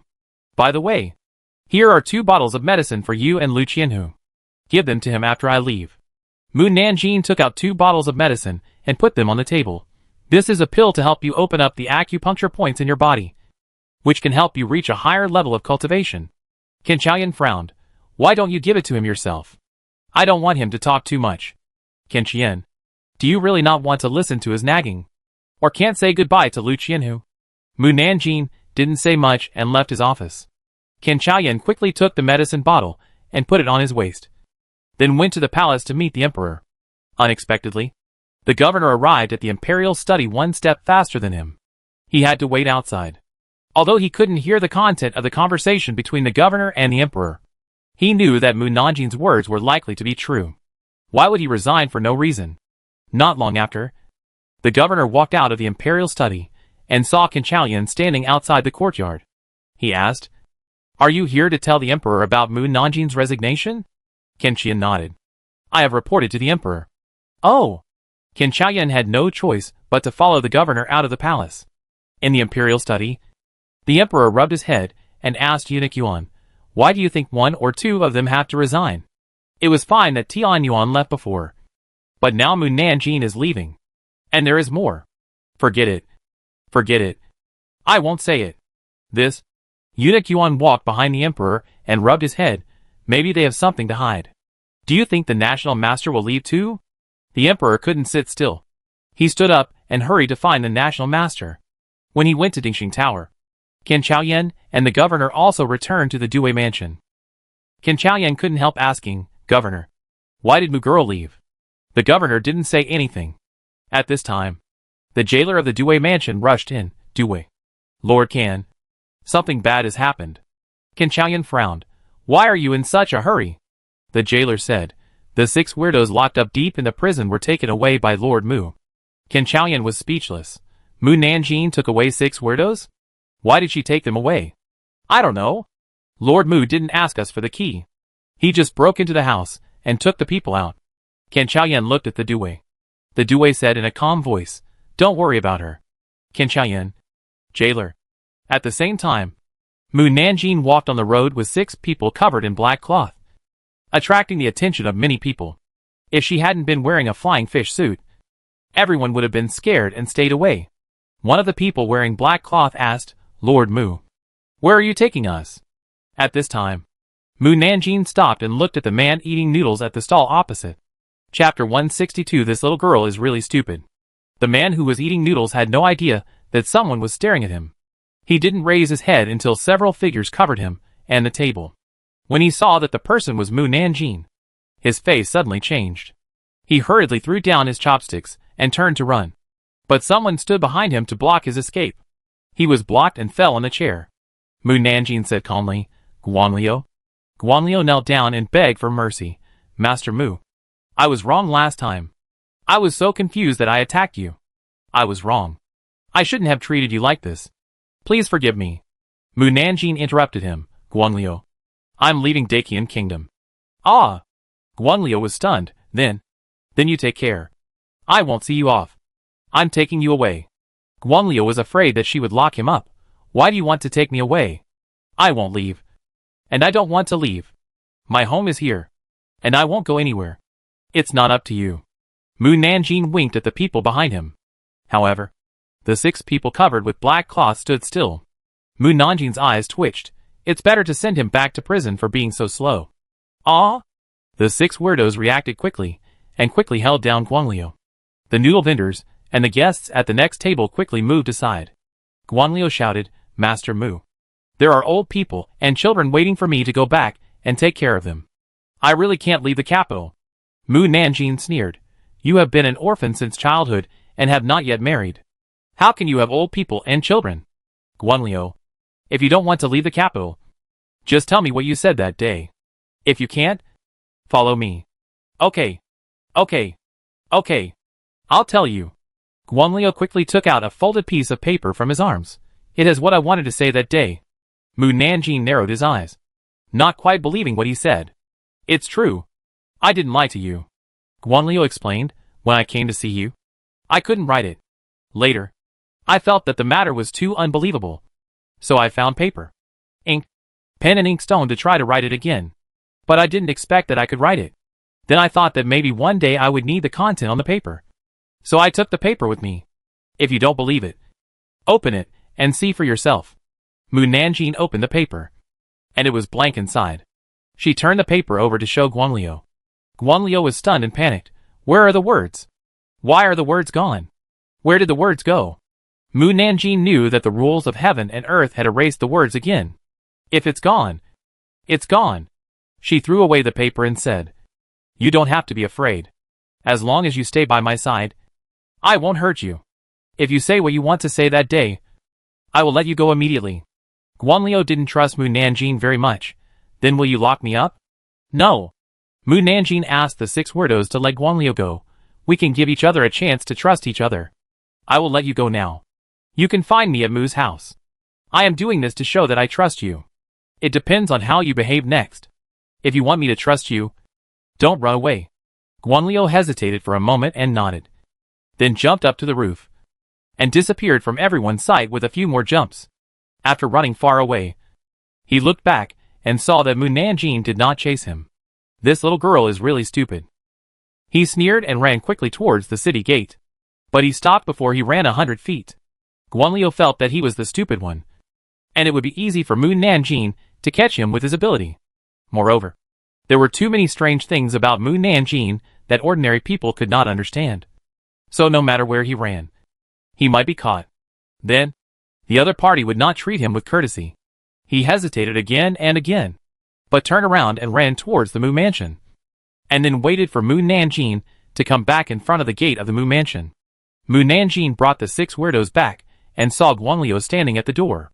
He said, You can move freely around me in the future. You can go wherever you want. I will give you a monthly salary for your use. Guangliu was startled and raised his hand and said, Thank you, Master Mu. You can just call me Mississippi. Follow me. Mu Nanjing took them to his room and said to Guangliu again, Since you will be with me in the future, you will inevitably have to come into contact with people around me. Now is a good time for you to get to know them in advance, so as not to be scared by them. Guangliu nodded. Mu Nanjing looked at the 6 weirdos covered with black cloth. Who will introduce yourself first? 5 of the weirdos looked at the weirdo standing in front. The weirdo lifted the black cloth, revealing a young and handsome face, but with white hair and a long white beard. His voice was also very old, like the voice of an old man in his 70s or 80s. My name is Jiang Xian. I'm the prisoner in the first cell, and I'm also a cultivator in the fusion stage. The other 5 weirdos looked at him in surprise. Cultivator? Are there really cultivators in this world? I thought cultivators were characters in stories, but I didn't expect that there are cultivators in our world too. Guanglu was puzzled. What is a cultivator? Jiang Xian chuckled. You don't know about cultivators. Then do you know about immortal cultivators? They are people who cultivate immortals. Guanglu was a little excited when he heard the word immortal cultivator. When I was young, I heard that people who cultivate immortals not only know all kinds of immortal arts, but can also become immortals. Jiang Xian nodded. Yes. Are there really people who become immortals? Of course there are. But it's not easy to become an immortal. Only 1 or 2 out of 10,000 immortal cultivators can survive the thunder tribulation and become immortals. Guan Lu has gained more knowledge. He is very glad that he has come back to find Mu Nanjing. Otherwise he would have missed many things. The frogman in the 6th cell asked curiously, "What realm is the fusion stage? Are you going to become an immortal soon?" Jiang Xian laughed. "I am now in the great perfection of the fusion stage. After me, there are the Mahayana stage and the tribulation crossing stage. I will have the opportunity to ascend only when the ascension thunder tribulation descends in the tribulation crossing stage. It is a question whether I can be promoted to the Mahayana stage, let alone the tribulation crossing stage. The higher the realm, the more dangerous the thunder tribulation you encounter. Many immortals have died under the thunder tribulation." "Everyone," Jiang Xian said, "you should introduce yourselves." The frogman in the 6th cell quickly lifted the black cloth on his body. "Ah!" Guan Lu was frightened by the face of the other person, who was neither human nor demon. And he screamed, "You? What kind of monster are you?" Jiang Xian comforted, "Don't be afraid. He is just a demon cultivator." The frogman bowed respectfully to everyone. "I am Lung Shi. I swallowed the inner pill of the frog demon by mistake, which made me look like neither a human nor a demon. This appearance makes me very painful. I wonder if you have any way to restore me to human form." Jiang Xian said, "You are like this because you did not completely suppress the demon pill. I will teach you a cultivation method later that will definitely restore you to human form." Lung Shi was very grateful. "Thank you, immortal." Jiang Xian waved his hand. "I don't deserve to be an immortal. Just call me senior." "Yes, senior." Mu Nanjing threw a pill to Lung Shi. Chapter 163. The Emperor did not approve. Lung Shi took the pill and wondered, "This is..." Mu Nanjing explained, "Your internal injuries from my beating have not healed yet. You can recover quickly by taking this." "Thank you, young lady." Lung Shi quickly swallowed the pill, and the dull pain in his body disappeared instantly. He said happily, "It's really healed." Then, the prisoner in the 2nd room also pulled off the black cloth, and the other party was a tall and strong man. "My name is Juimo, and I became a demon cultivator because I took the mosquito demon pill." He sniffed his nose and said, "The blood of the girl and the senior is really fragrant." Lung Shi hurriedly moved away from him. "You won't suck our blood, will you?" Juimo sneered, "Your blood is too smelly. I won't suck it even if you give it to me." Lung Shi. The prisoner in the 3rd room also pulled off the black cloth, and the other party was a beautiful woman, my little girl Che Jinglan. I once swallowed the willow demon pill. The prisoner in the 4th room also pulled off the black cloth, and it was a thin man. His eyes were as big and round as cat's eyes. "Very beautiful. My name is Yuanshin. I swallowed the cat demon pill. The demon pill of the demon."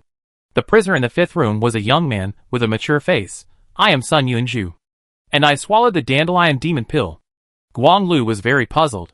"What is a demon pill?" Jiang Xian explained, "When an animal becomes a demon, it will cultivate a demon pill. If a person takes it, he will become a demon. The immortal cultivators will call them demon cultivators." Guang Lu's eyes widened. "Are there really demons in this world?" "There are immortals in this world. So of course there are demons. But we have never heard of or seen a demon." Jiang Xian smiled. "Of course you haven't seen it, because most demons and demon cultivators are concentrated in the ancient country. The ancient country is full of spiritual energy. Not only are there many monsters and monster cultivators, but warriors above the level of king of martial arts are also everywhere. However, monster cultivators and cultivators cannot live in this world.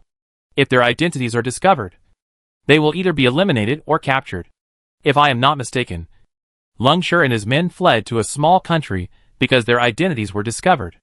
Lung Shi and his men nodded in agreement. Che Jinglan said, "I was captured by the governor of Dakian soon after I came to Dakian, and then I was locked up in prison until now." Yuanshin frowned. "I was also captured by the governor. He must not be an ordinary warrior." Jiang Xian said, "He should also be a cultivator. It is strange that his identity was not discovered by the order. However, you should also be thankful that you were captured and imprisoned by him. Otherwise you would either die under the thunder or be killed by the order."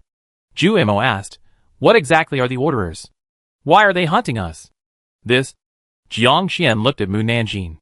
Mu Nanjing said calmly, I know the secrets you want to tell in prison are the orderers. You don't have to hide it. They only know how dangerous their situation is when they know their own situation. Jiang Xian told him about the orderers. Lung Shi and the others were stunned. The world they lived in was actually in someone else's magic weapon. While they were digesting this, Mu Nanjing continued, I will let you out. You will have to use me in the future. I will let you go after I finish my work. Similarly, I am responsible for your safety. Do you have any objections? The 6 weirdos looked at each other and nodded, no objection. Mu Nanjing took out 10,000 taels of silver notes and gave them to them. Use them to buy some clothes and jewelry. And we will leave Dakian Kingdom in 2 days. Jiang Xian asked curiously, Where are we going? You will know in 2 days. They did not ask any more questions. 2 days later, Mu Nanjing took Jiang Xian and his friends to meet Haydn and his friends. Haydn looked at Jiang Xian and his friends in surprise. Mu Nanjing. Who are they? Mu Nanjing asked them to introduce themselves to each other, and then took them to the inn to find Mu Qini. Mu Qini was surprised when he saw that she brought so many people. Shi Yang and the others also raised their eyebrows in surprise. These people are. Mu Nanjing answered before Mu Qin. They are the people my uncle found to protect me. Mu Qini. Jiang Xian and others. Shi Yang laughed and said, Qini, you really love your niece. You actually found so many people to protect her. Mu Qini looked helpless. Nanan is weak and timid. If I didn't find a few more people to protect her, she wouldn't be alive until now. Na Wu frowned. Her weakness and timidity are not good for her. You know her situation. Why do you train her into a waste? Do you think I don't want to train her? But she is a useless spiritual root like her mother. No matter how hard I try, it will be useless. Yin Tai and Dying looked at each other. It's getting late. Let's get going. Mu Qini said to Mu Nanjing, You are weak? If you feel tired during the journey, you must tell your uncle. Understand? Mu Nanjing nodded. Let's go. Mu Qini was the first to ride away. Others followed behind.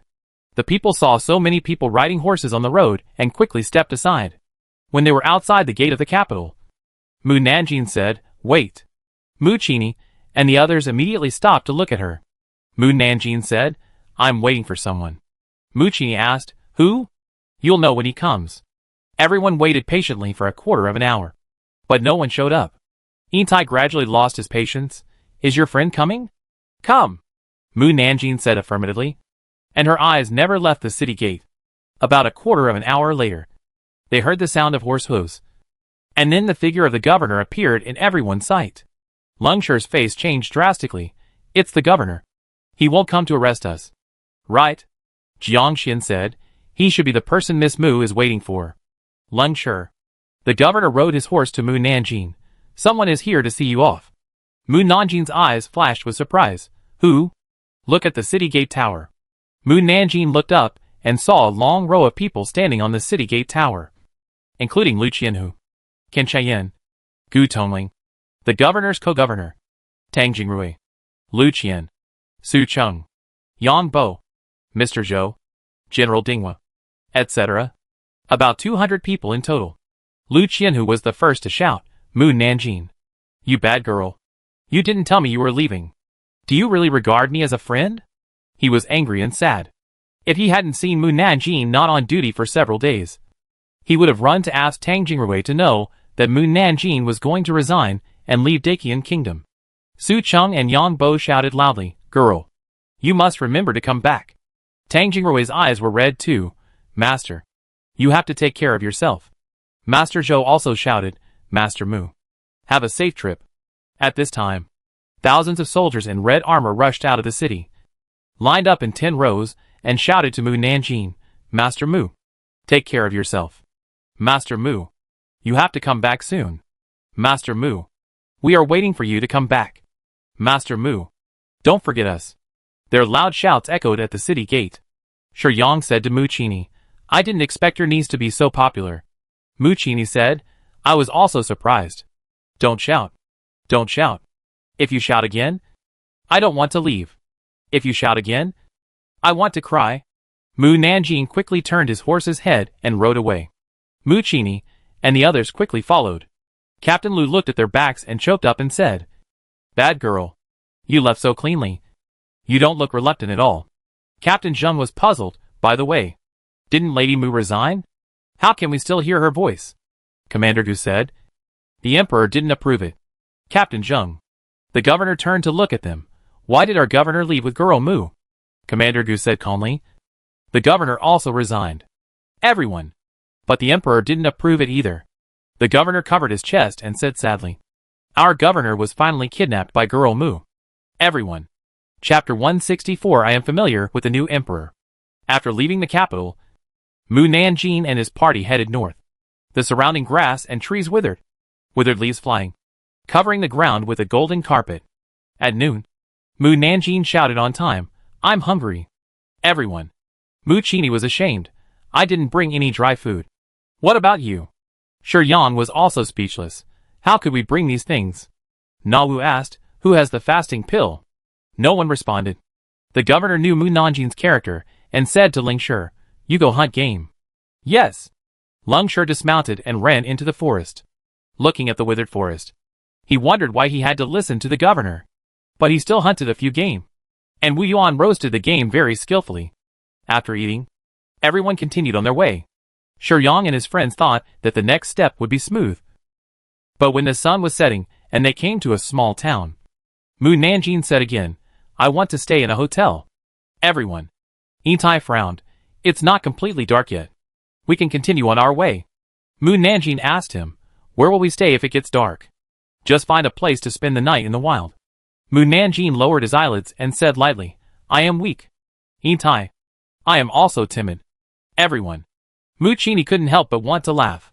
He found that this niece was particularly troublesome. In the end, everyone stayed in the town as she requested. The original 7-day journey was dragged to 10 days by Xing before reaching the snow mountain. Wu Yuan finally couldn't help asking, "Why don't you fly on the sword?" Mu Qini explained, "I don't want the Order to discover our whereabouts. The Order will always observe the world's every move. And they are so many that they can easily attract attention." When they entered the depths of the snow-capped mountains and came to a hidden cave, Wu Yuan finally understood why Mu Qini acted so cautiously. Because there is a teleportation array hidden in the cave. It takes a lot of spiritual power to drive the array. And in order not to be discovered, the teleportation can only be completed in a short time. Mu Qini asked everyone to stand in the array, and then open the teleportation array as quickly as possible to teleport everyone out. But in the blink of an eye, everyone came from the cold cave to a warm cave, with a hot spring next to it. And not far away was a cave entrance, through which they could see the scenery outside, which was a large area of houses. Ling Shi and the others walked to the cave entrance to look. "We are now on the mountain, and there is a city in the distance below the mountain." When they saw the city clearly, Yuanshan's face changed slightly. "This is the imperial capital of the ancient Dongzhao kingdom." Mu Nanjing raised his eyebrows when he heard the 4 words Dongao ancient kingdom. Che Jinglan and the others were surprised. "We are in the ancient country now." Ling Shi said, "I remember it took me about 4 months to escape from the ancient country to the Qian country. But now it only takes 10 days to get to the ancient country." If they hadn't ridden to the snowy mountains, they would have come to the ancient country even faster. Jiang Xian explained, "The teleportation array can teleport people to very far places, so it is not uncommon to get here in a short time. But the premise is that the teleportation array is also set up here. Otherwise it will not be possible to get here." Mu Qini said to them, "Before it gets dark, let's settle down in the city." Yuanshan and Ling Shi were a little hesitant. In ancient countries, there are often order guards coming to patrol, and our identities are easily discovered. Mu Qini took out a few talismans. "These talismans can hide your breath, and the order guards will never find your identities." Yuanshan and his friends were relieved. Everyone left the cave and came to the gate of the imperial capital. They saw that everyone entering and leaving the imperial capital needed a pass. Mu Qini and his friends did not have a pass, so they used illusion to confuse the soldiers guarding the city, and then passed the inspection smoothly. The city was prosperous, and the main street was wide and long, with no end in sight. It was several times the main street of the capital of Dakian Kingdom. There was a constant stream of people shuttling through the streets, and the surroundings were full of noisy voices and shouts. The houses on both sides of the street were taller and more imposing than one another, and the people entering and leaving the shops were dressed more noble than one another. as if no one could afford to provoke them. Mu Qini took Mu Nanjing and the others to a small inn.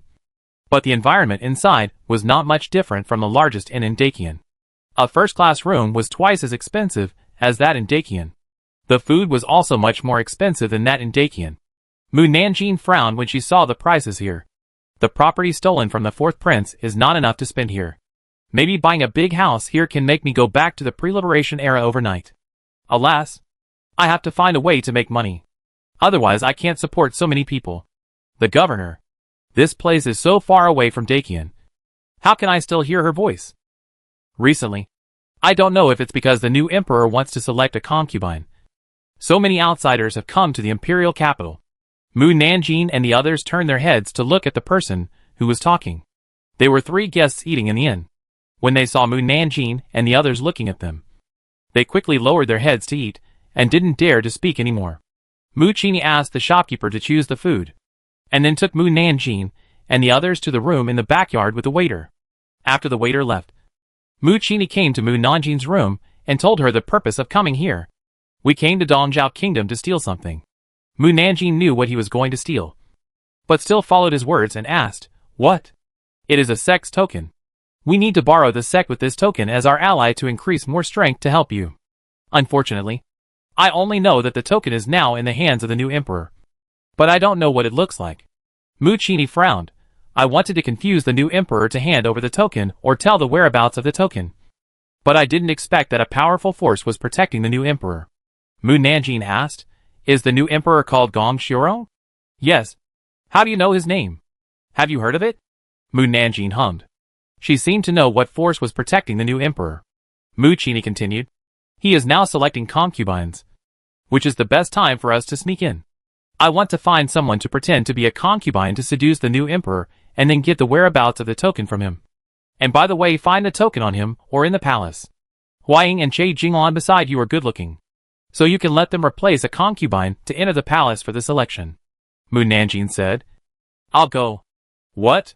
Mu Qini didn't react for a while. "I'll go to this election." "You?" Mu Qini expressed doubt.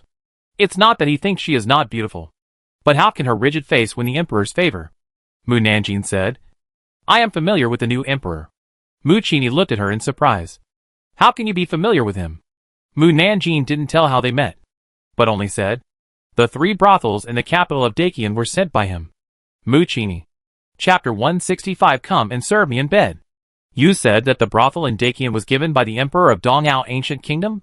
When did he go to Dakian Kingdom? Mu Qini was very confused. Also, since you know him, why don't you go to the palace to ask him for it directly? Why bother to go to this election? Mu Nanjing shook his head. The token is also very important to him. I don't want to ask him directly to owe him a favor. If I don't ask directly, do I have to steal it? Then, there is no need to go to the palace for this election. I went to the palace to help him. He will give me the token after he owes me a favor. Mu Qini raised his eyebrows. I know. You wait for my news. It is very simple for Mu Nanjing to participate in this election. He just needs to exchange identities with the selected girls who are not willing to participate in this election. There are many selected girls who are unwilling to participate in this election. Mu Qini selected a girl who is about the same age as Mu Nanjing and has a similar appearance description as Mu Nanjing as a replacement, and then gave the other party a large sum of money to live in other places. And Mu Nanjing replaced the other party to move into the selected girls' hall. On the second day of staying in the Xiaonu Hall, the maids in the palace will conduct a more rigorous inspection. From checking the facial features, hair color to speech and behavior. Those who are unqualified can go back and marry on their own. And those who are qualified need to enter the palace for the final screening. Mu Nanjing can easily pass the inspection by hypnotizing the maids, and then go to the palace to meet the emperor 3 days later. And the emperor will personally select the candidate of his choice. 3 days passed in the blink of an eye. And on the morning of the 4th day, the concubines were sent to the imperial garden of the palace to wait. It was close to the time of sea, and the emperor and the empress dowager finally arrived. Mu Nanjing saw the stunning Gong Xiorong at first sight. At this time, Gong Xiorong had a serious face, and he lost the enchanting and evil charm in Dakian Kingdom, and had a cold and majestic look. The concubines were attracted by his handsome appearance. He and the queen mother sat on the throne and looked at hundreds of concubines expressionlessly. as if the girls in front of him were just a bunch of cabbages planted in the field, which did not interest him at all. The eunuchs around Gong Xiaorong called the concubines to come forward for the queen mother to choose. The queen mother kept the girls, who met her heart or had already chosen them. Gong Xiaorong looked uninterested. He had screened 100 concubines, but he did not pick out the girl he liked. Until the eunuch called Jiananji. Mu Nanjing heard the eunuch call Jiananji for the second time, before he realized that he was calling her. Jiananji was the name of the concubine she replaced. She came out and saluted the queen mother and Gong Xiaorong. The calmer Jiananji greets the emperor and the queen mother. Gong Xiaorong, who was originally in a trance, quickly came back to his senses after hearing the familiar voice, and was startled when he saw Mu Nanjing's face. Was he dazzled and mistook someone else for Mu Nanjing? The eunuch beside him was a smart ghost. He noticed that the emperor looked at Mu Nanjing differently, and immediately introduced her to the emperor. Your Majesty, Miss Jiang is the daughter of the county magistrate of Ningping County. She is 16 years old and knows a little about music, chess, calligraphy, painting, poetry, and prose. The queen mother looked at Gong Xiaorong, seeing him staring at Jiananji intently. She felt surprised. Among so many concubines, Gong Xiaorong fell in love with a girl for the first time. The queen mother looked at Jiananji again. She was beautiful, but not stunningly beautiful. Her cold appearance was not pleasing at all. Why did Gong Xiaorong fall for her? Is this what he likes? Gong Xiaorong raised his hand to signal the eunuch to shut up, and then asked Mu Nanjing, your name is Jiananji? Yes. Gong Xiaorong had just regained his composure when his eyes were stirred again.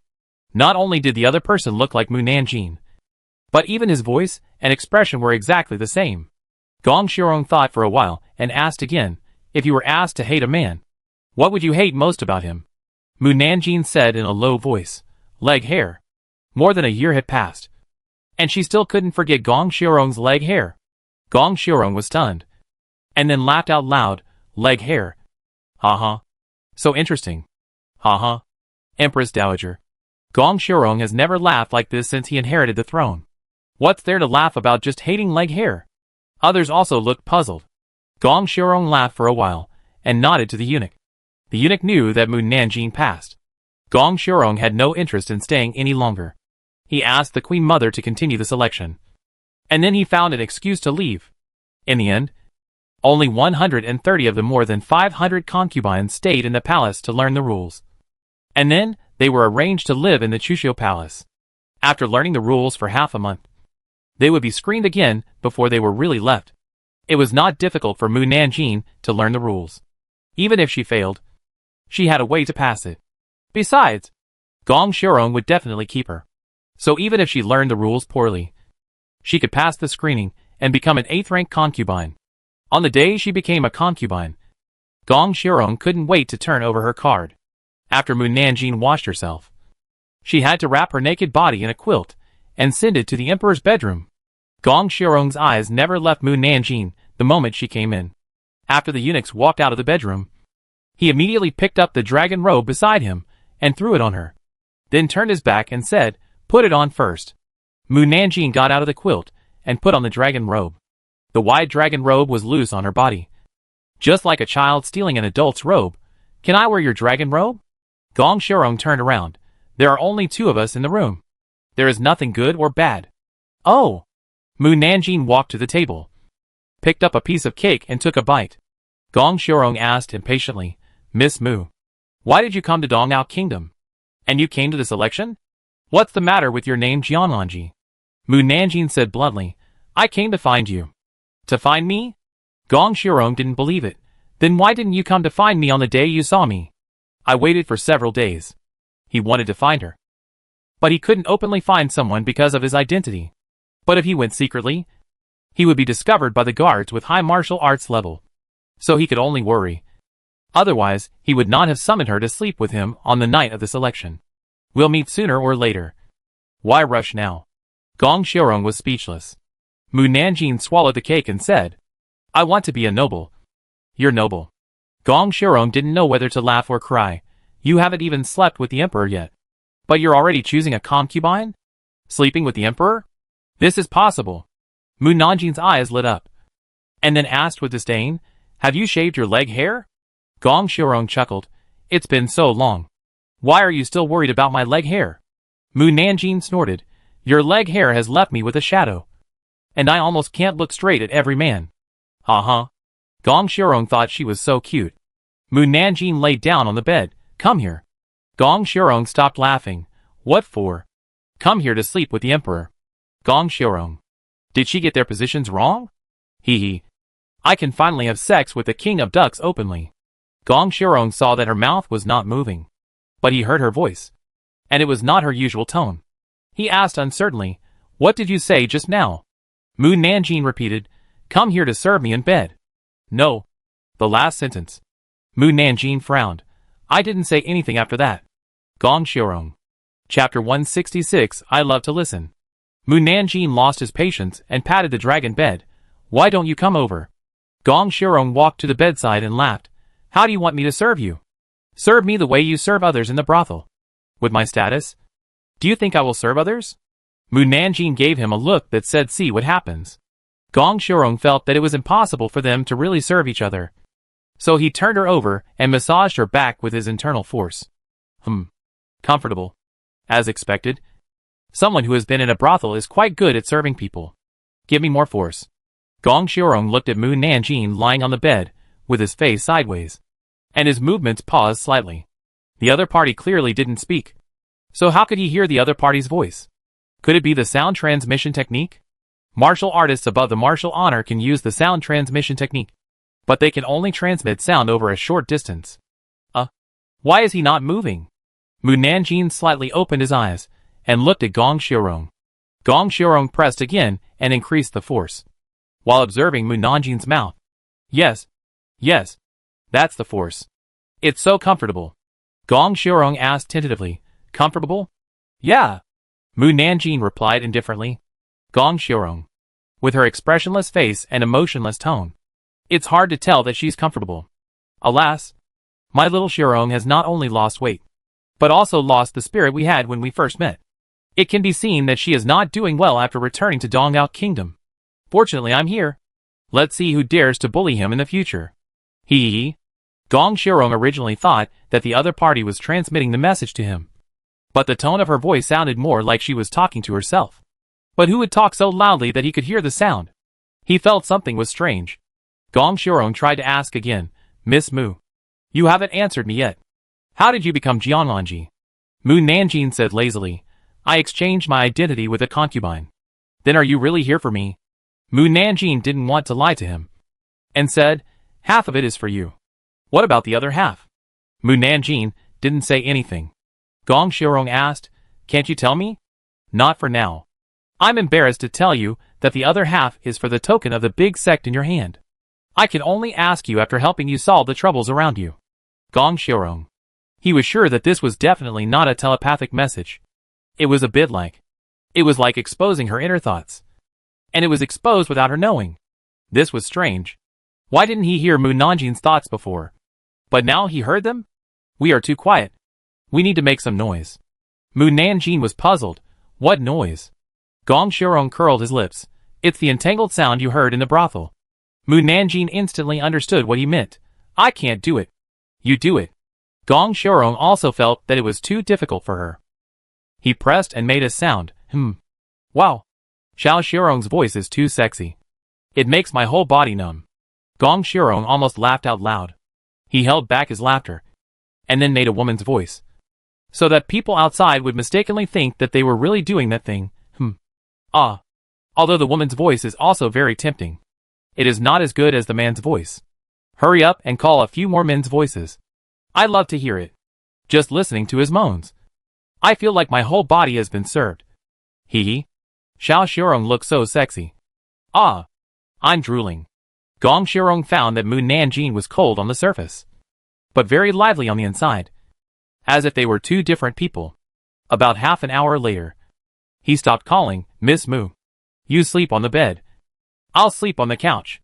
Mu Nanjing said in a low voice, Still calling me Miss Mu? Do you want people to expose my identity? Gong Xiaorong murmured, From today on, I will make you a noble lady, and give you the title of Mu. You will be Mu noble lady in the future. If I accidentally call out the word Mu one day, no one will suspect me. I will also allow you to live in Uechiu Palace. Originally, noble ladies cannot have their own palaces. But his harem is empty. And many palaces are empty. So it is not a problem for Mu Nanjing to live in alone.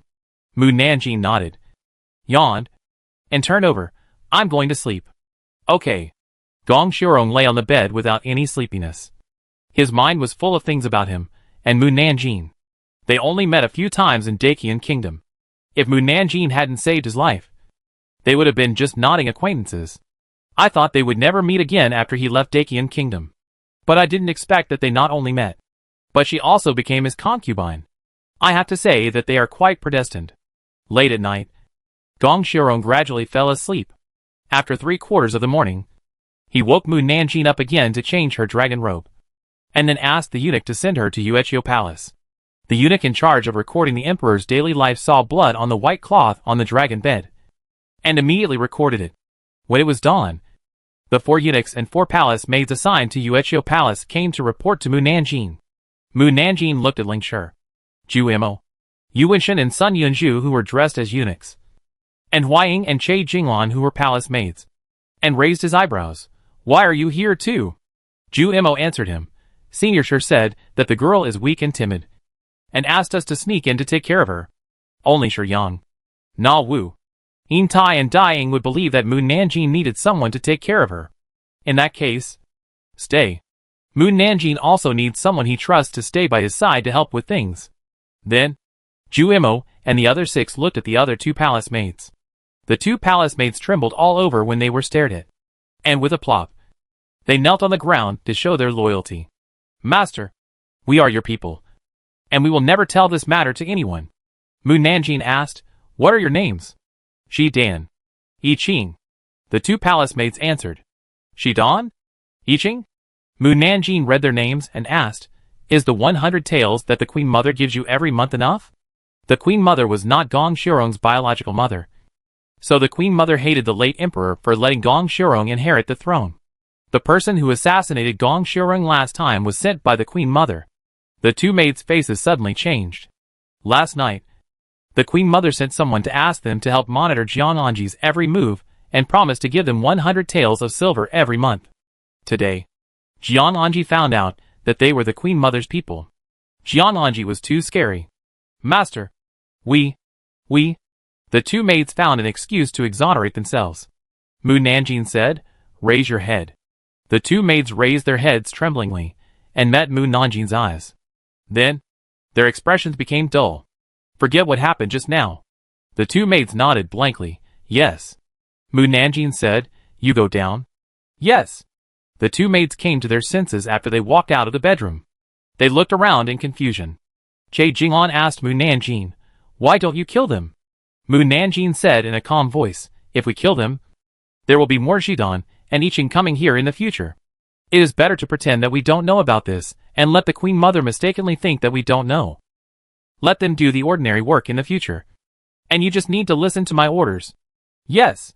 The 6 people responded. Chapter 167 It's really a ghost.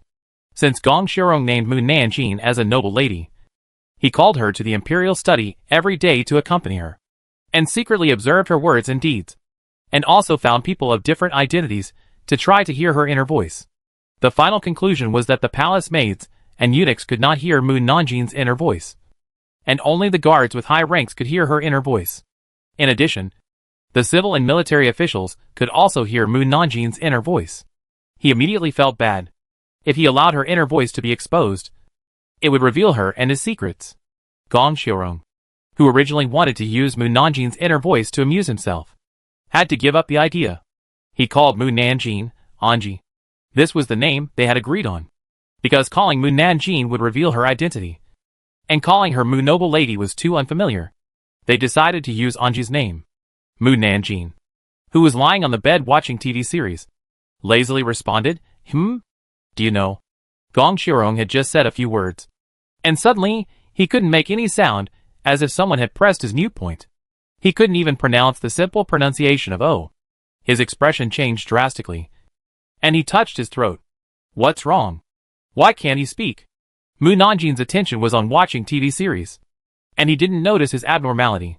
Seeing that he didn't say anything, He asked, "No what?"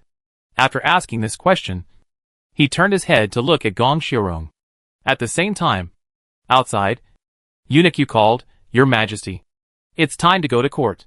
These days, in order to understand Mu Nanjin's inner thoughts, Gong Xiaorong came to Qiuyue Palace every night. Fortunately, Mu Nanjin not only did not object, but also welcomed him. So he was relieved. Mu Nanjin, who had just looked at Gong Xiaorong, was immediately distracted. She looked outside the screen door and said, "What do you want to ask? If it's not something important, wait until you come back from court." "Yeah." Gong Xiaorong tried to respond, but he didn't expect to be able to make a sound. He frowned and tried to ask the same question again, "Do you know?" Then, he lost his voice again like before.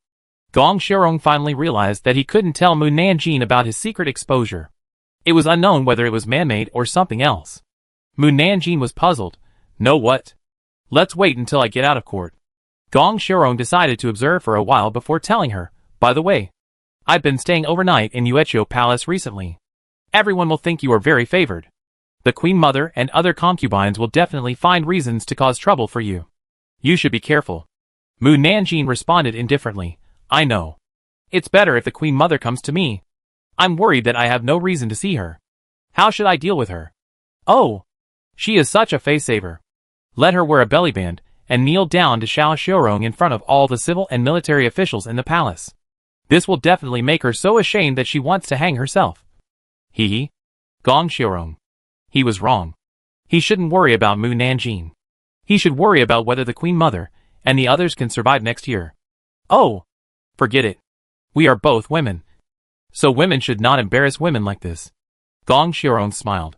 This little girl was soft-hearted. He walked out of the screen and asked the eunuchs to help him change his clothes.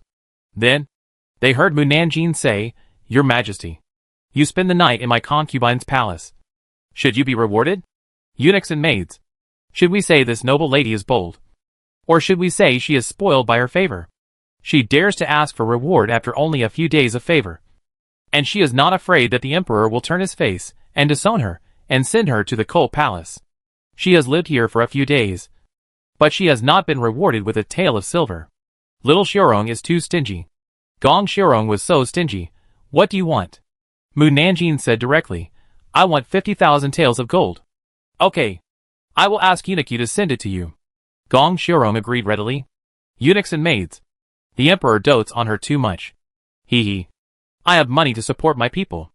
However, asking your own people for money to support your own people is not a long-term thing after all. And it is not pleasant to spend. Only other people's money will not make you feel heartbroken. But whose money is better to earn? I have to think about it carefully." Gong Xiaorong put on the dragon robe and said to Mu Nanjin, "I'm going to court." "Yes." Mu Nanjin replied lazily.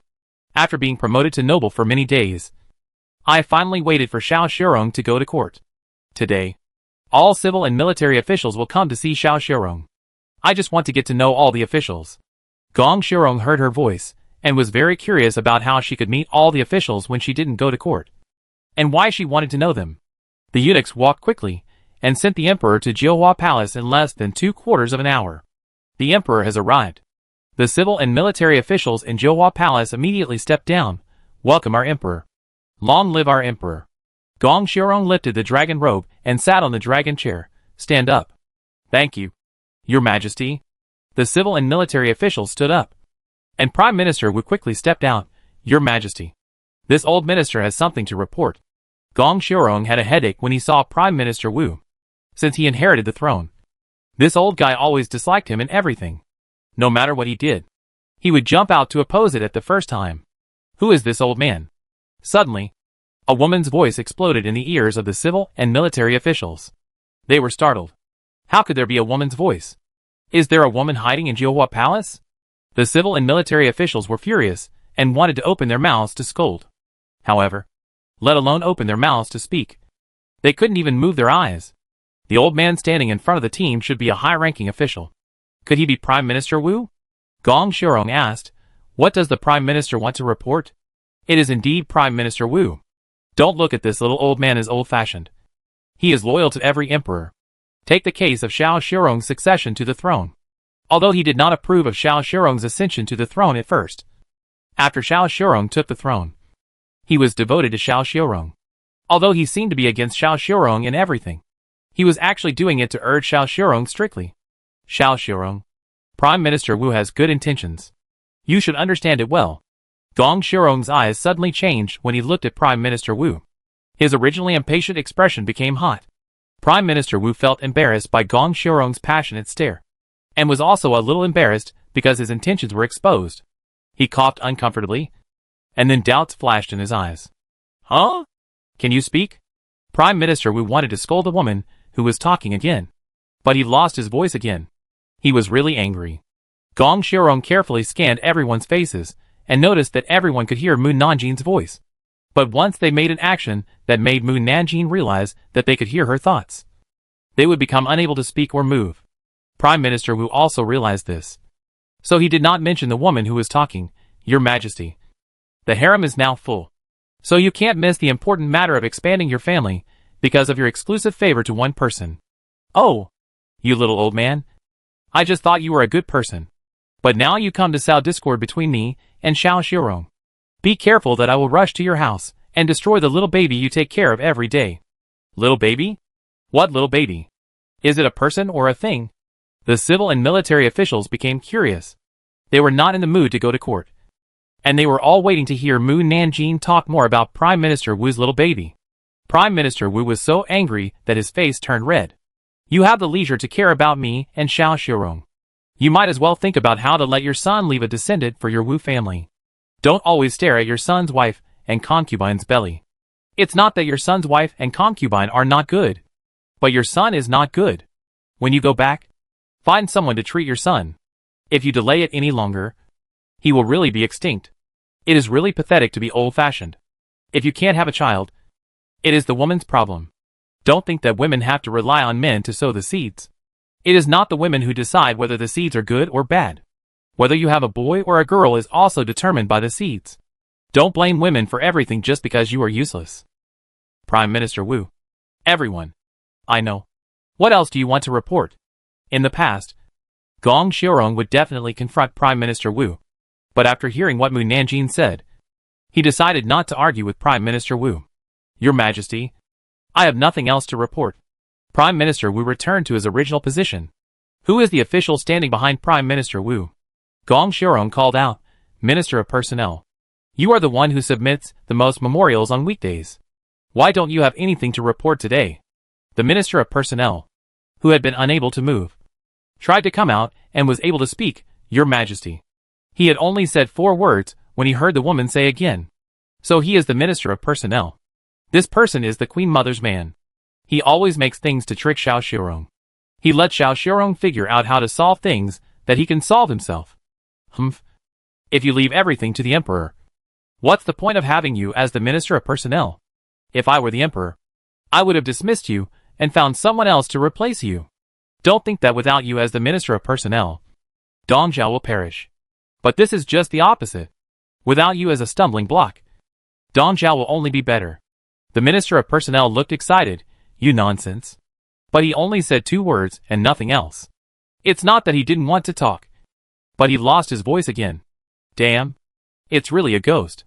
When Gong Shirong saw the Minister of Personnel being pissed off, she felt so happy. He had suspected that the Minister of Personnel was the Empress Dowager's man before, but he had no evidence. Now he is finally sure. He has to be on guard against the Minister of Personnel in the future and find a chance to deal with him. Gong Shou smiled tolerantly and asked, Minister of Personnel, what do you want to report? He has a lot of things to report. Even the people don't have enough manure to irrigate the land. Minister of Personnel. Civil and military officials tried their best to hold back their laughter. The Minister of Personnel said, I have nothing to report. He was so angry that he threw his sleeves and returned to his original position. Strange. Strange. He didn't report today. There must be something wrong when things are abnormal. He is not holding back his bad intentions to trick Xiao Shirong again. Right? Let me see what he wants to do next. Wow. He wants to find an opportunity to spread rumors that Xiao Shirong is an unlucky person, so that the officials and the people can drive him out of his position. TSK. TSK. So immoral. The Minister of Personnel was shocked. Who is this woman? And why does she know his thoughts clearly? The eyes of the civil and military officials changed when they looked at the Minister of Personnel. The Minister of Personnel saw that the Emperor looked at him with an extremely cold gaze, and said in a hurry, "Your Majesty, don't listen to her nonsense. I absolutely don't have such an idea." Huh? Why is he talking about this without a beginning or an end? Who is talking nonsense? What nonsense? Gong Xiaorong ignored the Minister of Personnel and turned to look at other officials. Who else has something to say? Every time an official stood up, he was criticized from head to toe, inside and out. So who dared to stand up? When Eunuch saw that no officials had come to report, he shouted, "If you have something to report, please report it. If not, please dismiss the court." Civil and military officials bowed. "We respectfully bid farewell to the Emperor." "Ah? Dismiss the court? I just met 2 officials, and they dismissed the court. This is too fast. Hey, someone came from the Queen Mother's palace. I have to go to her palace." Xiao Xiaorong was right. Hee. Queen Mother. I'm here. Eunuch Xiaorong. Chapter 168. Even a woman can't be restrained. When Mu Nanjing withdrew his consciousness, all the civil and military officials walked out of Jiuhua Hall. Then, 4 ministers walked to the side of Prime Minister Wu. The Minister of War whispered, "Just now in the hall. Did you hear a girl's voice?" The Minister of Revenue said excitedly, "I heard it. I heard it. I saw that you didn't react. So I thought I was hallucinating. I want to react. But the problem is that I can't move. My mouth can't speak. And even my eyeballs can't move." The Minister of Punishment was still frightened when he thought of the situation just now. "I thought I met a ghost. And I was so scared that I broke out in cold sweat." The left censor-in-chief patted his chest and said, "I also thought I saw a ghost. And I was afraid that the other party would kill me." The Minister of War asked Prime Minister Wu, "Did Prime Minister hear a voice?" Prime Minister Wu asked him back in a bad mood, "What do you think?" The Minister of War remembered what the girl said about Prime Minister Wu, and shut up obediently. The left censor-in-chief frowned. "So we all heard it? Then is what she said true or false?" The other 3 officials looked at Prime Minister Wu, who said with a dark face, "It's probably true." Does the Prime Minister really have a little baby who is carefully cared for? Prime Minister Wu glanced at the left censor-in-chief. "What you should care about is whether the girl is a human or a ghost." The left censor-in-chief. The Minister of War said, from what the girl said, "She should be someone from the harem, or the recently favored concubine Mu." Others thought so too, and nodded. Prime Minister Wu said angrily, "How can the Emperor bring someone from the harem to court, and allow her to speak in the hall, breaking the ancestral rule that the harem cannot interfere in politics?" The Minister of War narrowed his eyes. "That girl can make us unable to move or speak. She is definitely not an ordinary person. She may be a demon who can use magic. So the Emperor is bewitched by her and favors her in the harem every day." Prime Minister Wu was slightly stunned, and he muttered 2 words thoughtfully, "Demon." At this time, the right censor-in-chief hurried over. "My lords, wait for me." The Minister of War and others turned around and saw him panting, and asked, "Where have you been?" The right censor-in-chief exhaled. "Did you hear the woman's voice in the palace?" The left censor-in-chief said, "Of course I heard it. We were just discussing this matter. It's good that you can hear it." "Right." The chief censor said mysteriously, "When I came out of Jiuhua Palace just now, I accidentally heard 2 eunuchs outside the palace whispering about our early departure today." "Guess what?" The Minister of War said unhappily. "Can you just say what you want to say?" The right chief censor did not dare to tease them anymore. They only heard the voices of the Emperor, Prime Minister Wu, the Minister of Personnel and Eunuch Yu, and did not hear the voices of other girls at all. Prime Minister Wu and the others were stunned. "Didn't hear the voices of the girls?" The right chief censor nodded. "Yes. I later asked the other eunuchs and guards guarding outside the palace, and they also said that they did not hear the woman's voice." Prime Minister Wu and the others looked at each other. The right censor-in-chief said again, "Also, don't you think the girl's tone of voice is strange? As if she is a bystander speaking." The Minister of Justice thought for a moment. "Hearing you say that, it really is like a bystander speaking. She doesn't seem to know that we can hear her voice. Just like when the Minister of Personnel said she was talking nonsense. She didn't know that the Minister of Personnel was talking about her. This is too strange. Please stay. My lords." A eunuch came over quickly and said, "The Emperor summoned you to the imperial study." As ordered, the 6 lords followed the little eunuch to the imperial study. At the same time, Mu Nanjing followed the eunuch to the Empress Dowager's Wanshou Palace. A middle-aged man in a white Taoist robe and holding a whisk came out of the Wanshou Palace. He glanced at Mu Nanjing and walked past them. The eunuch took Mu Nanjing to the Wanshou Palace and saluted the Empress Dowager. "Your Majesty, I have brought concubine Mu here." The Empress Dowager said lightly, "You can go down." "Yes." When the eunuch retreated behind Mu Nanjing, he shook his head slightly at the Empress Dowager. The Empress Dowager frowned. "I have seen the Empress Dowager. May the Empress Dowager be blessed and safe." Mu Nanjing bowed slightly to the Queen Mother and made a simple salute before standing up straight. The Queen Mother's face suddenly darkened. Nan Ma beside her was furious. "How dare you? You don't even kneel down to the Queen Mother. Where did you learn the rules when you entered the palace? Come on. Catch this person, who doesn't know the rules, and give him 30 strokes of the cane." The 4 concubines sitting under the Queen Mother looked at Mu Nanjing with gloating. Mu Nanjing said in a calm voice, "It was the Emperor who ordered me not to kneel down.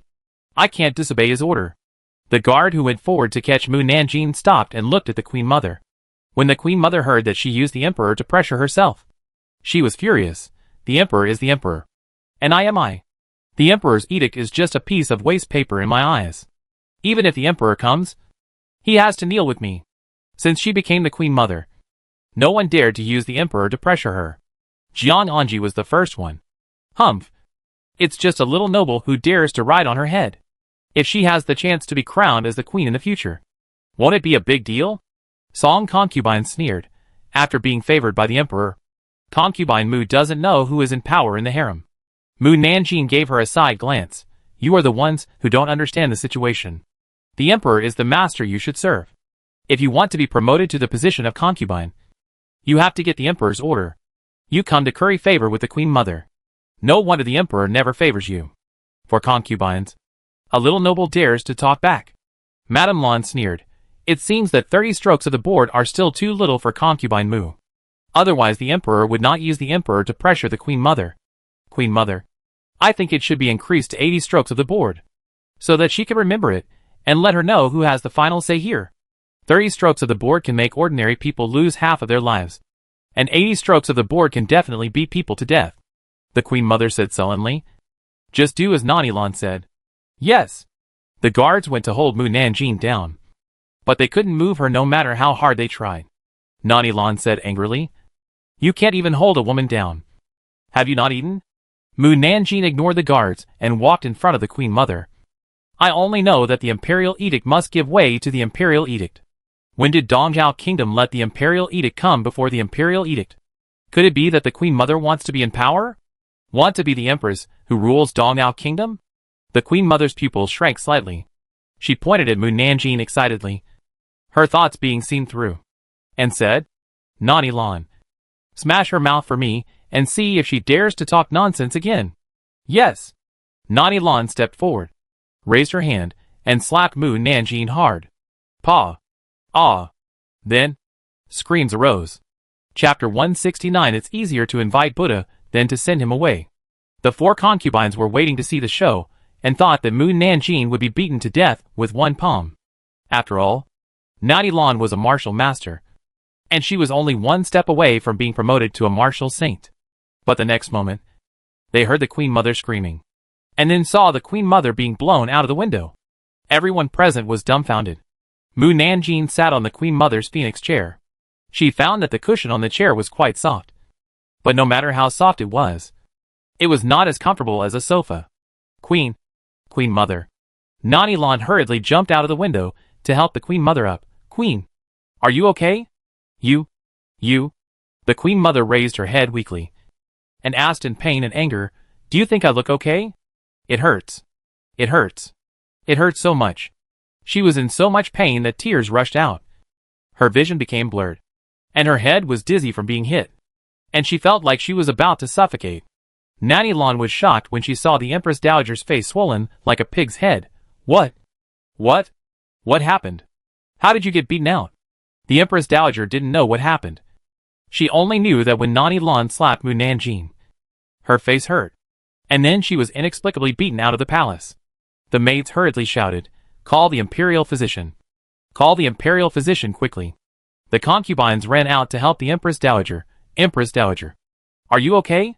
When they saw the Empress Dowager's face, they couldn't help but gasp. Suddenly, the Empress Dowager felt hot in her waist, and she struggled to pick up the jade pendant on her waist, which had a crack on it. This was the protective jade pendant given to her by the National Master, which could block all spells. But now the jade pendant was rotten, which meant that someone had cast a spell on her, and the magic power was higher than that of the National Master. Who is it? Who cast a spell on her? The Queen Mother was shocked and frightened, and said excitedly, "Send it. Send it to the Imperial Master. Send it to the Imperial Master quickly." Yes. A young eunuch ran out of the Wansho Palace quickly. Song Concubine said, "Help the Queen Mother back to the palace to rest quickly." Mother Lan helped the Queen Mother back to the main hall, but saw Mu Nanjing sitting on the Queen Mother's phoenix chair. Everyone was stunned. Mother Lan was furious. "Jiananji, get off. The phoenix chair is not for a little noble like you to sit on." The Queen Mother was so angry that she almost fainted on the spot when she saw the person on the phoenix chair.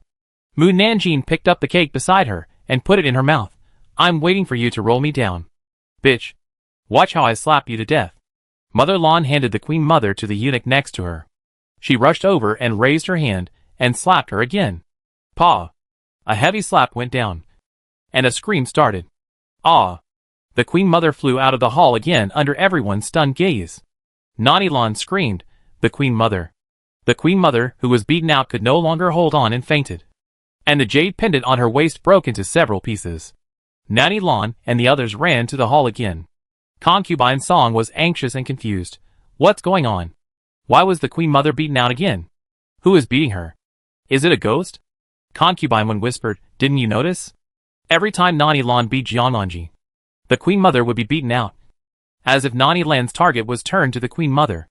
Everyone recalled what happened just now, and it was really like this. Concubine Song said in fear, "How did Jiananji do it? Is she a ghost?" "She's not a ghost." Concubine One lowered her voice even more. "Have you forgotten that before Jiananji came, the Queen Mother specifically asked the Imperial Master to help see if Jiananji was a ghost?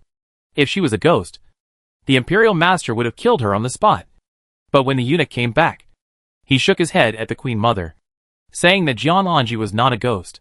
The Queen Mother thought that only ghosts could confuse Gong Shirong, so she asked the Imperial Master to come and take a look. If she is not a ghost, why can't Nani Lan hurt her? Princess Wen thought for a while. She may have the same special skills as the Imperial Master. Of course, it is also possible that her skills are higher than the Imperial Master's, so the Imperial Master can't see through her. Princess Song was even more scared after hearing the latter words. Should we leave quickly while she is not paying attention? Princess Wen lowered her eyes and looked at the fainted Queen Mother. Do you know what the consequences will be if you leave now? Even if Jiananji doesn't kill them, the Queen Mother will not let them go when she wakes up. Concubine Song. Mu Nanjing walked out of the hall and came to the Queen Mother. The Queen Mother fainted? She is too weak to be beaten. Everyone was shocked. When did she come over? Madame Lan changed her previous angry expression and stared at her vigilantly. Jiananji, what do you want to do? Mu Nanjing poked the Queen Mother's swollen face. Retribution comes so quickly. I guess after this incident, the Queen Mother should not dare to think that the Imperial Decree is more important than the Imperial Decree. Everyone. Mu Nanjing looked up and asked Madame Lan, "Are you going to hit me again?" Madame Lan dared not touch her again. That would cost the Queen Mother's life. A servant, dare not hit my master. Mu Nanjing poked the Queen Mother's swollen face again. It's quite soft. Everyone. If the Queen Mother was awake, she would definitely faint again. Mu Nanjing asked again, "Do you want me to stay? Or do you want me to leave?" Madame Lan suppressed her anger and said, "Please move your noble legs and leave the Wansho Hall. There is a saying that goes, it is easier to invite Buddha than to send him away. You want to send me away with just one sentence? What do you want?" Mu Nanjing said directly, "I want to ride the Queen Mother's phoenix sedan." "You are so bold." Madame Lan couldn't be more angry. "How can you, a little noble, be qualified to ride the Queen Mother's phoenix sedan?" Mu Nanjing poked the Queen Mother's face again. "The Queen Mother's face is not too swollen. How about you give her another punch?" Madame Lan was so angry that her lungs exploded. She gritted her teeth and said, "Come on. Use the Queen Mother's phoenix sedan to send Mu Noble back to Yuechyo Palace." "I'm not going back to Yuechyo Palace. I want to go to the Imperial Study." I want to let the Emperor see my Phoenix sedan. Madame Lan almost yelled. That's the Queen Mother's. Not yours. It's mine now. Madame Lan. I don't know if the Queen Mother will be angry when she wakes up for sending Jiang Anji on her own initiative. The eunuchs quickly brought the Phoenix sedan. Mu Nanjing sat on it. I will come to pay my respects to the Queen Mother on the 1st and 15th day of the lunar month. Everyone. Please leave quickly. The eunuchs hurriedly carried Mu Nanjing away. At the same time, the imperial physician hurried in. When he saw the Phoenix sedan passing by, he quickly knelt down. Your humble servant greets the Queen Mother. Mu Nanjing said, stand up. Hee. It feels good to be kneeled by someone. No wonder the Emperor likes others to kneel to him. The imperial physician heard the young voice, and quickly raised his head, and found that the person sitting on the Phoenix sedan was not the Queen Mother at all. But why did the other party sit on the Queen Mother's Phoenix sedan? Dr. Chen. The Queen Mother is here. The eunuchs and palace maids in the courtyard shouted anxiously. Dr. Chen did not dare to think too much and hurried to see the Queen Mother. After Mu Nanjing left Wanshou Palace, he met the middle-aged man in Taoist robes again. Chapter 170. What she said made me feel comfortable. When Feng Shuang, the national teacher of Dongzhou, saw Mu Nanjing riding the Phoenix chariot, his eyes flashed with suspicion. He had been the national teacher of Dongzhou for many years, and had never seen the Queen Mother let anyone sit on her Phoenix chariot, not even her favorite junior. Moreover, the Queen Mother did not like this nobleman. So why did she let him sit on her Phoenix chariot? Mu Nanjing called out lightly, National teacher? Feng Shuang felt for a moment that the nobleman sitting on the Phoenix chariot with his back straight was more majestic than the Queen Mother, and he could not help but saluted with his hands.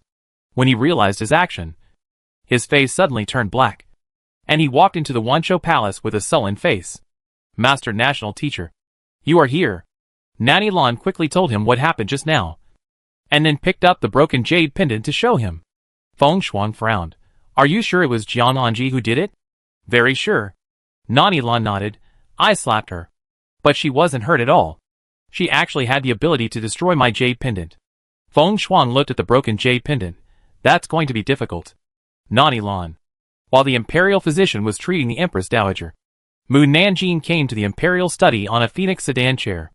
The guards guarding outside the imperial study saw the Empress Dowager's Phoenix sedan chair coming towards them, and hurried to the imperial study to report. Your Majesty, the Empress Dowager is here. The Emperor and Prime Minister Wu looked at each other, and then saw the Phoenix sedan chair being carried into the yard, and they immediately went out to greet it, because the Phoenix sedan chair was hung with yellow gauze to block the face of the person on it. They knelt on the ground without seeing clearly who was on it. Your servant greets the Empress Dowager, and I wish you all the best. Gong Xiaorong also saluted the Phoenix sedan chair. Your son greets your mother. Hee. Sitting on the Phoenix chariot, even the Emperor Xiao Xiaorong has to bow to me. It's so interesting. It's just a little short of life, but I made the 70-year-old Prime Minister Wu kneel to me. I feel a little guilty. However, I can help the Wu family to expand, and let Prime Minister Wu see his descendants in his lifetime as compensation. Prime Minister Wu and his men were shocked. Isn't this the woman's voice heard in Jiuhua Palace? Although the Emperor had just explained to them what they heard, they couldn't adapt to it immediately. Gong Xiaorong looked at the gauze curtain carefully, and really saw Mu Nanjing's figure. He was speechless and helpless. Mu Nanjing said, Stand up. Hee. This stand-up made me feel comfortable all over. Prime Minister Wu and his men. You feel comfortable. But we don't. Gong Xiaorong pretended to find Mu Nanjing sitting in the Phoenix sedan chair, and asked in surprise, Lady Jiang, why are you sitting in the Queen Mother's Phoenix sedan chair? The Queen Mother sent someone to send me back in the Phoenix sedan chair. Gong Xiaorong. If he believed her, he would take off his head, and let her sit on it. Mu Nanjing got off the Phoenix sedan chair, and the eunuchs of Wanshou Palace hurriedly carried the sedan chair away. She said in a calm voice, Did I ask you to leave? The eunuchs of Wanshou Palace said, Lady Jiang, I have to go back to Wanshou Palace to report. You go back, and the sedan chair stays. There is 100 kilograms of gold embedded in the Phoenix sedan chair. I want to take it out as pocket money. Prime Minister Wu and others. Is this girl so short of money? This. The eunuchs of Wanshou Palace were very embarrassed. Mu Nanjing said in a calm voice, If you don't want to, you can carry me back to Wanshou Palace, and let me discuss it with the Queen Mother. No need. The eunuchs in the Wanshou Palace thought of the Queen Mother's miserable state, and quickly abandoned the Phoenix Seal and left. Mu Nanjing looked at Prime Minister Wu and asked Gong Shirong, "Your Majesty, who are these?" Gong Shirong introduced Prime Minister Wu to her. "This is Prime Minister Wu, the Minister of Punishment, the Minister of Revenue, the Minister of War, and the left and right censors. Hello, everyone." Mu Nanjing saluted them. The adults also saluted in return. "Hello, Lady Jiang." Everyone followed the emperor back to the imperial study. The Minister of War is a good person, but he is too arbitrary. For example, his youngest son clearly wanted to be a martial artist, but he forced his youngest son to learn literature, which resulted in him being unable to enter the officialdom. It would be better to let his youngest son concentrate on martial arts and participate in the martial arts champion. Now, he has driven his youngest son crazy. I can only say that he deserves it. Fortunately, the youngest son was pretending to be crazy. If he had promised his son to learn martial arts, he would definitely make his son return to his original state immediately. The Minister of War was stunned. His son was pretending to be crazy? The pretending to be crazy was too real. Eating mud and chopping people with a knife. He had tried to test his youngest son several times and promised to let him learn martial arts and take the military examination, but it was useless. So everyone thought that the youngest son was really crazy. But now Jiang Anji said that the youngest son was pretending to be crazy. The Minister of War thought about it carefully. Could it be that the youngest son knew that he was testing him and would keep pretending to be crazy? Other officials couldn't help but look at the Minister of War. The fact that his youngest son was driven crazy has always been a concern for the Minister of War. Now that he knows that his youngest son is pretending, his knot can finally be untied. The Minister of Revenue has good management ability. Under his supervision, there are few problems with the National Treasury. The Minister of Revenue raised his head proudly. It's a pity that he can't control his family's money. He didn't know that the storehouse at home was about to be emptied by his concubine. How pitiful. The Minister of Revenue. Others looked at him sympathetically. The Minister of Revenue couldn't stay any longer. He raised his hand and said, "Your Majesty, I remember that I have something to deal with at home. Please allow me to leave first." Gong Shirong nodded. "Go." The Minister of Revenue walked out of the imperial garden quickly. When no one could see him, he ran towards the palace gate with his official robe in his hand, without paying attention to the rules. The Minister of Punishment. The Minister of Punishment immediately tensed up and filtered through the family affairs in the shortest time. He should not have any family scandals for Jiang Anji to reveal. The Minister of Punishment should have tortured the prisoners too much, and also used torture when making love with his wives and concubines at home. Fortunately, it was a minor fight. Otherwise someone would have died. Everyone, you know such a private matter. The Minister of Justice's face darkened. Which concubine leaked this matter? But there is no reason for his concubine to share such a shameful thing with others. Left censor. Left censor hurriedly interrupted Mu Nanjing's thoughts. "Your Majesty, I have important things to deal with. Please allow me to leave. I also have urgent things to do." Right censor hurriedly said. Gong Shirong smiled and nodded. "Go and get busy." Prime Minister Wu and the Minister of Justice also left. Before they left, Prime Minister Wu looked at Mu Nanjing deeply. Why did Prime Minister Wu look at me? Could it be that he wanted me to persuade Xiao Shirong to be fair, and just so that he could have more children? Prime Minister Wu. I want to expand the family. But he wants her to expand the family for their Wu family.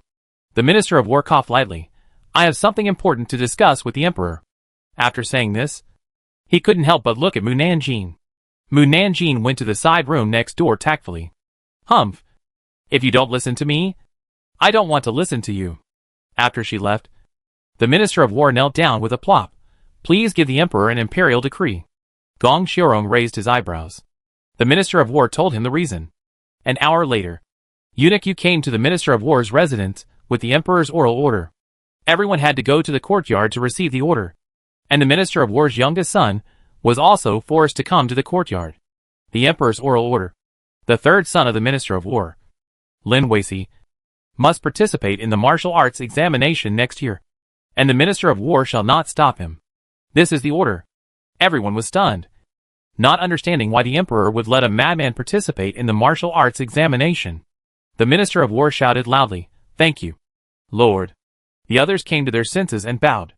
Suddenly, with a wow, Lin Weici, who was pressed to the ground, burst into tears. The Minister of War walked up to him. patted his shoulder and said, "No matter what you do in the future, Dad will not stop you."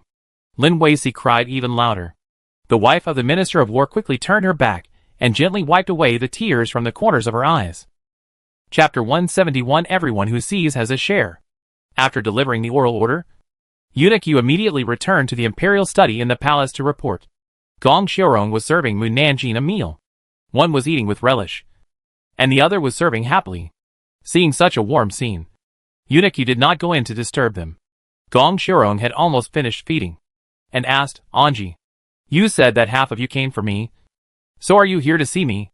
Or are you here to be my concubine? I'm here to help you solve your problems." Mu Nanjing, who had eaten her fill, put down her chopsticks and said, "Do you have a list of civil and military officials? Bring it to me." Wait a minute. Gong Xiaorong went to the study outside and picked up the list on the table for Mu Nanjing to review. The list not only contained the names of the civil and military officials, but also their official positions, ages and hobbies, and even the names of their families. Mu Nanjing circled the people she could trust with a pen. These people can be trusted 100%. Then, she ticked off the people who belong to the Queen Mother, although the Queen Mother's people are not as many as yours. She has the help of the Imperial Master, which is equivalent to having all the officials helping her to ascend the throne. She wants to ascend the throne? Gong Xiaorong suddenly frowned. With the help of the Imperial Master, it would not be difficult for the Queen Mother to ascend the throne. Yes, she only wants to be the queen herself, and helping her son to seize the throne is a complete excuse. She has such an idea because your biological mother once stimulated her. Gong Xiaorong. The late emperor loved his mother very much, but unfortunately his mother was the saint of Beihan country and could not marry to Dongjiao country.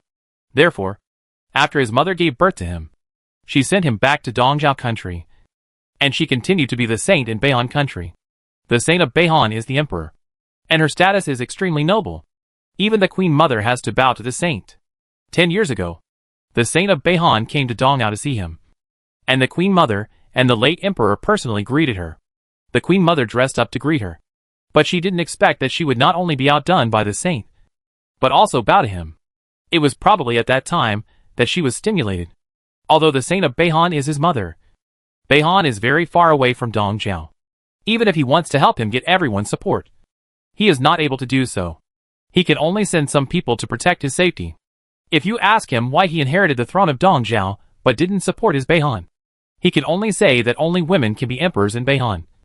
And as a man, he is not qualified to inherit the throne. Otherwise, he would not be sent to Dongjiao. Mu Nanjing put down her pen and said, "Others are neutral, and some are waiting to see who will give them the most benefits before considering who to support." Gong Xiaorong was curious. "Why do you know so much?" "I also want to know why I know so much." Gong Xiaorong. "I'm sleepy. Send someone to carry the Phoenix Paladin to take me back." Mu Nanjing sat on the Phoenix Paladin and was carried to Yuechio Palace by 12 guards. On the way, her thoughts drifted away. When she first came to this world, she really thought that the system sent her here. But after learning that she was originally from this world, she suddenly felt that this system was not a real system. If it's not the system, then who is it? Mu Nanjing racked her brains, but still couldn't figure out who it was. And she wished she had the divination to predict who sent her here. Lung Shu and the others were not surprised to see Mu Nanjing return safely. And after confirming that she was fine, they went back to their own business. After nightfall, Mu Nanjing left the palace and came to the Prime Minister's mansion. "Prime Minister, I'm here." Prime Minister Wu, who was reading official documents in his room, heard Mu Nanjing's voice, raised his eyebrows, turned to his guard and asked, "Did you hear any sound?" The guard replied to the Prime Minister, "No." Prime Minister Wu. He clearly heard Mu Nanjing's voice. Why couldn't the guard hear it? Could it be that what he heard was Mu Nanjing's inner voice? Does that mean she came to the Wu family? Prime Minister Wu was excited. Our Wu family finally has a successor. After reading this in his mind, his expression paused. He and Jian Anji were obviously not familiar with each other, and today was the first time they met. Why did he believe that she could cure his son? Prime Minister Wu thought about it, and felt that the reason he believed her was because she was right about his son. After returning from the palace, he specially asked the imperial physician in the palace to check his son's pulse, and found that his son was not doing well in all aspects, and needed to be properly nursed back to leave offspring for the Wu family. But nursing is not a matter of 1 or 2 days. It may take several years for his son and his concubine to conceive. He had no choice but to pin his hopes on Mu Nanjing, hoping that she would really come to treat his son. The Prime Minister's mansion is so big. Which room is the Prime Minister's son's? Prime Minister Wu was embarrassed. Renhan, go and call the young master over. I have something to say to him. Yes. The guards around him left the study, and quickly found young Master Wu. Young Master Wu, who had already fallen asleep, had to put on his robe and go to the study to find Prime Minister Wu, who knew that Prime Minister Wu said, "It's okay. You can go back." Young Master Wu. If the other person wasn't his father, he really wanted to beat him up. Young Master Wu left the study inexplicably. And then he heard someone shouting, "Young Master Wu." He turned his head and looked at the empty corridor, and was very scared. Who? Who called me? Come out. Don't play tricks. Hurry up. Young Master Wu felt something enter his mouth, and he quickly picked his mouth but found nothing. He was very scared and ran back to his room. Then, Mu Nanjing jumped down from the roof and walked towards Prime Minister Wu's yard, and came to the tea tree emitting a faint white light. As expected of the Prime Minister's carefully cared for little baby, the tea tree has been nurtured by him, and the tea brewed is absolutely sweet. Well, whoever sees it will have a share. I want to pick some back. Prime Minister Wu wanted to stop it, but when he thought that Jian Anji could make their Wu family have an heir, that little bit of tea was nothing, so he let her do it. Late at night, a servant came to knock on his door. Master, this is bad. Prime Minister Wu, who was disturbed from sleeping, said unhappily, what happened? I don't know what happened to the young master. He summoned 7 concubines to sleep with him in 1 hour. I am worried that the young master has health problems. So I came to tell you. 7 concubines to sleep with him in 1 hour? Prime Minister Wu was stunned for a moment, then laughed. This is a good thing. A good thing. Don't worry about them. You can go back and rest. In the past, his son would have sex only once every few days, and it would be over very quickly. But tonight, he invited so many people to spend the night. This is to revive his masculinity. Their Wu family will have an heir. Prime Minister Wu was so happy that he did not sleep all night, and got up early the next morning to take care of his tea tree. When he saw the bare trunk, he was dumbfounded. Is this really his tea tree? But didn't he say that he would only pick some and take it back? Why did he pick all of them? Prime Minister Wu was so angry that he almost vomited blood. Grandson. Grandson. I will have a grandson in the future. I can't be angry. Absolutely not. He kept comforting himself in his heart. For the sake of her helping the Wu family to leave an heir, this matter will be forgotten. It's just a tea tree. How can it be more important than a grandson? Then, he rolled his eyes and fainted. Fortunately, the servant next to him caught him. The master fainted. Call a doctor quickly. Chapter 172 Looking for Trouble. Mu Nanjing immediately felt that the atmosphere in the palace was not right when she returned to Yuechio Palace. The palace was very quiet, and there was no light in the room where Leng Shi and his friends lived. Then she saw Jidan and I Ching fainted on the ground. Mu Nanjing quickly released her spiritual sense to check, and saw Feng Shuang hiding in the big tree behind her. She quickly turned around and hit the tree with a palm. There was a loud bang, followed by a scream. Feng Shuang was knocked out of Yuechio Palace and fell to the ground and vomited blood. He knew that he was no match for Mu Nanjing, so he hurriedly got up and fled. Mu Nanjing chased him. Feng Shuang was also smart, and he shouted while running, "There is an assassin! There is an assassin!" The nearby patrol guards immediately rushed to the sound. Mu Nanjing knew that Feng Shuang still had many magic weapons to protect himself, and it was impossible to kill him with one blow before the guards arrived. In order not to be accused of assassinating the national teacher and make Gong Shirong embarrassed, she retreated to Yuechio Palace. Feng Shuang was relieved to see that Mu Nanjing didn't chase him. Not long after, Leng Shi and the others returned to Yuechio Palace. Master. They looked apologetic. Yuan Shen said, "We fought with that man and found that we were no match for him. So we quickly fled Yuechio Palace." Che Jinglan snorted, "He couldn't beat us. But the magic weapon he had was so powerful that he suppressed us." Mu Nanjing didn't blame them. "You carry Jidan and the others back to the room and go to rest." "Yes."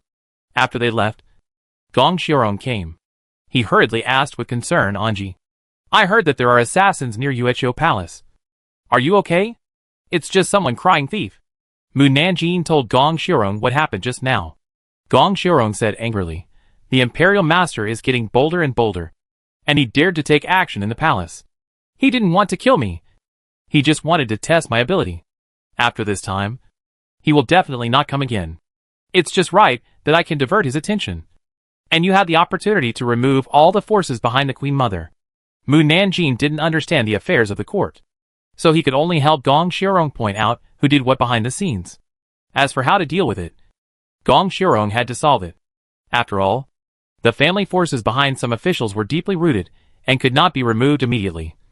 And some officials could not be dealt with just by saying that they could be dealt with. Gong Xiurong was very grateful to Mu Nanjing. Thank you. I'm not helping you for free. After the matter is done, I hope you can promise one thing. Gong Xiurong knew that she wanted a token. As long as I can do it, I will do it.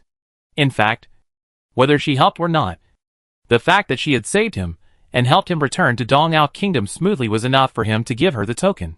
But she didn't ask him to repay her kindness, so he knew that she really wanted to help him. In the next 5 days, officials who stood on Gong Xiurong's side knew that Mu Nanjing could reveal her inner thoughts, and knew that she knew some unknown secrets. Some officials didn't believe it. When they learned that Mu Nanjing was in the Imperial Study, they ran to the Imperial Study with great enthusiasm to discuss matters with the Emperor under the pretext of official business. But in less than a quarter of an hour, the officials either left with a dark face or walked out of the Imperial Study with anger. They felt that they were just looking for trouble. How comfortable it is to lie at home. They had to be so mean to come here to be exposed. Not only did the Emperor know his scandal, but even his friends also knew his secret. Oh! No. It can't be called a secret anymore. How can something known to everyone be considered a secret?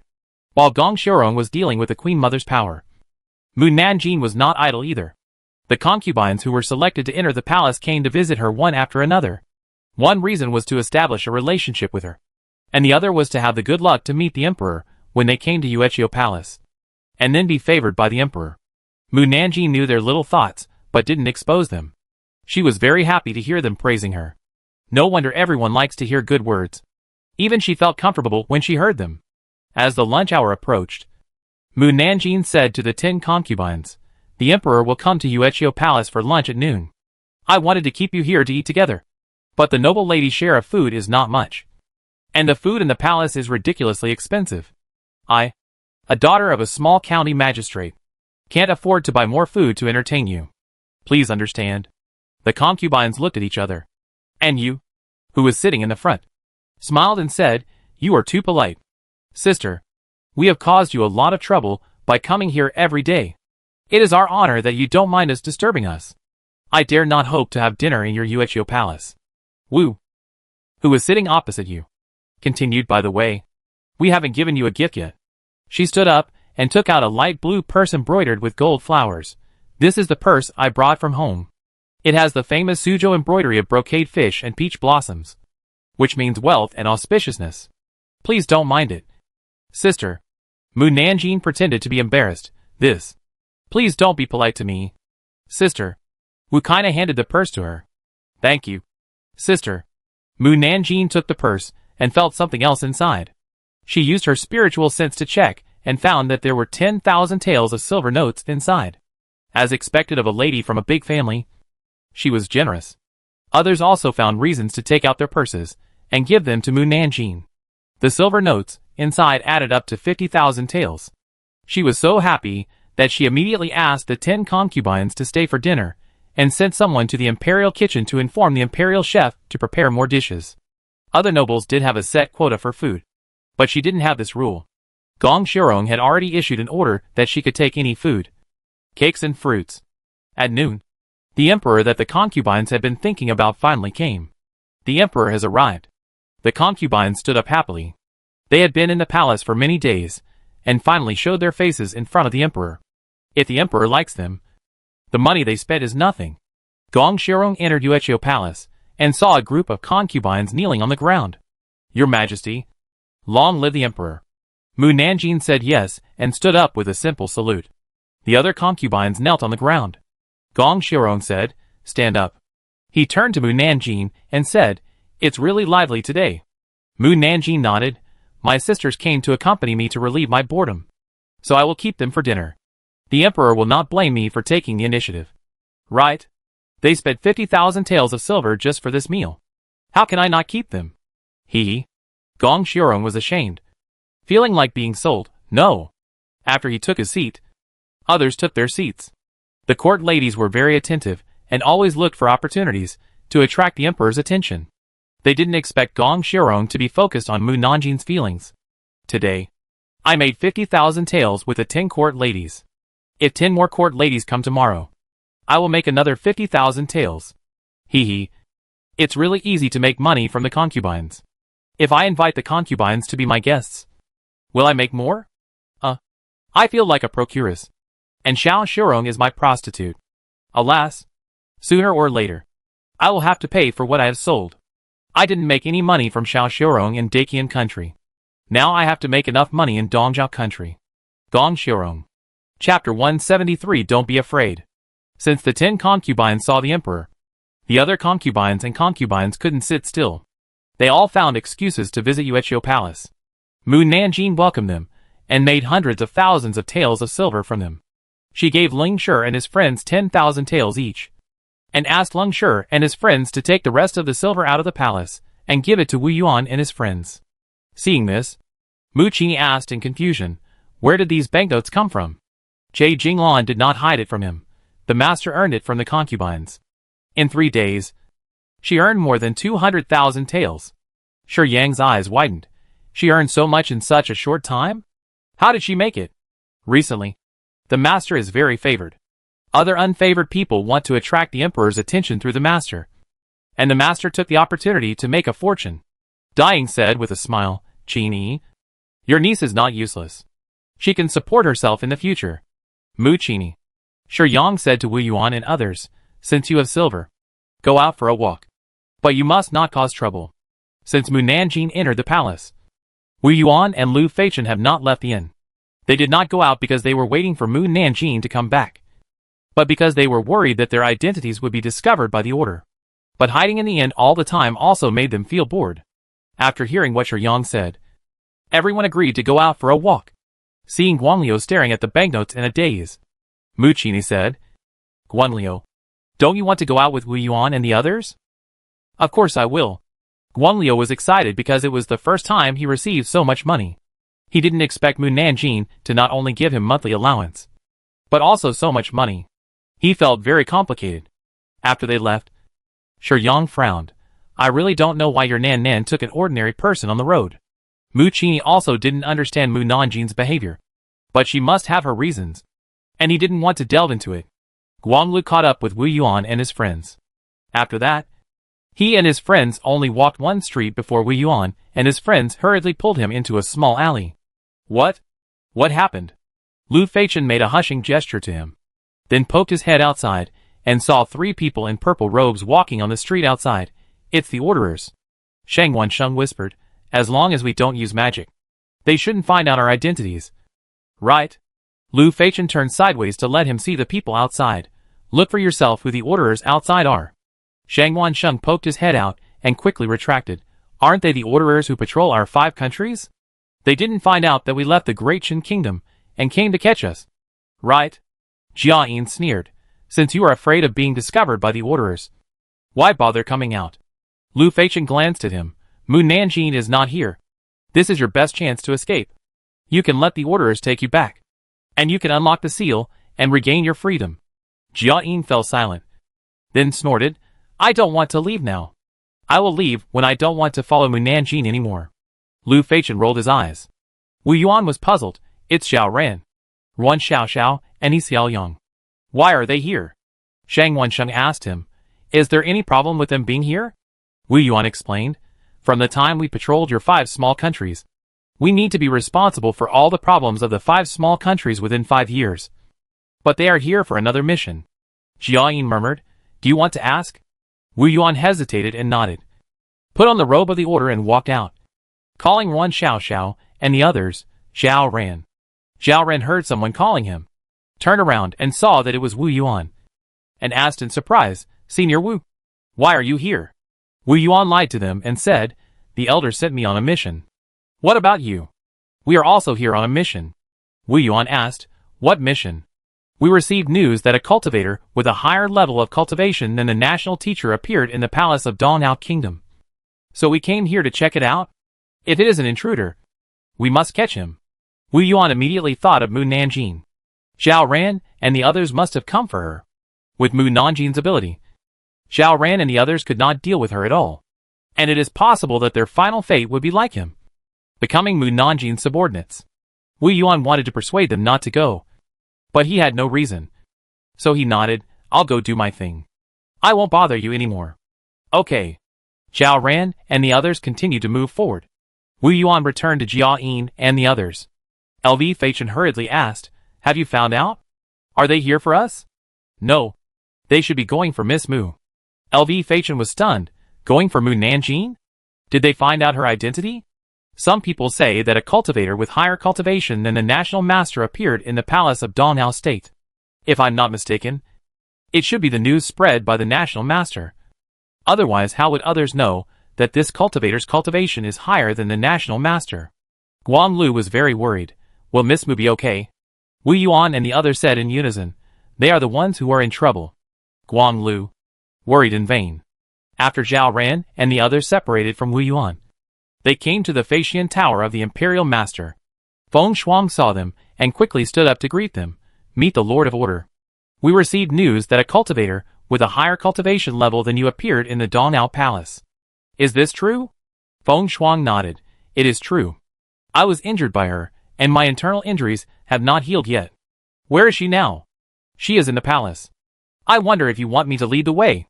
Zhao Ran nodded. "Okay. You lead the way." Feng Shuang took them to the palace, and told the patrol guards not to come to Yuechio Palace, no matter what sound they heard. After the guard agreed, he quickly told Gong Xiaorong what he had told him. Gong Xiaorong was very anxious. But Mu Nanjing had already told her to deal with the Imperial Master, and he didn't have to worry about other things. He could only suppress his anxiety and wait quietly. Before Feng Shuang and his men approached Yuechio Palace, Zhu Imo, who was in charge of monitoring the surrounding environment, hurriedly reported to Mu Nanjing, "Master, something bad has happened." Mu Nanjing, who was drinking tea, put down his teacup and said, "The tea is good. It is worthy of being the tea tree carefully cultivated by Prime Minister Wu. After drinking it, the whole body feels comfortable." Zhu Imo said again, "Master, did you hear me? I said it's not good." Che Jinglan rolled his eyes secretly. "Can you just say the bad things? Do you need the master to ask what's wrong before you are willing to say it?" Zhu Imo was embarrassed. "The order is coming." Che Jinglan and his men changed their faces. "The order is coming? Are you sure you didn't see it wrong?" "How could I see it wrong? I will remember the robes even if I die."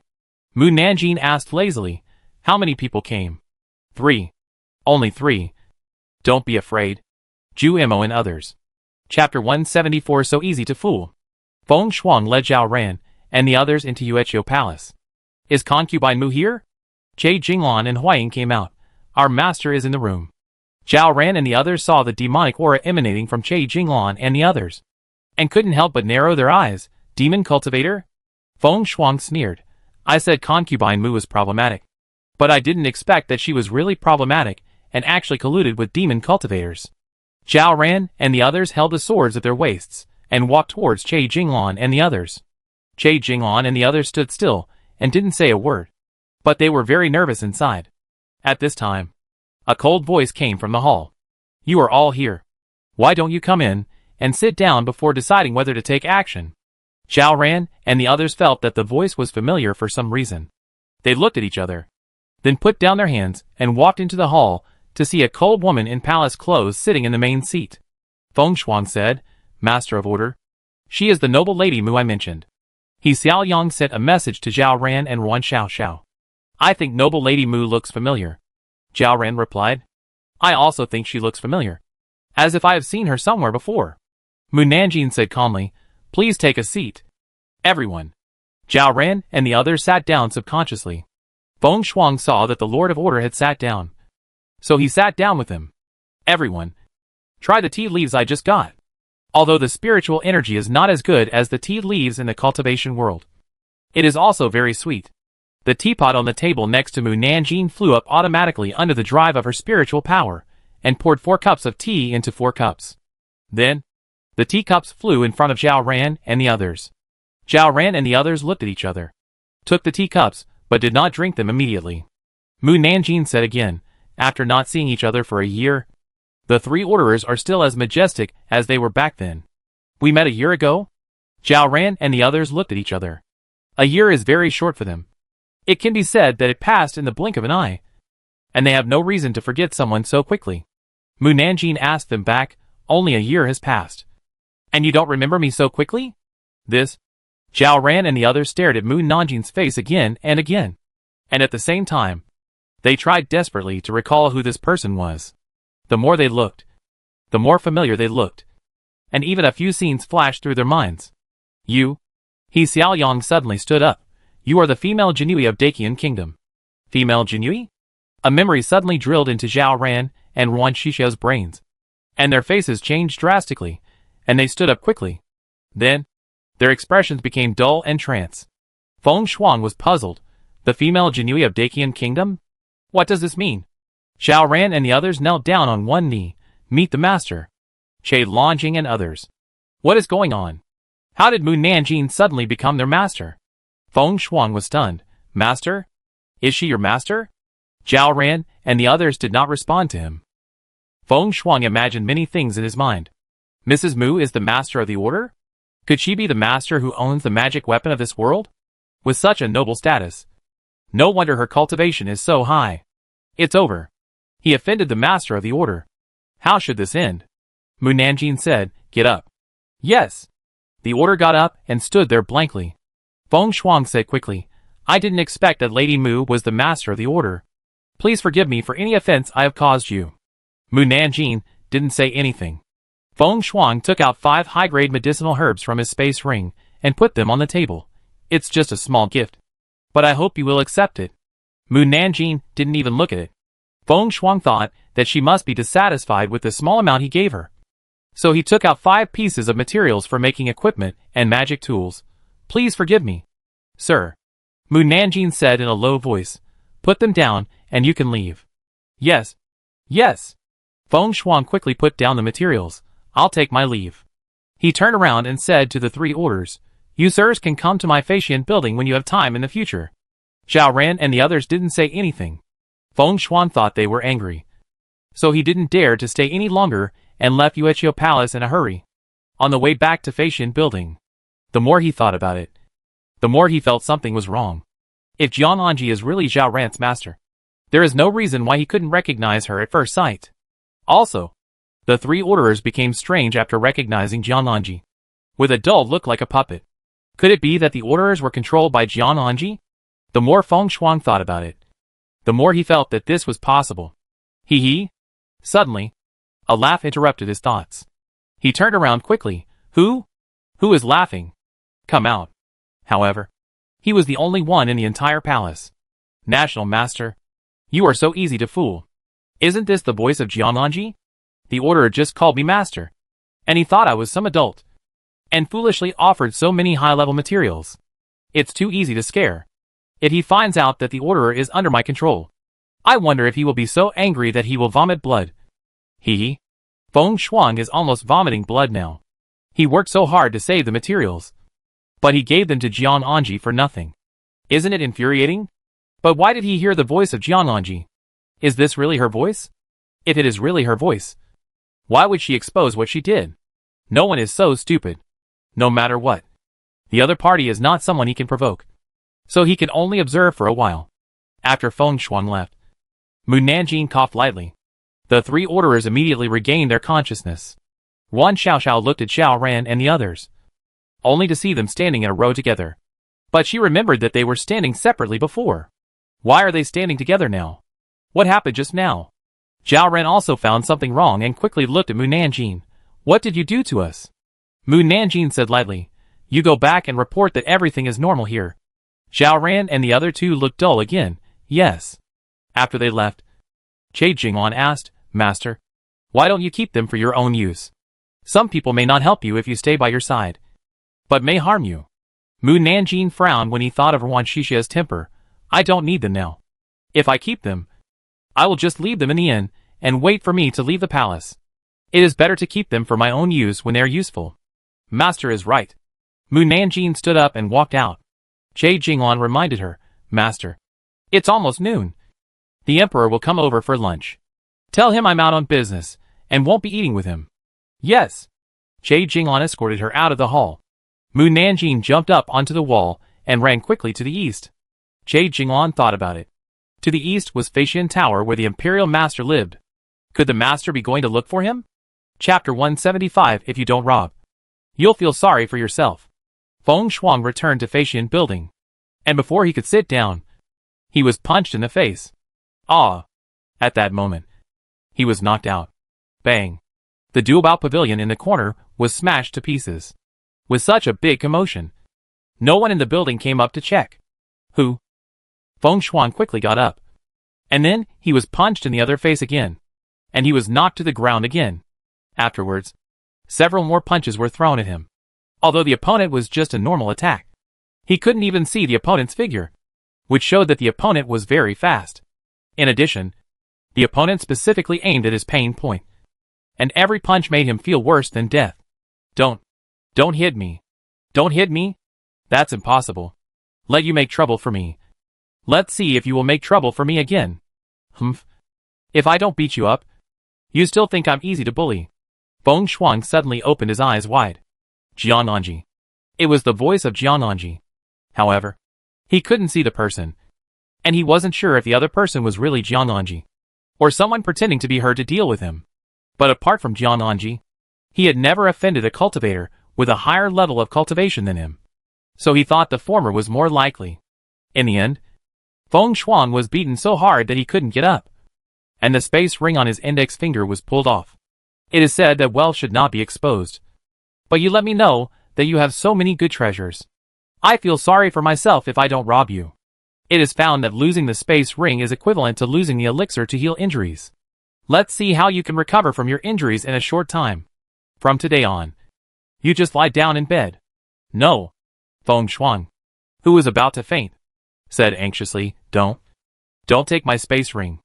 All his treasures were in the ring. If it was taken away, it would be like killing him. Oh, he still has the strength to talk. It seems that the beating was not severe enough. Then, Feng Shuang was beaten again.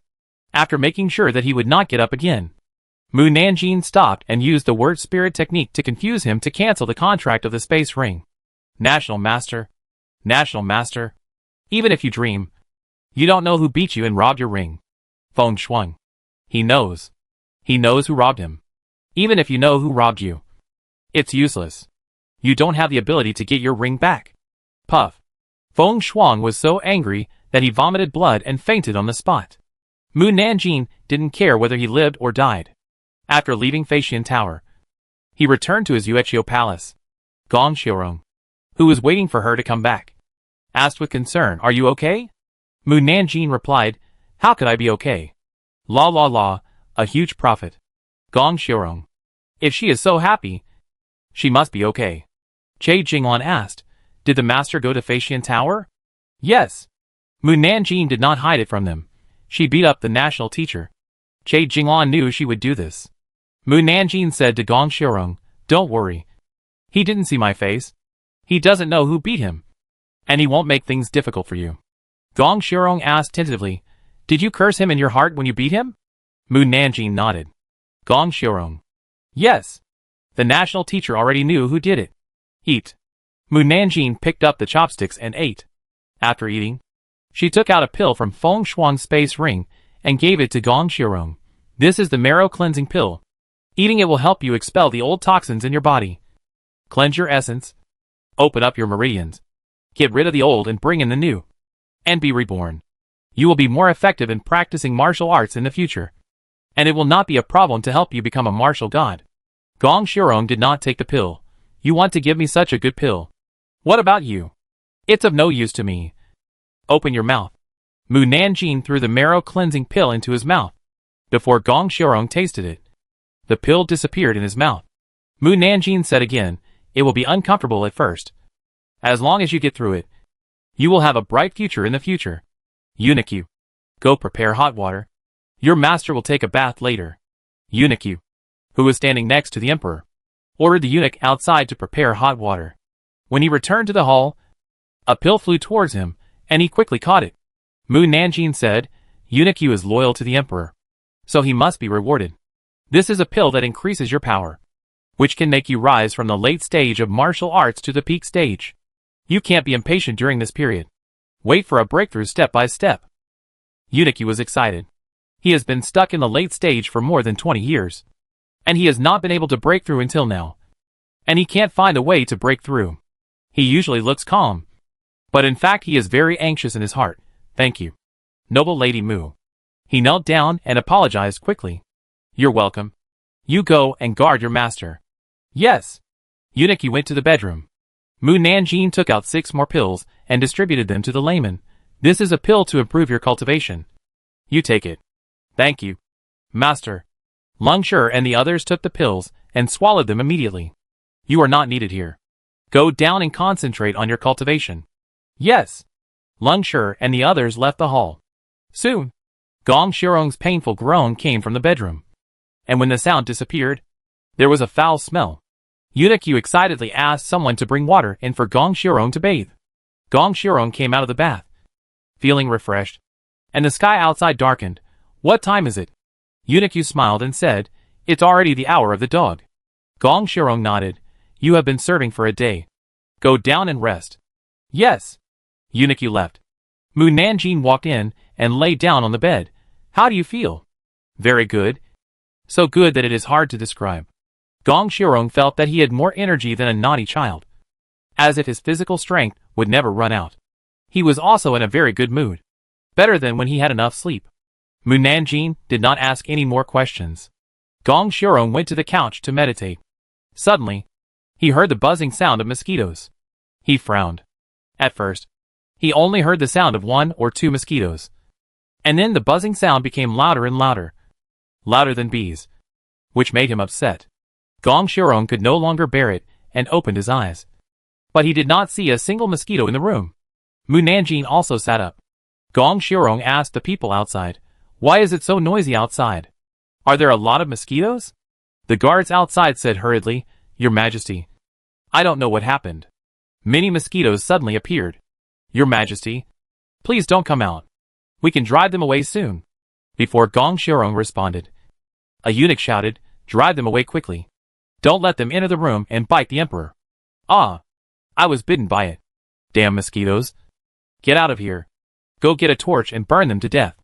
Ah, it hurts to be bitten by it. Hearing this, Gong Shirong walked to the door and looked out through the gap in the door, and was immediately shocked by the scene outside. Chapter 176, If Necessary. Make her more seriously injured. There were so many mosquitoes outside the house that it was like a rainstorm, densely covering the entire sky. Gong Shirong's body was covered with bumps in an instant. Why are there so many mosquitoes suddenly? Mu Nanjing comforted him. These mosquitoes are Jumo's clones. In order to improve their realm, they must suck other people's blood. As long as we don't go out, we will be fine. Will others be in trouble? Gong Shirong was worried that the mosquitoes would suck the blood of the guards dry. At most, they will be bitten by a few mosquito bumps. Gong Shirong was relieved and looked through the crack in the door. At this time, the guards were bitten by mosquitoes no less than 100 times. Each time a mosquito bump appeared, and the mosquito bump was as big as half a thumb. The big mosquito bumps all over the body looked very scary. Gong Shirong was ashamed. You call it a few mosquito bumps at most? The guards and eunuchs were extremely itchy and couldn't help scratching with their hands. The bumps on their faces were immediately scratched and black pus and blood flowed out. Mu Nanjing said again, Tell them not to scratch. And if they can't stand it, take a cold bath. Gong Shirong immediately gave the order. The guards and eunuchs didn't care about guarding outside the door, and quickly jumped into the lake in the imperial garden. The itching on their bodies immediately reduced by half, and the mosquito bites on their bodies were much smaller. When they got better, they found that they were not the only ones bitten. Other guards and eunuchs in the palace also suffered, and even the concubines could not avoid this disaster. Gong Shirong could not leave the room and could not know the situation outside. He could only check the situation through the crack of the door. Quack! Suddenly, a toad's call came into his ears. Quack, quack, quack. Gong Shirong leaned on the door to take a closer look. He saw a big black whip sweeping past the house. He didn't even see what it was. And half of the mosquitoes in the sky were swept away. Gong Xiaorong was surprised. What? What is this? Mu Nanjing said in a calm voice. That is Lung Shi's tongue. Tongue? Tongue? Such a big and long tongue? My people are not ordinary people. They are all demon cultivators. At this time, a roar came from the backyard. Lung Shi, if you eat my mosquitoes again, be careful that I will suck your blood dry. Gong Xiaorong. About half an hour later, there were fewer mosquitoes, and the palace became quiet. Gong Xiaorong continued to meditate on the couch.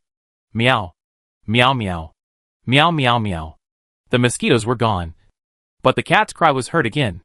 It was just an ordinary cat's cry, which was not a big deal. But it was all the cat's spring cry.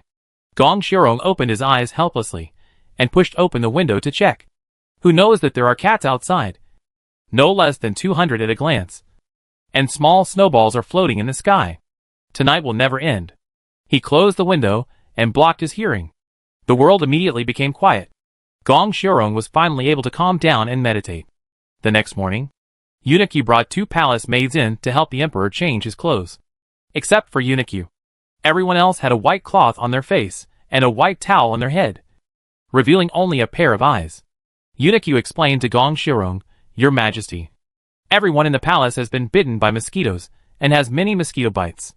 They can only wear face scarves and head covers to avoid scaring Your Majesty. Gong Xiaorong asked him, How are you okay? Eunuch smiled slightly. I was practicing in the dark room, and the mosquitoes couldn't get in. So I was lucky enough to escape. Uh-huh. You are really lucky. Gong Xiaorong changed into the dragon robe and looked at Mu Nanjing.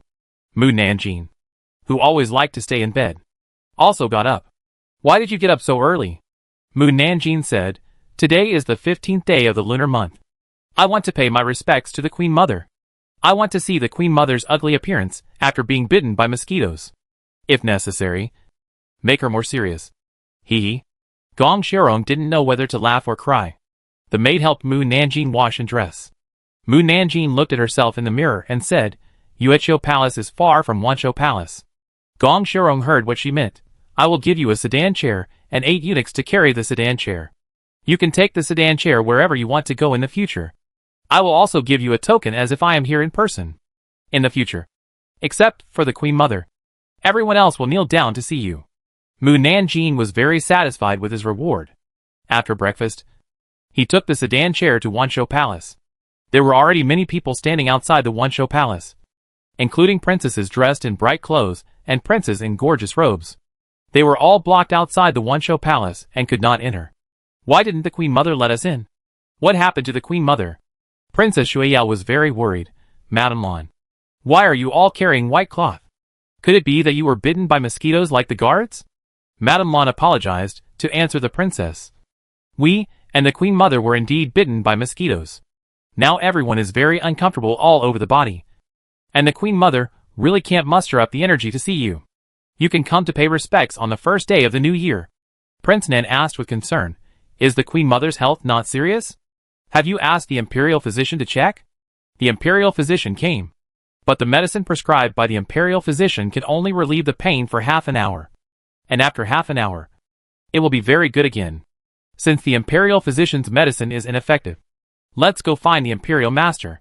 He will definitely be able to solve this problem. We have already found him. Nen Mama said excitedly, but the imperial master was beaten by someone. Now he can't even get up from his bed, let alone treat the Queen Mother. The imperial master was beaten? Prince Nan and the others felt like they were hearing a fairy tale. They really couldn't believe that the imperial master with magical powers would be beaten. His face was beaten so swollen that it was bigger than a pig's head. And all the medicines on his body were stolen. Even the imperial master himself doesn't know who beat him? Nan Mama nodded. Everyone was silent for a while. At this time, the maid next to Nan Mama whispered, Mugurin is here. Everyone looked at the palace road on the right, and saw 8 eunuchs carrying Mu Nanjing coming over. Princess Xueyao had heard about concubine Mu's disrespect to the Queen Mother, and her face suddenly darkened. How dare a little noble lady like her sit in a sedan chair? Does she want to be punished? Nanilan whispered, She is in favor now, and it is only a matter of a word from the emperor for her to sit in a sedan chair. Princess should not go against her. Am I afraid of a little noble lady? Princess Shuiyao waited for Mu Nanjing to get off the sedan chair, and shouted, Little noble lady, why don't you pay your respects to me and the prince? Mu Nanjing knew that they were here to cause trouble, so he didn't waste words and took out the token of, as if I am here in person given by Gong Shirong. Everyone's face changed immediately. Princess Shuiyao raised her voice and asked, How do you have the token of I am here in person?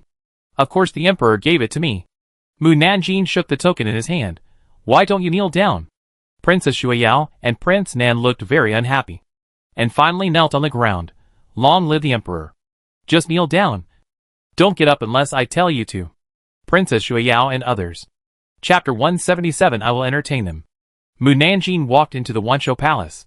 Nanilan wanted to stop him, but was stopped by a cold look from the other party, so she had to kneel back down. Mu Nanjing walked into the Queen Mother's bedroom. Queen Mother, I am here to take care of you. The Queen Mother sat up quickly when she heard Mu Nanjing's voice and stared at her with a wary look. I have told Nanilan that no one needs to come to pay respects today, but you barged in without my permission. Do you really take me seriously? The emperor asked me to visit the Queen Mother, and I had to obey. Mu Nanjing walked to the bed and saw that the Queen Mother's face was full of bruises and became uglier than a toad. She picked up the bronze mirror on the dressing table and handed it to her. The Queen Mother must not have used the bronze mirror to look at herself today, and she doesn't know how unique her makeup is today. The Queen Mother blocked her face with her arms in fear. I don't want to look in the mirror. Don't take it. Go away. Go away. She didn't want to see her ugly appearance. It was too scary. Even she was scared. Princess Shuiyao, who was kneeling outside the courtyard, said angrily, Mu Guiran, if anything happens to my mother, even the emperor can't protect you. Madame Lan also shouted angrily, Mu Guiran, don't do whatever you want just because the emperor loves you. Mu Nanjing ignored their words and pulled the Queen Mother's hand away to let her look at the mirror. I don't want to look. I don't want to look. Take it away from me. The Queen Mother closed her eyes and yelled. Prince Nan couldn't bear it anymore and jumped up and rushed into the Wanshou Palace. But the door of the Queen Mother's bedroom was locked, and he couldn't open the door no matter how he slapped and kicked. Mother! Are you okay? Mother! Mu Nanjing felt bored and put down the mirror. Instead, she picked up the ointment next to her. Queen Mother, since you don't want to look in the mirror, I will help you apply the ointment. The Queen Mother opened her eyes a little to make sure that the mirror was put back in the dressing table before she breathed a sigh of relief. Then she frowned and said, I just applied the ointment. There is no need to apply it again. If you really want to serve me, then clean the spittoon and toilet.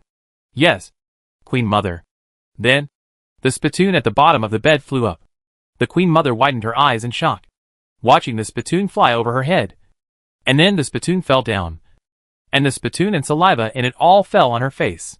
She wiped the spittoon on her face in a daze, and went crazy on the spot when she saw the yellow sticky liquid stuck on her hands. Ah! The Queen Mother quickly got up and smashed things. Bitch! Get out! Get out of here! Mu Nanjing flashed to the door. At the same time, the seal on the door was lifted. Bang! Prince Nan kicked the door open. The door hit the Queen Mother, who rushed over to chase Mu Nanjing away. Ah! The Queen Mother fell to the ground. Mother! Prince Nan was stunned and hurried to help her. The Queen Mother quickly pushed him away and covered her face with her hair. Don't come over. Don't look at me. You all go out. All of you go out. Prince Nan said anxiously, Mother, I'm training my son. Go out. Go out. Madame Lan hurriedly walked in and said, Prince, the Queen Mother doesn't want people to see her now. You should go back first. Prince Nan looked at the Queen Mother, who looked like a crazy woman, and found it hard to believe that she was the mother who always maintained noble elegance. He said in a complicated tone, Mother, I'm leaving. You have to take good care of yourself. Prince Nan turned and walked out of the hall, then shouted to Mu Nanjing in front of him, Noble Mu, you stop right there. Mu Nanjing ignored him and continued to walk forward. Noble Mu. Prince Nan pressed her shoulders angrily. Mu Nanjing took out the token of as if I were here in person. Prince Nan almost bit his teeth and knelt down obediently. You will kneel here for 2 hours. Princess Shuiyao was furious. 2 hours. Are you trying to kill me? Then kneel for 3 hours. Princess Shuiyao was so angry that her lungs were about to explode. It seems that you were more satisfied with 3 hours. So 3 hours. Princess Shuiyao wanted to kill her with her eyes. You. Shuiyao. Prince Nan stopped Princess Shuiyao from continuing. Princess Shuiyao snorted coldly. Mu Nanjing sat on the sedan chair and looked at Prince Nan with sympathy. Prince Nan is so pitiful. Maybe he will never know until his death that his biological mother is not the Queen Mother. What's even more tragic is that his biological mother died at the hands of the Queen Mother. But now, he calls her mother Queen Mother. This is a typical example of taking a thief as his mother. He foolishly thought that the Queen Mother would help him seize the throne. Unfortunately, the Queen Mother and Xiao Xiurong were fighting for her dream of becoming the Empress. What? Prince Nan looked at the direction where Mu Nanjing left in disbelief. Princess Shuiyao was puzzled. Brother. What's wrong with you? Prince Nan asked quickly. Didn't you hear what concubine Mu said just now? Everyone shook their heads. No. Prince Nan. Why was he the only one who could hear her words? Did concubine Mu deliberately tell him that she was trying to sow discord between him and the Queen Mother? Prince Nan didn't believe what Mu Nanjing said at first. But he thought of the rumors in the past, which made him think more. When he was 10 years old, there were rumors in the palace that he looked very similar to the deceased concubine, and some people guessed that he was not the Queen Mother's son. At that time, he was so angry that he cried, and the Queen Mother even beat and killed the servant who gossiped about it. From then on, no one dared to mention this matter again, and he later put it behind his mind. Now that it was mentioned again, he had to doubt the authenticity of the matter. After all, the Queen Mother's attitude towards him in recent years has become more and more abnormal, and she has become less and less close to him. She said she wanted to help him seize the throne, but she never let him participate in it, nor did she let him have much contact with the officials under her, as if she was guarding against him everywhere. The more Prince Nan thought about it, the colder he felt, and the more he was afraid that the truth was as concubine Mu said.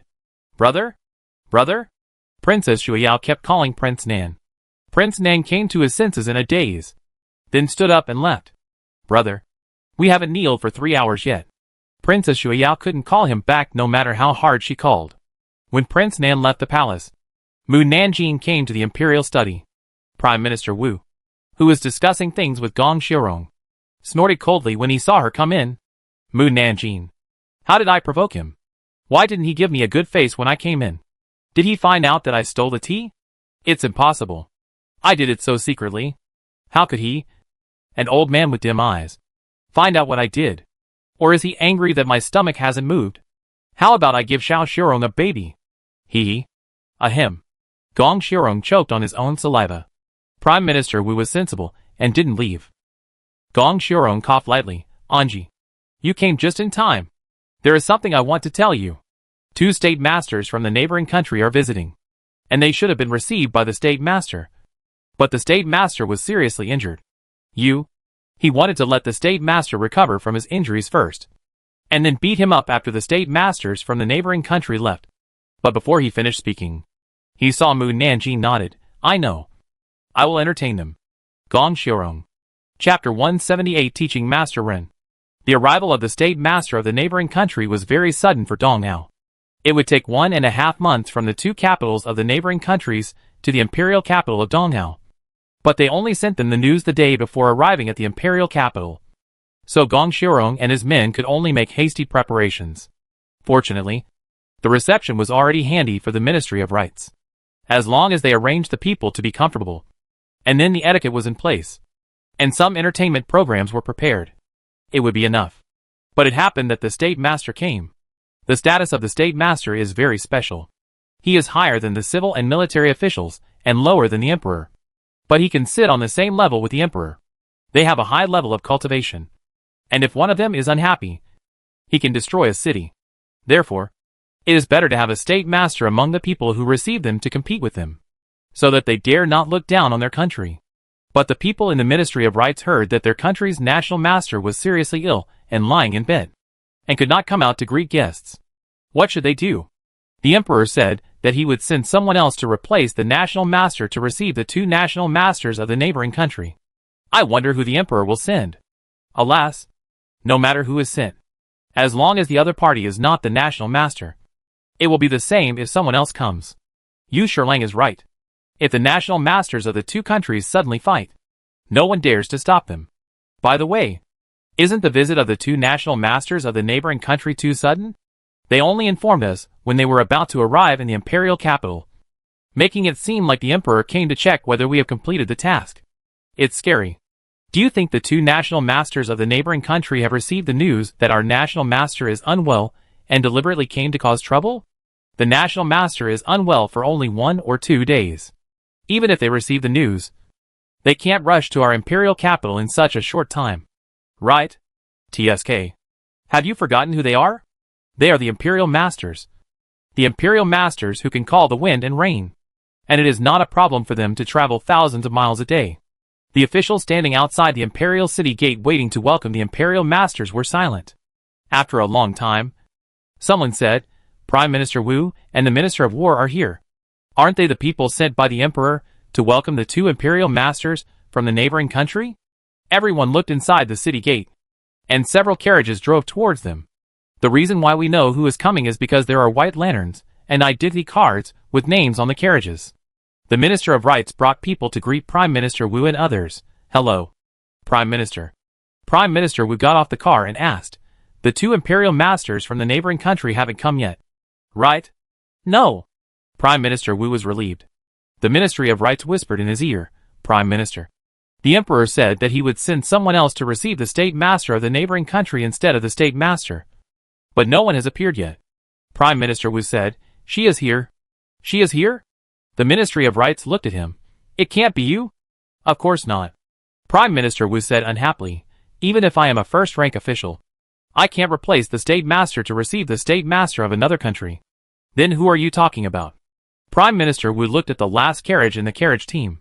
The carriage was very gorgeous, and the body frame was made of gold, which was twice as wide as an ordinary carriage.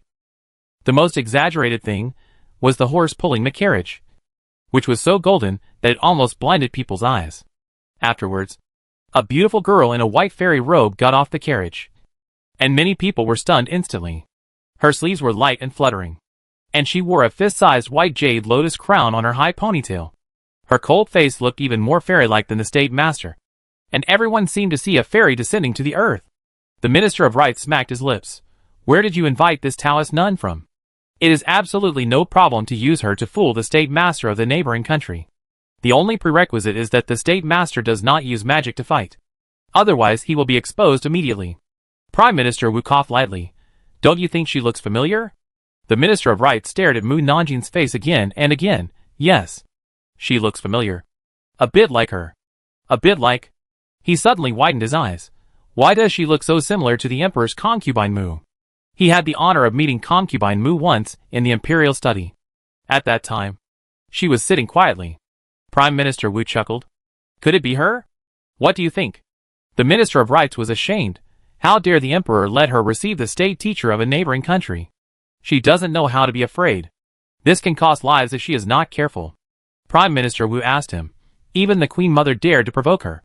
Do you think she would be afraid of the state teacher of another country? That's different.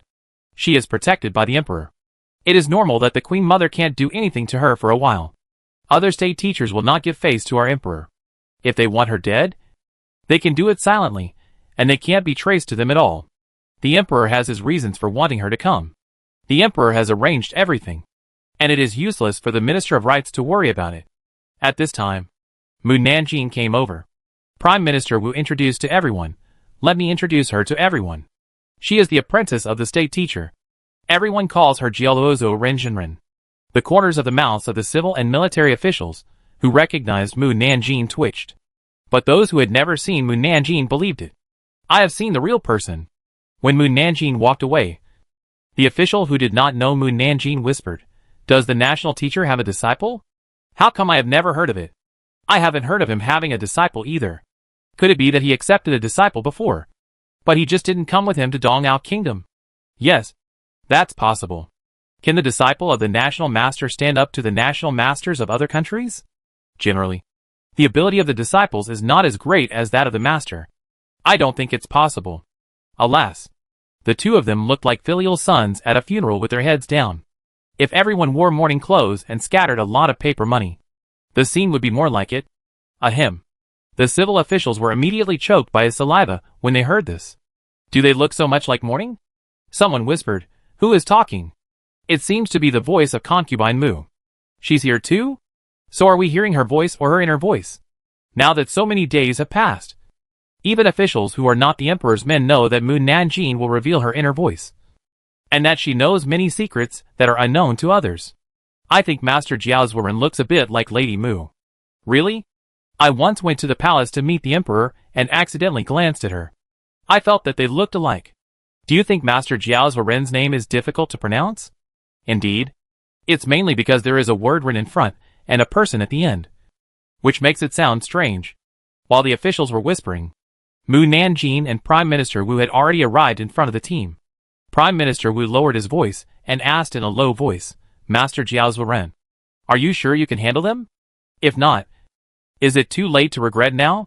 "Yes, it's too late." After Mu Nanjing said this simply, the officials felt a strong force pressing on them. Chapter 179. Too bad. Prime Minister Wu was almost forced to kneel on the ground by the force. Mu Nanjing shook his whisk, and Prime Minister Wu and the civil servants immediately felt that the powerful force disappeared, and their bodies returned to a relaxed state. The civil servants breathed a sigh of relief. I just felt like a mountain was pressing on me, and I couldn't breathe, and even wanted to kneel down and kowtow. I had the same feeling. What happened just now? Before the civil servants could figure out what was going on, two luxurious carriages appeared in the sky. Although they were not as dazzling as Mu Nanjing's carriage, they were also exquisite and luxurious, and the body was 3 times larger than Mu Nanjing's. In addition to 2 guards sitting on the seat of each carriage, there were 10 majestic armored guards standing on the roof. They stood upright on it like sculptures, motionless, without any expression on their faces. The most surprising thing was that the carriage was not pulled by a horse or a cow, but a giant sword. The guards jumped from the carriage to the ground, and then lifted the curtain to let the people inside out. The 2 state masters slightly bent their bodies and walked out of the car. They first looked at each other, and then looked at the officials from Dongyao Kingdom who came to greet them. They saw Mu Nanjing standing in front of the officials. Her dress was very similar to the uniforms of the cultivation sects, which attracted their attention. However, they quickly looked away. The Minister of Rites led everyone to salute the 2 state masters. "I am the Minister of Rites of Dongyao Kingdom." I meet the 2 state masters. The state master of Yifeng Kingdom asked calmly, "Where is the state master of Dongyao Kingdom?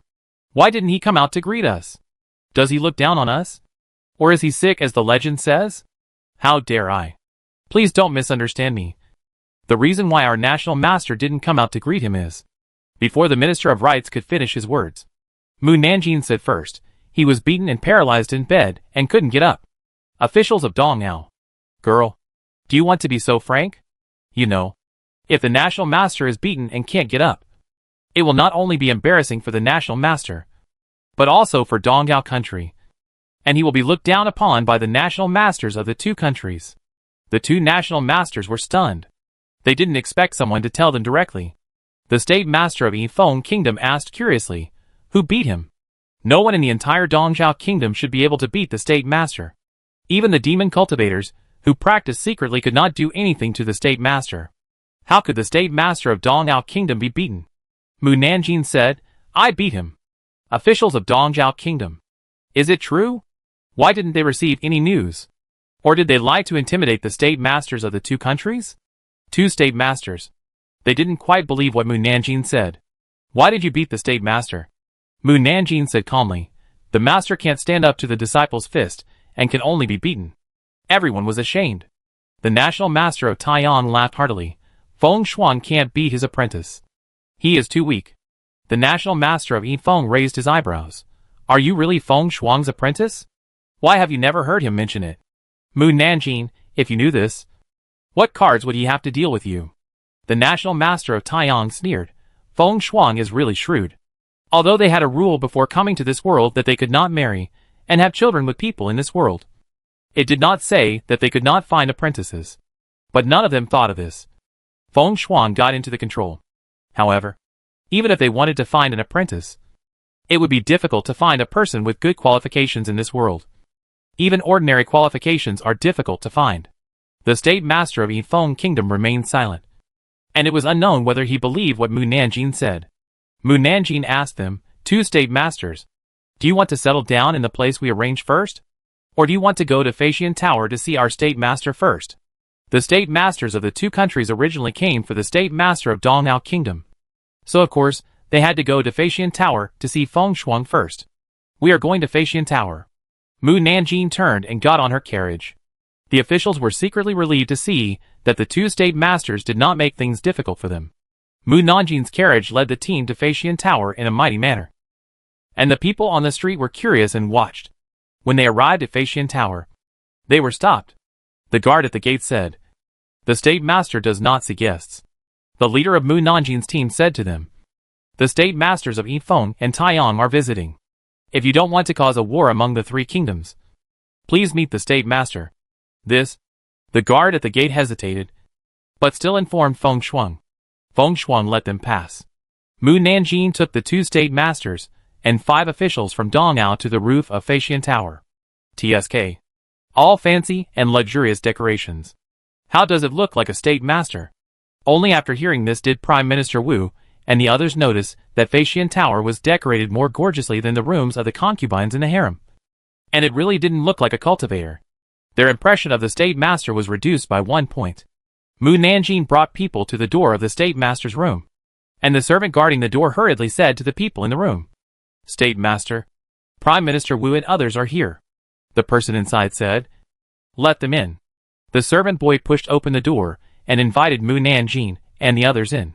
Everyone entered the room and saw Feng Shuang lying motionless on the bed. His face was more swollen than a pig's head, and it was covered with black and blue medicine.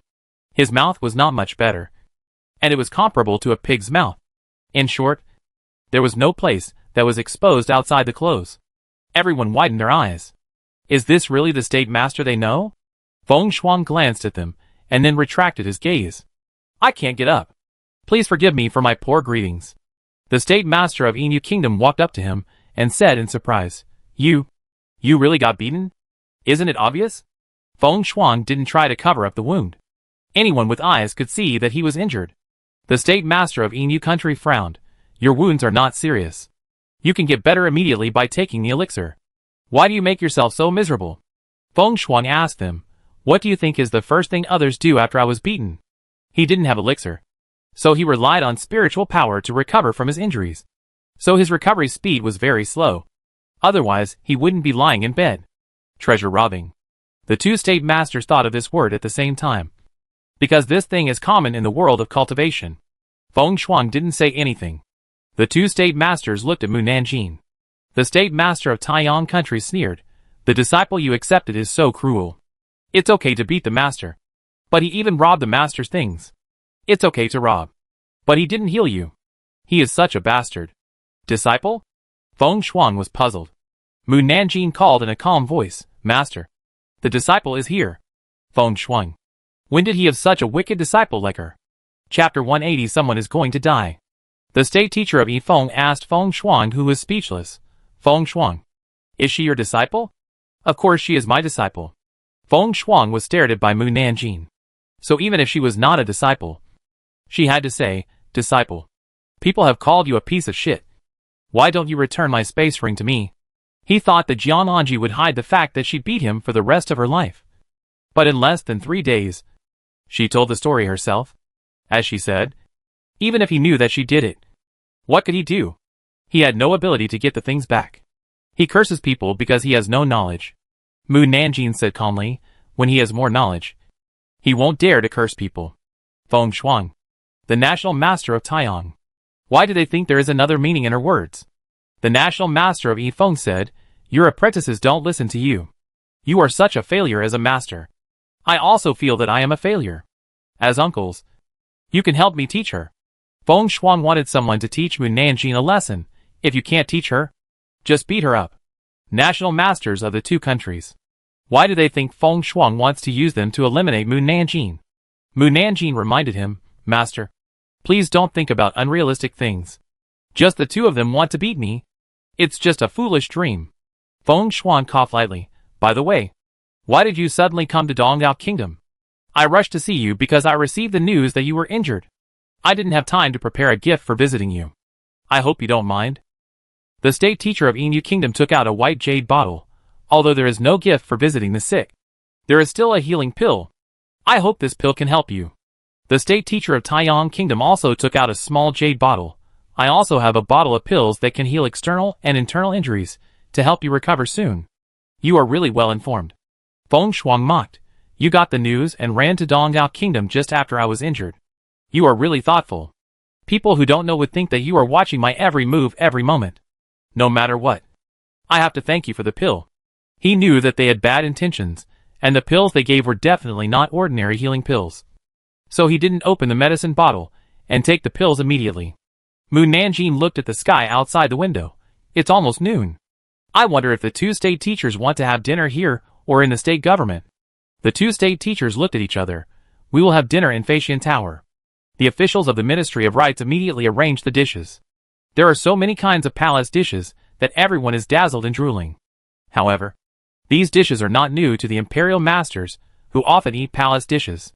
They just glanced at the palace dishes with good color, fragrance and taste. The imperial master of Taiyang country deliberately sighed.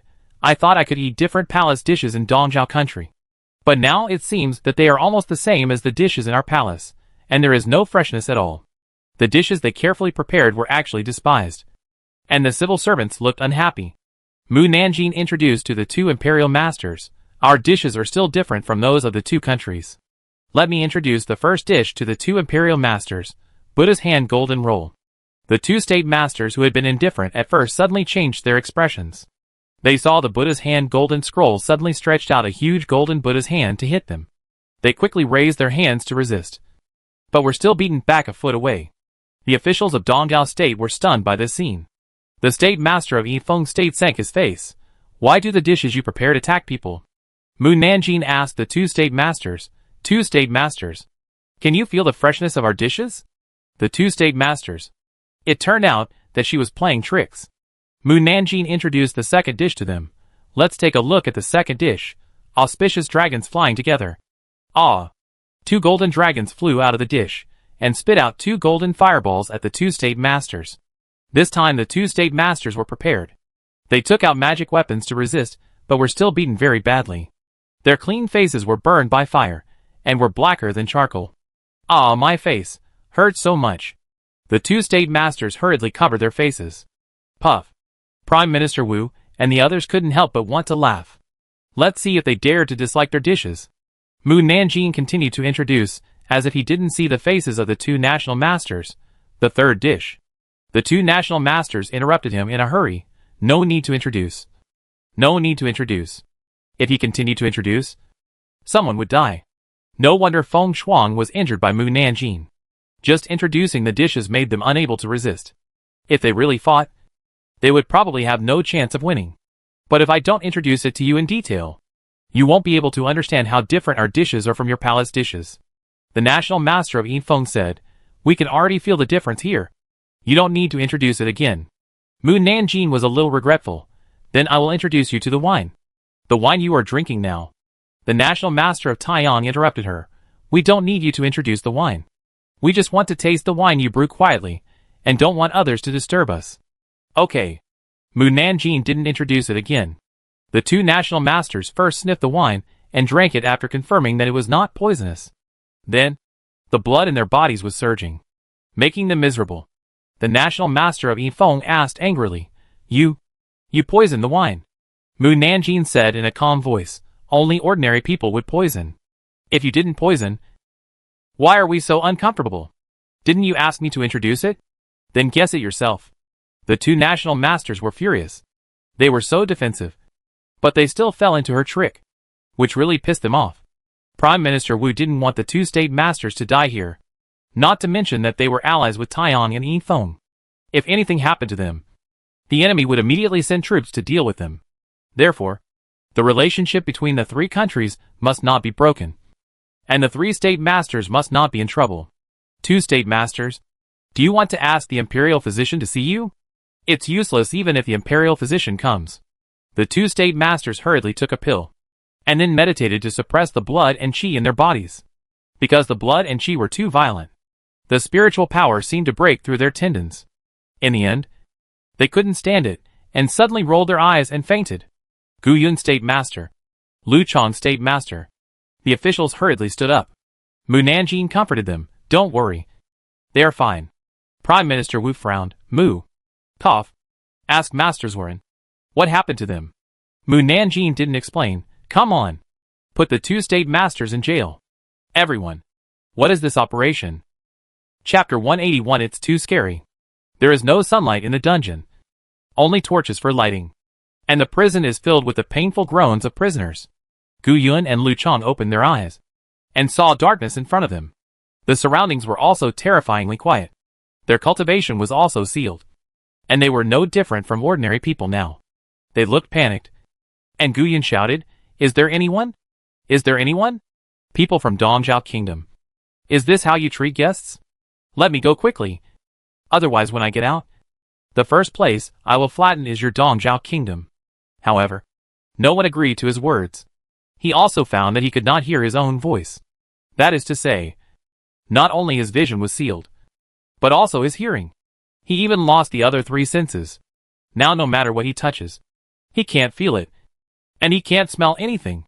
Officials of Dongzhao, I know you are watching me. Please remove my 5 senses. Gu Yun, the national master, subconsciously touched the space ring on his index finger. But there was nothing there. Where is my ring? Where did my space ring go? Gu Yun, the national master, was even more panicked. Now there was only darkness in his world. Darkness can make others afraid. And it can also make people have wild thoughts. Will he be trapped in an unknown place with his 5 senses sealed for the rest of his life? Or will he die here? Because he couldn't see. Gu Yun, the national master, couldn't tell whether it was night or day. As soon as he woke up, he was surrounded by darkness. Gradually, he couldn't stand it anymore. He tried to shout and slapped around frantically. His gentle and elegant appearance was no longer there. And he was in a mess like a madman. After an unknown amount of time, Guyen Guisher suddenly heard a sound. He shouted excitedly, Sound? It's a sound. I finally heard a sound. He no longer felt that he was the only one left in the world. And he would not be so scared if he could hear a sound. Then, a familiar voice sounded, There is a sound. Finally there is a sound. Guyen Guisher was stunned. Lu Chong Guisher? Lu Chong Guisher was also stunned. Guyen Guisher? They touched each other in the direction of the sound. And when they held each other's hands, they were very excited. So you have been by my side all the time. It's so scary. Lu Chong Guisher almost cried. I haven't heard or seen anything these days. I thought I would spend my life like this. It's so scary. Guyen Guisher said with red eyes. I thought so too. He had never been so scared before. Even when he encountered a big monster. Lu Chong National Master asked hurriedly. What is the situation now? Why can't I see it? Guyen National Master suddenly frowned. We must have been locked up by Feng Shuang's apprentice. And she also sealed our 5 senses. Lu Chong National Master was furious. Is this how this damn girl treats her allies? Be careful that we turn our backs on her and join forces with other countries to deal with Dongzhao Kingdom. Aren't you doing this a long time ago? Mu Nanjing's voice suddenly interrupted them. Lu Chong National Master and Guyen National Master were startled by her. Girl, we are your master's friends. How can you do this to us? Mu Nanjing said lightly, Friends? Are you sure you are friends? If you are friends, why would you put a poison in the pills you gave him? And why would you join forces with other countries to deal with Dongzhao Kingdom? Guilt flashed in the eyes of the 2 state masters. You are talking nonsense. We have never done such a thing. Mu Nanjing asked them, Do you dare to swear to the heavenly Tao? Swear. The 2 state masters paused. Yes. Swear. Swear that you and Dongzhao Kingdom will always be allies. Never attack Dongzhao Kingdom. And swear that if Dongzhao Kingdom is in trouble, you will help without hesitation. State Master Guyun asked Mu Nanjing, You can ask us to swear. But after we swear, you must immediately restore our vision. Remove the seals on us. And return the space ring to us. And no longer embarrass us. Of course. The 2 state masters stretched out 3 fingers and swore seriously. Mu Nanjing saw that the heavenly Tao oath took effect. And immediately removed all the seals on them. The 2 state masters were more excited to see the light again than picking up a treasure. State Master Guyen said excitedly, I see it. My eyes can see it. I see it too. State Master Lu Chong was also very happy. And he almost jumped up to celebrate. The 2 state masters looked around happily. And then their smiles froze on their faces. Because in addition to the 3 of them, There were state masters from 8 other countries in the room. You? Why are you here? The 2 state masters turned pale. They had privately agreed with 7 of the state masters to attack Dong Ao together. The reason they wanted to attack Dong Ao was out of jealousy and worry. They were worried that Dong Ao and Beihan would join forces to attack them. So they could only strike first and find allies to deal with them together. Now they swore to the heavenly Tao that they would not attack Dong Ao again. And they really had no face to face the state masters of other countries. The national master of Daolu said calmly, "We were invited by Masters Wuzhou Renjin to attend the national master banquet. We didn't expect to hear your sincere oath. National Master Guyun, National Master Lu Chang. They have already sworn the heavenly Tao oath. And no matter how much they explain or deny, it can't change the heavenly Tao oath." National Master Lu Chang sent a message to National Master Guyun. "We were tricked by Feng Shuang's apprentice. When they swore, they didn't know that the national masters of other countries were also here. Otherwise, they wouldn't have sworn randomly." National Master Guyun replied to him, "It's too late for us to know that we have been tricked. We and Dong Zhao are already grasshoppers in the same boat." Lu Chang, State Master. The State Master of Beihan asked Mu Nanjing, "I wonder why Masters Wu Ren invited us to Dong Ao. It's not just to watch Master Lu Chang and the others swear the heavenly Tao oath, right?" "Of course not. Mu Nanjing invited everyone to sit down. I know the time you agreed on is coming soon. One of you will be destroyed, which means someone will die. Therefore, I invited you here to stop the war." "Truncate?" The State Master of Daolu sneered. "We don't have the final say on this matter." Mu Nanjing, "It's true that you don't have the final say, but you can delay for a while so that I have time to settle some things." The State Masters looked at each other. If they don't have to die, they are still happy to delay for a while. Beihan's National Master frowned. "We don't know who you are, so why should we listen to you?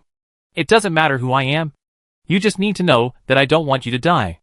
As for whether to listen to me or not is your business. Anyway, if the war starts, it won't be the people of Dong Ao who will die.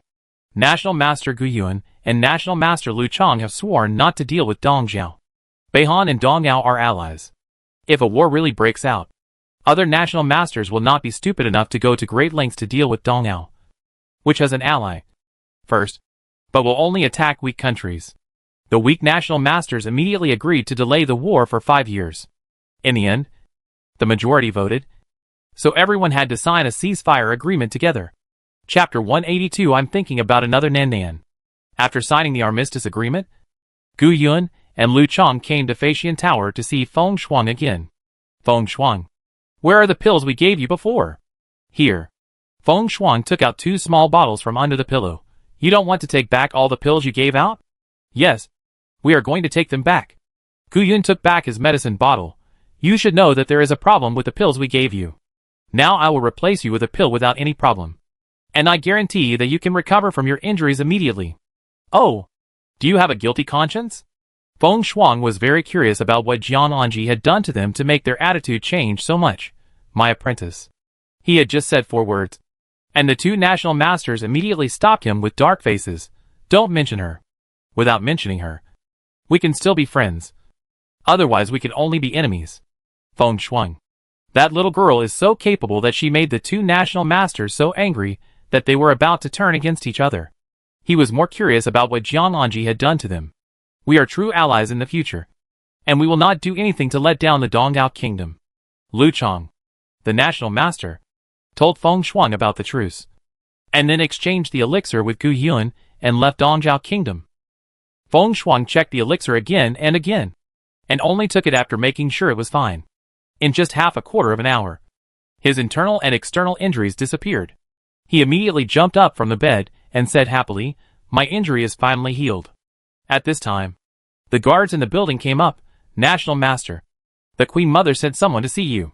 Let him come up." Feng Shuang thought for a moment and said, "Wait, he's gone. In the future, the Queen Mother will send someone to look for me or visit me. Please keep me out of the door. I don't want to see the Queen Mother's people anymore. He has been lying in bed for so many days, and he has figured it out. He can't be Jiananji. Instead of going against her, it's better to pretend to be sick and stay at home, letting the Queen Mother fight Gong Shirong to the death." Yes.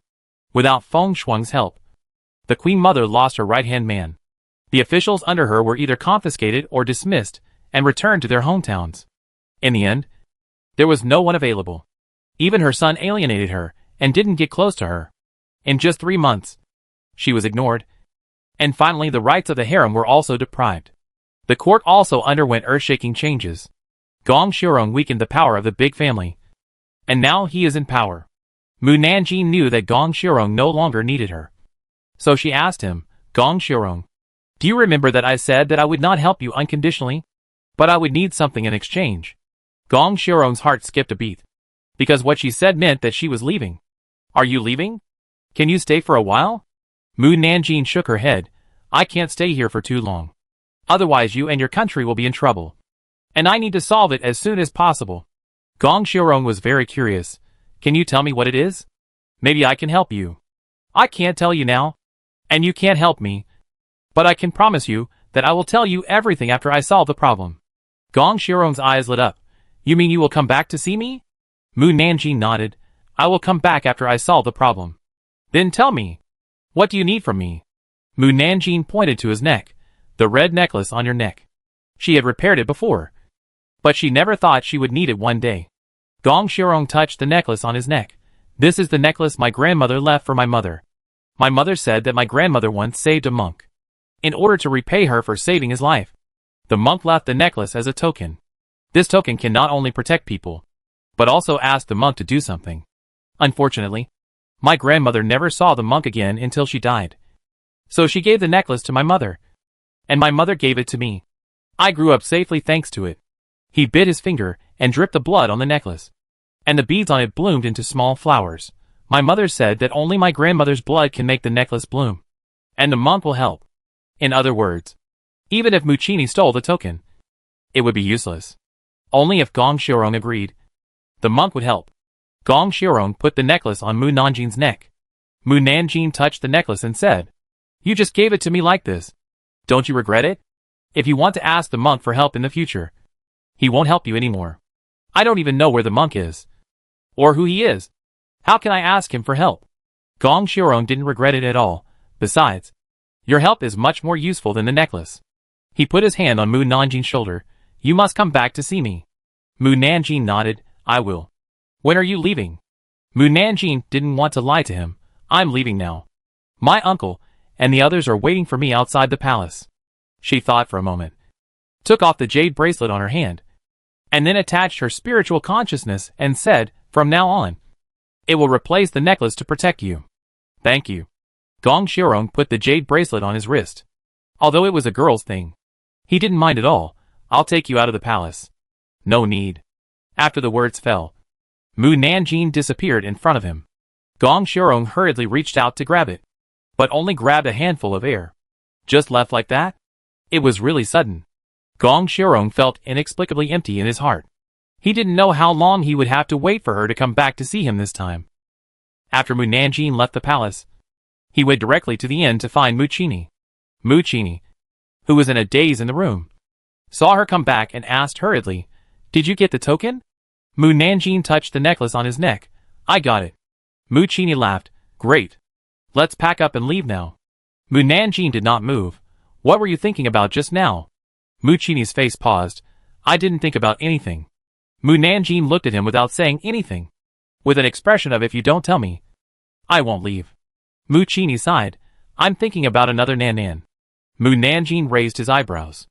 After all, I have raised her for so many years. It is impossible to say that I have no feelings for her. Mucini frowned.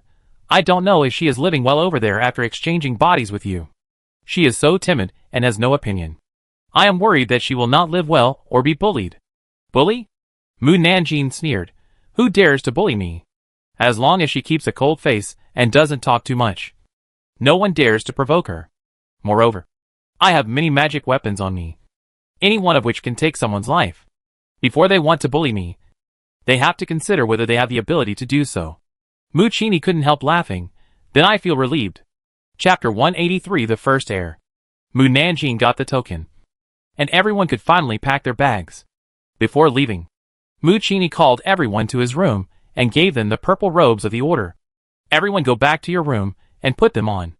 Wu Yuan looked at the robes of the order with a complicated expression. The robes of the order have been stolen frequently in recent years. Could it be that you stole them? Mucini pretended not to know what he was talking about. I am a good citizen, and I will not do anything sneaky. Wu Yuan. It would be strange if he believed him. Mucini urged them to go back to their rooms and change into robes. After everyone changed into robes, they checked out and left the inn. On the way out of the city, they met the servants of the Prime Minister's mansion handing out candies on the street to celebrate the fact that the Prime Minister's son's wives and concubines were all pregnant. The Prime Minister has always been popular among the people. Everyone was happy for him when they learned that the Prime Minister was about to have a grandson. And they all congratulated the Prime Minister. Mu Nanjing looked at Prime Minister Wu, who was grinning from ear to ear, and was happy for him in her heart. It's worth it to exchange a tea tree for so many grandchildren. When Prime Minister Wu heard the voice, he turned around and saw Mu Nanjing in a purple robe, and she was followed by a large group of people, as if she was preparing to travel far away. He had heard the Emperor say that Mu Nanjing was only here to help the Emperor solve problems, and was not a real concubine. Now that the problems were almost solved, it meant that she was leaving. Prime Minister Wu hesitated, but still grabbed a handful of candies, and came to Mu Nanjing. If we can meet again in the future, you are welcome to come back. Mu Nanjing nodded. Next time Prime Minister Wu's tea tree grows leaves, I will come back to pick them. Prime Minister Wu was furious. You'd better not come back. Mu Nanjing took out a bunch of copper coins. This is a gift for your future grandchildren. When they are born, help them wear it to keep them safe. Prime Minister Wu accepted it without hesitation. After picking so many tea leaves from him, it was not too much for him to take a few copper coins from her. See you again in the future.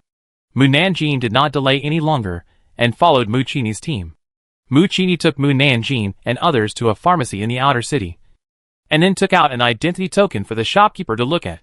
The shopkeeper confirmed that the token was real, and took them into the courtyard. Wu Yuan, who followed the crowd. Mucini's series of operations were more skilled than his genuine orderer, which showed that he had done such things countless times. Please wait, my lords. The shopkeeper activated the formation in the courtyard, and a blue light appeared in the courtyard. He smiled and said to Mucini and the others, you gentlemen can leave now. Mucini said to Mu Nanjing and the others, you go in first. Mu Nanjing led Lung Shi and the others into the formation, and then the narrow courtyard turned into a wide courtyard, surrounded by gorgeous halls and prosperous gardens. Lung Shi and the others clearly felt that the spiritual energy around them became richer, and they did not need to absorb it. The spiritual energy actively flowed into their bodies. They looked around curiously, and saw many orderers wearing purple robes walking through the corridor in front. Mucini, who came last, said to everyone by voice transmission, don't talk for a while. He led everyone to the direction of the gate, and met many patrols during the process. The patrols did not come forward to ask when they saw Mucini and the others wearing purple robes. They said hello to Mucini and the others and left until they arrived at the gate and were stopped by the guards. The guards looked at them sternly. Where are you going? Mucini's expression was stern. Ready to kill. Wu Yuan came out, took out a token and said, the third elder ordered us to purchase some items. The guards saw the token, and their attitude changed immediately. They smiled and said, are you going to take so many people out this time? Wu Yuan nodded. There are more things to purchase, so of course we should take more people out, and things will be done faster. The guards did not dare to delay them, and quickly let them go. After walking out of the mountain gate, Mucini released the flying magic ship, and took Mu Nanjing and others away by boat. After Guang Lu and others got on the boat and looked back, there was a huge white box behind the mountain gate. The box seemed to contain sacred things. It was so solemn that it was impossible to shock under the sunlight. Mucini breathed a sigh of relief after confirming that no one had followed. Jiang Xian sighed. I didn't expect to come back here after so many twists and turns. Qie Jinglan asked Jiang Xian, is this the world outside our world? Yes.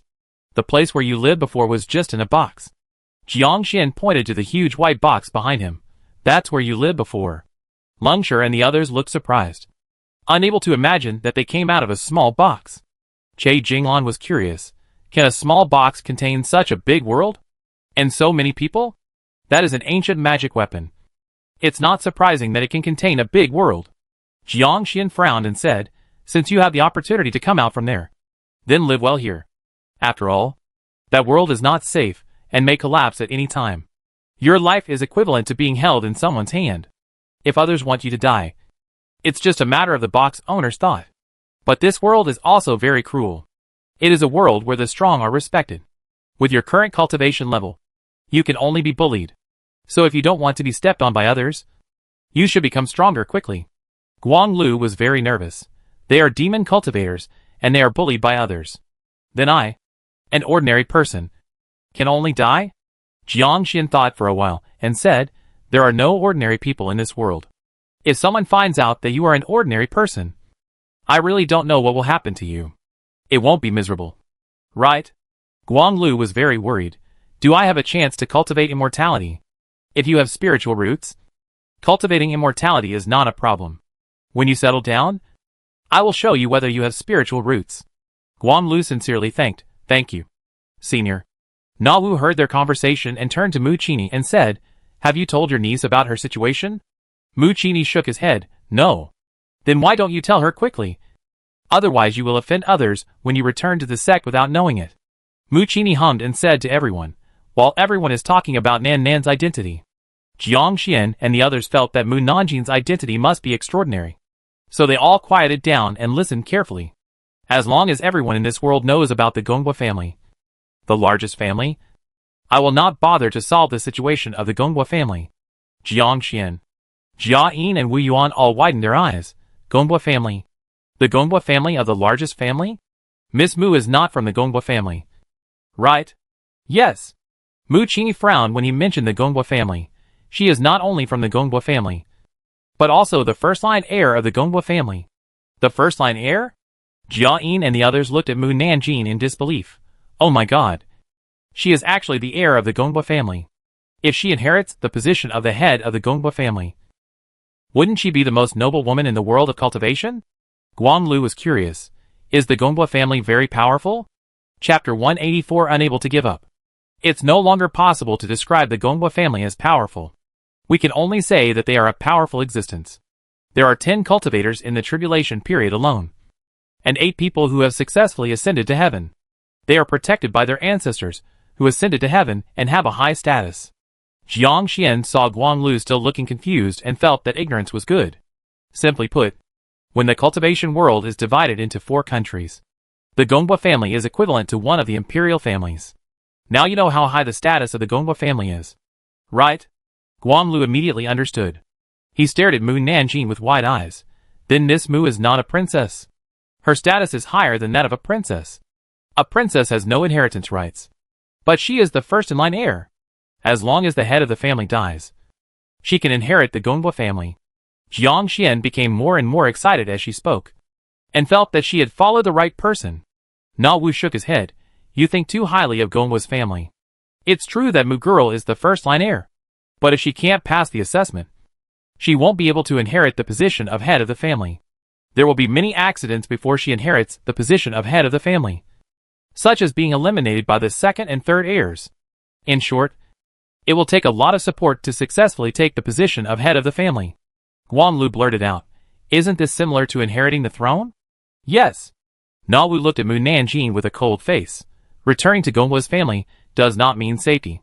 It can be said that it will only be dangerous, and you may even lose your life.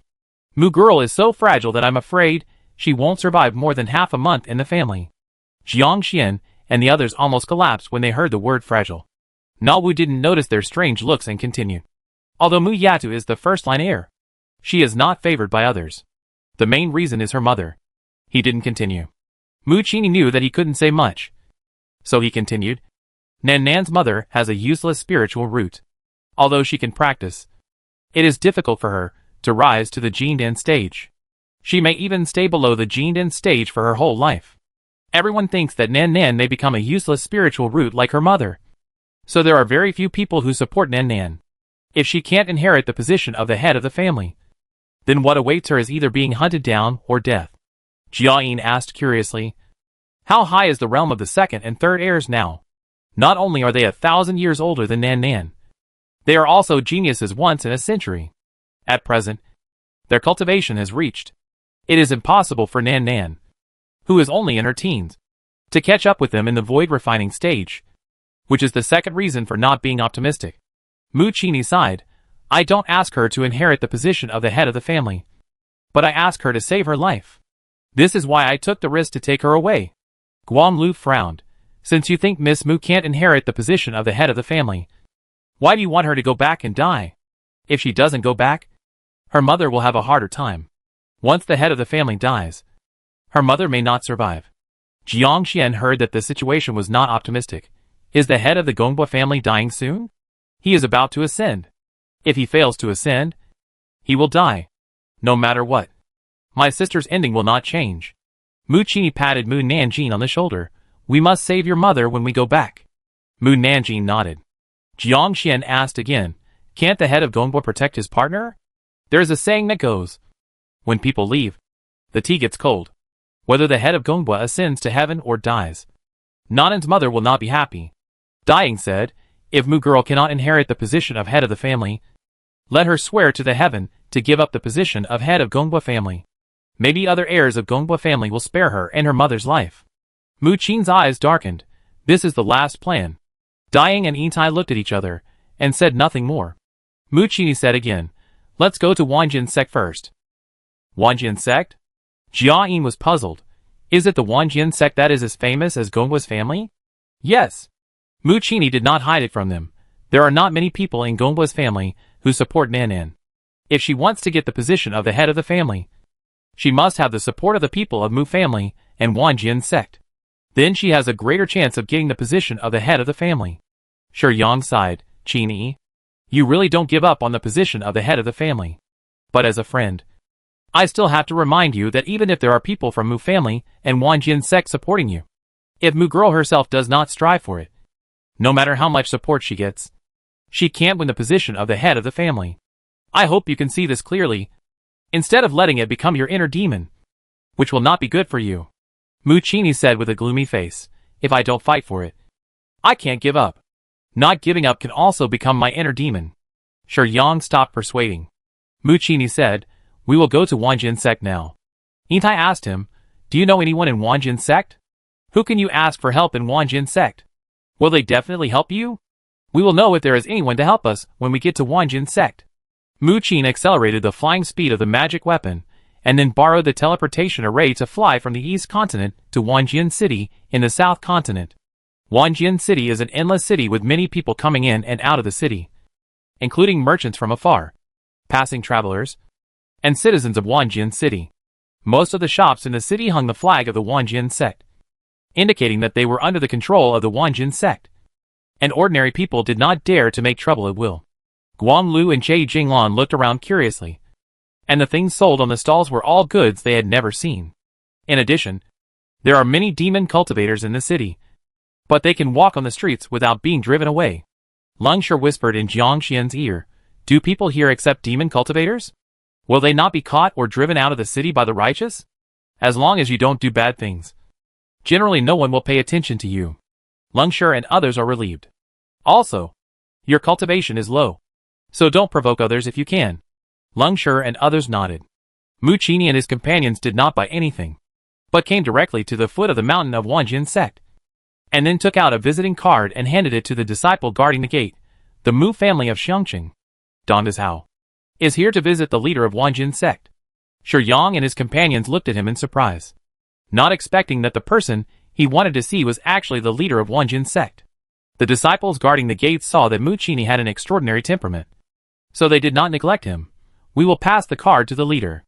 As for whether the leader would see him or not, it was none of their business. After all, not everyone would see the leader. Mu Qini had expected this result, and he left with Mu Nanjing and his companions. Shi Yang said, if no one introduces us, we will not be able to see the leader with our identities. Or Mu girl, as the first heir of Gongba's family, may be able to see the leader. Mu Qini remained silent, and was also considering whether to do so. At this time, Mu Nanjing said, I know where the leader of Wanjin sect is. Chapter 185. She is really proud. Wanjin Restaurant is the largest restaurant in Wanjin City. It is divided into 4 buildings. The first building is a place for drinking and eating. The next building is a room for people to rest. On the left is a gambling house, and on the right is a place for cultivators to have fun. It is open 24 hours a day. The disciples of Wanjian sect are responsible for all the business activities of the restaurant. Despite this, no one dares to cause trouble for the restaurant. Mu Nanjing took Mu Qini and others to Wanjian restaurant. Shi Yang and others looked at the restaurant with people coming and going, and doubts flashed in their eyes. The leader of Wanjian sect is here? Mu Nanjing nodded. Na Wu was curious. Mu girl, how do you know he is here? I have his token, so I naturally know where he is. Mu Nanjing lied to them. In fact, she saw it from the gossip news. She pointed to the rooftop. He is drinking on the rooftop now. Mu Qini said to the others, you go inside and eat and wait for me. I'll be back soon. Mu Nanjing said, Uncle, this is my own business. I want to go by myself. Dying joked, Mu girl, you have grown up and have your own sense of responsibility. Qini, let her go by herself. For her success or failure is her business. She can't blame anyone. Okay, I'll take her up and down. Mu Qini arranged for others to fly to the rooftop with her. On the rooftop, a middle-aged man in a white robe was lying on the eaves, drinking wine from mouth to mouth. He noticed that someone was coming and said coldly, there are people here. Please move to other rooftops. Mu Qini said nothing more, put Mu Nanjing down and jumped off the roof. Mu Nanjing walked towards the middle-aged man. The leader of the Wanjian sect suddenly frowned when he heard the footsteps, just when he was about to release his pressure to force the other party to retreat. A red necklace was suddenly thrown in front of him. His face paused, and when he realized that the necklace was his, he quickly picked up the necklace and sat up and stared at Mu Nanjing. You are? Mu Nanjing said bluntly, I helped the descendant of your bloodline. And then he gave me the necklace. And I came to you with the necklace because I needed your help. You are frank, which suits my taste very well. But unfortunately, the leader of the Wanjian sect lay back in disappointment and continued to drink. It's a pity that you are not her descendant. Even if you helped her descendants, I would not help you. Don't rush to refuse me. Mu Nanjing sat next to him. I came here to help you in addition to asking you to help me. Help me? The leader of Wanjian sect thought her words were very ridiculous. Do you know who I am? With my identity and realm, I can say with certainty that in this world, only others ask me for help, not me who needs help. Yes, Mu Nanjing said with certainty. You especially need someone to help you untie your knot now. The leader of Wanjian sect. Mu Nanjing pointed to the red necklace and said, actually, this necklace is a token of love you gave to the saint of Beihan ancient country. The story started when you were rescued by the saint of Beihan ancient country at that time. You fell in love with each other over time and gave birth to a daughter. Later, your sect had something to call you back to deal with. So you had to come back to solve the problem first. It was 40 years later when you solved all the problems. Your former lover had become a white-haired old woman. You couldn't accept it for a while, so you hid back and didn't dare to see her. As a result, this matter became your inner demon. You may not be able to pass this level if you want to transcend the tribulation and ascend to heaven in the future. Therefore, you were very distressed and drank to relieve your sorrow. How do you know my worries? The leader of the Wanjian sect never told anyone about this matter. Even the saint of the Beihan ancient country, who was in love with him, didn't know that he had gone back to see her, let alone know his knot in his heart. Then how did this little girl know? I have nothing to say, but I can tell you that you don't need to worry about this matter, because the saint of the Beihan ancient country knew that you didn't belong to that world. She waited for you for 5 years and didn't come back. So she chose another man to be her emperor. She lived a happier life than you imagined, and didn't wait for you to come back. I don't believe it. The leader of Wanjian sect thought Mu Nanjing was lying to him. She obviously likes me so much. How could she choose another husband? Mu Nanjing sneered. That's what you think. Just like you think you like the saint of Beihan ancient country very much. In fact, when you see her old appearance, you feel extremely disgusted in your heart. And you don't like her as much as you imagined. The saint of Beihan ancient country is still the queen after all. She doesn't care much about love between men and women. But she won't really live and die for a man. Just like Gong Shirong's mother. Although she fell in love with the emperor of Dongzhou kingdom, she still chose the country and chose to be her queen in the end. She will not give up the whole forest for a tree. The leader of Wanjian sect. Whether she is happy or not, you can go and see for yourself. Only by seeing it for yourself can your heart not be untied. Mu Nanjing looked at the street under his feet. I am weak, and I have to trouble you to take me down. You are weak? Although the leader of Wanjian sect could not feel her true cultivation, It was definitely not low. Moreover, she actually let him, the leader, take her downstairs. She was really proud. Mu Nanjing said to him, I am the first heir of Gongwa's family. Please send me downstairs. When the leader of Wanjian sect heard her identity, he immediately realized and understood her intention. Little girl, it is not easy to inherit the position of the head of Gongwa's family. Only if you pass the assessment, I will consider whether to help you. It is still unknown who is the real future head of the family. He does not want to offend the future head of Gongwa's family because of her. Mu Nanjing nodded. The leader of Wanjian sect waved his sleeves and sent her downstairs. Seeing her coming down, Mu Qini asked hurriedly, did he agree? Mu Nanjing shook his head, unwilling to tell them more. Dying, and Intai breathed a sigh of relief. Mu Qini sighed. I didn't expect the sect master to really help. If he doesn't want to, I can only think of another way. Shi Yang asked. What other ideas do you have? I haven't thought of a better solution yet. I'll do it when I think of one. Mu Qini patted Mu Nanjing's shoulder. This is your first time in the cultivation world. You are not familiar with the things in the cultivation world. Let's stay here for a few days to get familiar with the environment of the cultivation world before going to Gongwa's house. By the way, I'll tell you more about Gongwa's situation. Okay. Mu Nanjing just needed to understand the things in this world. Mu Qini asked the shopkeeper for a room, then took people to stroll on the street, and then helped Mu Nanjing and others buy magic robes and magic weapons and other items so that they would not be laughed at when they returned to Gongwa's house. Chapter 186. You are awesome. Mu Nanjing and Mu Qini spent 3 days in Wanjian City and noticed that the names of medicinal materials and materials for making magic tools and equipment were exactly the same as in modern times, and the prices were almost the same. In this way, she didn't need to go to great lengths to understand everything in this world. Of course, there are still some differences. For example, the methods of making equipment and magic tools are different from the methods of refining elixirs. The modern methods are simpler, and the equipment and elixirs made are better than those in ancient times, as if it took thousands or tens of thousands of years of research and development to develop better refining formulas and create more exquisite equipment. Therefore, Mu Nanjing was not satisfied with the equipment and magic tools in Wanjian City. Finally, I took advantage of Shi Yang and the others' attention to buy materials and make magic tools and equipment. Even the governor and Guang Lu prepared 2 sets. Their robes were specially designed by her. They were as fairy-like and cool as the robes of the immortal cultivators in modern games. Although everyone's magic tools and robes were exactly the same, the effect was tailor-made for individuals. Both the governor and Che Jinglan liked them very much.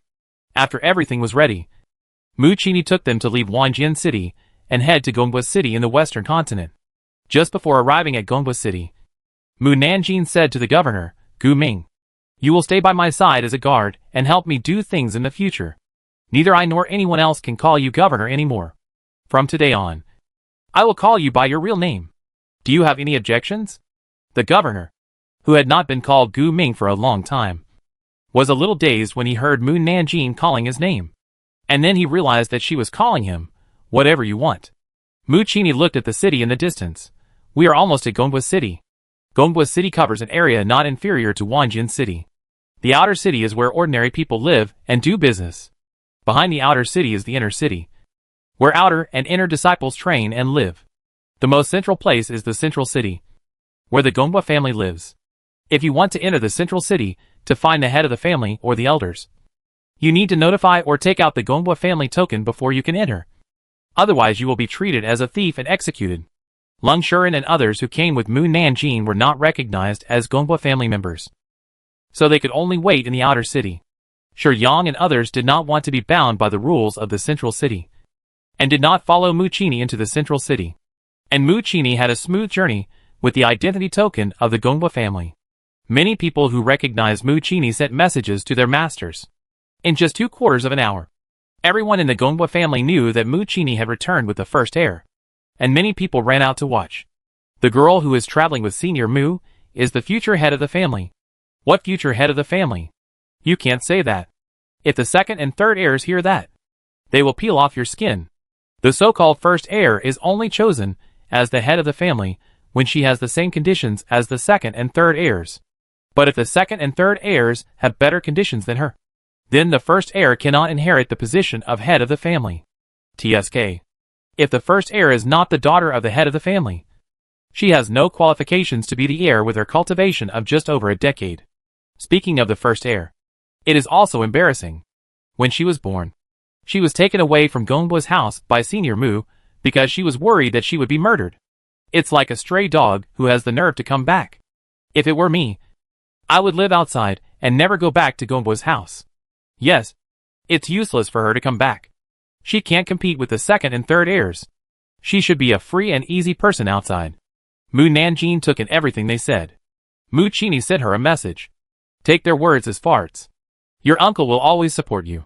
By the way, I haven't talked about your mother and your father. Although your mother has a useless spiritual root, she is very beautiful. Your father loves her very much. Otherwise, he would not marry a woman with a useless spiritual root back to Gongbo's house, and would not fight against other elders to protect you. It's a pity that you didn't inherit your mother's beauty. But you look similar to your father. People who don't know you know that you are the daughter of the head of Gongbo's family. Mu Nanjing replied to him. Then you must not look like my mother. Otherwise my mother wouldn't be so beautiful. Mu Qini was stunned. Haha. You little girl can still insult others. After entering the central city, you cannot fly. People of low status can only walk inside, while people of high status can take the flying sedan prepared by the central city. Mu Qini and Mu Nanjing are of high status in Gongbo's family.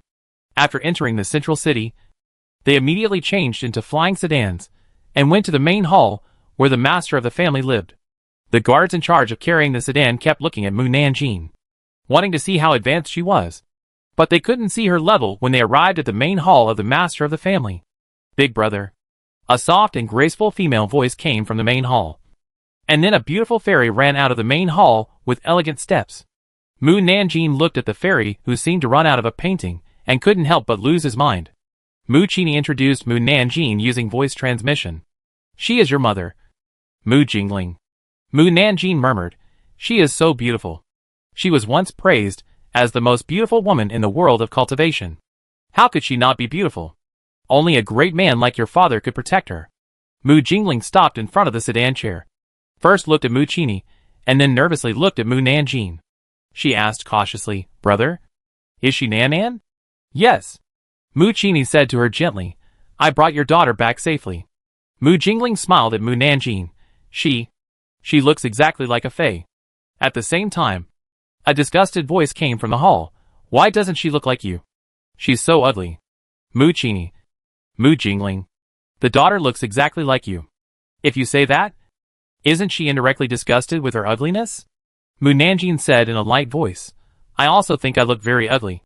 Worse than pigs and dogs. She looks exactly like her father. And saying that about herself is equivalent to scolding her father. Everyone. Mu Qini sent a message to Mu Nanjing. You are awesome. In this world, you are the first person who dares to scold Gongbo Jingfei. Mu Nanjing snorted coldly. He deserves to be scolded. Mu Qini. Then, a tall figure appeared beside Mu Lingjing and looked at Mu Nanjing. Is she really my uncle Jingfei's daughter? Mu Nanjing replied, Are you doubting my mother's infidelity? Gongbo Jingfei was so angry that his teeth itched. I didn't say that. Mu Jingling glared at Gongbo Jingfei. If you don't speak, no one will think you are dumb. Gongbo Jingfei really stopped talking obediently. Chapter 187 I am rich now. Mu Jingling's eyes returned to Mu Nanjing again, and she smiled nervously and gently. Nan. I am your mother. Oh.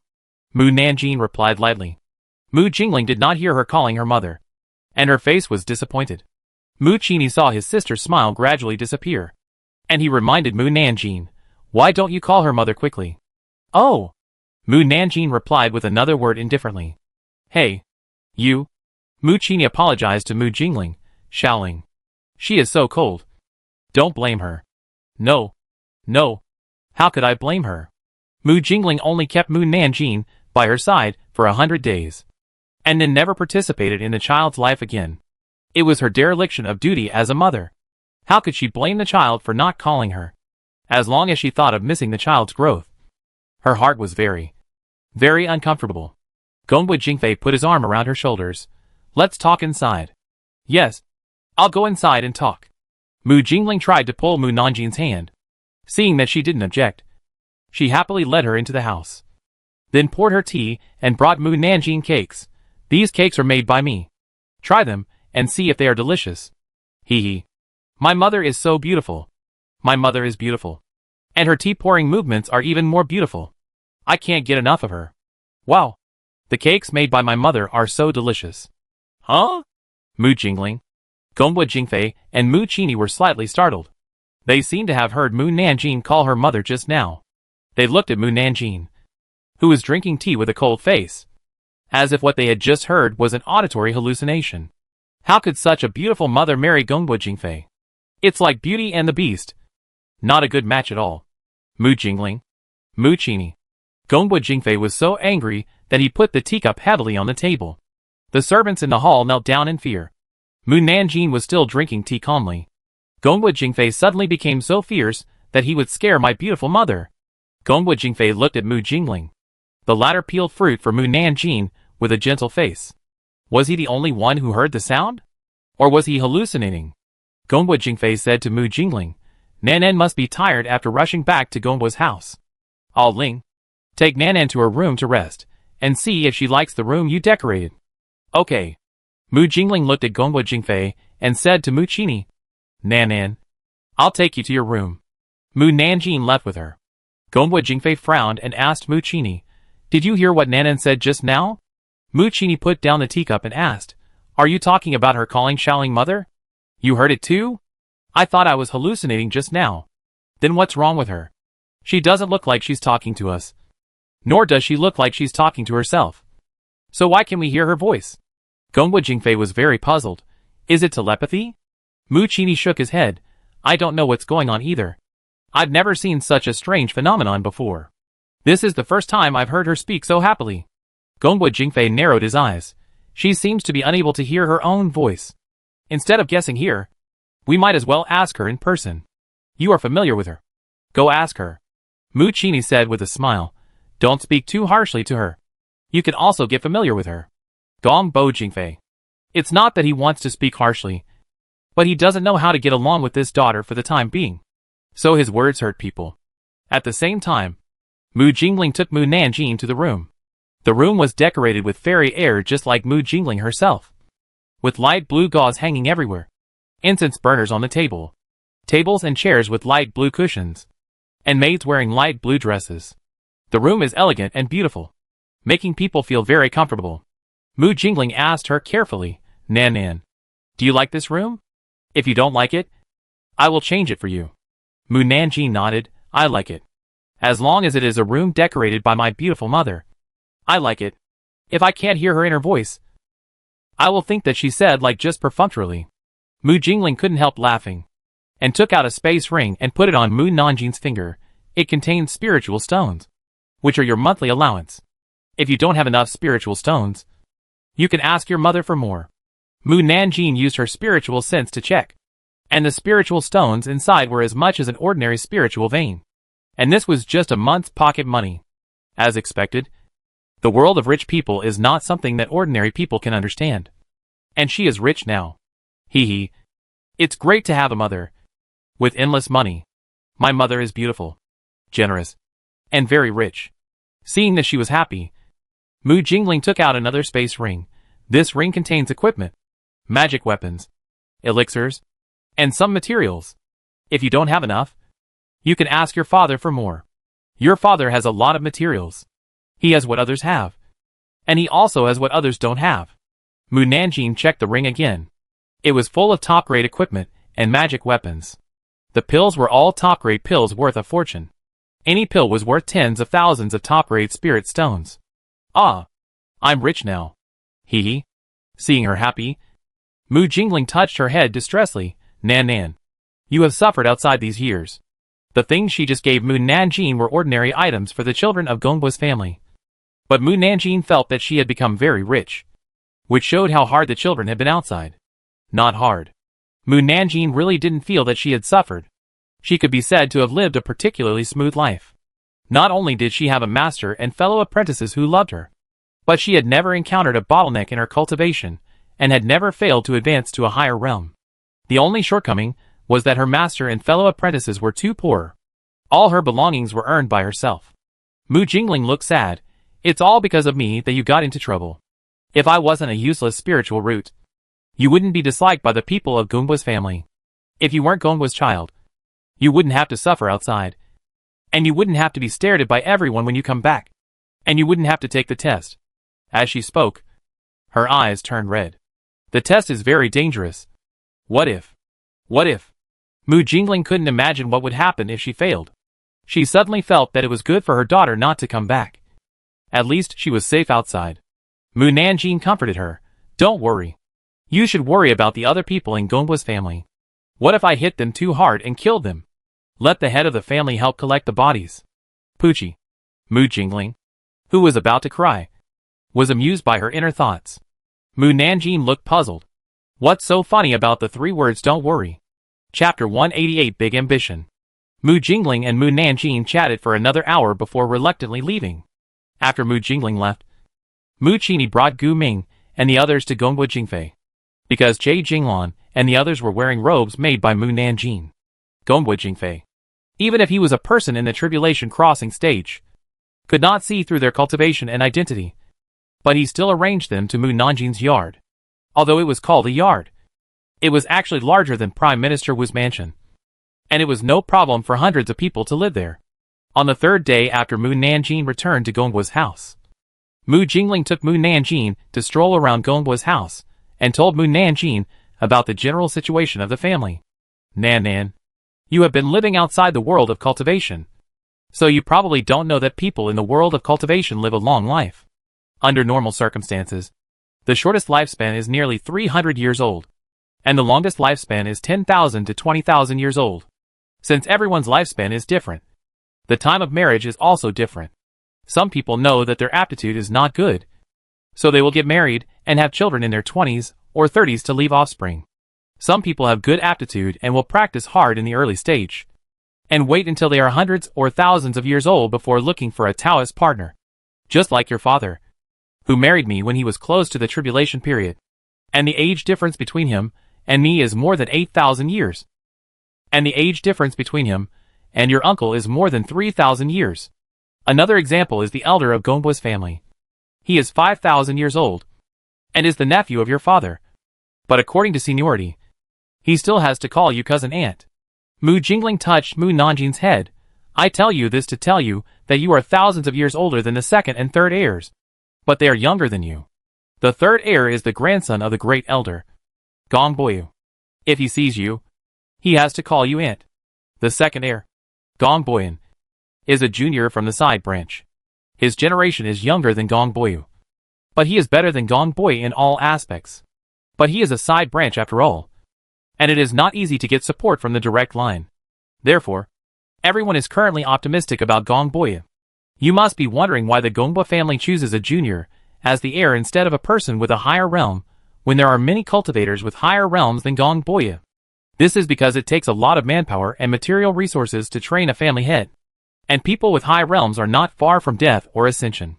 The Gongwa family does not want to waste huge resources on a person who is about to leave the Gongwa family, so they can only select talents from the juniors to inherit the position of the family head. To be honest, I don't want you to compete for the position of the family head. But if you are willing to give up, others will let you go. Some people are worried that you will threaten their position, and will try every means to get rid of you. You were just born at that time, and you were very young. Even if your father was in the tribulation crossing stage, he might not be able to guarantee your safety. He was busy every day, and it was impossible for him to take care of you every day. Even if he could protect you until adulthood, he could not protect you for your whole life. We could only bear the pain and let your uncle take you away from Gongwa's house, and let your uncle do everything he could to make you grow up in a short time. As a parent, who doesn't want to keep their child by their side? If it weren't for helplessness, who would be willing to send the child away? At the beginning, Gongwa Jingfei had seriously considered giving the best resources to the child, when the child was a genius who had practiced for thousands of years. After 20 years, the child would at most be in the golden core stage, still not as good as the other 2 heirs. He could only take the risk and let Mu Qini take the child away to find adventures. Mu Nanjing nodded to show that she understood. Mu Jingling took Mu Nanjing for a walk, and then returned to the main courtyard of the family. The servant reported, Madam, The elders are here, and they want to see the young master. Mu Jingling frowned. Where is the head of the family? The elders of the Bagong family looked down on her very much. If she was not from the Mu family, and Gongbua Jingfei insisted on marrying her, she really could not enter the Gongbua family. After all, the descendants of the head of the Gongbua family have always been to inherit the position of the head of the family. But marrying a person with useless spiritual roots as a wife would bring disgrace to the family. Otherwise, there would not be the second and third heirs competing for the position of the head of the family. The servant replied, the master is meeting guests, so it is not convenient for him to meet the elders for the time being. Mu Jingling rubbed his eyebrows. I know. I will take Nanan to meet them now. After the servant left, she said to Mu Nanjing, Nanan, don't be afraid. Although the elders don't think highly of you, they dare not attack you openly on the master's territory. Yes. Mu Nanjing followed Mu Jingling to the hall. 5 middle-aged men and a handsome young man stood in the hall. When they saw Mu Jingling bringing Mu Nanjing in, they immediately looked at Mu Nanjing with a sizing look, because Mu Nanjing suppressed her cultivation and was wearing a robe. The elders could not see her realm for a while. Hello, madam. Hello, young master. The middle-aged man and the young man bowed to Mu Jingling. Although they looked down on Mu Jingling, they still had to pretend to be respectful. Mu Jingling nodded, and then introduced the elders to Mu Nanjing. Nan, let me introduce you. The one on the left is the elder of Gongbua's family. TSK. This is the elder. He looks very honest, but he is actually very ambitious. Everyone. The elder frowned. If he was not older and his realm was higher, he would still want to compete for the position of the head of the family. When my parents got married, he was very happy because his people finally had the opportunity to compete for the position of the head of the family. But in order not to reveal his ambition, he could only pretend to oppose my parents. Everyone thought he was doing it for Gongbua's family, but they didn't know he was doing it for himself. Everyone. Who? The elder was speechless after saying a word. He was shocked. You? The young man next to the elder glared at Mu Nanjing. But he was also speechless after saying a word. Mu Nanjing raised her eyebrows. Mother. This is... Mu Jingling introduced her. He is the grandson of the great elder, Gong Boyu, and the third heir. Mu Nanjing. Oh.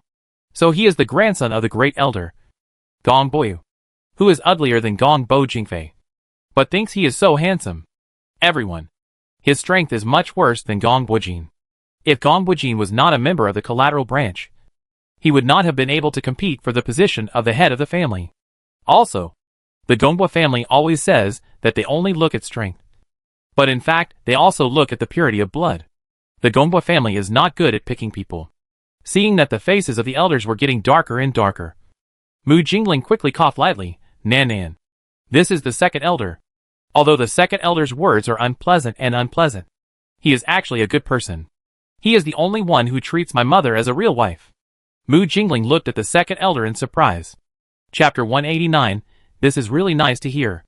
The second elder turned his head away awkwardly, his ears gradually turning red, betraying his mood. Mu Jingling saw that the second elder was uncomfortable, and quickly looked away to introduce the other elders to Mu Nanjing, and then invited them to sit down. The first elder drank a sip of tea before speaking. Madam, we are deeply sorry for interrupting you suddenly. It's just that the young master has been home for many days, but we haven't seen him. As elders, we should come to see how the young master is doing. Mu Jingling said in a calm voice. Nan is very good. She just couldn't adapt to the family life for a while, and didn't bring her to everyone. I hope the elders understand. The fifth elder looked at Mu Nanjing and smiled. The young master looks like the head of the family in the past. He will definitely be able to preside over the overall situation, like the head of the family in the future. TSK. You don't think so in your heart? You are just waiting to see my jokes, and make me unable to raise my head in front of the clan members. The smile of the fifth elder froze on his face. The elder glanced at Mu Nanjing. Young master. You? He couldn't speak after he said 3 words. He couldn't help but feel strange. Could it be that God didn't let him speak? Seeing that he didn't say anything, Mu Nanjing said, What's wrong with me? Nothing. The elder decided to change his words. Madam, the second purpose of our coming here is to discuss with you and the head of the family whether to hold a family banquet, and then introduce the young master to the clan members. After all, the young master hasn't shown up since the full moon, and the clan members want to meet the young master. What do you think? Mu Jingling frowned slightly. We need to discuss this with a Fei. If he agrees, we will pick an auspicious day for Nan Nan to meet everyone. The elder nodded. Okay. We'll wait for the news from the lady and the head of the family. As for the third thing, I want to ask the head of the family and the lady whether they should give the young master an assessment. After all, the young master is the first heir and the most likely person to inherit the position of the head of the family. As members of the clan, we should know the strength of the young master so that everyone can rest assured to hand over the family to her. Madam, do you think I'm right? Mu Jingling. TSK. That's really nice to say. In fact, no matter what my strength is, you won't be assured to hand over the Gongba family to me. Just like if my realm is lower than the refining void stage, you will definitely say that my strength is not as good as the other two heirs. And you can't hand over the Gongba family to people with low strength. But if my strength is higher than the refining void stage, you will say that my realm is too high and it is no longer suitable for training. In a few years, the head of the family will have to be changed again, and the Gongba family can't stand the toss. In short, there are all kinds of reasons. The elders were silent. Can we still have a good chat today? Mu Jingling looked at the elders with dark faces and couldn't help wanting to laugh. She coughed lightly. I will tell a Fei what the elder said. One or two of you only know how to bully my beautiful mother. You only dare to come to discuss with my beautiful mother when you know that my father has to entertain guests. If my father were here, I dare say you wouldn't dare to say a word. The elder couldn't sit still anymore. Stood up and said, Then please tell the lady that we have important things to do and won't stay here for long. The other elder stood up and said goodbye. Hey, my father hasn't come back yet. Why are you two leaving so fast? If you have the ability, just wait for my father to come back. Bah! A guy who only eats soft food and fears hard things. By the way, where is Gongba Jingfei? Where did he go? His Taoist companions were bullied. How can he still be in the mood to greet guests? Before the elders left the hall, Gongba Jingfei's deep voice came from outside. Why don't the 5 elders finish their tea before leaving? The 5 elders froze. Then, Gongba Jingfei suddenly appeared at the door of the hall, and his cold eyes swept over the elders one by one. Oh! My father appeared just in time. Gongba Jingfei, quickly use your majesty as the head of the family to crush them. Everyone. The eldest elder bowed and said, Meet the head of the family. The other elders and Gongba, you also folded their hands. Meet the head of the family. Gongba Jingfei ignored them and sat in the position of the head of the family. Without his consent, the elders did not dare to leave, and immediately returned to the center of the hall to stand. Fart. Farted Gongba Jingfei. See if you dare to fart. Everyone. Mu Jingling suppressed his laughter and said, Nan Nan. Your father has important things to discuss with the elders. Let's not disturb them here. Oh! Mu Nanjing agreed, but he didn't think so in his heart. Alas, it's a pity that I can't see the elders admit defeat. Everyone. Gongba Jingfei said, Nan Nan. Stay and learn how to deal with Gongba's family affairs. Yes. Mu Nanjing sat still. Gongba Jingfei looked at the elders sternly. I remember I said that a Ling married me to enjoy life, not to deal with Gongba's family affairs. If you have any problems, come to me. Don't bother a Ling. What's the matter with you coming to a Ling now? As he said this, he released pressure in his voice. The elders and the others were sweating coldly. The elder said quickly, The head of the family is receiving guests, and the matter is about the young master, so we will discuss it with the lady. Gongba Jingfei said coldly, No matter what your reason is, you have disobeyed my order. As elders, you should know what the consequences of disobeying the orders of the head of the family are. We will go to the punishment hall to receive punishment. The elders knew Gongba Jingfei's character of sticking to his word. If they continued to argue, they would be punished more severely. You deserve it. You bullied my beautiful mother. Everyone. Gongba Jingfei said, Go down. Yes. The elder left with the other elders. Mu Jingling came to Gongba Jingfei. Did you hear what the elder said? As long as Gongba Jingfei wanted to hear what they said, he could hear it even if he was thousands of miles away. He put his arm around Mu Jingling's shoulders. Well, don't pay attention to them. Let them wait slowly. Mu Jingling nodded. Gongba Jingfei looked at Mu Nanjing. Nan Nan. Go back to your room first. Oh! Mu Nanjing got up and left. Gongba Jingfei must want to kiss my beautiful mother to ask me to leave. Shame on me. Gongba Jingfei. Mu Jingling. Mu Jingling held her forehead. Nanan loves to think about things. Gongwu Jingfei couldn't help laughing. What's wrong with her voice just now? According to my observations in the past few days, it should be her inner voice. Mu Jingling told Gongwu Jingfei what she had observed in the past few days. At the same time, the elders who were going to the punishment hall to receive punishment were also discussing Mu Nanjin's inner voice. But they didn't come to a conclusion in the end. They were unwilling to let the matter go, and finally decided to ask the ancestors to come out and suppress Gongwu Jingfei. Chapter 190 Assessment. Gongwu Jingfei was afraid of Mu Jingling's tears, but he had never been afraid of anyone. Even when the ancestors came, he still deliberately delayed helping Mu Nanjin with the assessment. After all, he was the head of the Gongwu family, and the ancestors could not interfere too much with his decision. They just sent a message to urge him a few times, and then continued to retreat. Gongwu Jingfei deliberately delayed again and again to make the elders wait anxiously, until everyone in the clan spread slanderous words about Mu Nanjin. He picked a day for Mu Nanjin to take the assessment, and then told Mu Nanjin about it. Nanan, the test will be held in 5 days. Do you have any objection? Mu Nanjin shook his head slightly. No. Gongwu Jingfei said again, the test will be very strict and cruel, and you may even die. Are you afraid? Mu Nanjin thought for a while and said, I am afraid. I am afraid that it will be too easy to pass the test. Gongwu Jingfei. Mu Jingling. Are you so confident that you can pass? Gongwu Jingfei frowned. Do you know that the test may cause death? If you are too confident, I am afraid that you will suffer the loss. Mu Nanjin did not explain. Gongwu Jingfei sighed. Go back and prepare. After Mu Nanjin returned to his own courtyard, Gongwu Jingfei asked Mu Qini, since you came back, I haven't asked about Nanan's cultivation. What level is she at now? Mu Qini curled his lips. Guess? Gongwu Jingfei raised his eyebrows. Could it be higher than the refining void stage? Impossible? Mu Jingling felt that Gongwu Jingfei was too whimsical. How old is Nanan? No matter how talented she is, it is impossible for her to reach the refining void stage in just over 10 years. Gongwu Jingfei also felt that he was overthinking. He glared at Mu Qini. Why don't you tell me how high Nanan's cultivation is, so that I can have a rough idea? He didn't want to worry about Mu Nanjin's safety all the time. Mu Qini patted his shoulder. You have to believe in your brother-in-law's ability to do things.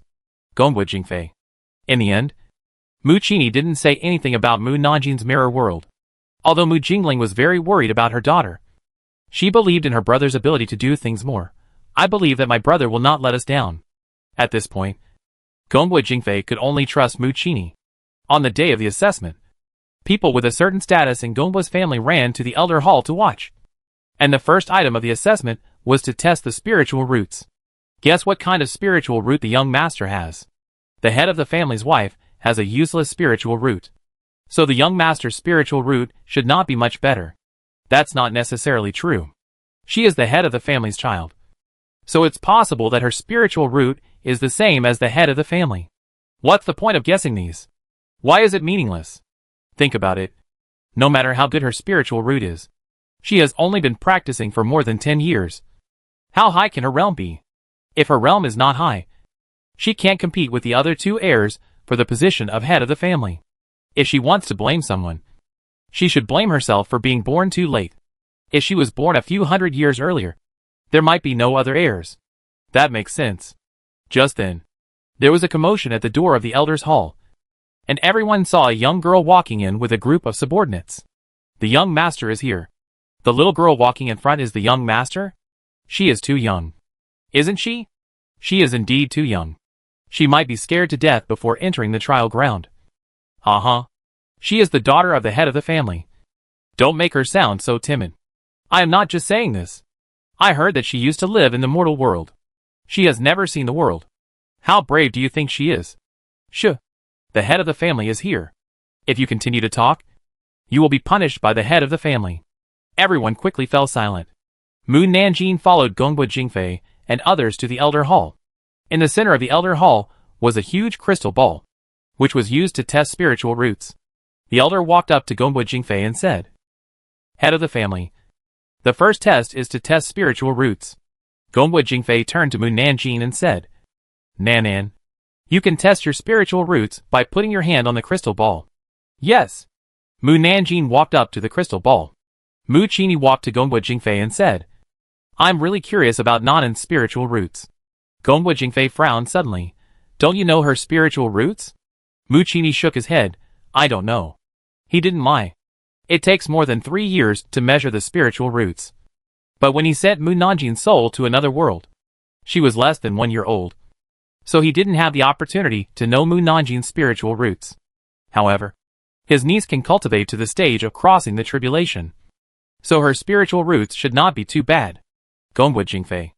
Was it really the right choice for him to hand his daughter to Mu Qini? Mu Jingling was not worried at all. Nanan is a phase child. And her spiritual roots must be like him. Mu Qini laughed and said, You really have confidence in your Taoist partner. Of course. Gongwu Jingfei smiled and hugged Mu Jingling's waist. While they were chatting, Mu Nanjing put his hand on the crystal ball. Everyone quieted down. And then held their breath and looked at the crystal ball. Then, the crystal ball flashed green light. Mu Jingling said excitedly, It's a wood spiritual root. If there is only one spiritual root, it is a heavenly spiritual root. Heavenly spiritual roots have only one attribute of a single spiritual root. And the spiritual root is abundant. The speed of cultivation is several times faster than ordinary spiritual roots.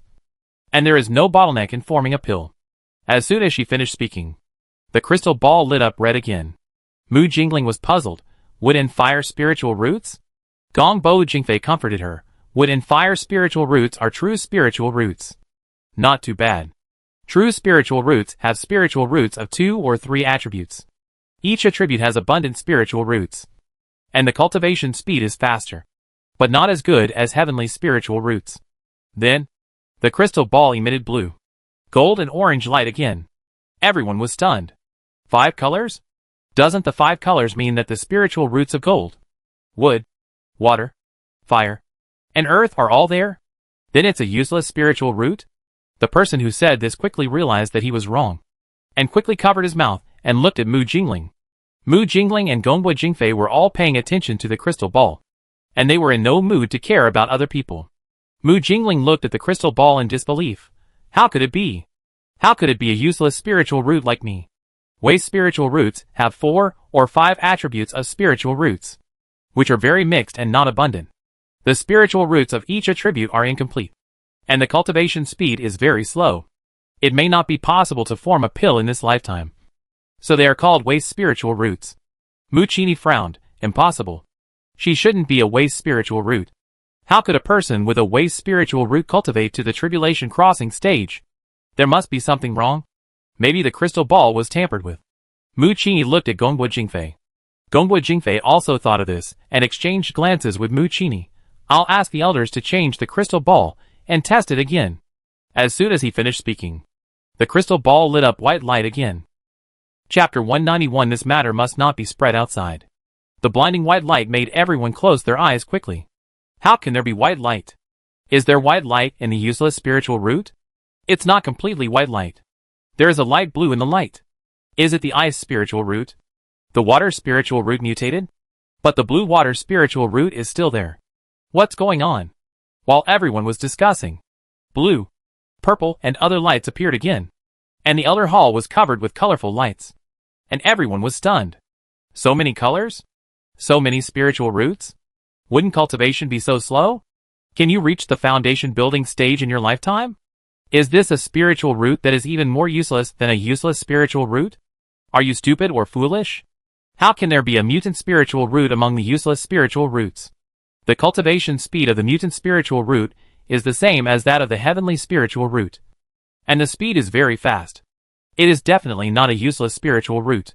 If it is not a useless spiritual root, then what is it? It looks like the legendary chaotic spiritual root. Chaos spiritual root? Chaos spiritual root is a full attribute spiritual root. No matter which attribute of spiritual root you cultivate, the cultivation of other attribute spiritual roots will increase accordingly. The cultivation ability is far superior to that of heavenly spiritual roots. The heavenly thunder will also take special care of people with chaotic spiritual roots. And the fortune obtained will also be far superior to other spiritual roots. So powerful? Does this kind of spiritual root really exist? I have only seen it in ancient books. The elders also saw him, unable to tell what kind of spiritual root Mu Nanjing had.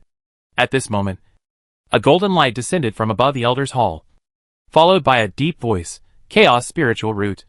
It's Chaos Spiritual Root." His voice was filled with unconcealed excitement.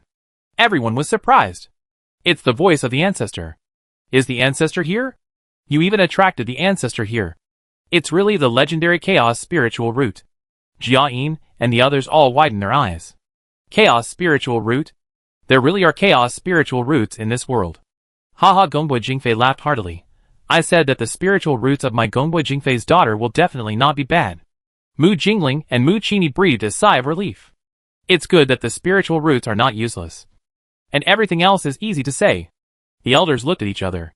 After the ancestor was happy, he warned seriously, "This matter must not be spread outside. Otherwise you will be expelled from the Gongbo family. It's rare for a family to have a person with Chaos Spiritual Root. And they must be well protected." Yes. Everyone in the Gongbo family quickly agreed. The ancestor happily said to Gongbo Jingfei again, "Jingfei, you gave birth to a good daughter." Gongbo Jingfei snorted. "It's a pity that she was born a few hundred years later. Otherwise it would be someone else's turn to grab the position of heir." The elders turned their faces away in embarrassment. It doesn't matter if it's a few hundred years later. The position of the head of the family still belongs to her. The ancestor meant that even if Gongbo Jingfei was not there, someone else could take over the position of the head of the family temporarily. And when Mu Nanjing grew up, the position of the head of the family would be passed to her, which meant that other heirs would become a joke. The elder's face changed. Gongbo Jingfei looked at the elder's face and curled his lips. The assessment should still be conducted, so that some people will not be dissatisfied. "Elder, you are right." "Right?" The elder followed his words and said, "The head of the family is right." Gongbo Jingfei put away his smile and asked in a calm voice, "What assessment will be conducted next?" "Next, we will enter the trial ground to test the young master's cultivation." The elder raised his finger and pointed to the passage on the left. "Young master, there are two formations after entering the passage. The red formation is a difficult trial ground, and the blue formation is a simple trial ground. It depends on which trial ground you want to enter." Mu Qini asked, "How difficult is difficult? How simple is simple?"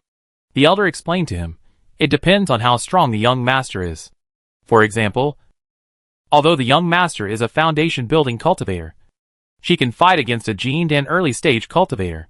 In this case, she can enter a difficult trial ground. The trial ground will adjust the realm trial according to the young master's cultivation. For example, if the young master is a foundation-building cultivator, the trial range will only be the foundation-building realm." Mu Qini was very dissatisfied. "You keep saying, Nan is in the foundation-building stage. Are you so sure that she is in the foundation-building stage?" The elder said unhappily, "I am just making an analogy. Do you understand? I don't know how strong the young master is to casually say the foundation-building stage. Then why don't you just say the tribulation crossing stage?" "Tribulation crossing stage?" The elder was so angry that he laughed. "Young Master Mu, how old is our young master? Do you think the young master can be in the tribulation crossing stage? What you said is too outrageous. I said you underestimated our Nan. Otherwise you wouldn't have said the foundation building stage all the time." The elder was angry. "I'm too lazy to tell you." Mu Qini snorted coldly, patted Mu Nanjing on the shoulder and said, Nan. Don't let the elders and others look down on you." Mu Nanjing nodded, turned and entered the passage. After that, a disciple walked out and said, "The young master chose a difficult trial site." The elders were not surprised. If you want to get the position of the head of the family, you can only enter the difficult trial ground to show your strength. The second elder pressed the switch on the door. Then, with a few rumbling sounds, the crystal ball in the middle sank to the ground. Then, another crystal ball with a diameter of 3 feet rose up. The second elder said to everyone, "This is a viewing ball, which can see everything in the trial ground." He injected spiritual power into the crystal ball, and white mist appeared in the transparent crystal ball. After the white mist dispersed, a red teleportation formation appeared in the sky of the trial ground. Mu Nanjing came out of the red teleportation formation and immediately fell down from the sky quickly. Seeing her letting herself fall, everyone started talking at once. Why doesn't she fly? Can't she fly with a sword? If she can't even fly with a sword, then she's not even in the foundation building stage? The young master is only 18 years old, and the place she stayed in before was a mortal world with scarce spiritual energy. Even if she has a chaotic spiritual root, it is difficult for her to build a foundation before the age of 16. Won't she fall to the ground? The elder mocked. Don't worry. Maybe the young master is a cultivator in the tribulation period. Mucini knew he was mocking him, and glanced at him lightly. Someone saw Mu Nanjing about to fall to the ground and shouted, "She's going to fall to the ground." Everyone's heart was lifted, seeing that Mu Nanjing was about to fall to the ground.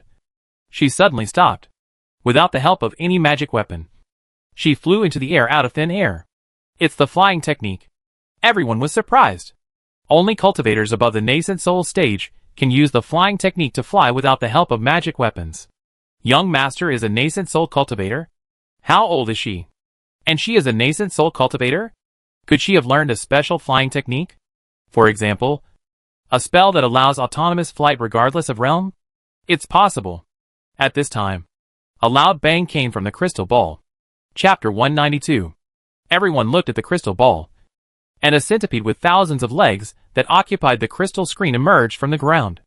It straightened its back, waved its 2 rows of densely packed legs, and rushed straight into the sky, and opened its mouth wide to bite the flying Mu Nanjing. Everyone exclaimed as they looked at the giant centipede that was more than 10 times taller than the tree that towered into the sky. Oh my god! What a big centipede! It should be able to transform into a human form. Judging from the size of the centipede, it should have cultivated for more than 10,000 years, which is equivalent to the Mahayana realm of a cultivator. How could there be such a big centipede in the trial ground? Is there something wrong with the trial ground? How could the young master beat such a big centipede with his realm? Let's stop the trial quickly. Otherwise the young master will die. Mu Jingling anxiously held Gongbo Jingfei's arm. A fei. Someone must want to harm Nan Nan, and secretly tampered with the trial ground. You should save her quickly.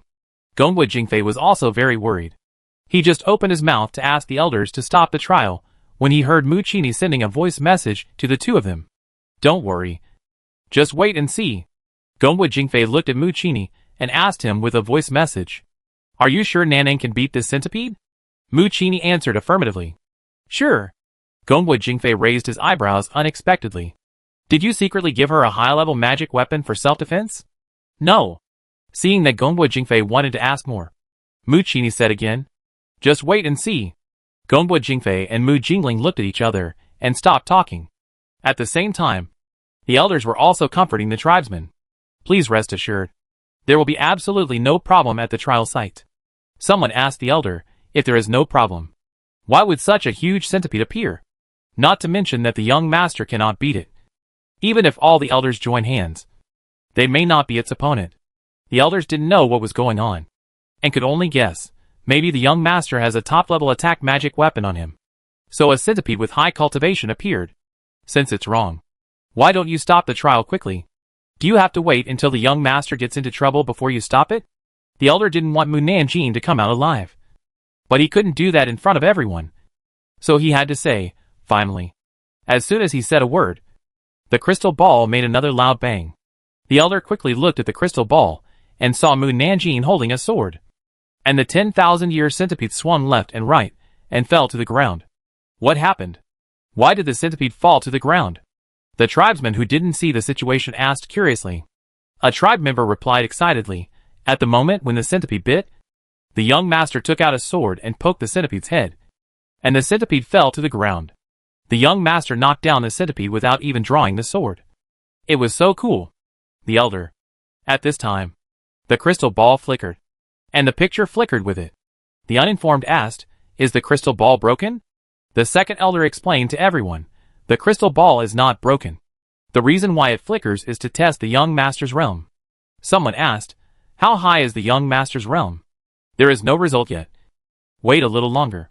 The second elder's eyes were fixed on the centipede in the picture.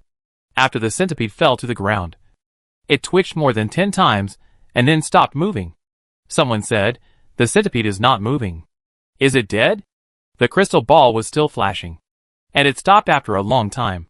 Then, golden light flashed on the edge of the crystal ball. Golden light? The elders were stunned. Gongbo Jingfei was also stunned. Mu Jingling asked nervously, a fei, what does the golden light mean? Nan Nan will be okay. Right? Gongbo Jingfei came back to his senses and comforted her. Don't worry. Nan Nan is not only fine, but also. And before he finished speaking, he heard the elder raising his voice in disbelief and shouting, "Tribulation period? How could the young master be in the tribulation period? There is a problem. There must be a problem in the trial site." Everyone was dumbfounded when they heard the elder's words. Tribulation period? The young master is in the tribulation period? It's impossible. How could the young master reach the tribulation period when he is only a few years old? It must be that the elder made a mistake. Or there is a problem with the trial site. Does the golden light represent the tribulation period? The other elders also looked very solemn. The second elder frowned. The centipede demon's cultivation is close to the tribulation crossing stage. But the young master defeated the centipede without any effort. It is not impossible that the young master is at the tribulation crossing stage. But their young master is only 17 years old. Oh! No. It can be said that he is 18 years old. It is too scary for an 18-year-old to reach the tribulation crossing stage. No one will believe it if you tell others. Gongbo Jingfei looked at Mu Qini, who smiled proudly, and immediately sent him a message. "Brother, what's going on? Is Nan Nan really at the tribulation crossing stage?" Mu Qini replied. "Didn't you see it?" Gongbo Jingfei was of course happy that Mu Nanjin's realm was so high. But it was too high. It could be said to be too heaven-defying. "I saw it. But Nan Nan is still so young. How could she become a person in the tribulation crossing stage in such a short time?" Mu Qini laughed, and then told him about sending Mu Nanjin's soul to another world. "When I sent her away, I thought that when I took her back to our world, she would be at most a cultivator in the nascent soul stage or the spiritualization stage. But I never thought that she would become a cultivator in the tribulation crossing stage. Also, I only sent her soul to another world for cultivation. Logically, when I brought her back, except that her soul would become more solid than that of ordinary people and her cultivation could be brought back intact. There would be no other changes. But according to my observation, she seemed to have brought back more than just cultivation. It was as if she had gone to another world to train her body inside and out, and became incredibly strong. Another thing that I couldn't figure out was that she actually ran back by herself without me taking her soul back. Sometimes, I wondered if her body summoned her soul back. Gongbo Jingfei has lived for nearly 10,000 years. And this is the first time he heard of someone sending a soul to another world. He was shocked and angry. "Is it because Nan Nan is not your daughter that you dare to do anything? Have you ever thought that she might die on the way?" Mu Qini rolled his eyes. "You handed her to me, wanting me to guarantee her safety, and wanting her to grow up in a short period of time and have the ability to protect herself, and wanting me to help her create various adventures to make her stronger. The problem you gave is more difficult than ascending. I think this is the only way to do what you asked. But you also want her to be safe and sound and improve her realm in a short period of time. Which is wishful thinking. You have lived for nearly 10,000 years. Have you ever seen an adventure that is calm? How can a person grow up without any danger?" Gongbo Jingfei did not speak, but knew that Mu Qini was right.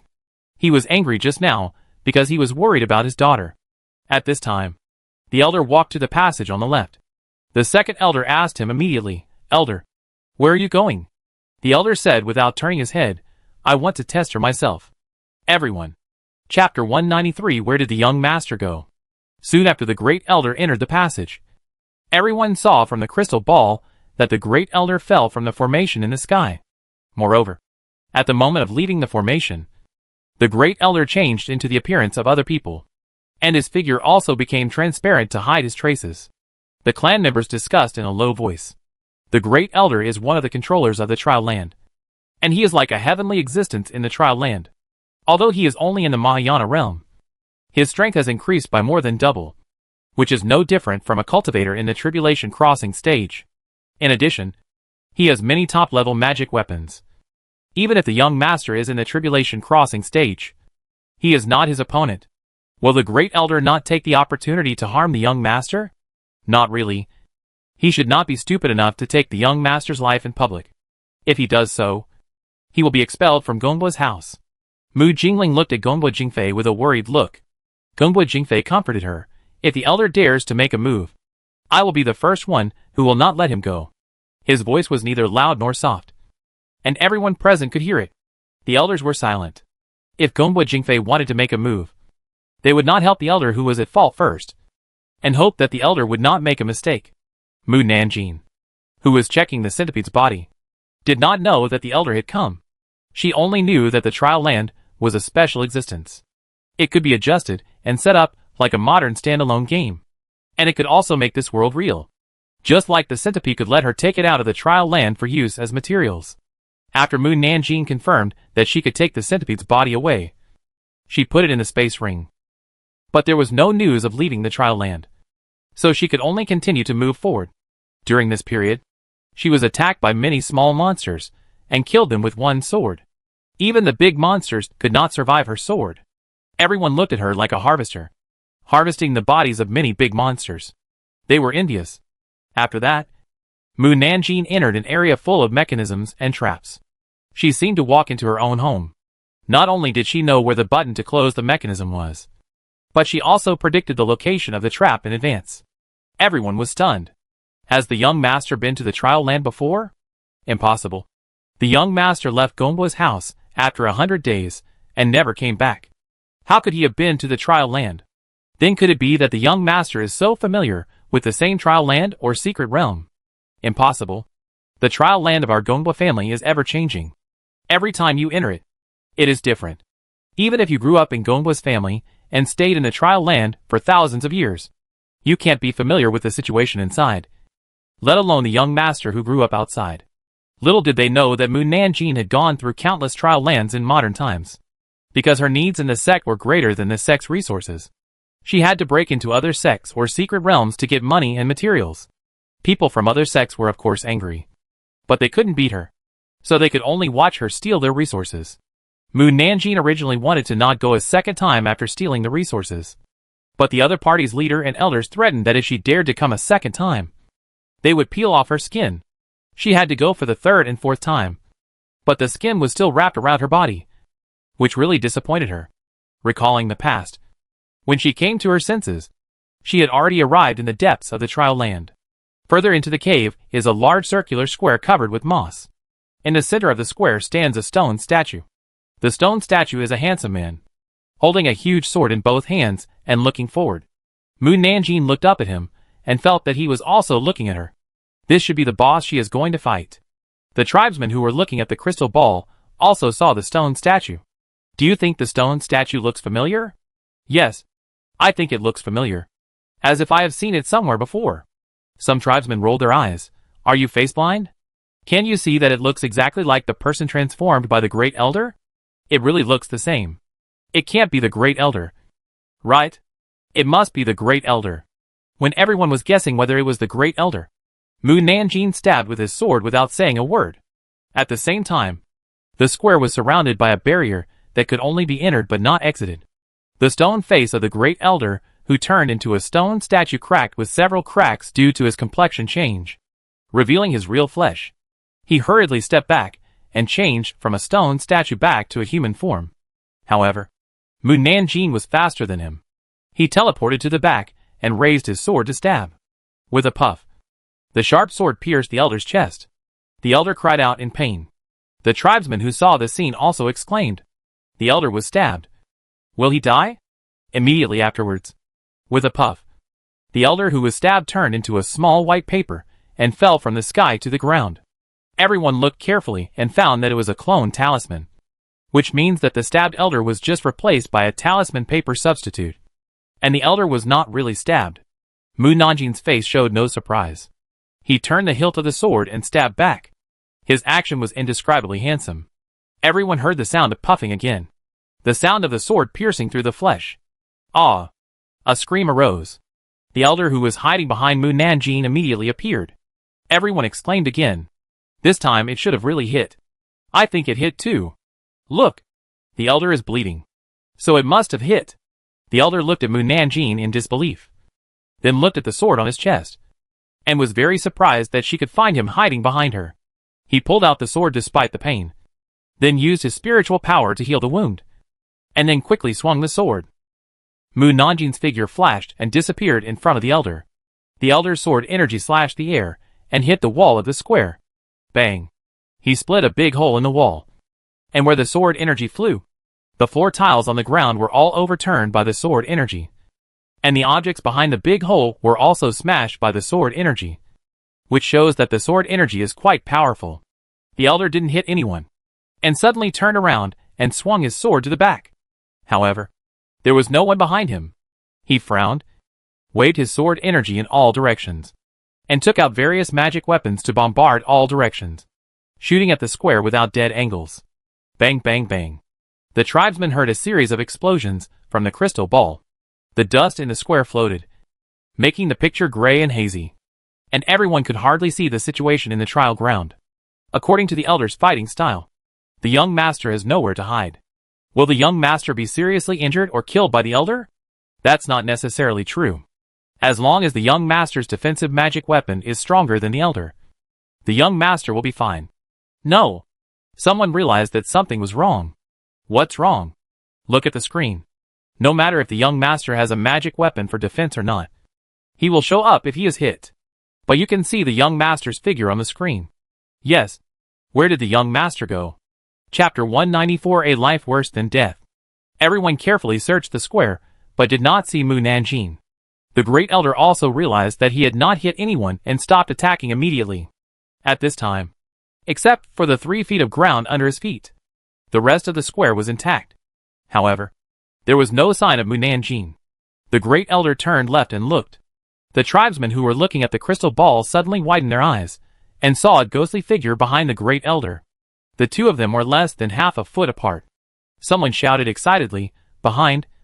She is behind you! Great elder! She is behind you!" Mu Nanjing has been close to the great elder. No wonder the great elder could not hit her. It's a pity that the great elder could not hear their voices at all. Suddenly, Mu Nanjing stabbed the great elder's heart with a sword. The great elder screamed. He moved quickly, and was 10 feet away in the blink of an eye. At the same time, the wound on his heart was restored to its original state. Is this boss an indestructible cockroach? I don't believe he has no weaknesses. Mu Nanjing teleported to the front of the elder in midair, and stabbed at his head. The elder hurriedly used a defensive barrier to block the attack. And then, with a snap, the barrier was pierced with a crack. He stared in disbelief. When he entered the trial ground, he had set his spiritual power, attack methods, magic weapons, etc. to the strongest level. It can be said that he is the strongest existence in the trial ground. The opponent can still cause damage to him again and again without using magic weapons, which shows that his strength is very strong. Maybe he is really a cultivator in the tribulation period, as shown in the crystal ball. But this conclusion is too absurd. It is too exaggerated to say that a cultivator in his teens is already a tribulation crossing cultivator. Mu Nanjing narrowed her eyes. She felt that the expression and emotions revealed in the eyes of this boss were a little strange. He did not look like an ordinary monster in the trial land. Could it be that? Mu Nanjing opened the gossip news and immediately saw that the elder disguised himself as a boss. It turned out that the elder disguised himself as a stone statue. Then things will be easy. The elder heard her thoughts and immediately had a bad premonition. What did she want to do? Mu Nanjing used a move of against the heaven sword. The elder's belt, hair, magic weapon, mud and stones on the ground, etc. all turned into a small sword and pierced into his body. Ah! The elder screamed. The tribesmen who were watching heard his scream and couldn't help but sweat for him. Set yourself to be immortal, right? Then let you taste the taste of life worse than death. Mu Nanjing raised her hand, and a strong wind blew around and rolled up the elder's body. The elder hurriedly used a magic weapon to resist. But suddenly, his breath was choked, as if the air around and in his body was sucked out, and he couldn't breathe. He covered his throat painfully, and tried every way to make himself breathe. But it was useless. So he attacked Mu Nanjing instead. However, the opponent's figure was like a phantom, and every time he hit her, she would disappear in front of him. The elder who couldn't breathe had black eyes, a blank mind, and a slower and slower heartbeat, and he felt like he was dying. I am? Shut up. I don't want to hear you say who you are. If I knew who you are, would there be any fun? The elder's mouth was sealed by an unknown force, and he couldn't even send a sound transmission. This little girl is really cruel. The elder's eyes became increasingly unclear, and with a thump, he knelt on the ground. Staggering to the ground, he began to roll his eyes, and he knew he was going to die. Since the spiritualization stage, he hadn't experienced the terrifying feeling of death again. It was too scary. It was as if his soul was about to fly out of his body. And his whole body was light, and could no longer feel pain. The elder was particularly panicked. But he couldn't panic. At this moment, breathing suddenly returned to his body. The elder's eyes suddenly widened. And he took a few breaths as if he was rescued. Hoo. He is alive. Finally alive. He looked at Mu Nanjing. And a trace of fear flashed in his eyes. Mu Nanjing pretended to be puzzled and looked at the elder. Why is he not dead yet? Is it because my move was not strong enough? The elder. He almost died just now. He still thinks the move is not strong enough? Is she happy to kill him? The elder panicked. He quickly used the defensive magic weapon and the defensive barrier to protect himself. And he was slightly relieved with the double protection. Mu Nanjing ignored his defense and coldly spit out 4 words from his heart. Space distortion. The surrounding environment and things changed immediately. The ground cracked into countless cracks under the pressure. The flowers, plants and trees outside the square were exploded. And the double barrier's defensive shield shook and distorted under the pressure of space. And even had tiny cracks. The elder's eyes flashed with fear. Isn't he the strongest in the trial land? Why was he so weak in front of Mu Nanjing that he was crushed to death like an ant? Suddenly, there was a bang. The double defense barrier was broken. The power of space distortion entered the barrier. And the elder immediately felt his body was twisted into a knot. His bones creaked. His tendons and veins were so painful that he couldn't move. And his internal organs were exploding, making him feel so painful that he wanted to die. He was so tall that he was squeezed to only 3 feet high. The elder seems to be about to collapse. Should we go and save the elder? The elder's cultivation should be the highest in the trial land. Why was he beaten by the young master without any chance to fight back? If everyone didn't know that the elder didn't think highly of Mu Nanjing and wanted to help Gong Boy get the position of the head of the family, they would have thought that the elder was pretending to be beaten to help Mu Nanjing. The second elder said coldly, "No one is allowed to disturb the trial land." The implication was that everyone couldn't save the elder. Everyone could only watch the elder suffer. Elder, it's not that we don't want to help you. It's that we don't want to disobey the orders of the Elder Hall. You won't die anyway. So it's okay to suffer a little pain. By the way, since the elder is in so much pain, why doesn't he reveal his identity to the young master? So that the young master won't torture him anymore? I guess he doesn't have the face to say it. It's not that he doesn't have the face to say it. He really can't say it.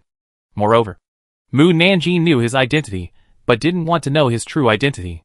It was obvious that he wanted to torture him. The elder endured the pain and tried to write on the ground. Who knew that as soon as he wrote a stroke, his fingers cramped under the distortion of space, and he couldn't write at all. This time, the elder finally understood what it meant to be worse than death. The elder could only think of one trick in the end. That is, pretending to be dead. Immediately afterwards, he rolled his eyes and fainted. Mu Nanjing raised his eyebrows. You can't stand just 2 tricks. So weak. The elder. Chapter 195. There will be plenty of opportunities to punish him in the future. Mu Nanjing stepped on the left chest of the elder, raised her eyebrows, and said in a calm voice, "Is there still a heartbeat? 2 more stabs?" As she finished speaking, she stabbed the elder on both shoulder blades. In order to pretend to be dead, the elder tried his best to endure the pain and not let himself scream. Mu Nanjing looked up at the sky and said, "I haven't heard the announcement of the end of the trial yet. Does it mean that the monster under my feet is not dead yet? Should I stab him 4 more times?" The elder wanted to die and wanted to curse. He was so miserable. Why didn't the second elder and others announce the end? But he didn't know that the elders in the Elder Hall were all suppressed by Gongbo Jingfei's power, and couldn't move at all. Mu Nanjing raised the sword in her hand again, and stabbed the elder's palm and foot. This time, the elder didn't even have the chance to scream and fainted directly. The tribesmen couldn't bear to watch any longer. The elder is in such a pity. The young master is so cruel. How can you blame the young master when the young master doesn't even know that the person she stabbed with her sword is the elder? If it were you, your methods would be even more cruel than hers. Yes, the elder asked for it herself. The young master can't be blamed. Gongbo Jingfei withdrew his pressure when he saw that the elder was almost tortured. You can announce the end of the trial. The second elder wiped the sweat from his forehead and replied respectfully, "Yes." Then, he sent a message to the trial site to announce the end of the trial. Mu Nanjing, who was about to stab the elder with 8 more swords, paused slightly. Seeing this, The third and fifth elders rushed to the trial site. Young master, please show mercy. Mu Nanjing. The third elder and the fifth elder came really fast. Otherwise, they could have stabbed the great elder a few more times. The third elder and the fifth elder gasped. It turned out that the young master knew that the person he stabbed was the great elder, but did not think of showing any mercy. Cruel. Really too cruel. She is as cruel as her father. Mu Nanjing pretended to be puzzled. Why should you show mercy? She is really good at pretending. The third elder and the fifth elder were so angry that their teeth itched. But they could not vent. Because according to their observations during this period of time, they could hear Mu Nanjing's inner voice. However, she did not know that her inner voice was exposed. And they could not say things that could hear her inner voice. Nor could they talk to her inner voice directly. In addition, she seemed to know many unknown secrets. The third elder held his hand and said, Young master, the person you stabbed was actually the great elder. Please show some mercy. Is this the great elder? Mu Nanjing looked at the person on the ground. Why does he look nothing like him? He turned into someone else to test your ability. Mu Nanjing still did not retract his sword. You must make him turn back into the great elder before you believe he is the great elder. The third elder. The fifth elder. They all helped prove that the person on the ground was the great elder. So why don't you believe it? Besides, the person was stabbed unconscious. How could he turn back? The third elder squatted down to check the great elder's body, and found that the great elder not only had serious external injuries, but also more serious internal injuries. And it seemed that he was only hanging on with one breath. He couldn't help but feel shocked.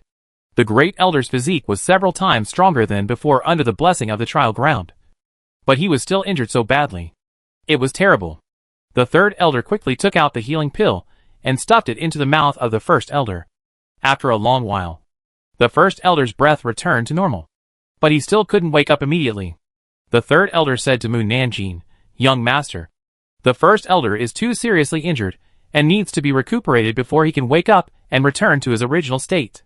Can you let us carry him back first and wait for him to wake up and prove to you that he is the first elder?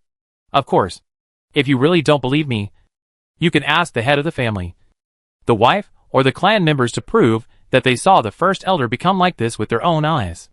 TSK. Someone proves the identity of the first elder.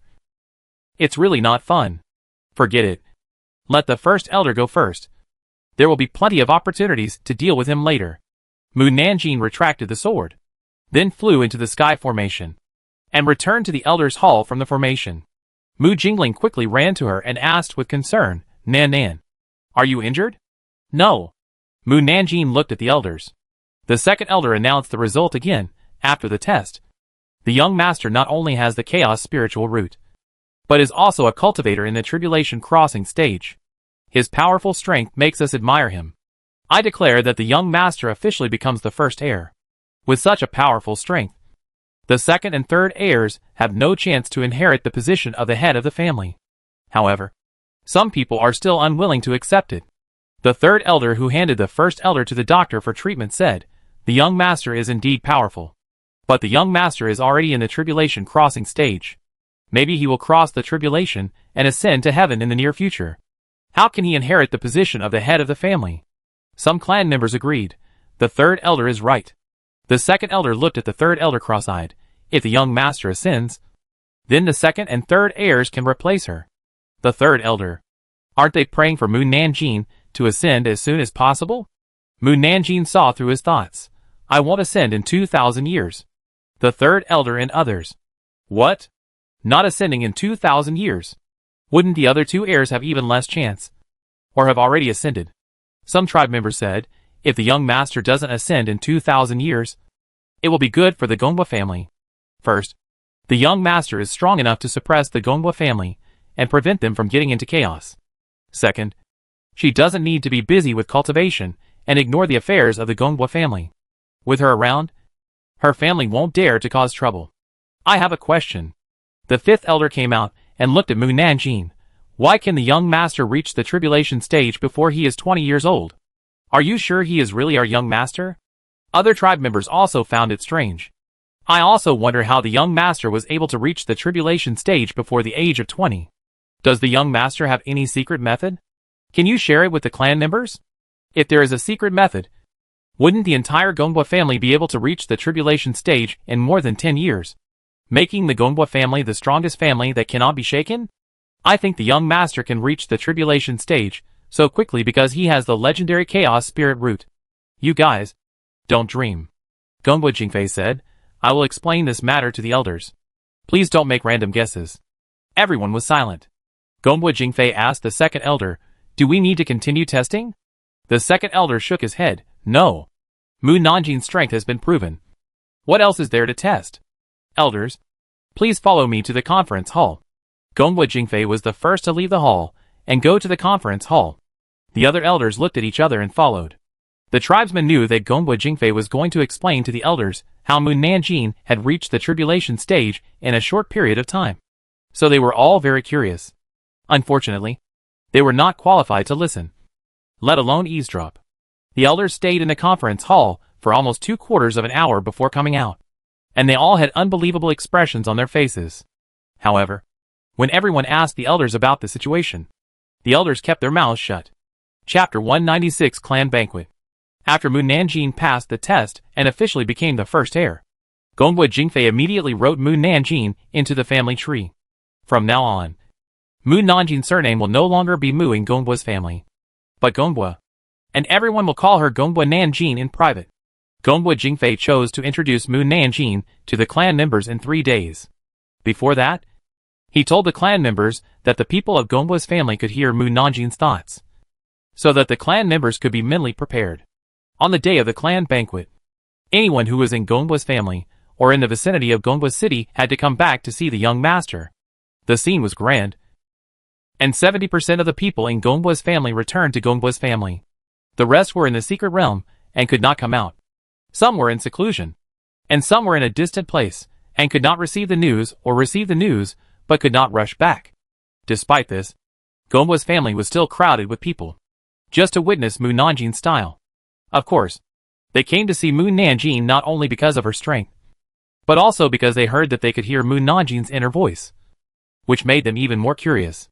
The banquet hadn't started yet, and everyone gathered in groups to chat about Mu Nanjin using voice transmission. I heard that people in our Gongbwa family can hear the young master's inner voice. Have you heard about this? I heard it a long time ago, but I don't know if it's true or not. I think it's false. How can we hear other people's inner voices? Others won't be stupid enough to reveal their inner voices to us. Right? We'll know the truth when we meet the young master later.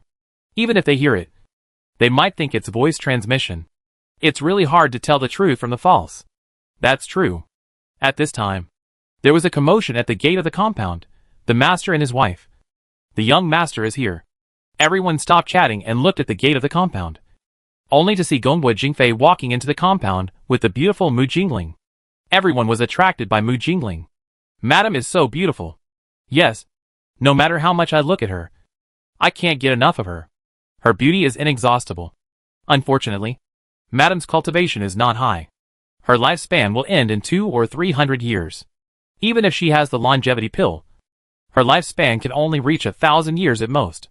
Hey, the little girl following them looks very similar to the head of the family. Could she be the young master? Yes, she is the young master. What kind of adventure did she encounter that made her advance to the tribulation crossing stage before she was 20 years old?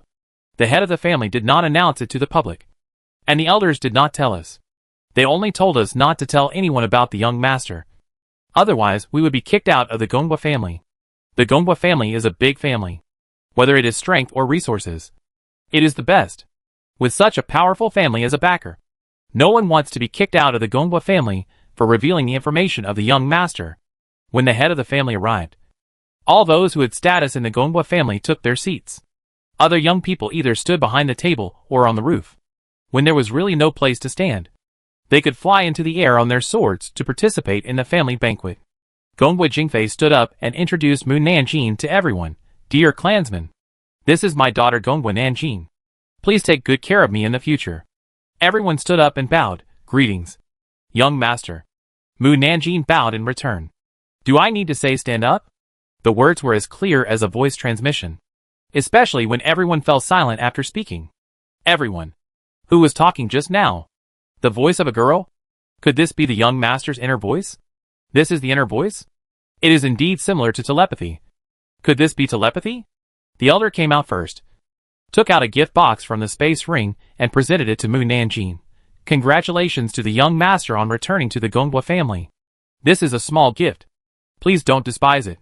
Mu Nanjing took the gift box. Thank you, elder. It has only been 5 or 6 days since the last test. How did the elder, who was beaten half to death by me, recover so quickly? It seems that I was too lenient. I will find an opportunity to stab him a few more times in the future, and then poison him, so that he knows that it is better to offend villains than women. If he still doesn't know how to respect my mother, I will beat him until he respects my beautiful mother before letting him go. The great elder. Everyone. Next, all the elders presented their gifts. The people who followed the elders were the Dharma protectors, who were guarding the head of the family. The Dharma protectors had been on missions nearby recently, so today was their first time meeting Mu Nanjing. The great Dharma protector came forward with the gifts that the other Dharma protectors had bought together. Young master, this is the gift that we Dharma protectors bought together, to congratulate you on returning to the head of the family's wife. In the future, in addition to protecting the head of the family's wife, we will also do our best to protect you. Thank you, great Dharma protector. Mu Nanjing's thanks were much more sincere than when he thanked the great elder. Yeah, the Dharma protectors really stayed by my parents' side with all their heart. Especially the great protector, who was once saved by my father, and is loyal to him. He will not allow any of his protectors to do anything to let my father down. I am relieved to leave my mother to them for protection. The great protector and his companions are very happy to be recognized by the young master. You are welcome. They stand behind Gongbwa Jingfei and chat with him through voice transmission. The young master believes in us. We must protect the young master well in the future. Our strength is not as good as the young master, and we may need the young master's protection. Didn't the young master just say that he is relieved to leave the madam to us? And the young master hopes that we can protect the madam well. Then we must protect the madam well in the future, and never let anyone hurt her. Yes. After delivering the greeting gifts, the protectors of the head of the family went to the protectors of the elders' hall, and then to the hall masters of Gongbwa's family. The head of the immortal medicine hall walked up to Mu Nanjing and said, "The head of the immortal medicine hall, Gongbwishu, greets the young master. I wish the young master to return to the Gongbwa family." Mu Nanjing said, "Thank you." The head of the immortal medicine hall. The head of the immortal medicine hall? Oh! It turns out that he is the head of the tribe, who manages the medicinal materials in the tribe. He often passes inferior herbs as good ones to fool the people below him, and keeps the good herbs for himself. The people below are angry but dare not speak out. The most hateful thing is that the elders know about this matter, but turn a blind eye. The courtyard was suddenly in turmoil. The tribesmen who knew the inside story held their breath. The tribesmen who did not know the inside story were furious. What? Passing inferior herbs as good ones? No wonder every time I exchanged herbs, I felt like they were about to die. I thought it was because my exchange value was not high that I could not exchange good herbs, which caused the pills I refined to always be inferior to others. I often exchanged for inferior herbs. I thought it was because my status was not as high as other tribesmen that I could not get good herbs. I didn't expect that the hall master secretly made some moves. Damn it. It's really too damned that he treated his own tribesmen like this. We need to find the head of the family to give us justice. Yes, find the head of the family. Chapter 197. Seniority is good. Gongbwa Jingfei looked at the head of the immortal medicine hall coldly. The head of the immortal medicine hall couldn't stop fighting, and he knelt on the ground with a plop. Mu Nanjing, I just said thank you, and you showed me such a great gift? Don't you want to curry favor with me early, so that you can pass off inferior goods as good ones in the future? The head of the immortal medicine hall. It's really not what you think. Humph. Then you made a wrong calculation. Not only will I not fall for it, I will also kick you out of Gongbwa's house when I take over Gongbwa's house. The head of the immortal medicine hall. There's no need for her to kick him. He will be dealt with by the head of the family. Mu Nanjing said in a calm voice, "Stand up." The head of the immortal medicine hall still knelt on the ground. It's not that he didn't want to get up. It's just that his legs were too weak to get up. Gongbwa Jingfei said in a deep voice, "Come here." Help the head of the fairy medicine hall to sit down. Yes. The great protector and his men lifted up the arms of the head of the fairy medicine hall. They did not send the head back to his seat, but took him away from the compound. When they reached a place where Mu Nanjing could not see him, They put him down and dragged him towards the dungeon. The tribesmen flying in the air felt very happy to see this scene. If the head of the fairy medicine hall was solved, the others would be blessed. After the head of the fairy medicine hall was taken away, the heads of the major halls came to give gifts. The heads were terrified, afraid that Mu Nanjing would reveal their secrets. Mu Nanjing did not disappoint them. Don't think that the head of the talisman hall is usually easy to talk to. As long as someone says that her grandson is not right, she will turn into a shrew. She is a real grandson-loving demon. The head of the magic treasure hall is serious, but a very nice person. He will take care of magic weapons, like his sons, and introduce suitable magic weapons to the people of Gongba's family. It is right for Gongba's people to exchange with him. He will definitely introduce good magic weapons to everyone. The eyes of the head of the magic treasure hall immediately changed when the clan members saw it. The head of the formation hall dreams of having an apprentice to inherit his mantle. But after 2,000 years, he has not found someone who suits his heart. It's not that he has high standards, but there are too few people in Gongba's family who learn formations, and even fewer who specialize in formations. However, he recently fell in love with a female disciple from a small sect and wanted to take her as his apprentice. But she regarded him as a pervert. The head of the formation hall's face turned green and red, and he was embarrassed to look at his clan members. The head of the Dharma Close Hall is a beauty-loving person. As long as there is something that can make her beautiful, she can hand over the best equipment of the Dharma Close Hall. Really? False? The clan members looked at the head of the Dharma Close Hall with suspicion. Unfortunately, in the world of cultivation, there are no more items that can make people more beautiful except for the pills that make people younger and more beautiful. Even if there are items that can make people more beautiful, they can only temporarily change their appearance or transform them into other appearances, and cannot really make them more beautiful. The head of the Dharma Close Hall once took a beauty pill that could slightly change her appearance. So the beauty pill has no effect on her, and her appearance is still not even 50% as beautiful as Mu Jingling's. Next, the heads of the halls in charge of other cities came to present gifts, and Mu Nanjing's voice never stopped. Everyone no longer cared about what gifts the head of the hall and his family gave, and their attention was all on Mu Nanjing's voice. Wow! My generation is really high. 99% of the people in Gongba's family are my juniors. Almost no one can make me stand up and salute. It's good to have a high seniority. I don't need to be respectful to the other party. Hee hee. By the way, why don't the Supreme Elders come out to give gifts? If they come to give gifts, the gifts will definitely be great. The banquet should end quickly. I have to go back to open the gifts. At this time, the great elder stood up. Young master, I toast you a glass. Mu Nanjing stood up and toasted with him. Next, the second elder and others also stood up to toast her. After the elders toasted, they went to the hall master to toast. This time, Mu Nanjing hesitated for a moment. Mu Jingling was sensitive to Mu Nanjing's drinking.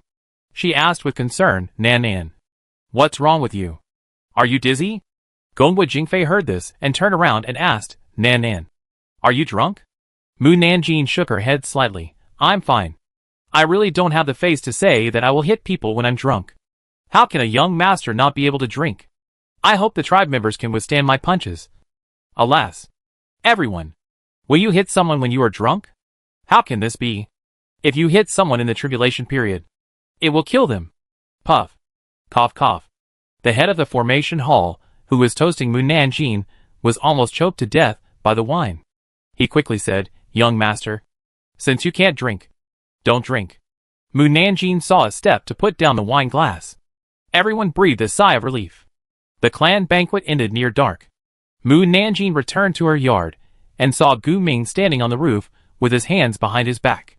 Gu Ming saw her coming back and jumped down from the roof. Is the clan banquet over? Mu Nanjing asked him, Are you waiting for me? Yes. Gu Ming's sleeves brushed across the table, and a pot of tea and 2 cups appeared on the table. Sit down. Mu Nanjing sat down. Gu Ming poured 2 cups of tea, and after drinking the tea, he said, You are now officially the first heir of Gongba's family. So when do you plan to fulfill your promise to me? Mu Nanjing said, You have waited for so long, and you still need this moment? I am just reminding you. You can rest assured that I will not forget. Mu Nanjing put down the teacup and sent a message to the people in the room. Jia Yin, Lu Feichen, Shang Wansheng, Lu Chang, Dong Walu all came out. Jia Yin and the others heard the sound and walked out of the room. Lu Feichen asked her, "What do you want to see us for?" Mu Nanjing stood up and walked in front of him, then raised her hand. Lu Feichen and the others saw a strong force gathering at her fingertips. When everyone was still confused about what she wanted to do, she quickly pressed a few acupuncture points on Lu Feichen's body. Every time he pressed, Lu Feichen felt quite painful. Later, he found that the blocked tendons were opened. After all the acupuncture points on his body were completely opened, he heard the sound of the seal breaking in his ears. He looked at Mu Nanjing with shock and surprise. The cultivation that was sealed before has returned. Decades ago, when he entered the mortal world as a national teacher, most of his cultivation was sealed by a powerful person. He tried every way but failed to break the seal. After that, he followed Mu Nanjing to the cultivation world. He didn't know how afraid he was that acquaintances would find him sneaking back to the cultivation world. He was worried that his cultivation would remain at the current level, and his 2,000 years of cultivation would be in vain. Really? Shang Wansheng and the others were overjoyed. Does that mean we can remove the seal? Lu Feichen thanked Mu Nanjing respectfully and sincerely. Thank you, young Master Gonghua, for letting me recover my cultivation. Shang Wansheng and the others hurriedly bowed and said, Please, young Master Gonghua, remove the seal for us. Mu Nanjing nodded. With your intelligence, you should know why I helped you recover your cultivation. I hope you won't betray me. Yes. Lu Feichen and the other four responded solemnly, and were even willing to swear a heavenly oath. Jia Yinyin saw that everyone had recovered their cultivation, and hurriedly asked, What about me? You won't help me remove the seal? Chapter 198 Accepting a Disciple. Mu Nanjing looked at Jia Yin. Jia Yin was nervous, worried that the other party would reject him or make unreasonable demands. But surprisingly, Mu Nanjing did not reject him, and did not ask him for anything before removing all the seals on him and restoring his original cultivation. I have recovered my realm. Jia Yin was so excited that he almost jumped up to celebrate. Everyone looked at him with a smile, and he coughed uncomfortably. That, if there is nothing else, I will go back to my room first. When he returned to the room, he could no longer restrain himself and cheered in the room. Ha ha. After being immortal for more than a year, he almost forgot what it felt like to be a cultivator. So during this period of time with Mu Nanjing, he not only felt depressed, but also could not really obey. Lu Feichen's mouth curled up. He will never say that he is the second weakest person in our group again. Guang Lu, who was hiding outside the courtyard in Peking, was envious, especially recently, when he often saw cultivators flying in the sky with swords. He wished that he could fly freely in the sky like them. He couldn't wait any longer and walked to the next courtyard to find Jiang Xian. Hello, Senior. Guang Lu bowed respectfully. Jiang Xian knew why he came. I was just about to find you. And you came? Come in quickly. Okay. Guang Lu walked into his room happily. Jiang Xian took out a fist-sized crystal ball from the space. This is the crystal ball I bought when I was shopping yesterday. You just need to hold it to test whether you have spiritual roots. Before that, I need to remind you that you are from the mortal world after all, and you may not have spiritual roots. Don't be discouraged if you don't have spiritual roots. This is the world of cultivation. Although it cannot help you obtain spiritual roots, it can improve your martial arts skills and allow you to become a martial god in a short period of time. It can also allow you to eat elixirs to increase your lifespan. In this way, your life will be much better than that of other mortals. After listening to his words, Guang Lu felt relieved and felt that it was not bad to not be able to cultivate immortals and become a martial god. Jiang Xian saw that the worry between his eyebrows disappeared, and threw the crystal ball in his hand to him. Guang Lu hurriedly grabbed the crystal ball in his hand. Senior, what should we do next? Just hold it. It will actively help you detect your spiritual roots. Oh, okay. Guang Lu held the crystal ball and looked at it for a while. And then the transparent crystal ball appeared blue, green and orange light. Jiang Xian smiled, patted his shoulder and said, Haha, I didn't expect that you, a mortal, actually have spiritual roots. Good. Very good. Under normal circumstances, the cultivation speed of 3 spiritual roots is impossible to be faster than the cultivation speed of 2 spiritual roots. But your 3 spiritual roots complement each other, and the cultivation speed may not be worse than 2 spiritual roots. So I can practice now? Can I practice now? Guang Lu asked Jiang Xian excitedly while holding the crystal ball. Yes. Jiangxian pointed to the color of the crystal ball and said, blue represents water's spiritual roots. Green represents wood's spiritual roots. And orange represents earth's spiritual roots. Then, he told Guan Lu about the colors of his spiritual roots and Guan Lu's 3 spiritual roots. Your 3 spiritual roots are very good. Just like a seed planted in the soil. Under normal circumstances, it takes 7 days for the seed to germinate. But the seed represents the wood's spiritual root and the soil represents the earth's spiritual root. Under the effect of the 2 spiritual roots, the seed can germinate 2 days in advance. What's more, you also have the water spiritual root. Under its irrigation, the seed will germinate faster. This is the importance of spiritual roots. But if you have fire and water spiritual roots, the 2 spiritual roots will restrain each other, and the cultivation speed will be slower than your 3 spiritual roots. Guan Lu has not been in the cultivation world for a long time. And no one has popularized the things in the cultivation world for him. So he only knows a little after listening to Jiangxian's words. But the most important thing is to practice. And the other things can be learned slowly. After Jiangxian found out that Guan Lu has spiritual roots, he can teach him how to practice. Guan Lu was very moved. Senior, can I worship you as my master? Jiangxian was slightly stunned. Guan Lu felt that he was too abrupt, and hurriedly said, Senior, it doesn't matter if you don't accept disciples. Jiangxian interrupted him. It's not that I don't accept disciples. It's that I have never accepted disciples. You suddenly mentioned the word accepting disciples, and I didn't react for a while. Are you sure you want to be my disciple? Guan Lu quickly knelt on the ground and kowtowed to him 3 times. Master, please accept your disciple's greetings. Jiangxian helped him up. Good disciple. Guan Lu touched his head awkwardly. Master, you also know that I am immortal, and have nothing good to give you. It's not too late to give you good things when you are able to find them in the future. Jiangxian took out a space ring and gave it to him. This is a space ring. A gift from the master to the disciple. The elder gave it, and the young dared not refuse it. Guan Lu took the ring. Thank you, master. Good. Good disciple. Jiangxian gave the servants in the courtyard a sum of spiritual stones to buy spiritual rice and spiritual vegetables, and then cooked a large table of dishes to invite Mu Nanjing and others to a master-disciple banquet. Everyone was happy for the 2 of them. 3 days later, early in the morning, Mu Nanjing was invited to the main hall of the family by the servants of Gongwu Jingfei's courtyard.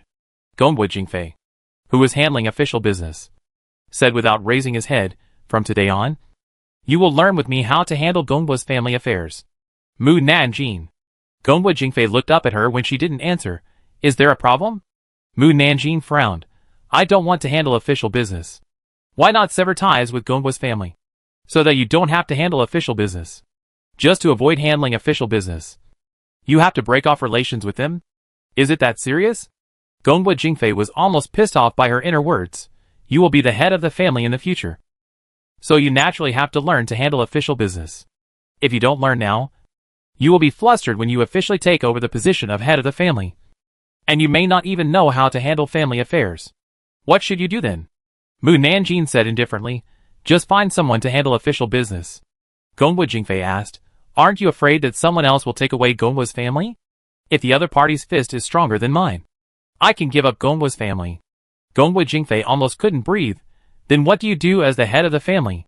Mu Nanjing thought seriously. Sleep until you wake up naturally. Count money until your hands cramp. High position and light responsibility. Others work while I take a break. Gongwu Jingfei. If the other party is not his daughter, he really wants to slap her. Puff. Someone laughed out loud. Mu Jingling walked in from outside with a smile. Fei. Nan has not been home for long, and she doesn't know Gongwu's family yet. Let her adapt for a while, before considering learning the job of the head of the family. Gongwu Jingfei rubbed his aching forehead. This daughter came back just to irritate him. Let's leave it at that for now. At this time, the servant walked in and said, Head. Someone from the Bei family is here.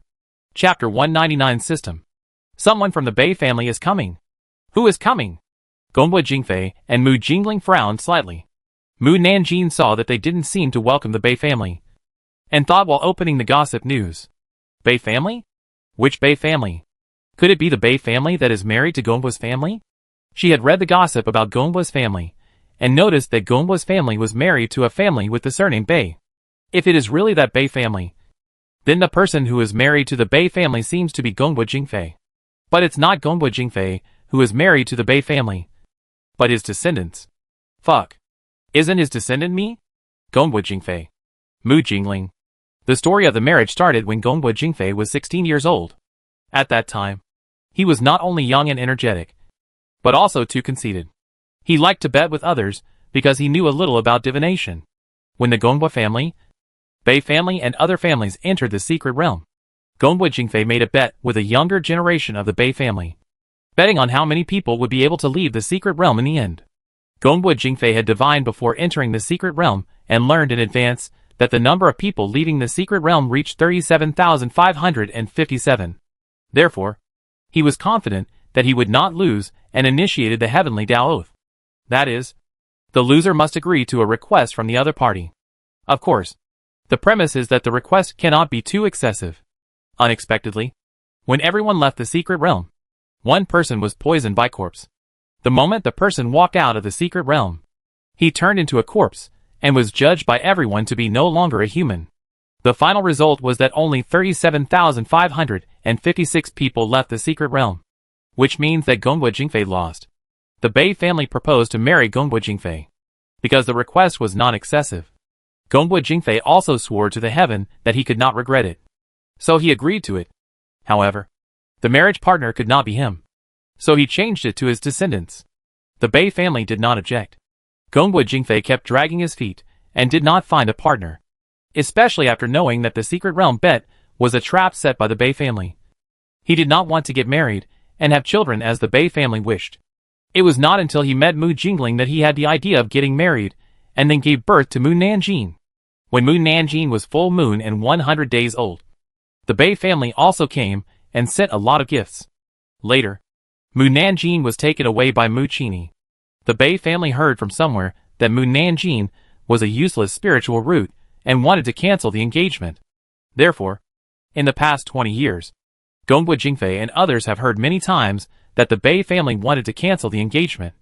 But the Bei family has not taken any action.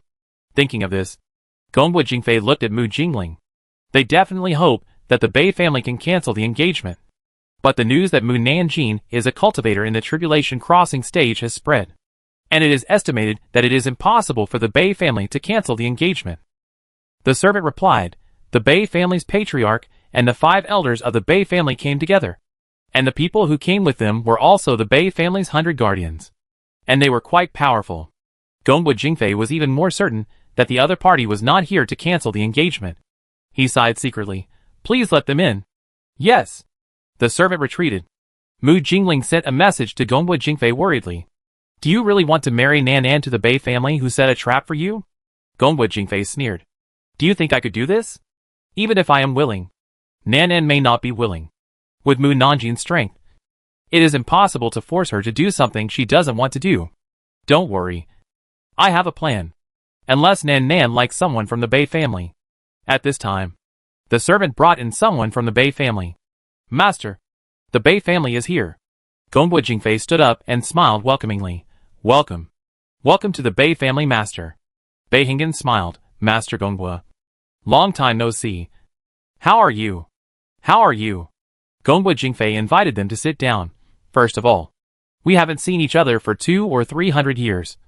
Right? When Mu Nanjing was 1 month old and 100 days old, Bei Hingen was in seclusion and could not be there in person. So the Bei family's elders brought people to congratulate. Bei Hingen nodded. I have been in seclusion for exactly 300 years and only came out 2 days ago. Not only did I miss your wedding, but I also missed your daughter's full moon and 100th day. I apologize here. Master Bei is so polite. Bei Hingen glanced at Mu Jingling and Mu Nanjing opposite. Master Gongbo. The 2 female cultivators opposite are not your wife and daughter. Right? That's right. Gongbo Jingfei introduced Mu Jingling and the others to them. Bei Hingen looked at Mu Nanjing and his eyes lit up. Is this Gongbo Nanjing? He is so handsome. Just like the head of the Gongbo family. Thank you. Mu Jingling and Mu Nanjing stood up and saluted Bei Hingen and the others.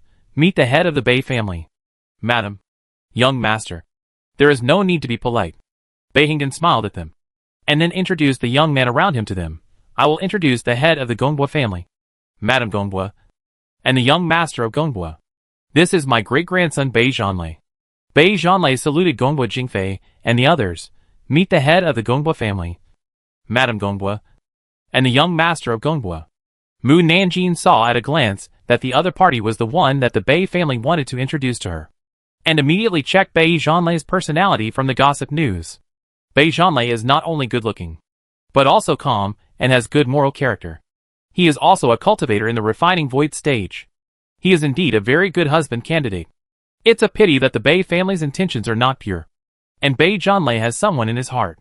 Gongbo Jingfei and Mu Jingling were quite satisfied with Bei Zhanlei when they heard the first sentence, but the second sentence made them completely give up on the Bei family. Gongbo Jingfei said with a smile, I have met Bei Xiaoyu several times. Bei Xiaoyu is indeed a junior cultivated by the Bei family master himself. He is a cultivator in the refining void stage at a young age. Not bad. Bei Hingen's eyes were full of pride, but he still said modestly, no matter how powerful my great-grandson is, he can't compare to Gongbo Xiaoyu. Before coming here, I heard that Gongbo Xiaoyu was a cultivator in the crossing tribulation stage before he was less than 20 years old. I wonder if this is true. Gongbo Jingfei laughed and said, the outside world is exaggerating. How can a person under 20 years old be a cultivator in the crossing tribulation stage? Even if he is 200 years old, he can't cultivate to the crossing tribulation stage. Bei family master. Am I right? Bei Hingen nodded involuntarily. Gongbo Jingfei changed the subject. By the way, after the Bei family master came out of confinement, he immediately came to Gongbo's house. I wonder why. Did he encounter any trouble? We came this time.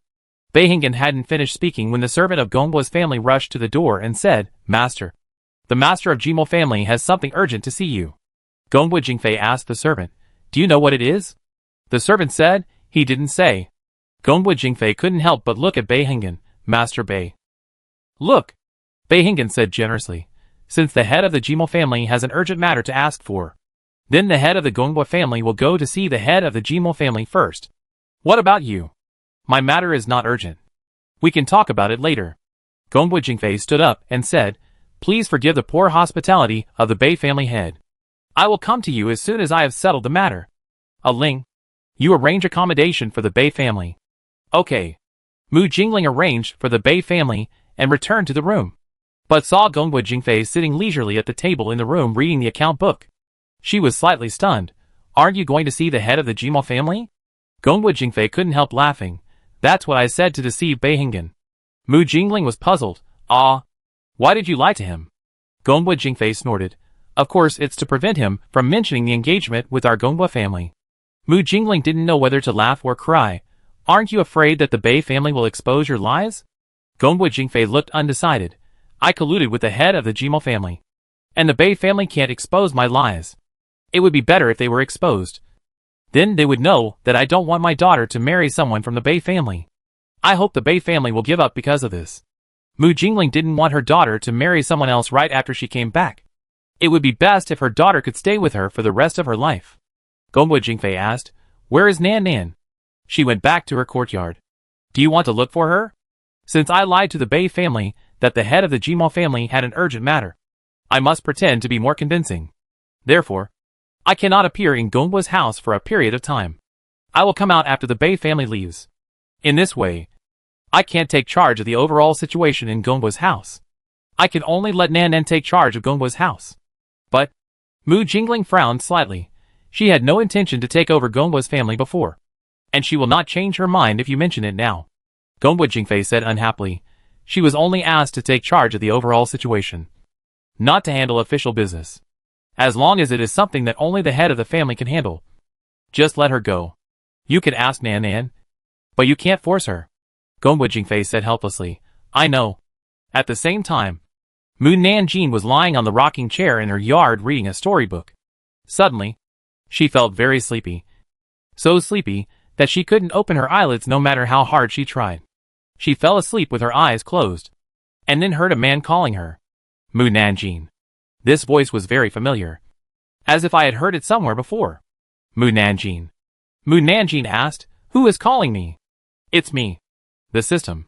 System. Mu Nanjing almost forgot its existence. You finally showed up. Where have you been for the past 2 years? I've been watching you in the dark. You haven't gone anywhere. Mu Nanjing. The system said again, take over Gongwa's house. Ah?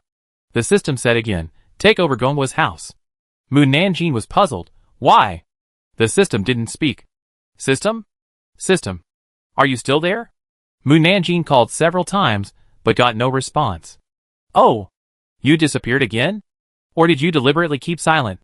Then hide in the dark and watch me again. System. Are you still there? Nanan. Gongwa Jingfei's voice interrupted. Mu Nanjing frowned. Nanan. Mu Nanjing tried hard to open his eyes, and found that he was still in the yard of Gongwa's house. Nanan. Gongwa's family will be handed over to you recently. Don't worry. You don't need to handle official business. You just need to take charge of the overall situation. Gongwa Jingfei was in his room to convey the message to Mu Nanjing. Mu Nanjing readily agreed. Okay. Gongwa Jingfei. If you are asked to handle official business, you will have to sever ties with our Gongwa family. You are not required to handle official business. But you agreed so readily. Are you really so afraid of handling official business? Well, it's good that you can agree. There will always be a way to let you handle official business in the future. Chapter 200. Are you looking for death? The so-called presiding over the overall situation is to solve the family's troubles. For example, two hall masters fought for a piece of material. If no one could stop them, the head of the family would mediate. For another example, the Gongwa family had a fight with a certain family. When the elders of the Gongwa family could not solve the matter, the head of the Gongwa family would come forward to deal with it. Although the Gongwa family is huge, there will not be big events every day. But if nothing happens after 10 days or half a month, there is definitely a problem. However, Mu Nanjing waited in the yard for half a month, and no one came to find her. Not to mention how idle her life was. It was just very boring to sit in the yard every day and wait. Such a big Gongwa family has not had a big event in so many days? There is a problem. Something strange. Let me see if the Gongwa family is really as calm as it seems.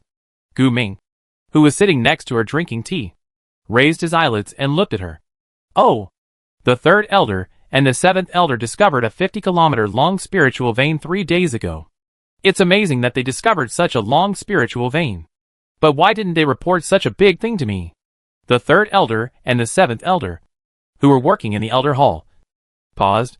The third elder looked at the other elders, and saw that they all had strange expressions. He hesitated and said, I seem to hear the young master's voice. I heard it too. The seventh elder said with a dark face. The other elders said that they also heard it. How could I hear her voice? Isn't she nearby? The third elder released his spiritual sense to check the elder hall, but did not see Mu Nanjing. The 10th elder frowned. Could the voice just now be her voice transmission? The 9th elder shook his head. I think it's more like her inner voice. The 7th elder was surprised. Can the inner voice be heard so far? The 9th elder sneered. People in Gongwa's family can hear her inner voice. So it's not surprising that her inner voice can be heard so far. The 7th elder thought about it, and it was true. The 3rd elder frowned. Who told the young master about the spiritual vein? After they came back, they only told the elders in the elder hall about the spiritual vein. And everyone unanimously decided not to make it public for the time being, and wait until the investigation is clear before telling Gongwa Jingfei and the people in Gongwa's family. As for Mu Nanjing, they forgot about it. The 9th elder rolled his eyes at him. She knows everyone's privacy. So it's not surprising that she knows you found the spiritual vein. But we just found the spiritual vein. And it's only been 2 hours since we came back to tell you about it. How did she know about it so quickly? The 10th elder murmured. Do you think the young master is proficient in divination to know so much? The 3rd elder thought that the 10th elder's guess was possible. I think the 10th elder is right. And the young master's divination has reached the realm of perfection to know so many things. But the 7th elder frowned even more. Disclosing the secrets of heaven will shorten your life. And if the matter is serious, it will greatly damage your cultivation. The 9th elder rolled his eyes again. Strictly speaking, the young master is not leaking the secrets of heaven, but leaking his inner voice, which will not cause any impact on her. Besides, she only leaked other people's privacy from beginning to end, so it is impossible for her to be punished by heaven. The 7th elder was completely speechless. Not reporting to me? Is it to take it all for yourself? The 3rd and 7th elders. They have already reported to the elders of the elder hall. How could they have taken it all for themselves? Taking the spirit veins all for themselves is a serious offense. I have to think about how to punish them first. How about breaking their legs? It seems too light. This is the world of cultivation. Broken legs can be reattached at any time. Damage their internal organs. It's still too light. They can heal their injuries by taking a pill. Alas, it's so hard to think of a punishment. How about breaking their dantian? They won't dare to take the spirit veins for themselves if they lose their cultivation. The third elder and the seventh elder. How can this be? At this time, the great protector of the elder hall rushed in. Great elder. Second elder. It's not good. Everyone in the Gongba family is saying that the third elder and the seventh elder have taken the spiritual vein for themselves. The third elder and the seventh elder were ashamed. How could such a ridiculous thing be spread? Did the young master say it? The great protector said, no. Everyone heard the young master's voice. The elders. Gongba Qin. Gongba Zheng. A strong and angry voice sounded in the elder hall. When the elders heard the voice of the grand elder, they quickly stood up and saluted. Greetings, Grand Elder. The Grand Elder has been hiding in the secret realm of Gongba family to avoid the thunder tribulation of ascension. There are 6 Grand Elders hiding with him. The reason why they did not ascend is that they are not sure, and the Gongba family needs people to support them. As long as they are still there, the Gongba family will always be the strongest family. When the younger generation of the Gongba family can replace them and become the backer of the Gongba family, they will consider whether to ascend. Recently, Gongba Jingfei has been considering whether to ascend or hide in the secret realm. After all, the thunder tribulation of ascension is coming. 300 years at the shortest and 500 years at the longest seem like a long time. But for cultivators it is just a matter of a snap of a finger. Then, a golden light descended on the elder hall. And the voice in the golden light said angrily, Gong Buqing. Gong Buqing. The Gongba family treats you well. How dare you, as elders, embezzle the spiritual veins? We didn't. The third and seventh elders felt that they were really wronged and died of injustice. Since you didn't, why didn't you report this to the young master? The third elder hesitated. That's because he couldn't tell the supreme elders that they accepted Mu Nanjing on the surface. But in fact they were still very opposed to her in their hearts. After all, they were optimistic about Gong Boya from the beginning. And they spent a lot of energy to cultivate him privately to make him the head of the family. Now Mu Nanjing suddenly became the first heir. And they certainly couldn't accept it. Seeing that he was somewhat guilty, the Grand Elder immediately released his pressure. Do you think that you can do whatever you want just because we, the Grand Elders, hide in the secret realm and don't care about worldly affairs? Humph! You are really getting more and more daring. Suddenly, the third elder and the seventh elder felt a strong force on them, and they knelt on the ground with a plop. Grand!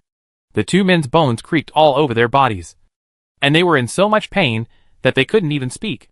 The fifth elder hurriedly said, Grand Elder, you misunderstood.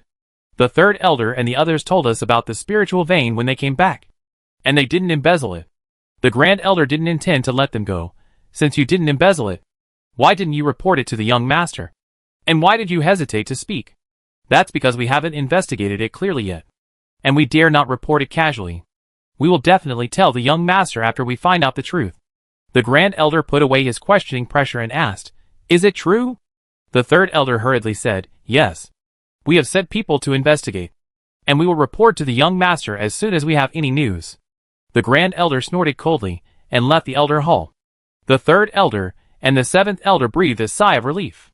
Luckily, they told the other elders about the spiritual vein early in the morning. Otherwise, they would not be able to explain themselves today, and they might be punished by the Grand Elder. The ninth elder said to them, The young master can't be kept in the dark anyway, so report to the young master first next time. The 10th elder agreed. The Grand Elders are obviously on the side of the young master, so don't think about anything else. The third elder and the seventh elder wiped the sweat from their foreheads. We will go to see the young master now. Immediately afterwards, Mu Nanjing's voice sounded again. Huh? Everyone's mood was lifted again. How did the people of the Bei family know that the Gongba family had discovered the spiritual vein? They also set their sights on the Gongba family. TSK. The spiritual vein is right on Gongba's territory, and you dare to covet it. Are you trying to light a light in the toilet and find shit, Death? What? The Bei family is coveting the spiritual vein? How did the Bei family know about the spiritual vein? Who leaked this matter? Little did they know that the Bei family members living in Gonghwa's house also heard Mu Nanjin's thoughts. But Bei Hingen was about to send someone to secretly search for the spiritual vein when Mu Nanjin discovered his thoughts. This is too terrible. How did Mu Nanjin know his thoughts? The elder of the Bei family looked solemn. It is not advisable to stay here for a long time. The Gonghwa family knew that the Bei family was also coveting the spiritual vein, and would definitely find an excuse to force them to stay. It is better to leave Gonghwa's house as soon as possible. Bei Hingen frowned, but the marriage. Anyway, Gonghwa Jingfei is not at Gonghwa's house. Let's talk about it later. Bei Hingen nodded and took the Bei family to say goodbye to Mu Jingling. Mu Jingling wanted them to leave quickly, and immediately sent someone to send them away from Gonghwa's house. Why did the Bei family leave suddenly? And they left in such a hurry. It's good that they left. I don't have to entertain them. Gu Ming frowned slightly. You. Just after saying a word, the servants in Mu Nanjin's courtyard came to report. Young master. The third and seventh elders have urgent matters to report. Mu Nanjin still sat lazily on the rocking chair. Let them in. She turned her head to look at Gu Ming. What did you just want to say? Gu Ming shook his head, and got up to leave the courtyard where she lived. On the way back to his yard, he heard Guan Liu's excited voice. The voice of the heart. It is definitely the voice of Miss Mu. Jiang Xian was puzzled. Voice of the heart? What voice of the heart? Can you explain it more clearly? It is. Guan Liu lowered his voice to explain to them. But no matter how low his voice was, he could not avoid Gu Ming, who had sensitive ears. The voice of the heart is what is in your heart. Guan Liu simply said Mu Nanjin's voice of the heart. Gu Ming walked into Guan Liu's yard and asked, how do you know that we can hear Mu Nanjin's voice of the heart? Guan Liu saw him, and shrank his head in fear. Meet the governor. Gu Ming said coldly, answer my question. I used to be the guard of the Minister of Revenue. Guan Liu told what the Minister of Revenue told him, that civil and military officials could hear Mu Nanjin's voice of the heart. I have tried many times to find opportunities to tell her that someone can hear Miss Mu's voice of the heart. But I just can't open my mouth. Miss Mu said that I couldn't speak because I was restricted by the laws of heaven and earth. I didn't understand what she meant at first, but I understood it after being with you. But I didn't expect that I would be able to hear Miss Mu's words one day. Jia Yin asked, Guan Lu. You just said that officials of Dakian Kingdom can hear Mu Nanjin's inner voice? Can the national teacher hear it too? Guan Lu nodded, yes. The national teacher is in a high position, and can definitely hear it. Jia Yin. It turns out that his senior brother could hear Mu Nanjin's inner voice a long time ago. LV Fachin was puzzled. I am also an official of Dakian Kingdom. Why can't I hear it? Guan Lu asked him, are you a 6th rank official? Do you have an official seal? No. I don't. Then you can't hear it. LV Fachin. Jia Yin looked at Gu Ming. Can the governor hear it all the time? Gu Ming nodded. According to my guess, the current situation is that everyone in the entire cultivation world may be able to hear her inner voice. Or people with a high realm. Or people close to her can hear her inner voice. Guan Lu said anxiously, General, do you have a way to remind Miss Mu that everyone can hear her inner voice? Gu Ming said nothing. Jiang Xian said, if she is really restricted by the laws of heaven and earth, it means that you can't tell her no matter what method you use. What should we do? Just let everyone eavesdrop on Miss Mu's inner voice. Jiang Xian sighed. Watch the strange changes first. Of course, if you have a way to avoid the laws of heaven and earth, you can try it. Jia Yin was speechless. There should be few people who can do this. Gu Ming verified his guess, and returned to Mu Nanjin's yard again. Just as the 3rd elder and the 7th elder finished their report, they left when they saw Gu Ming coming in. Mu Nanjin raised his eyebrows. Why are you back again? Mu Nanjin. Do you know that others can hear? Gu Ming couldn't say the following words. He knew that he couldn't tell Mu Nanjin about this matter, just like Guang Lu. Seeing that he didn't say the following words, Mu Nanjin's eyes flashed with confusion. What can others hear? Unable to speak directly, Gu Ming tried to tell her in other ways. You can hear some sounds, but you can't. He didn't tell Mu Nanjin about her inner voice before, because he thought her inner voice would be useful to him. Now that she and he are on the same line, it is necessary to let her know about this matter. Mu Nanjin. Others can hear it? But I can't hear it. Is this a brain teaser for me? Then what can others hear, but I can't hear? Is it snoring? It must be. The governor must be embarrassed to say that I snore. So he hinted at me. Oh my god. I actually snore? No. The governor doesn't sleep with me. How does he know I snore? He didn't spy on me in the middle of the night. Did he? The governor actually has this habit. Mu Nanjing asked. You mean snoring? Gu Ming. He didn't want to talk to her anymore. Let everyone hear her thoughts. Maybe it's a good thing for everyone to hear. Gu Ming turned and left. Mu Nanjing was sweating. Why did he leave again? Did I guess wrong? Alas, men are really fickle. Gu Ming returned to Guan Lu's yard. Guan Lu. Try again to see if you can tell it. Guan Lu looked at Jiang Xian. Jiang Xian said to Jia Yin and the others, let's go and try together. Jia Yin and the others nodded. However, after they arrived at Mu Nanjing's yard, they couldn't even make a sound, let alone speak.